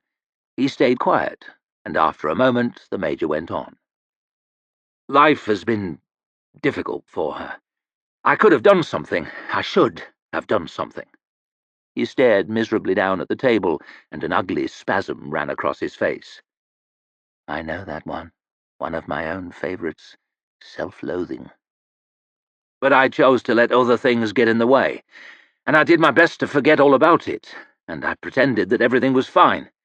She has suffered, and I am to blame." He coughed, then swallowed awkwardly. His lip began to tremble, and he covered his face with his hands. "My fault. If something were to happen to her—" His shoulders shook silently, and Glockter raised his eyebrows. He was used to men crying in his presence, of course, but I usually have at least to show them the instruments first. "Come on, Colin. This isn't like you." He reached slowly across the table, half pulled his hand back, and then patted his sobbing friend awkwardly on the shoulder. "You've made some mistakes, but haven't we all? They're in the past and can't be changed. There's nothing to be done now except to do better, eh? What? Can it really be me talking? Inquisitor Glockter, comforter of the needy? But West seemed reassured.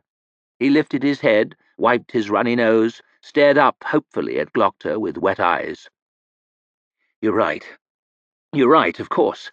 I have to make amends. Have to. Will you help me, Sand? Will you look after her while I'm gone? I'll do whatever I can for her, Colum. You can depend on me.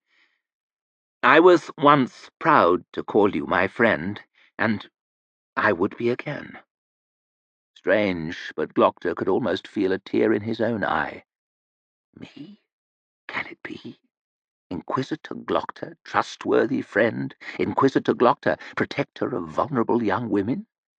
He almost laughed out loud at the idea, and yet here he was. He never would have thought that he needed one, but it felt good to have a friend again. Hollit, said Glockter. What? Those 3 sisters. Their name was Hollit.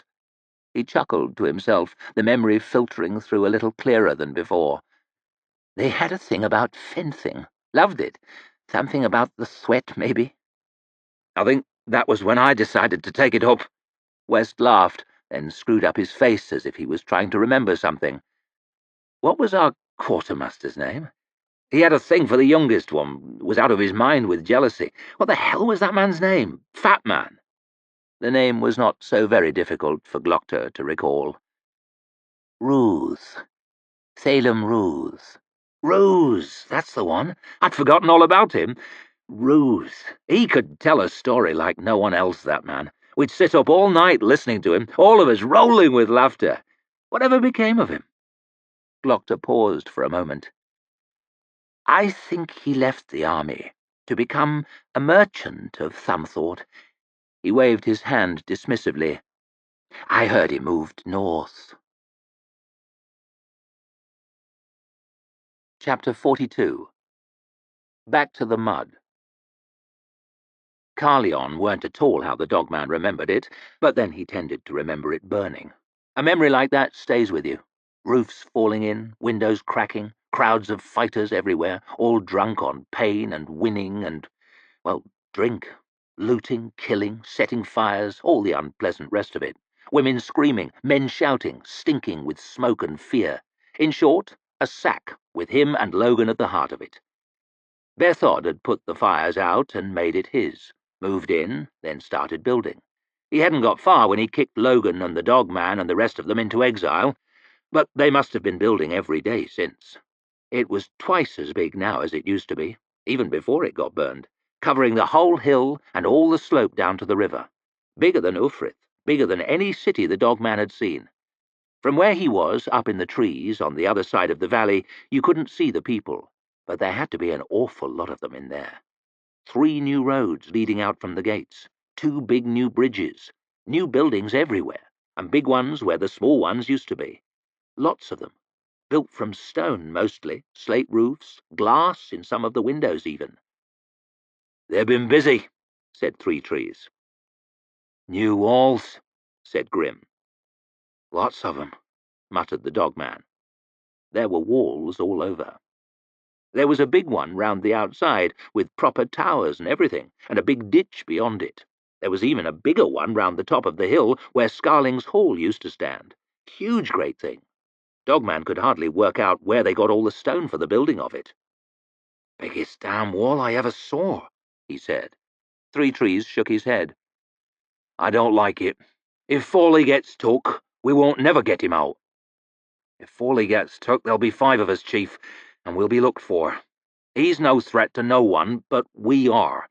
Getting him out will be the least of our worries. He'll muddle through like always. Most likely he'll outlive the lot of us. Wouldn't surprise me, muttered Three Trees. We're in a dangerous line of work. They slithered back through the brush, back to the camp. Black Dow was there, looking even worse-tempered than usual. Talduru, too, working at a hole in his coat with a needle, face all screwed up as his great thick fingers fumbled with the little splinter of metal. Fawley was sat near him, looking up at the sky through the leaves. "How you feeling, Fawley?" asked the dogman. Bad, but you gotta have fear to have courage. Dogman grinned at him. So I heard. Reckon we're both heroes then, eh? Must be, he said, grinning back. Three Trees was all business. You sure about this, Foley? Sure you want to go in there? Once you get in, there might be no getting out, no matter how good a talker you are. I'm sure. I may be shitting myself, but I'm going. I can do more good there than I can out here. Someone's got to warn 'em about the Shanker. You know it, Chief. Who else is there? The old boy nodded to himself, slow as the sun rising, taking his moment, as always. Aye. All right. Tell 'em I'm waiting here by the old bridge. Tell 'em I'm alone, just in case Bethod decides you're not welcome, you understand? I get it. You're on your own, Three Trees. It was just the two of us made it back over the mountains. They'd all gathered now, and Fawley smiled round at 'em. Well then, lads, it's been something, ain't it? Shut up, weakest, scowled Dow. Bethod ain't got nothing against you. You're coming back.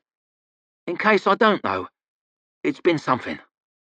The dogman nodded to him, awkward. It was the same dirty, scarred-up faces as usual, but grimmer than ever. None of 'em liked letting one of their own put himself in danger.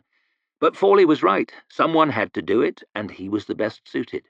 Sometimes weakness is a better shield than strength, the dogman reckoned. Bethod was an evil bastard, but he was a clever one. The Shanker were coming, and he needed the warning. Hopefully he'd be grateful for it.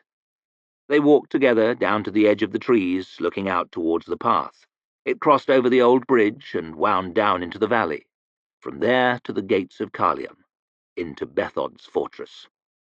Fawley took a deep breath, and the dogman clapped him on his shoulder. Luck, Fawley. Good luck. And to you. He squeezed Dogman's hand in his for a minute. To all of you lads, eh? And he turned and marched off towards the bridge, with his head up high. Luck, Fawley! Shouted Black Dow, startling them all. He turned round for a minute, the weakest, stood on top of the bridge, and he grinned. Then he was gone. Three Trees took a deep breath. Weapons, he said, just in case Bethod don't want to hear sense. And wait for the signal, eh? It seemed a long time waiting, up in the leaves, staying quiet and still, looking down at all them new walls. The dogman lay on his belly, bow near at hand, watching, waiting, wondering how Fawley was doing in there. A long, tense time. Then he saw them. Horsemen coming out the nearest gate, riding over one of the new bridges, crossing the river. They'd got a cart at the back. Dogman wasn't sure why they'd have a cart, but he didn't like it any. No sign of Fawley, and he wasn't sure whether that was a good thing or a bad. They came quick, spurring up the side of the valley, up the steep path towards the trees and the stream and the old stone bridge across it, right at the dogman. He could hear the hooves thumping on the dirt, close enough to count now and take a good look at. Spears, shields, and good armour, helmets and mail, 10 of them, and 2 others sitting on the cart either side of the driver, carrying some sorts of things that looked like little bows on blocks of wood. He didn't know what they were about, and he didn't like not knowing. He was the one wanted to be giving them the surprises. He wriggled back through the brush on his stomach, sloshed through the stream, and hurried to the edge of the trees, where he could get a good view of the old bridge. Three Trees, Tull, and Dow were standing round the near side of it, and he waved over to them. Couldn't see Grim. He must have been off in the woods away beyond. He made the sign for horsemen, held up his fist to say 10, hand flat on his chest to say armour. Dow took up his sword and axe, ran up into a bunch of broken rocks high up beside the bridge, keeping low and quiet. Tull slid down the bank into the stream, luckily no more than knee-deep right then, plastered his big self against the far side of the arch with his great long sword held up above the water. Made the dogman a bit nervous. He could see Tull so clear from where he was sitting. Still, the riders wouldn't see him at all if they came straight up the path. They'd only be expecting one man alone, and Dogman hoped they wouldn't come too careful. He hoped, because if they took the time to check, it'd be a fucking disaster. He watched Three Trees strap his shield on his arm, draw his sword, stretch his neck out. Then he just stood, waiting, big and solid, blocking the path on the near side of the bridge, seeming all alone in the world. The dogman could hear the hoofbeats loud now, and the clattering of the cart's wheels out beyond the trees. He pulled out a few arrows and planted them in the earth, point down, where he could get to 'em quick, doing his best to swallow his fear. His fingers were shaking all the while, but that didn't matter. They'd work all right when they needed to. "Wait for the signal," he whispered to himself. "Wait for the signal." He knocked a shaft to his bow and half drew the string, taking aim down towards the bridge. Damn it, but he needed to piss bad. The first spear point showed itself over the crest of the hill, then others. Bobbing helmets, mailed chests, horses' faces. Bit by bit the riders came up towards the bridge. The cart rolled behind, with its driver and its 2 funny passengers, pulled by a big shaggy cart-horse. The rider up front saw Three Trees now, waiting for him over the hump of the bridge, and he spurred on forward. The dogman breathed a little easier as the others trotted after him in a clump, all eagerness. Fawley must have said as he was told. They were expecting only one. Dogman could see Tull peering up from underneath the mossy arch as the horses clopped above him. By the dead, his hands were shaking. He was worried he'd let the arrow fly half-drawn and ruin the whole thing. The cart stopped on the far bank. The 2 men on it stood up and pointed their strange bows at Three Trees. The dogman got himself a nice aim on one of them and drew the string back all the way. Most of the riders were on the bridge by now, horses shying and stirring about, unhappy at being packed in so tight. The one at the front reined up in front of Three Trees, spear pointing at him. The old boy didn't back away a step, though. Not him. He just frowned up, not giving the riders any room to get around him, keeping 'em choked up on the bridge. "Well, well," the dogman heard their leader saying. "Rud Three Trees. We thought you was long dead, old man." He knew the voice, one of Bethod's Carl's from way back. Bad Enough, they called him. "Reckon I've got a fight or 2 left in me," said Three Trees, still giving no ground. Bad Enough took a look about him, squinting into the trees, sense enough to see he was in a poor position, but not too careful. "Where's the rest of you? Where's that fucker Dow, eh?" Three Trees shrugged. "There's just me." "Back to the mud, eh?" The dogman could just see Bad Enough grinning under his helmet. "Shame. Hoped I'd be the one to kill that dirty bastard." Dogman winced, half expecting Dow to come flying out of those rocks right then, but there was no sign of him. Not yet. Waiting for the signal for once. "Where's Bethod?" asked Three Trees. "The king don't come out for the likes of you. Anyhow, he's off in England, kicking the Union's arses. Prince Calder's taking care of things while he's gone." Three Trees snorted. "Prince, is it now? I remember him sucking on his mother's tit. He could scarcely do that right." "A lot's changed, old man. All kinds of things." By the dead, Dogman was wishing they'd get on with it one way or another. He could hardly keep the piss in. "Wait for the signal," he was mouthing to himself, just to try and keep his hands steady. "The flatheads are everywhere," Three Trees was saying. "They'll be coming south by next summer. Sooner, maybe. Something needs doing." "Well, why don't you come with us, eh? You can warn Calder yourself. We bought a cart for you to ride in. Man of your age shouldn't have to walk." A couple of the other riders laughed at that, but Three Trees didn't join them. "Where's Fawley?" he growled. "Where's the weakest?" There was more sniggering from the horsemen. "Oh, he's nearby," said Bad Enough. "He's real close. Why don't you get in the cart and we'll take you right to him? And we can all sit round and talk about flatheads, nice and peaceful." The dogman didn't like this, not at all. He'd got a nasty feeling. "You must take me for some new kind of fool," said Three Trees. "I'm going nowhere till I've seen Fawley." Bad Enough frowned at that. "You're in no state to be telling us what you'll do. You might have been the big man once, but you're come to less than nothing, and that's a fact. Now give up your blade and get in the fucking cart like I told you before I lose my temper." He tried to nudge his horse forward again, but Three Trees wasn't budging. "Where's Fawley?" he growled. "And I'll have a straight answer, or I'll have your guts." Bad Enough grinned over his shoulder at his mates, and they grinned back. "All right, old man, since you're asking. Calder wanted us to wait for this, but I've got to see the look on your face. The weakest's in the cart. Leastways, most of 'em is." He smiled and let something drop from his saddle. A canvas sack with something in it. Dogman could guess already what it was. It hit the ground near Three Trees' feet. The something rolled out, and the dogman could see on the old boy's face that he'd guessed right. Fawley's head. Well, that was it, of course. Fuck the signal. Dogman's first arrow stuck one of the men on the cart right through his chest, and he screamed and tumbled over into the back, dragging the driver with him. It was a good shot, but there was no time to think on that. He was far too busy fumbling for another arrow and shouting. Didn't even know what he was shouting, just that he was. Grim must have been shooting as well. One of the carls on the bridge gave a yell, fell off his horse, and splashed into the stream. Three Trees was down in a crouch, hiding behind his shield, backing off while Bad Enough prodded at him with his spear, kicking his horse off the bridge and onto the path on our side. The rider behind pushed around the side of him, keen to get off the bridge, coming close beside the rocks. "Fuck you bastards!" Dow flew out of the stones above him, barreled into the rider. They tumbled down together, a mess of limbs and weapons, but the dogman could see that Dow was on top. His axe went up and down a couple of times, quick, one less to worry on. Dogman's second arrow went well wide of the mark. He was so busy shouting his head off, but it stuck one of the horses in the rump, and that turned out better than anything. It started rearing and thrashing about, and soon all the horses were milling and crying while their riders cursed and bumbled around, spears going every which way, noise and mess on all sides. The horseman at the back split in half all of a sudden, blood spraying everywhere. The thunderhead had come up from the stream, got round behind them. There's no armour that could stop a blow like that. The giant roared and swung the great length of bloody metal over his head again. The next in line got his shield up in time, but he might as well not have bothered.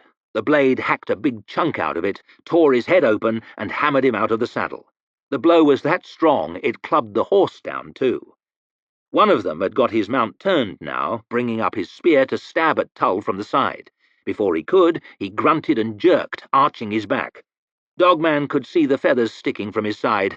Grim must have shot him, and he tumbled down. His foot caught in the stirrup, and he hung there, swinging. He was groaning and moaning and trying to right himself, but his horse was plunging now along with the others, making him dance, wrong way up, smacking his head against the side of the bridge. He dropped his spear in the stream, tried to pull himself up, then his horse half-landed a kick on his shoulder and knocked him free. He went down under the milling hooves, and the dogman paid him no more mind. The second archer was still sitting up on the cart. He was getting over his shock now, and lining up his funny bow on Three Trees, still squatting down behind his shield. Dogman shot at him, but he was hurrying and yelling, and his shaft missed, and he hit the driver beside him in his shoulder, just got up from the back of the cart, knocked him back down again. The weird bow twanged, and Three Trees jerked back from his shield. The dogman was worried for a minute, then he saw that the arrow split the heavy wood and punched on through, but stopped just short of catching Three Trees in the face. It was lodged there through his shield, feathers sticking out one side, point out the other. That's an evil little bow, Dogman thought. He heard Tull roar and saw another rider fly off into the stream. Another dropped with one of Grim's arrows in his back. Dow turned and chopped the back legs out from under Bad Enough's horse with his sword, and it stumbled and slid, pitching him off onto the ground. The last couple were trapped. Dow and Three Trees at one end of the bridge, Tull at the other, too tight with frightened, riderless horses for them to turn around or nothing, at the mercy of Grim out in the woods. He wasn't in a merciful mood, it seemed, and it didn't take him long to pick 'em off. The one with the bow tried to make a break for it, chucking his bit of wood away and jumping down from the cart. Dogman thought nice and careful about his aiming this time, and his shaft got the archer right between the shoulders and knocked him on his face before he could get more than a few paces. He had a go at crawling, but he wasn't crawling far. The driver of the cart showed his face again, groaning and grabbing at the arrow in his shoulder. The dogman didn't usually kill men that were down, but he reckoned today was an exception. His arrow got the driver through the mouth, and that was him dealt with. Dogman could see one of the riders limping away, one of Grim's arrows in his leg, and lined him up with his last shaft. Three Trees got there first, though, and stuck him through the back with his sword. There was another one still moving, struggling up to his knees, and the dogman took an aim on him. Before he could loose, Dow stepped up and hacked his head off, blood everywhere. Horses still milling, screaming, slipping on the slick stones of the bridge. Dogman could see Bad Enough now, the last one going. He must have lost his helmet when he fell off his horse. He was struggling in the stream on his hands and knees, slowed up by all that weight of mail. He'd dropped his shield and his spear to make better time running for it, but he hadn't realized he was coming right at the dogman. "Get him alive!" shouted Three Trees. Tull set off down one bank, but he was making slow progress, slipping and sliding in the mud the cart churned up. "Get him alive!" Dow was after him too, splashing and cursing in the water. Bad Enough was close now. The dogman could hear his scared gasping as he struggled down the stream. "Ah!" he howled as Dogman's arrow thudded into his leg just below the bottom of his mailcoat. He toppled sideways onto the bank, blood leaking into the muddy water. He started dragging himself up the wet turf beside the stream. "That's it, Dogman!" shouted Three Trees. "Alive!" The dogman slid out the trees and down the bank through the water. He pulled his knife out. Tull and Dow were still a little ways off, hurrying towards him. Bad Enough rolled over in the mud, his face screwed up with the pain of the arrow in his leg. He held his hands up. All right, I'll go." "You what?" asked the dogman, looking down at him. He said again, looking mightily surprised, hand gripped to his neck. There was blood pouring out between his fingers, down the front of his wet mail. Dow splashed up beside them and stood there looking down. "Well, that's the end of that," he said. "What you do that for?" shouted Three Trees, hurrying over. "Hey?" asked the dogman. Then he looked down at his knife. It was all bloody. Oh. That's when he saw it was him as had cut Bad Enough's throat. "We could have asked him questions," said Three Trees. "He could have took a message back to Calder, told him who did this and why." "Wake up, Chief," muttered Tull Duru, already wiping his sword down. "No one cares a shit for the old ways no more. Besides, they'll be after us soon enough. No point letting them know more than we have to." Dow clapped the dogman on the shoulder. "You were right to do it. This bastard's head'll do for a message." Dogman wasn't sure Dow's approval was something he was after, but it was a bit late now. It took Dow a couple of chops to get Bad Enough's head off. He carried it, swinging by its hair, with as little care or worry as he'd carry a bag of turnips. He grabbed a spear out of the stream on his way, found a spot he liked. "Things ain't the way they used to be," Three Trees was muttering as he strode off down the bank towards the bridge, where Grim was already picking over the bodies. The dogman followed him, watching Dow stick Bad Enough's head on the spear, shoving the blunt end into the ground, stepping back, hands on hips, to admire his work. He shifted it a bit to the right, then back to the left, until he'd got it nice and straight.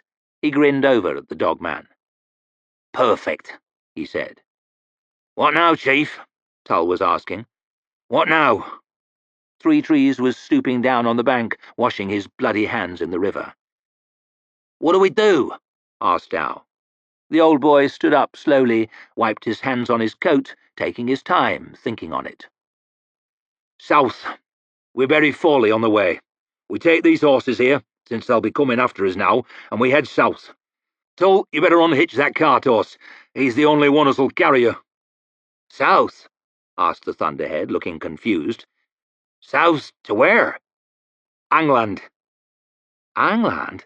asked the dogman, and he could tell they were all thinking it. "For what? Ain't they fighting down there?" "Course they are. That's why I've a mind to go." Dow frowned. "Us? What have we got against the Union?" "No, fool," said Three Trees. "I've a mind to fight along with 'em." "With the Union?" asked Tull, his lip curling up. "With those bloody women? That ain't our fight, Chief." "Any fight against Bethod is my fight now. I mean to see the end of him." Once he'd thought on it, the dogman had never yet seen Three Trees change his mind. Never once. "Who's with me?" he asked. They all were, of course. It was raining, thin rain making the whole world damp. Soft as a maiden's kiss, as they say, though the dogman could hardly remember what one of those felt like. Rain seemed right somehow for the occasion. Dow was done with piling the dirt, and he sniffed and dug the spade down into the earth beside the grave. It was a long way from the road, a good long way.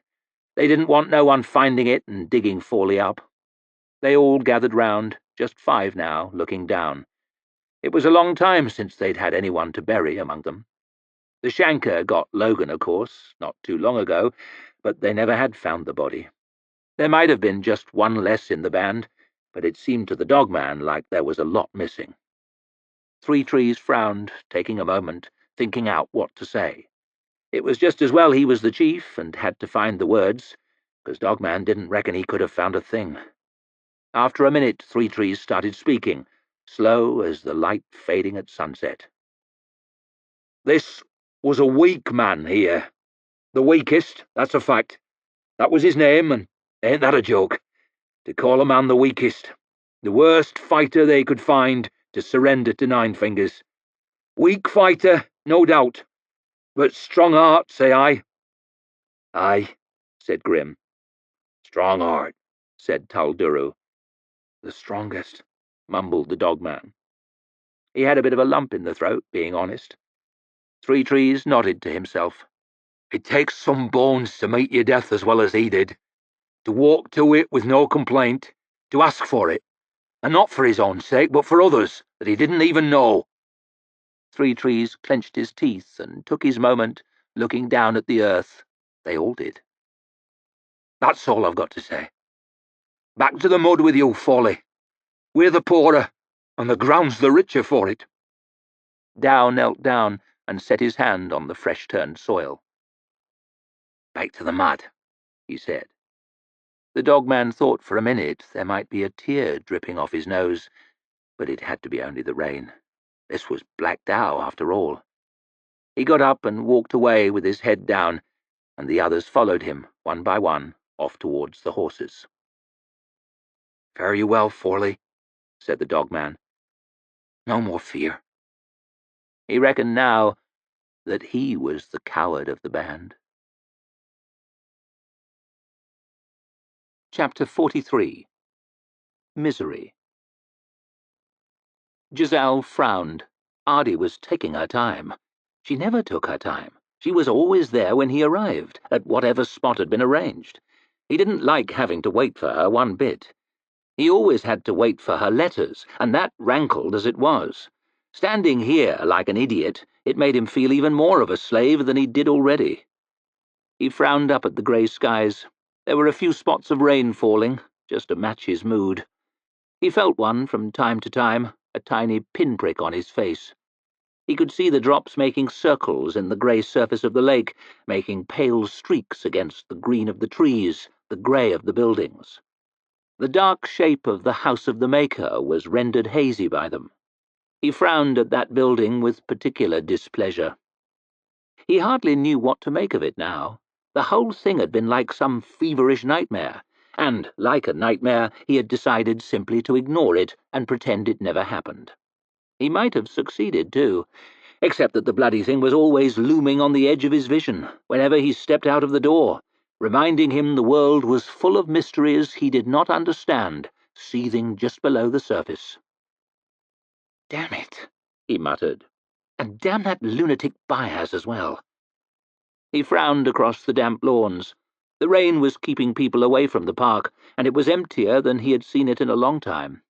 A couple of sad-looking men sat listlessly on benches, nursing their own personal tragedies, and there were passers-by on the paths, hurrying from somewhere to wherever. One was coming towards him now, wrapped up in a long cloak. Giselle's frown vanished. It was her, he could tell. She had her hood pulled right down over her face. He knew it was a cold day, but this seemed a touch dramatic. He had never thought she was the type to be put off by a few spots of rain. Still, he was glad to see her, ridiculously glad. He smiled and hastened forward. Then, when they were a couple of paces apart, she pushed the hood back. Giselle gasped with horror. There was a great purple bruise across her cheek, around her eye, the corner of her mouth. He stood there frozen for a moment, wishing stupidly that he was hurt instead of her. The pain would have been less. He realized he'd clamped one hand over his mouth, eyes bulging like a nervous little girl at a spider in the bath, but he couldn't stop himself. Ardy only scowled. "What? Did you never see a bruise before?" "Well, yes, but are you all right?" "Of course I am." She stepped around him and started walking off down the path. He had to hurry to catch her up. "It's nothing. I fell is all. I'm a clumsy fool. Always have been, all my life." She said it with some bitterness, it seemed to him. "Is there anything I can do?" "What could you do? Kiss it better?" If they'd been alone, he wouldn't have minded trying, but her frown showed him what she thought of that idea. It was strange.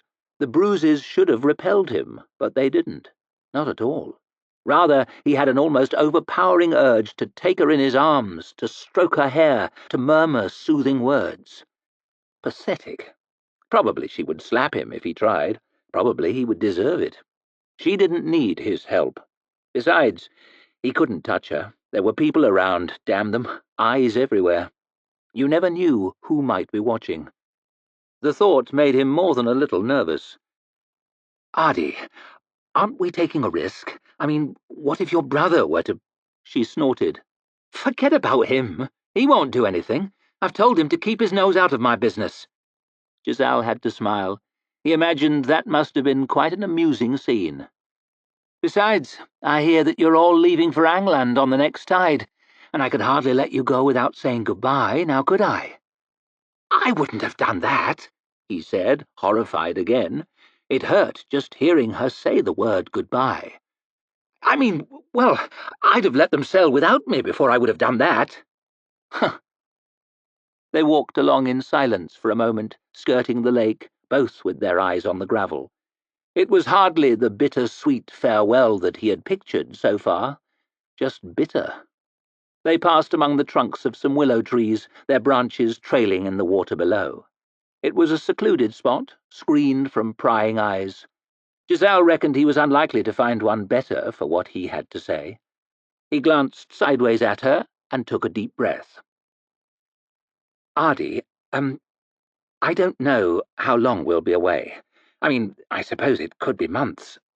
He chewed at his top lip. It was not coming out at all as he had hoped. He had practiced this speech 20 times at least, staring in his mirror until he got just the right expression. Serious, confident, slightly wheedling. Now, though, the words came out in a foolish rush. I hope that you'll wait for me. I dare say I'll still be here. I've nothing else to do. But don't worry, you'll have a lot to think about in England. War, honour, glory, and all that. You'll soon forget about me." "No!" he shouted, catching hold of her arm. "No, I won't!" He pulled his hand away quickly, worried someone might see. At least she was looking at him now, somewhat surprised, maybe, at how fierce his denial had been, though not half as surprised as he was. Giselle blinked down at her. A pretty girl, certainly, but too dark, too tanned, too clever by half, simply dressed, with no jewels, and with a great ugly bruise across her face.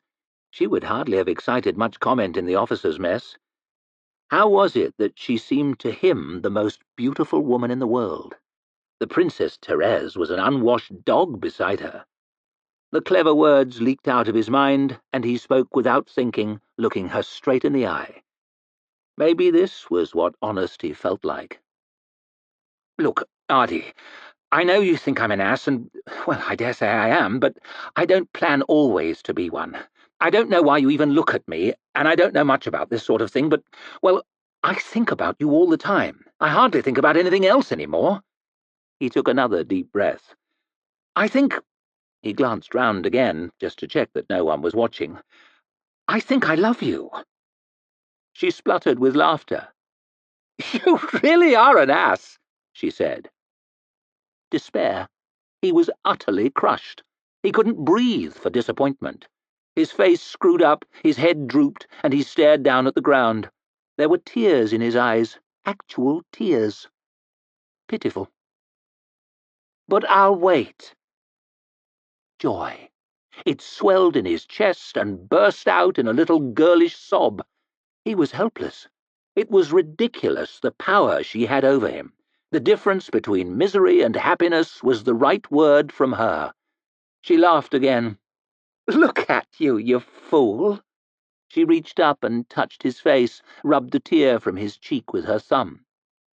"I'll wait," she said, and she smiled at him, that crooked smile. The people had faded, the park, the city, the world. Giselle stared down at Adi, for how long he could not have said, trying to stamp every detail of her face into his mind. He had a feeling, for some reason, that the memory of that smile might have to get him through a lot. The docks were heaving with activity, even for the docks. The wharves boiled with people, the air shook and rattled with their din. Soldiers and supplies poured endlessly up the slippery gangways and onto the ships. Crates were hauled, barrels were rolled, hundreds of horses were dragged and pushed and kicked aboard, eyes bulging, mouths frothing. Men grunted and groaned, heaved at wet ropes, strained at wet beams, sweating and shouting in the spitting rain, slipping around on the slick decks, running here and there in epic confusion. Everywhere people embraced, kissed, waved to each other, wives saying goodbye to husbands, mothers to sons, children to fathers, all equally bedraggled. Some put a brave face on it, some wept and wailed, others did not care. Spectators come simply to witness the madness. It all meant nothing to Giselle, leaning on the weathered rail of the ship that would carry him to Angland. He was sunk in a terrible gloom, nose running, hair plastered to his scalp with wet. Adi was not there, and yet she was everywhere. He would hear her voice above the din calling his name. He would glimpse her out of the corner of his eye, looking at him, and his breath would catch in his throat. He would smile, half raise his hand to wave. Then he would see it was not her, some other dark-haired woman smiling at some other soldier. His shoulders would slump again. Each time the disappointment was sharper. He realized now that he had made a terrible mistake. Why the hell had he asked her to wait for him? Wait for what? He could not marry her, that was a fact. Impossible. But the thought of her even looking at another man made him feel sick. He was wretched. Love. He hated to admit it, but it had to be. He had always regarded the whole notion with contempt, a stupid word, a word for bad poets to harp on and foolish women to chatter about, a thing found in childish stories and with no relevance to the real world, where relationships between men and women were simple matters of fucking and money. Yet here he was, mired in a horrible bog of fear and guilt, lust and confusion, loss and pain. Love. What a curse. "I'd like to see Adi," murmured Caspar wistfully. Giselle turned to stare at him. "What? What did you say?" "It's quite a sight to see," said the lieutenant, holding his hands up. "That's all." Everyone was a little careful around him since that card game, as if he might blow up at any moment. Giselle turned sullenly back to the crowds. There was some kind of a commotion down below them. A single horseman was forcing his way through the chaos, spurring a well-lathered horse with frequent shouts of, "Move!" Even in the rain, the wings on the rider's helmet glittered. A night herald. "Bad news for someone," murmured Caspar. Giselle nodded. "Looks like us." He was indeed making directly for their ship, leaving a trail of bemused and angry soldiers and workmen behind him. He swung out of the saddle and strode purposefully up the gangplank towards them, face grim, bright-polished armour covered with moisture and jingling with every step. "Captain Luther?" he asked. "Yes," said Giselle. "I'll fetch the colonel." "No need. My message is for you." "It is?" "High Justice Moravia requires your presence at his offices, immediately. It would be best if you took my mount." Giselle frowned. He did not like the taste of this at all. There was no reason that he could see for a night herald to be bringing messages to him, except that he had been inside the house of the Maker. He wanted nothing more to do with that. He wanted it in the past, forgotten, along with Baez and his Northman and that disgusting cripple. "The High Justice is waiting, Captain." "Yes, of course." It seemed there was nothing to be done. "Ah, Captain Luther! An honor to see you again." Giselle was hardly surprised to run into the madman Sulphur, even here outside the offices of the High Justice. He no longer even seemed a madman, just another part of a world gone entirely mad. An absolute honor, he frothed. Likewise, said Giselle numbly. I'm so lucky I caught you, what with both of us leaving so soon. My master has all manner of errands for me. He gave a deep sigh. Never the slightest peace, eh? No, I know what you mean. Still, an honor indeed to see you, and victorious at the contest. I saw the whole thing, you know. It was a privilege to bear witness. He smiled broadly, different-colored eyes glittering.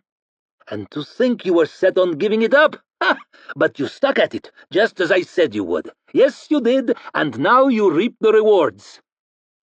The edge of the world, he whispered softly, as though to say the words out loud was to invite disaster. The edge of the world. Can you imagine? I envy you, indeed I do. Giselle blinked. What? What? Ha! What? He says. You are dauntless, sir, dauntless. And Sulphur strode off across the wet square of marshals, chuckling to himself. Giselle was so bemused that he had not even the presence of mind to call him a damn idiot once he was out of earshot. One of Moravia's many clerks ushered him through an empty, echoing hallway towards a pair of enormous doors. He stopped before them, knocked. At an answering cry, he turned the handle and pulled one of the doors back, standing aside politely for Giselle to pass through. "You may go in," he said quietly, after they had been stood there for a while. Yes, of course." The cavernous chamber beyond was eerily silent. Furniture was strangely sparse in that huge panelled space, and what there was seemed oversized, as though for the use of people much bigger than Giselle. It gave him the distinct feeling that he was arriving at his own trial. High Justice Moravia sat behind an enormous table, its surface polished to mirror brightness, smiling at Giselle with a kindly, if slightly pitying expression.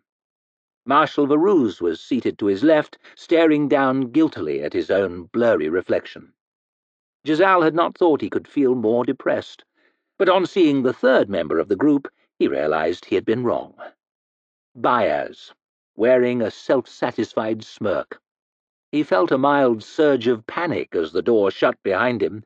The clicking of the latch felt like the clank of the heavy bolt on a prison cell. Baez started up from his chair and came round the table. "Captain Luther, I am so glad you could join us." The old man took Giselle's damp hand in both of his and squeezed it firmly, leading him forward into the room. "Thank you for coming. Thank you indeed." Of course," as if he had been given a choice. "Well, now, you're probably wondering what this is all about. Allow me to explain." He stepped back and perched on the edge of the table like a kindly uncle holding forth to a child. "I and a few brave companions, chosen people, you understand, people of quality, are engaging on a great journey, an epic voyage, a grand adventure. I have little doubt that, should we be successful, there will be stories told of this for years to come, very many years." Baez's forehead crinkled as he raised his white eyebrows. "Well, what do you think?" Giselle glanced nervously over at Moravia and Varuse, but they were giving no clues as to what was going on. "If I may—" "Of course, Giselle. I may call you Giselle, may I?" "Yes. Well, yes, I suppose. The thing is, I was wondering what all this has to do with me." Baez smiled. "We are short a man." There was a long, heavy silence. A drop of water trickled down Giselle's scalp, dripped from his hair, ran down his nose, and pattered against the tiles beneath his feet. Horror crept slowly through his body, from his gut to the very tips of his fingers. "Me?" he croaked. "The road will be a long and difficult one, most likely beset with dangers. We have enemies out there, you and I, more enemies than you would believe. Who could be more useful than a proven swordsman, such as yourself, the winner of the contest, no less?" Giselle swallowed. "I appreciate the offer, really I do, but I'm afraid I must decline. My place is with the army, you understand." He took a hesitant step back towards the door. "I must go north. My ship will soon be sailing, and I'm afraid it has sailed already, Captain, said Morovia, his warm voice stopping Giselle dead in his tracks. You need not concern yourself with that any longer. You will not be going to England. But, your worship, my company will find another commander, smiled the High Justice, understanding, sympathetic, but horribly firm. I appreciate your feelings, indeed I do, but we considered this more urgent. It is important that the Union be represented in this matter. Terribly important, murmured Varouz half-heartedly. Giselle blinked at the three old men. There was no escape. So this was his reward for winning the contest. Some crackpot voyage to who knew where in the company of a demented old man and a pack of savages? How he wished now that he had never started fencing, that he had never even seen a steel in his life. But wishing was useless. There was no way back. I need to serve my country, mumbled Giselle. Baez laughed. There are other ways to serve your country, my boy, than being one corpse in a pile up there in the frozen north. We leave tomorrow. Tomorrow? But my things are— Don't worry, Captain. And the old man slipped off the table and clapped him enthusiastically on the shoulder. Everything is arranged. Your boxes were brought off the ship before it left. You have this evening to pick out some things for our journey, but we must travel light. Weapons, of course, and stout clothes for travelling. Make sure you pack a good pair of boots, eh? No uniforms, I'm afraid. They might attract the wrong kind of attention where we're going. No, of course, said Giselle miserably. Might I ask, where are we going? The edge of the world, my boy. The edge of the world. Baez's eyes twinkled. And back, of course. I hope. Chapter 44. The Bloody Nine. Say one thing for Logan Ninefingers, say that he's happy. They were leaving at last. Beyond some vague talk about the old empire and the edge of the world, he had no idea where they were going, and he didn't care. Anywhere but this cursed place would do for him, and the sooner the better. The latest member of the group didn't seem to share his good spirits. Luther, the proud young man from the gate, the one who'd won the sword game, thanks to Baez's cheating. He'd barely said 2 words together since he arrived. Just stood there, face rigid and chalky pale, staring out of the window, bolt upright, like he had a spear all the way up his arse. Logan ambled over to him. If you're going to travel with a man, and maybe fight alongside him, it's best to talk, and laugh if you can. That way you can get an understanding, and then a trust. Trust is what binds a band together, and out there in the wilds, that can make the difference between living or dying. Building that kind of trust takes time and effort. Logan reckoned it was best to get started early, and today he had good humour to spare. So he stood next to Luther and looked out at the park, trying to dream up some common ground in which to plant the seeds of an unlikely friendship. Beautiful. You're home. He didn't think it was, but he was short on ideas. Luther turned from the window, looked Logan haughtily up and down. What would you know about it? I reckon one man's thoughts are worth about as much as another's. Sneered the young man coldly. Then I suppose that's where we differ. He turned back to the view. Logan took a deep breath. The trust might be a while coming. He abandoned Luther and tried Quai instead, but the apprentice was scarcely more promising, slumped in a chair, frowning at nothing. Logan sat down next to him. Aren't you looking forward to going home? Home, mumbled the apprentice listlessly. That's right, the old empire, or wherever. You don't know what it's like there. You could tell me, said Logan, hoping to hear something about the peaceful valleys, cities, rivers, and what-not. Bloody. It's bloody there, and lawless, and life is cheap as dirt. Bloody and lawless. That all had an unpleasantly familiar smack to it. Isn't there an emperor or something? There are many, always making war on one another, forging alliances that last a week, or a day, or an hour, before they scramble to be first to stab each other in the back. When one emperor falls, another rises, and another, and meanwhile the hopeless and the dispossessed scavenge and loot and kill on the fringes. The cities dwindle, the great works of the past fall into ruin, the crops go unharvested, and the people go hungry. Bloodshed and betrayal, hundreds of years of it. The feuds have become so deep, so complicated, that few can tell any longer who hates who, and no one can say why. There's no need for reasons any more. Logan made one last effort. You never know. Things might have got better. Why?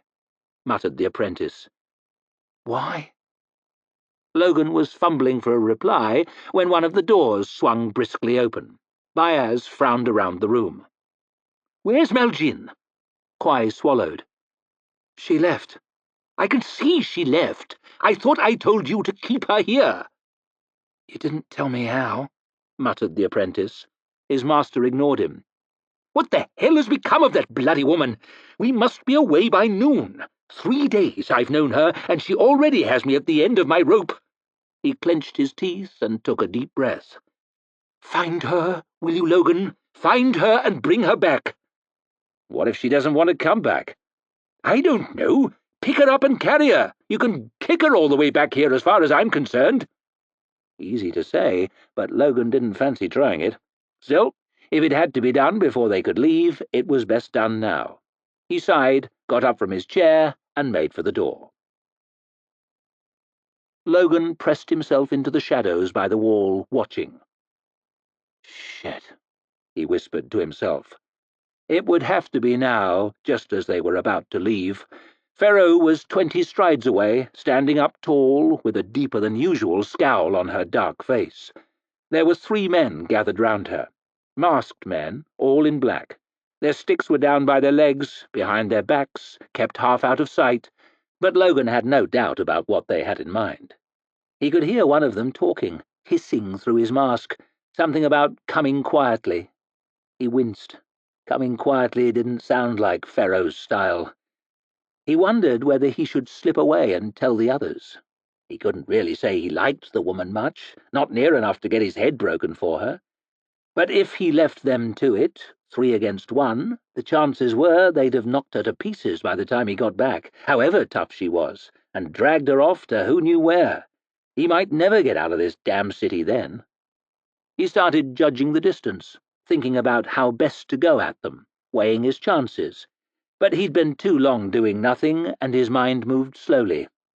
He was still working on it when Ferro suddenly jumped on one of them, yelling at the top of her voice, knocking him on his back. She gave him a couple of vicious-looking punches in the face before the others caught hold of her and dragged her up. "Shit!" hissed Logan.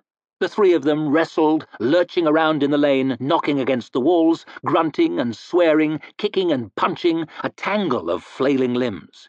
It seemed that time had run out for a clever approach. Logan gritted his teeth and charged towards them. The one on the floor had rolled to his feet, shaking the fuzz out of his head, while the other 2 struggled to get a good grip on Ferro. Now he lifted his stick high, arching back, ready to smash her on the skull. Logan let go a roar. The masked face snapped round, surprised-looking. Huh? Then Logan's shoulder crunched into his ribs, lifting him off his feet and sending him sprawling. Out of the corner of his eye, he saw someone swing a stick at him, but he'd got them off guard, and there was no real force behind it. He caught it across his arm, then pressed in under it and smashed the man right in the mask with his fists, a full-blooded punch with each hand. He reeled back, arms flopping, already falling.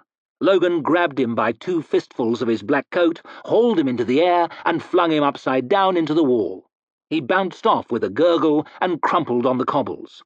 Logan spun round, fists clenched, but the last one was lying on his face with Ferro on top of him, one knee jammed into his back, pulling his head up by the hair and smashing his face into the road, shouting meaningless curses all the while.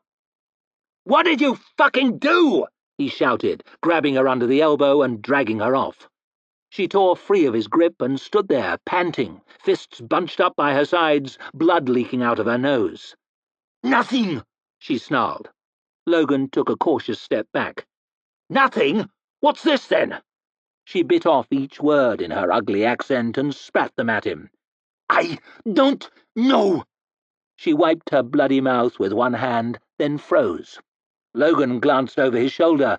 3 more masked men running at them down the narrow lane. Shit! Move, Pink! Pharaoh turned and started running, and Logan followed her. What else could he do? He ran. The horrible, breathless running of the hunted, shoulders prickling for a blow in the back, sucking in air in gasps, the slapping footfalls of the men behind echoing around him. High white buildings flashed past on either side, windows, doors, statues, gardens. People, too, shouting as they dived out of the way or flattening themselves against the walls. He had no idea where they were, no idea where they were going. A man stepped out of a doorway right in front of him, a big sheaf of papers in his arms. They crashed together, tumbled to the ground, rolling over and over in the gutter, with papers flapping down all around them. He tried to get up, but his legs were burning. He couldn't see. There was a piece of paper across his face. He tore it away, felt someone grab him under the arm and haul him along. "Up, Pink! Move!" Pharaoh. She wasn't even out of breath. Logan's lungs were bursting as he struggled to keep up with her, but she pulled steadily away, head down, feet flying.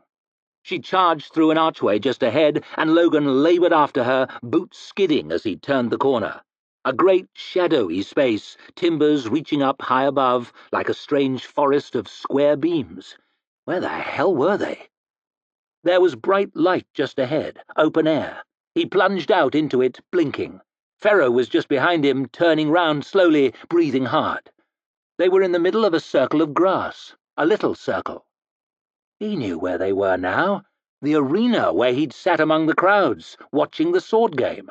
The empty benches stretched away all around. There were carpenters crawling amongst them, sawing and hammering. They'd already taken some of the benches to pieces near the back, and the supports stuck up high into the air, alone like giant rib bones. He put his hands on his wobbly knees and bent over, gasping for air, blowing spit out onto the ground. "What? Now! This way!" Logan straightened up with an effort and wobbled after her, but she was already on her way back. "Not that way!" Logan saw them, black masked figures again. The one at the front was a woman, tall, with a shock of red hair sprouting off her head. She padded towards the circle silently on the balls of her feet, waved her arm behind her, pointing the other 2 out to the sides, trying to get on the flanks around him. Logan cast about looking for a weapon, but there was nothing, just the empty benches and the high white walls beyond. Pharaoh was backing towards him, not 10 feet away, and beyond her there were 2 more masks creeping out around the enclosures with sticks in their hands. 5 altogether. "Shit," he said. "What the hell is keeping them?" growled Baez, pacing the floor. Giselle had never seen the old man annoyed before, and for some reason it made him nervous. Whenever he came close, Giselle wanted to back away. "I'm having a bath, damn it! Could be months before my next one. Months!" Baez stalked out of the room and slammed the bathroom door behind him, leaving Giselle alone with the apprentice. They were probably close enough in age, but they had nothing else in common, so far as Giselle could see, and he stared with unconcealed contempt. A sickly, weaselly, puny, bookish sort. Sulking like that, moping around, it was pathetic. Rude, too, damn rude. Giselle fumed silently. Just who did he think he was, the arrogant pup? What the hell did he have to be so upset about? It wasn't him who'd had his life stolen out from under him. Still, if he had to be left alone with one of them, he supposed it could have been worse. It might have been the moron Northman with his fumbling, thick-tongued small talk, or that gurkish witch staring and staring with her devil-yellow eyes. He shuddered to think of it. People of quality, Baez had said. He would have laughed had he not been on the verge of tears. Giselle cast himself down on the cushions in a high-backed chair, but he found scant comfort there. His friends were on their way to Angland now, and he missed them already. West, Casper, Jallenhorm, even that bastard Brint. On their way to honour, on their way to fame.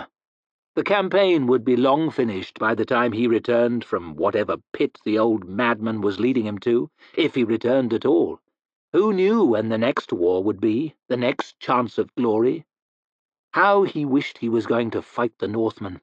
How he wished he was with Ardy. It seemed like an age since he was happy. His life was awful. Awful. He lay back listlessly in his chair, wondering if things could possibly be any worse.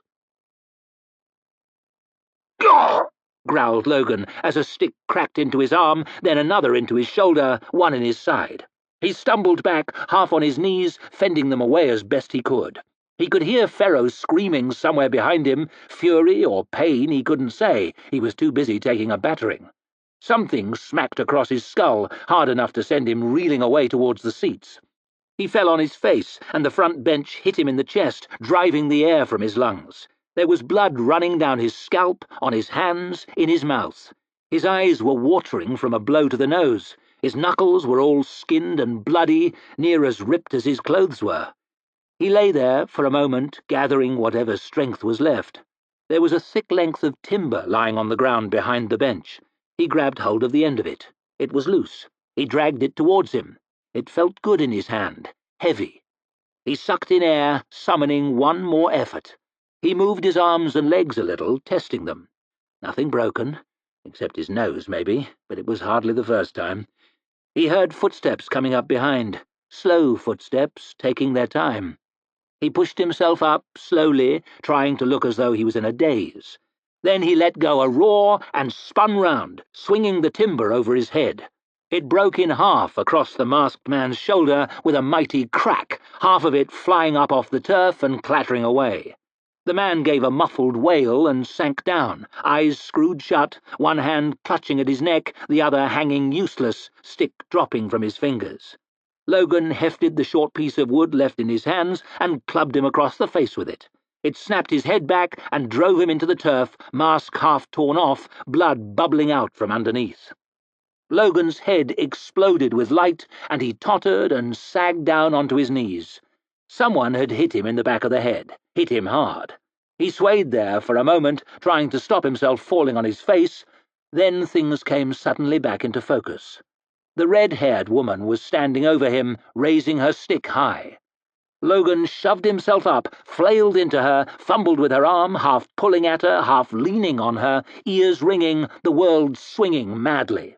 They staggered around, tugging on the stick like two drunkards wrestling over a bottle, back and forth in the circle of grass. He felt her punching him in the side with her other hand. Hard punches, right in the ribs. "Ah!" he growled, but his head was clearing now, and she was half his weight. He twisted the arm with the stick around behind her back. She punched him again, a knock on the side of his face that brought the stars back for an instant. But then he got hold of her other wrist and pinned that arm as well. He bent her backwards over his knee. She kicked and twisted, eyes screwed up to furious slits, but Logan had her fast.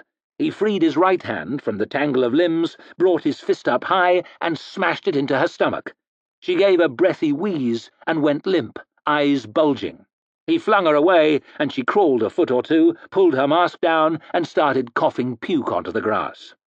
Logan stumbled and swayed, shook his head, spitting blood and dirt out onto the grass. Aside from the retching woman, there were 4 black, crumpled shapes stretched out in the circle. One of them was grunting softly as Ferro kicked him over and over. She had blood all over her face, but she was smiling. "I am still alive," Logan muttered to himself. "I am still—" There were more of them coming through the archway. He swung around, almost falling over. More, 4 more from the other side. They were trapped. "Move, Pink!" Ferro dashed past him and sprang up onto the first bench, then the second, then the third, springing between them with great strides. Madness. Where was she going to go from there? Red Hair had stopped puking. She was crawling towards her fallen stick. The others were closing in fast, more of them than ever.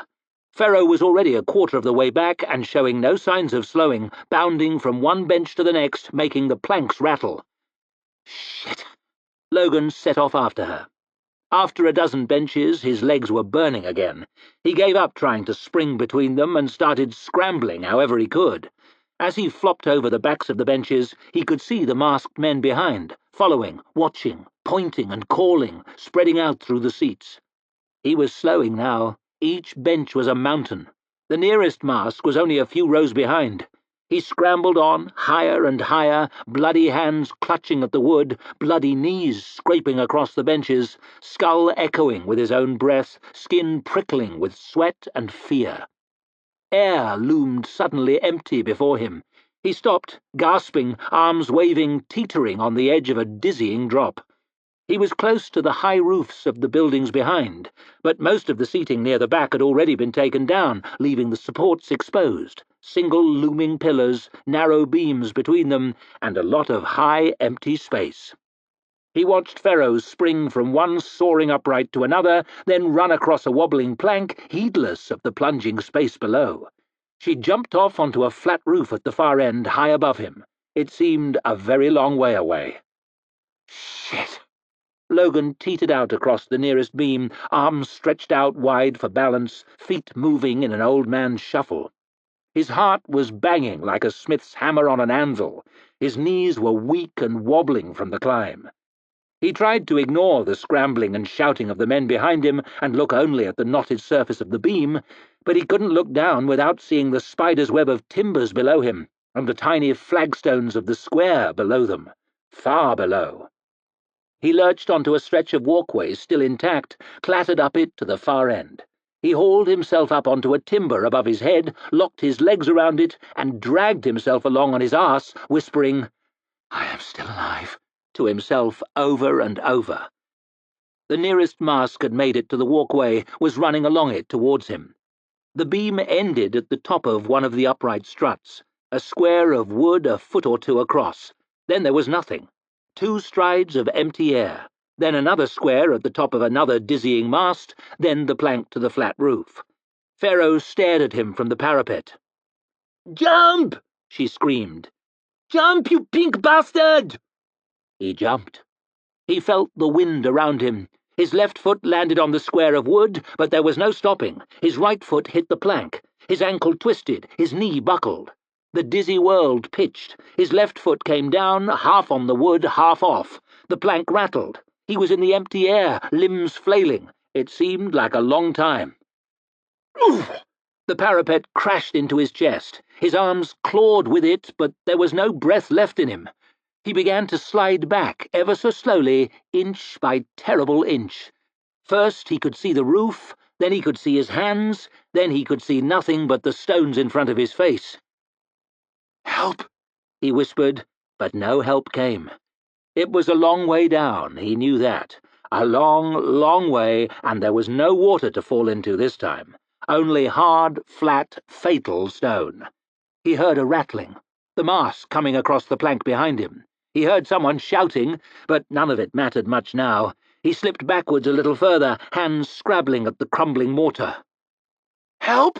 he croaked, but there was no one to help him. Only the masks and Ferro, and none of them seemed like the helping kind. He heard a clunk and a despairing shriek, Ferro kicking the plank and the mask falling. The scream fell away, it felt like for a long time, then it was cut off in a distant thud. The mask's body smashing to pulp against the ground far below, and Logan knew he was about to join him. You have to be realistic about these things. There would be no washing up on a riverbank this time. His fingertips were slipping slowly. The mortar was starting to come apart. The fighting, the running, the climb, they had all sucked the strength out of him, and now there was nothing left. He wondered what sound he would make as he plunged through the air. "Help!" he mouthed. And strong fingers closed around his wrist, dark, dirty fingers. He heard growling, felt his arm being pulled, hard. He groaned. The edge of the parapet came back into view. He saw Ferro now, teeth gritted, eyes squeezed almost shut with effort, veins standing out from her neck, scar livid against her dark face. He clutched at the parapet with his other hand, his chest came up beyond it, he managed to force his knee over. She hauled him the rest of the way, and he rolled and flopped on his back on the other side, gasping like a landed fish, staring up at the white sky. "I am still alive," he muttered to himself after a moment, hardly able to believe it. It wouldn't have been too much of a surprise if Ferro had trodden on his hands and helped him fall. Her face appeared above him, yellow eyes staring down, teeth bared in a snarl. You stupid, heavy, pink bastard! She turned away, shaking her head, stalked to a wall, and started climbing, hauling herself up fast towards a low-pitched roof above. Logan winced as he watched her. Did she never get tired? His arms were battered, bruised, scratched all over. His legs ached, his nose had started bleeding again. Everything hurt. He turned and looked down. One mask was staring at him from the edge of the benches 20 strides away. A few more were scurrying around below, looking for some way up. Far below, in the yellow circle of grass, he could see a thin black figure with red hair pointing around, then up at him, giving orders. Sooner or later they would find a way up. Pharaoh was perched on the peak of the roof above him, a ragged dark shape against the bright sky. "Stay there if you want," she barked, then turned and disappeared. Logan groaned as he stood up, groaned as he shuffled to the wall, sighed as he began to search for a handhold. "Where is everyone?" demanded Brother Longfoot. "Where is my illustrious employer? Where is Master Ninefingers? Where is the charming Lady Malgin?" Giselle looked around. The sickly apprentice was sunk too deep in self-centered gloom to answer.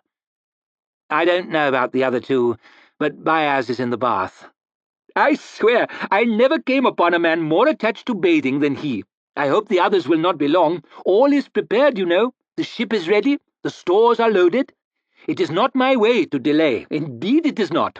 We must catch the tide or be stuck here until—" The little man paused, staring up at Giselle with a sudden concern. "You seem upset, my young friend. Troubled, indeed. Can I, Brother Longfoot, be of any assistance?" Giselle had half a mind to tell him to mind his own business, but he settled for an irritated, "No, no." "I'd wager that there is a woman involved. Would I be right?" Giselle looked up sharply, wondering how the man could have guessed. "Your wife, perhaps?" "No, I'm not married. It's nothing like that. It's, well—" He fumbled for the words to describe it and failed. "It's nothing like that is all." "Ah," said the navigator with a knowing grin. "Ah, a forbidden love, then. A secret love, is it?" Much to his annoyance, Giselle found that he was blushing. "I am right, I see it. There is no fruit so sweet as the one you cannot taste. Eh, my young friend? Eh, eh?" He waggled his eyebrows in what Giselle felt was a most unsavoury fashion. "I wonder what's keeping those two." Giselle didn't care in the least, but anything to change the subject. "Malgin and Ninefingers? Ha!" laughed Longfoot, leaning towards him. "Perhaps they've become involved, eh, in a secret love like yours? Perhaps they've crept off somewhere to do what comes naturally?" He nudged Giselle in the ribs. "Can you imagine those two? That'd be something, wouldn't it? Ha!" Giselle grimaced. The hideous Northman he already knew for an animal, and from what little he'd seen of that evil woman, she might well be worse. All he could imagine coming naturally to them was violence. The idea was perfectly revolting. He felt soiled just thinking about it. The roofs seemed to go on forever. Up one, down another, creeping along the peaks, one slippery foot on either side, edging across ledges, stepping over crumbling bits of wall. Sometimes Logan would look up for a moment, get a dizzying view across the tumbling mass of damp slates, pitted tiles, ancient lead, to the distant wall of the Agriont, sometimes even the city far beyond.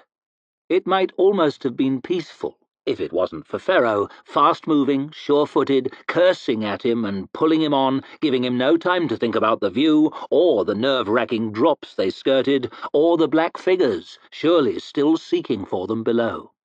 One of her sleeves had been torn half off sometime in the fighting, flapping around her wrist, getting in the way as they climbed. She snarled and ripped it away at the shoulder. Logan smiled to himself as he recalled the efforts Baez had gone to in getting her to change her old stinking rags for new clothes. Now she was filthier than ever, shirt sweated through, spotted with blood and caked with grime from the rooftops. She looked over her shoulder and saw him watching her. "Move, Pink!" she hissed at him. "You see no colours, right?" She clambered on, ignoring him, swinging around a smoking chimney and slithering across the dirty slates on her belly, sliding down onto a narrow ledge between two roofs. Logan scrambled down behind her. "No colours at all." "So?" she threw over her shoulder. "So why do you call me Pink?" She looked round. "Are you pink?" Logan peered at his forearms. Aside from the mottled bruises, red scratches, blue veins, they were sort of pink, it had to be said. He frowned. "Thought so." She scurried away between the roofs, right to the end of the building, and peered down. Logan followed her, leaned out gingerly over the edge. A couple of people were moving around in the lane below, far below, and there was no way down. They'd have to go back the way they came. Ferro had already moved away behind him. Wind flicked at the side of Logan's face.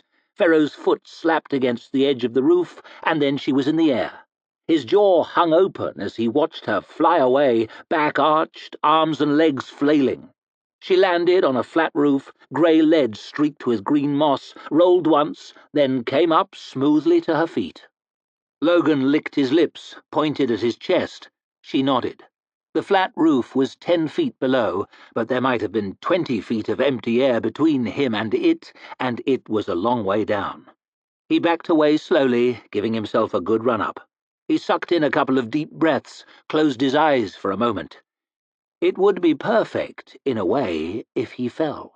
No songs, no stories, just a bloody smear on a road somewhere.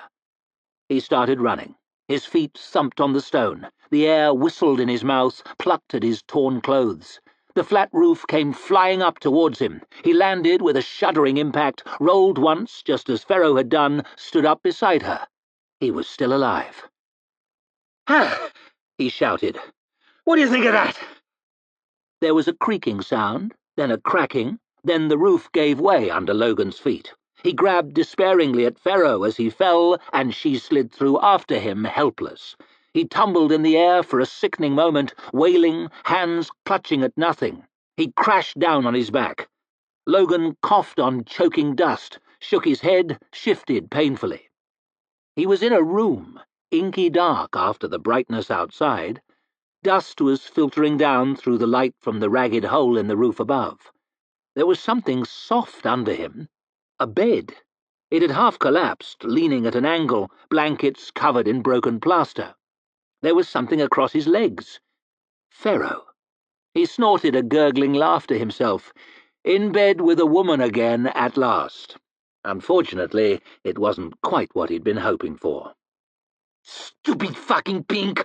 she snarled, scrabbling off him and over to the door, bits of wood and plaster sliding off her dusty back.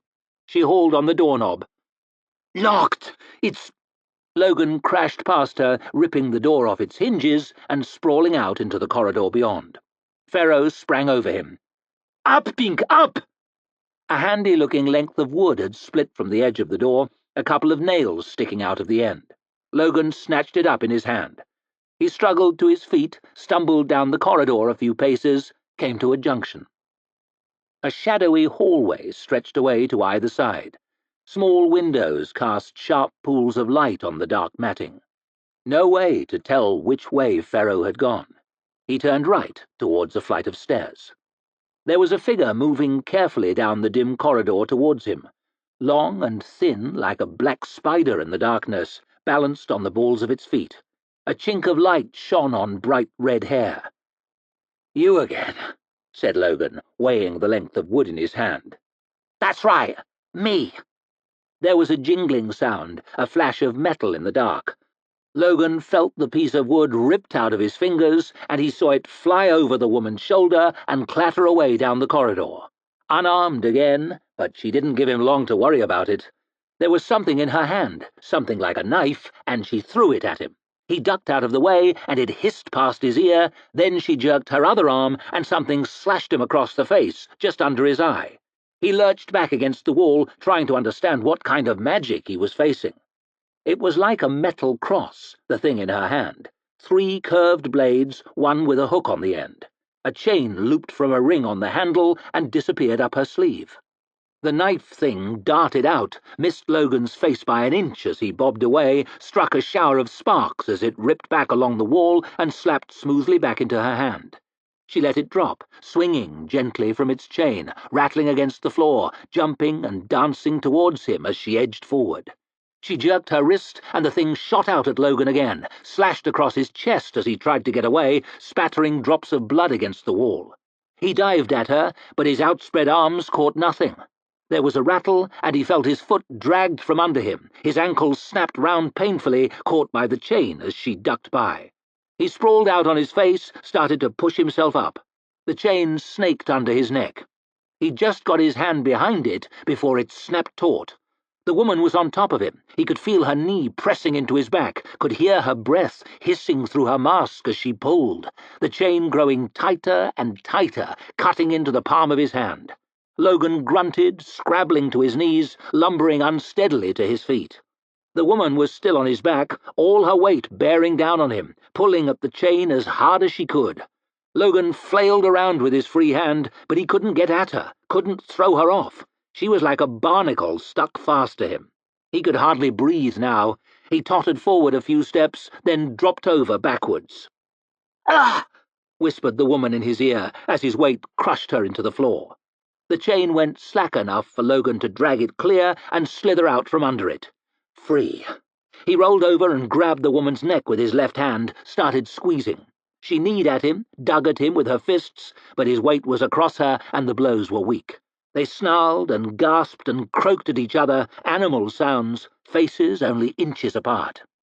A couple of spots of blood dripped from the cut on his cheek and pattered on her mask. Her hand came up and started fumbling with his face, pushing his head back. Her finger forced its way up his nose. "Ah!" he screamed. Pain stabbed up into his head. He let go of her and staggered up, one hand clasped to his face. She scrambled away, coughing, landed a kick in his ribs that bent him over, but he still had a grip on the chain, and he yanked on it with all his weight. Her arm snapped out, and she yelped and flew straight into him, his knees sinking into her side, crushing the breath out of her. Logan grabbed hold of the back of her shirt, half lifted her off the floor, and flung her down the stairs. She rolled and flopped and bounced her way down, slid to a stop on her side near the bottom. Logan was half tempted to follow her down and finish the job, but he had no time. There'd be more where she came from. He turned and hobbled back the other way, cursing his twisted ankle. Sounds crept up on him from all around, echoing down the corridor from who knew where. Distant rattling and banging, shouts and cries. He stared into darkness, limping, running with sweat, one hand on the wall to steady himself. He leaned round a corner, trying to see if it was clear. He felt something cold across his neck. A knife. "Still alive?" whispered a voice in his ear. "You don't die easy, eh, Pink?" Pharaoh. He slowly pushed her arm away. "Where'd you get the knife?" He wished he had one. "He gave it me." There was a crumpled shape in the shadows by the wall, the matting all round soaked with dark blood. "This way." Pharaoh crept off down the corridor, keeping low in the darkness. He could still hear the sounds beneath them, beside them, all around them. They crept down a flight of stairs, out into a dim hallway panelled with dark wood. Pharaoh ducked from shadow to shadow, moving fast. Logan could do no more than limp after her, dragging his leg, trying not to squeal with pain whenever he put his weight on it. "There! It's them!" Figures in the dim corridor behind. He turned to run, but Pharaoh held her arm out. There were more, coming the other way. There was a big door on his left, standing open a crack. "In here!" Logan shoved his way through, and Pharaoh darted in after him. There was a heavy piece of furniture beside it, a big cupboard thing with shelves on top covered in plates. Logan grabbed hold of one end and dragged it across in front of the doors, a couple of the plates dropping off and smashing on the floor. He pressed his back against it. That should hold them for a moment, at least. A big room with a high vaulted ceiling. 2 huge windows took up most of one wood-panelled wall, a big stone fireplace facing them.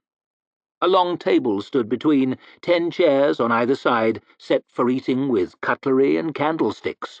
A big dining room, and there was only one way in, or out. Logan heard muffled shouting beyond the door.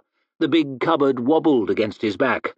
Another plate clattered from its shelf, bounced off his shoulder, and smashed on the stone flags, scattering fragments across the floor. "Nice fucking plan," snarled Ferro. Logan's feet slid as he strained to hold the teetering cupboard up. She dashed over to the nearest window, fumbled at the metal frames round the little panes, prizing with her fingernails, but there was no way out. Logan's eye caught on something, an old greatsword mounted over the fireplace as an ornament. A weapon. He gave the cupboard one last shove, then hurried over to it, seized hold of the long hilt in both hands, and ripped it from its bracket. It was blunt as a plough, the heavy blade spotted with rust, but still solid. A blow from it might not cut a man in half, but it would knock him down all right. He turned just in time to see the cupboard tipping over, dropping shattering crockery all over the stone floor. Black figures spilled into the room, masked figures. The one at the front had an evil-looking axe, the next a short-bladed sword. The one behind him was dark-skinned, with gold rings through his ears. He had a long, curved dagger in either hand. Those weapons were not for knocking a man on the head with, not unless they meant to knock his brains right out. Seemed that they'd given up on taking prisoners. Killing weapons, meant to kill. Well, so much the better, Logan told himself. If you say one thing for Logan Ninefingers, and one thing only, say he's a killer. He eyed those black-masked men clambering over the fallen cupboard, spreading out cautiously around the far wall. He glanced over at Ferro, lips curled back, knife in her hand, yellow eyes sparkling. He fingered the grip of his stolen sword, heavy and brutal. Just the tool for the job, for once. He plunged at the nearest mask, yelling at the top of his voice, swinging the sword over his head. The man tried to duck away, but the tip of the blade caught him on the shoulder and knocked him reeling. Another one jumped in behind him, chopping with his axe, sending Logan stumbling away, gasping as his weight went onto his bad ankle. He flailed around with the big sword, but there were too many.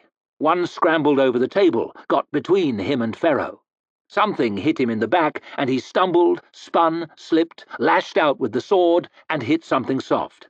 Somebody screamed, but by then the one with the axe was coming for him again. Everything was a mess of masks and iron, clashing, scraping weapons, curses and cries, ragged breathing. Logan swung the sword, but he was so tired, so hurt, so aching. The sword was heavy and getting heavier all the time. The mask weaved out of the way, and the rusty blade clanged into the wall, knocking a great chunk out of the wooden panelling and biting into the plaster behind, the shock nearly jarring it out of his hands. "Oof!" he breathed as the man kneed him in the stomach. Something hit him in the leg, and he nearly fell. He could hear somebody yelling behind, but it seemed far away. His chest was hurting, his mouth was sour. There was blood on him, all over him. He could hardly breathe. The mask stepped forward, and again, smiling, smelling victory. Logan lurched back towards the fireplace, his foot slipping, falling down on one knee. All things come to an end. He couldn't lift the old sword any more. There was no strength left, nothing. The room was growing blurry. All things come to an end, but some only lie still, forgotten. There was a cold feeling in Logan's stomach, a feeling he hadn't felt for a long time. "No," he whispered. "I'm free of you." But it was too late, too late. There was blood on him, but that was good. There was always blood, but he was kneeling, and that was wrong. The bloody nine kneels to no man. His fingers sought out the cracks between the stones of the fireplace, prizing between them like old tree roots, pulling him up. His leg hurt, and he smiled. Pain was the fuel that made the fires burn. Something moved in front of him. Masked men, enemies. Corpses, then. "You're hurt, Northman!" The eyes of the closest one sparkled above his mask. The shining blade of his axe danced in the air. Want to give up yet? "Hurt?" The bloody nine threw back his head and laughed. "I'll fucking show you, hurt!" He tumbled forward, flowed beneath the axe, slippery as fishes in the river, swinging the heavy blade in a great low circle. It crunched into the man's knee and cracked it back the wrong way, scythed on into his other leg and ripped it out from under him. He gave a muffled scream as he spun onto the stones, turning round and round in the air, shattered legs flopping. Something dug into the Bloody Nine's back, but there was no pain. It was a sign, a message in a secret tongue that only he could understand. It told him where the next dead man was standing. He reeled around, and the sword followed him in a furious, beautiful, irresistible arc. It crunched into someone's guts, folded him in half, snatched him off his feet, and flung him through the air.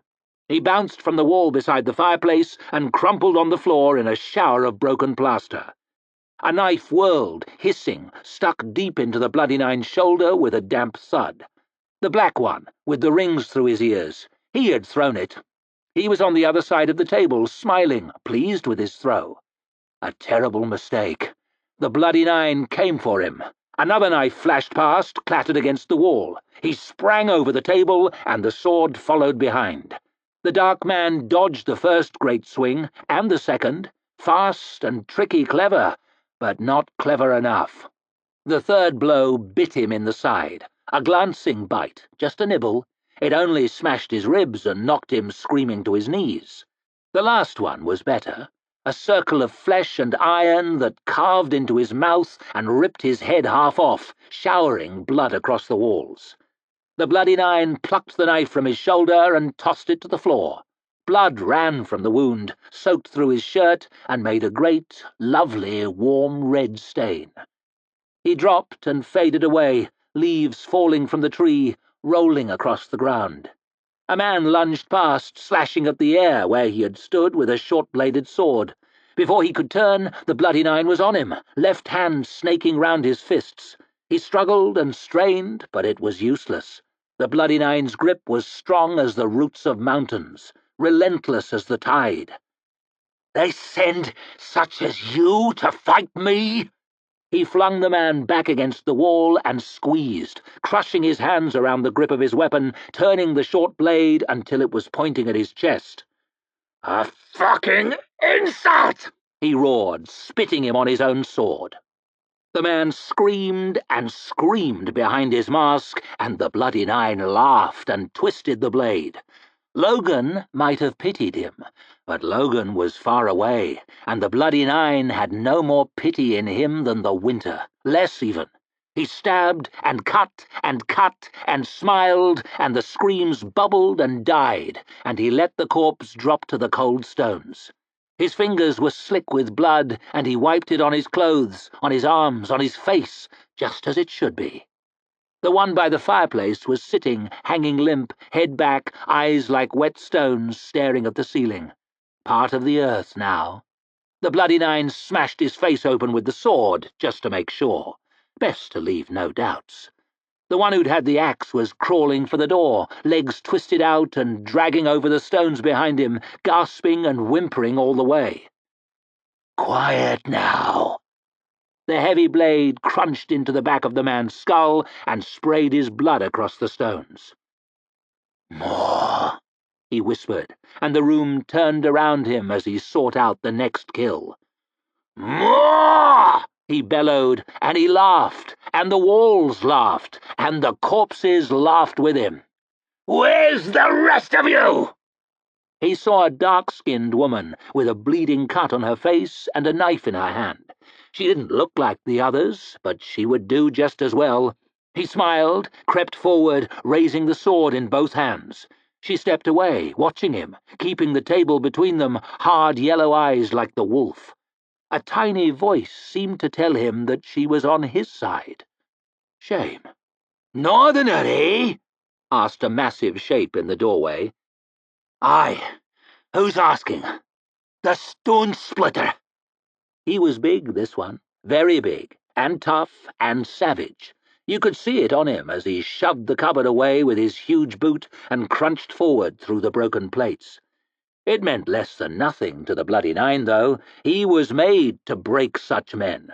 Talduru Thunderhead had been bigger. Rud Three Trees had been tougher. Black Dow had been twice as savage. The Bloody Nine had broken them and plenty more besides. The bigger, the tougher, the more savage he was, so much the worse would be his breaking. "Stone shitter!" laughed the Bloody Nine. "So fucking what? Next to die is what you are, and nothing more." He held his left hand up, spattered with red blood, 3 fingers spread out wide, grinning through the gap where the middle one used to be a long time ago. "They call me the Bloody Nine." The stone splitter ripped off his mask and threw it on the floor. "Liar! There's plenty of men in the north have lost a finger. They ain't all 9 fingers." "No, only me." That great face twisted up with rage. "Ye fucking liar! You think to scare the stone splitter with a name that's not your own? I'll carve a new ass in you, maggot! I'll put the bloody cross on you! I'll put you back in the mud, you coward fucking liar!" "Kill me?" The Bloody Nine laughed louder than ever. "I do the killing, fool!" The talk was done. Stone Splitter came at him with axe in one hand and mace in the other, great heavy weapons, though he used them quick enough. The mace swung across, smashed a great hole through the glass in one of the windows. The axe came down, split one timber of the table in half, made the plates jump in the air, the candlesticks topple. The Bloody Nine twitched away, frog-hopping, waiting for his time. The mace missed his shoulder by an inch as he rolled across the table, cracked one of the big flat stones on the floor, split it down the middle, chips flying through the air.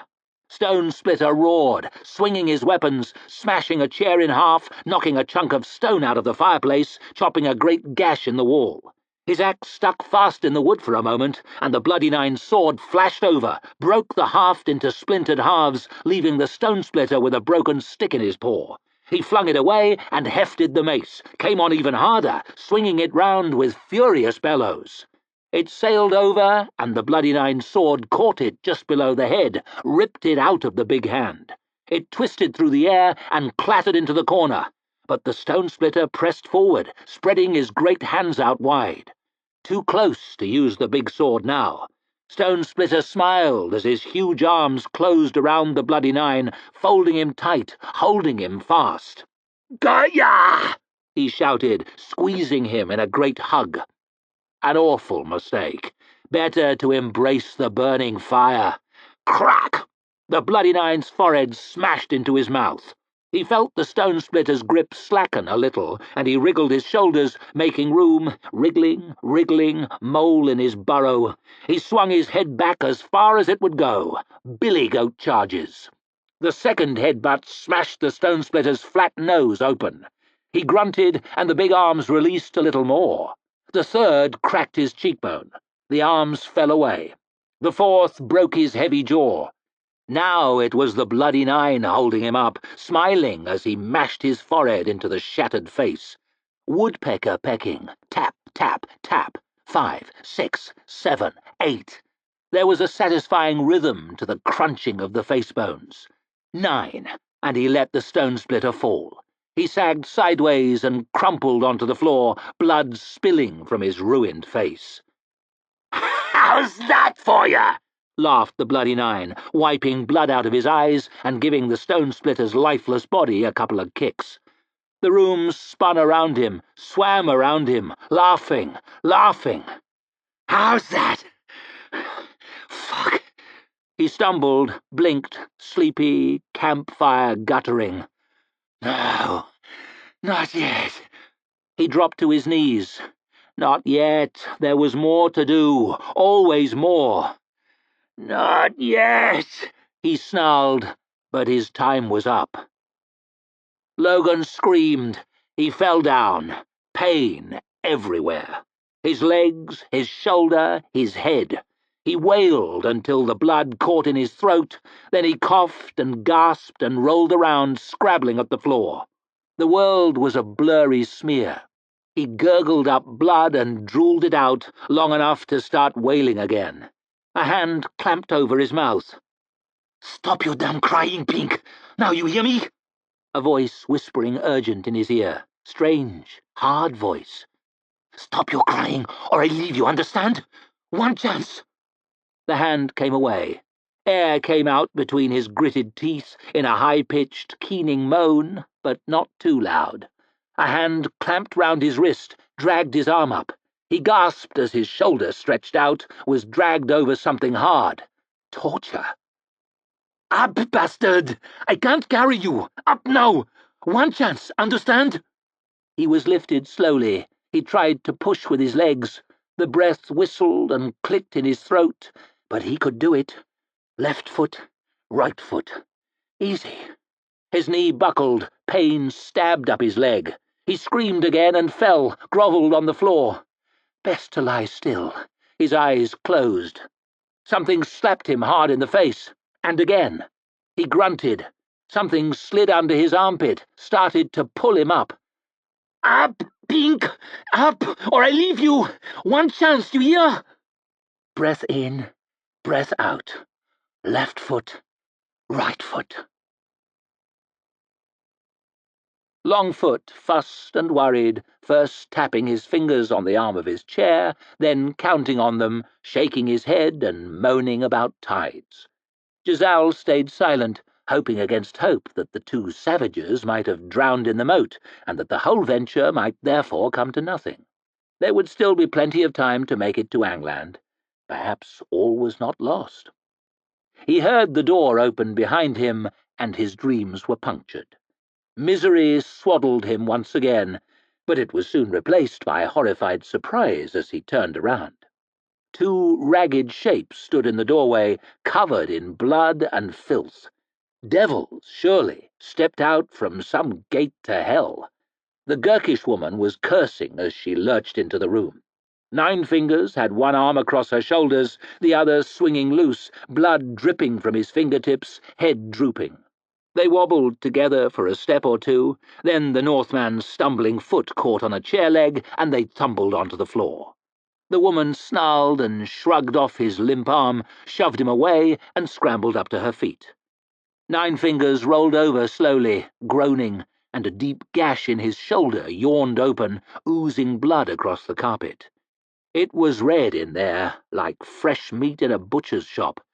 Giselle swallowed, horrified and fascinated at once. "God's breath! They came for us." "What? Who came?" A woman sidled cautiously around the doorframe, red-haired, all in black, wearing a mask. A practical, Giselle's numb brain was saying, but he could not understand why she was so bruised or walking with such a limp. Another edged through behind her, a man armed with a heavy sword. "You're coming with us," said the woman. "Make me," Malgin spat at her. Giselle was shocked to see she had produced a knife from somewhere, and a bloody one at that. She should not be armed, not here. He realized, stupidly, that he was wearing a sword. Of course he was. He fumbled with the hilt and drew it, with the vague intention of knocking the Gurkish devil on the back of the head with the flat before she could do any more damage. If the Inquisition wanted her, they could damn well have her, and the rest of them too. Unfortunately, the practicals got the wrong idea. "Stop it!" hissed the red-haired woman, glaring at him through narrow eyes. "I will not," said Giselle, tremendously offended that she might think he was on the side of these villains. Said Quai. Groaned Nine Fingers, clutching up a bloody handful of carpet and dragging it towards him, making the table lurch across the floor. A third practical crept through the door, around the red-haired woman, a heavy mace in his gloved fist. An unpleasant-looking weapon. Giselle could not help picturing the effect it might have on his skull if swung in anger. He fingered the hilt of his sword uncertainly, feeling in terrible need of someone to tell him what to do. "Coming with us," said the woman again, as her two friends advanced slowly into the room. "Oh, dear," murmured Longfoot, taking cover behind the table. Then the door to the bathroom banged against the wall. Baez stood there, entirely naked, dripping with soapy water. His slow gaze took in first Ferro, scowling with her knife out, then Longfoot hiding behind the table, Giselle with sword drawn, Quai standing with his mouth open, Nine Fingers sprawled out in a bloody ruin, and finally the three black-masked figures, weapons at the ready. There was a pregnant pause. "What the fuck is this?" he roared, striding into the centre of the room, water dripping from his beard, down through the grizzled white hairs on his chest, off his slapping fruits. It was a strange sight to see. A naked old man confronting 3 armed practicals of the Inquisition. Ridiculous, and yet no one was laughing. There was something strangely terrifying about him, even without his clothes and running with wet. It was the practicals who shifted backwards, confused, scared even. "You're coming with us," the woman repeated, though a certain doubt seemed to have entered her voice. One of her companions stepped warily toward Bias. Giselle felt a strange sensation in his stomach, a tugging, a sucking, an empty, sick feeling. It was like being back on the bridge in the shadow of the Maker's house, only worse. The wizard's face had turned terribly hard. "My patience is at an end." Like a bottle dropped from a great height, the nearest practical burst apart. There was no thunderclap, only a gentle squelching. One moment he was moving toward the old man, sword raised, entirely whole. The next he was 1,000 fragments. Some unknown part of him thudded wetly against the plaster next to Giselle's head. His sword dropped and rattled on the boards. "You were saying?" growled the first of the Magi. Giselle's knees trembled, his mouth gaped. He felt faint and queasy and awfully hollow inside. There were spots of blood across his face, but he dared not move to wipe them off. He stared at the naked old man, unable to believe his eyes. It seemed that he had watched a well-meaning old buffoon change in an instant into a brutal murderer, and without the slightest grain of hesitation. The red-haired woman stood there a moment, spattered with blood and flecks of meat and bone, eyes wide as 2 dinner plates, then started to shuffle slowly backwards towards the door. The other one followed her, almost tripping over Ninefinger's foot in his haste to get away. Everyone else stayed motionless as statues. Giselle heard quick footsteps in the corridor outside as the 2 practicals ran for their lives. He almost envied them. They, it seemed, would escape. He was trapped in this nightmare. "We must leave now!" barked Bias, wincing as if he was in pain. "Just as soon as I have my trousers on. Help him, Longfoot!" he shouted over his shoulder. For once, the navigator was lost for words. He blinked, then got up from behind the table and bent down over the unconscious Northman, ripped off a strip of his tattered shirt to use as a bandage. He paused, frowning, as though unsure where to begin. Giselle swallowed. His sword was still in his hand, but he seemed to lack the strength to put it away. Bits of the unfortunate practical were scattered around the room, stuck to the walls, the ceiling, the people. Giselle had never seen a man die before, let alone in so hideous and unnatural a fashion. He supposed he should have been horrified, but instead he felt only an overpowering sense of relief. His worries seemed now rather petty things. He, at least, was still alive. Chapter 45. The Tools We Have. Glockter stood in the narrow hallway, leaning on his cane and waiting. On the other side of the door he could hear raised voices. "I said no visitors." He sighed to himself. He had many better things to do than to stand around here on his aching leg, but he had given his word, and he meant to keep it. A poky, unremarkable hallway in a poky, unremarkable house among many hundreds of others the same. The whole district was recently built, terraces of houses in the new fashion, half-timbered, 3 stories, good perhaps for a family and a couple of servants. Hundreds of houses, one very much like another. Houses for the gentlefolk, the new rich.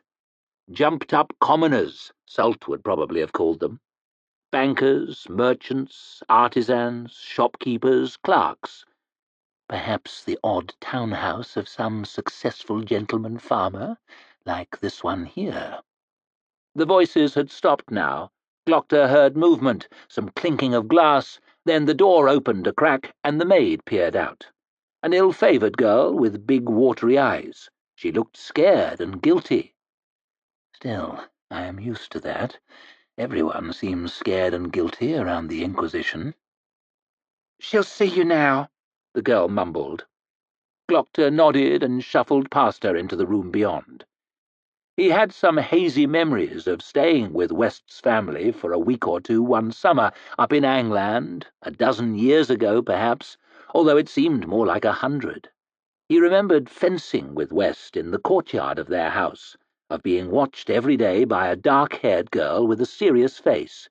He remembered meeting a young woman in the park not long ago who had asked him how he was. He had been in a lot of pain at the time, scarcely seeing straight, and her face was a blur in his memory.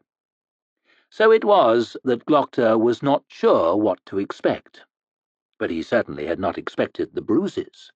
He was a touch shocked for a moment, though I hide it well.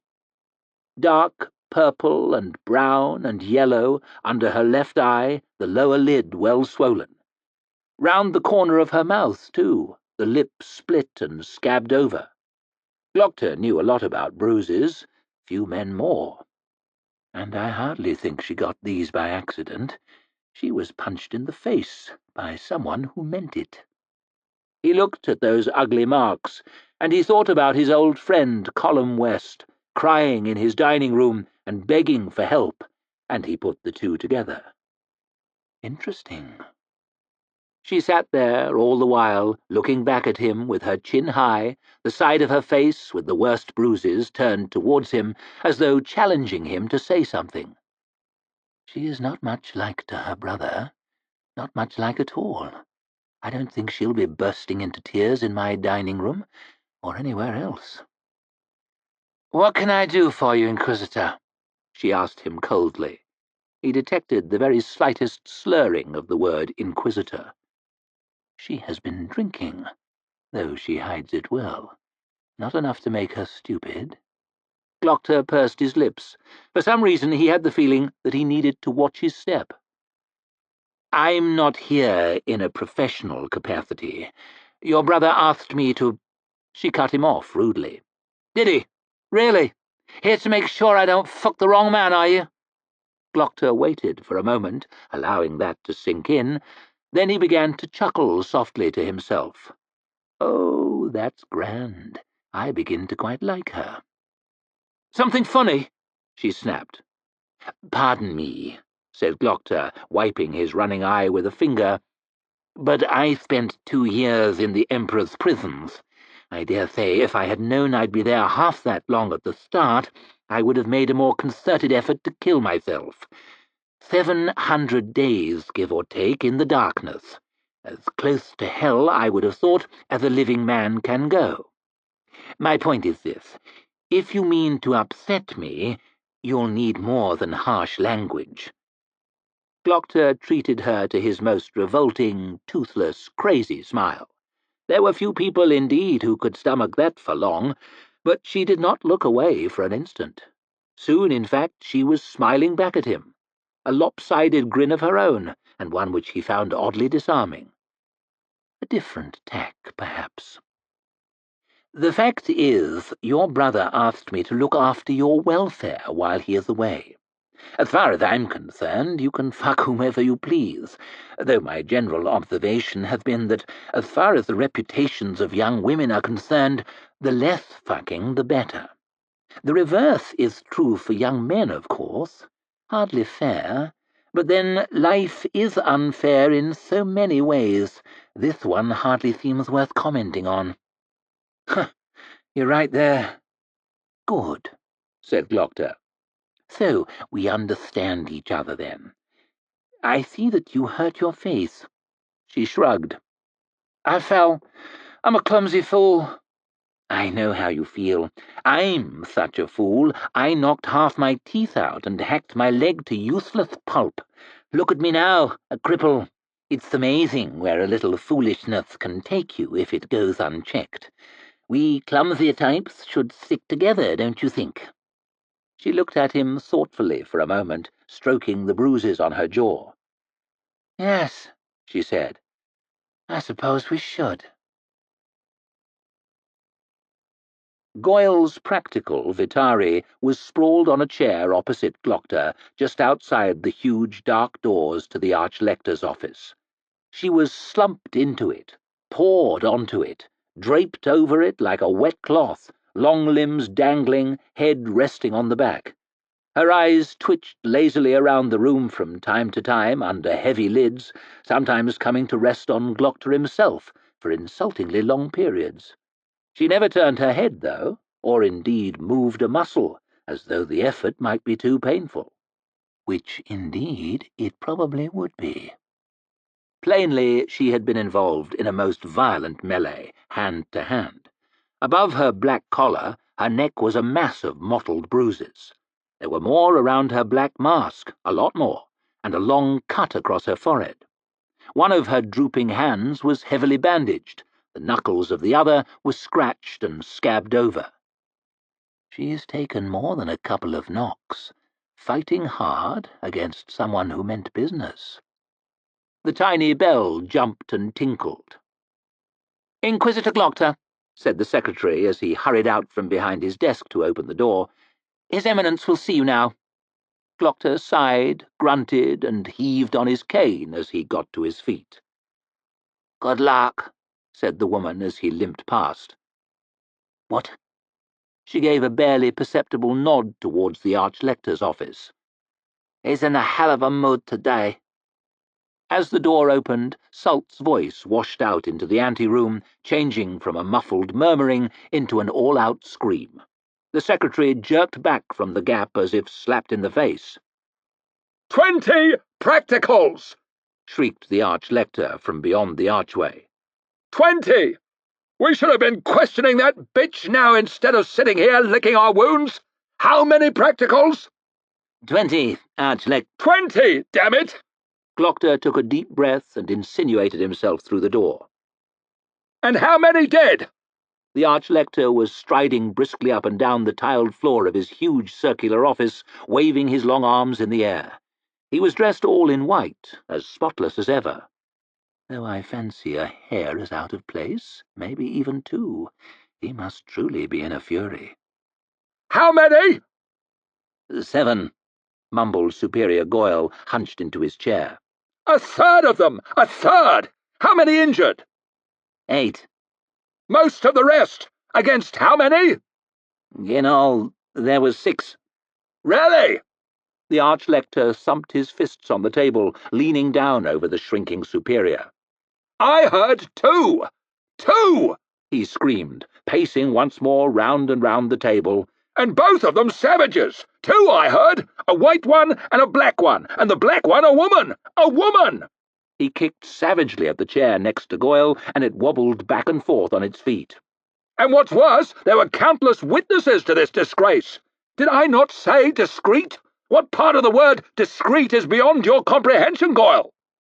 But, Archlector, circumstances cannot— Cannot? Salt's screech rose an entire octave higher. Cannot? How dare you give me cannot, Goyle? Discreet I asked for, and you gave me bloody slaughter across half the Agriont, and failed into the bargain. We look like fools.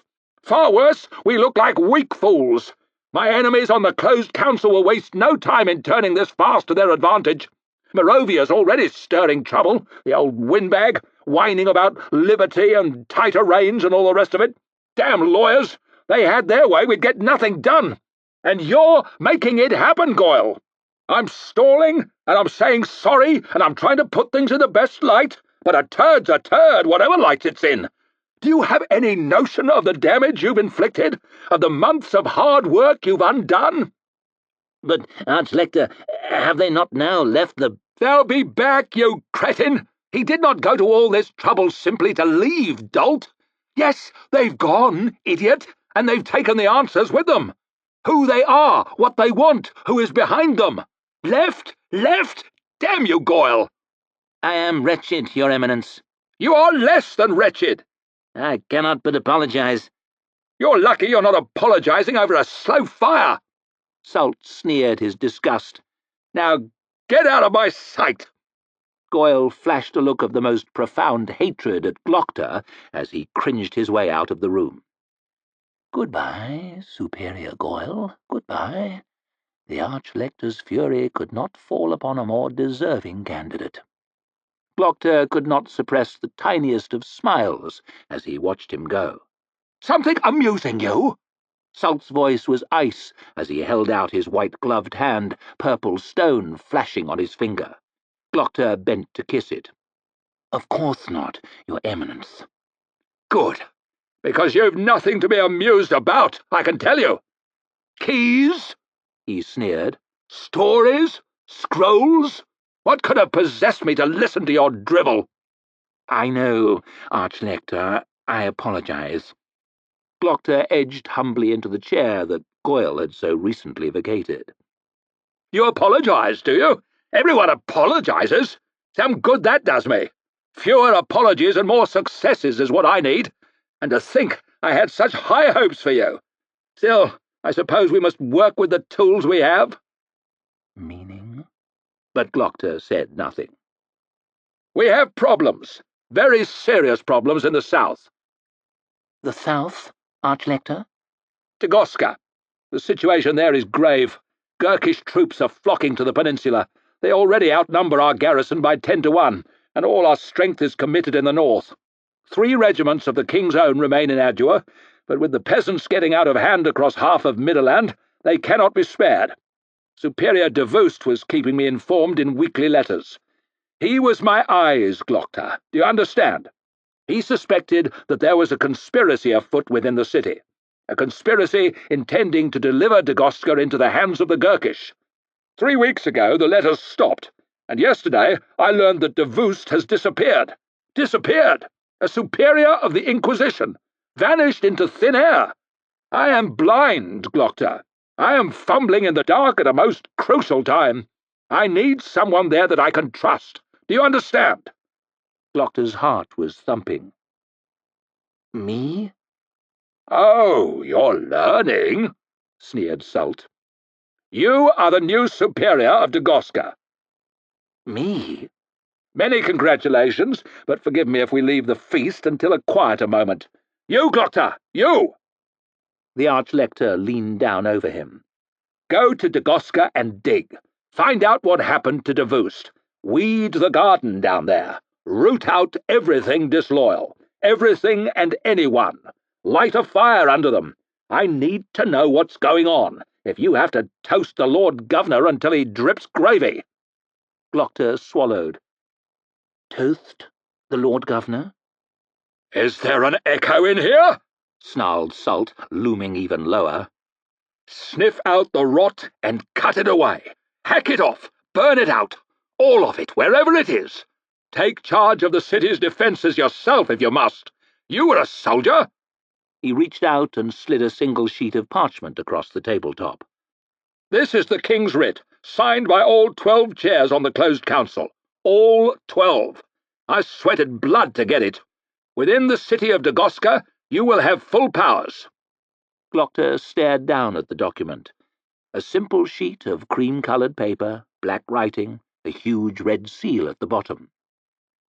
"We, the undersigned, confer upon His Majesty's faithful servant, Superior Sandan Glockter, our full powers and authority." Several blocks of neat writing, and below 2 columns of names.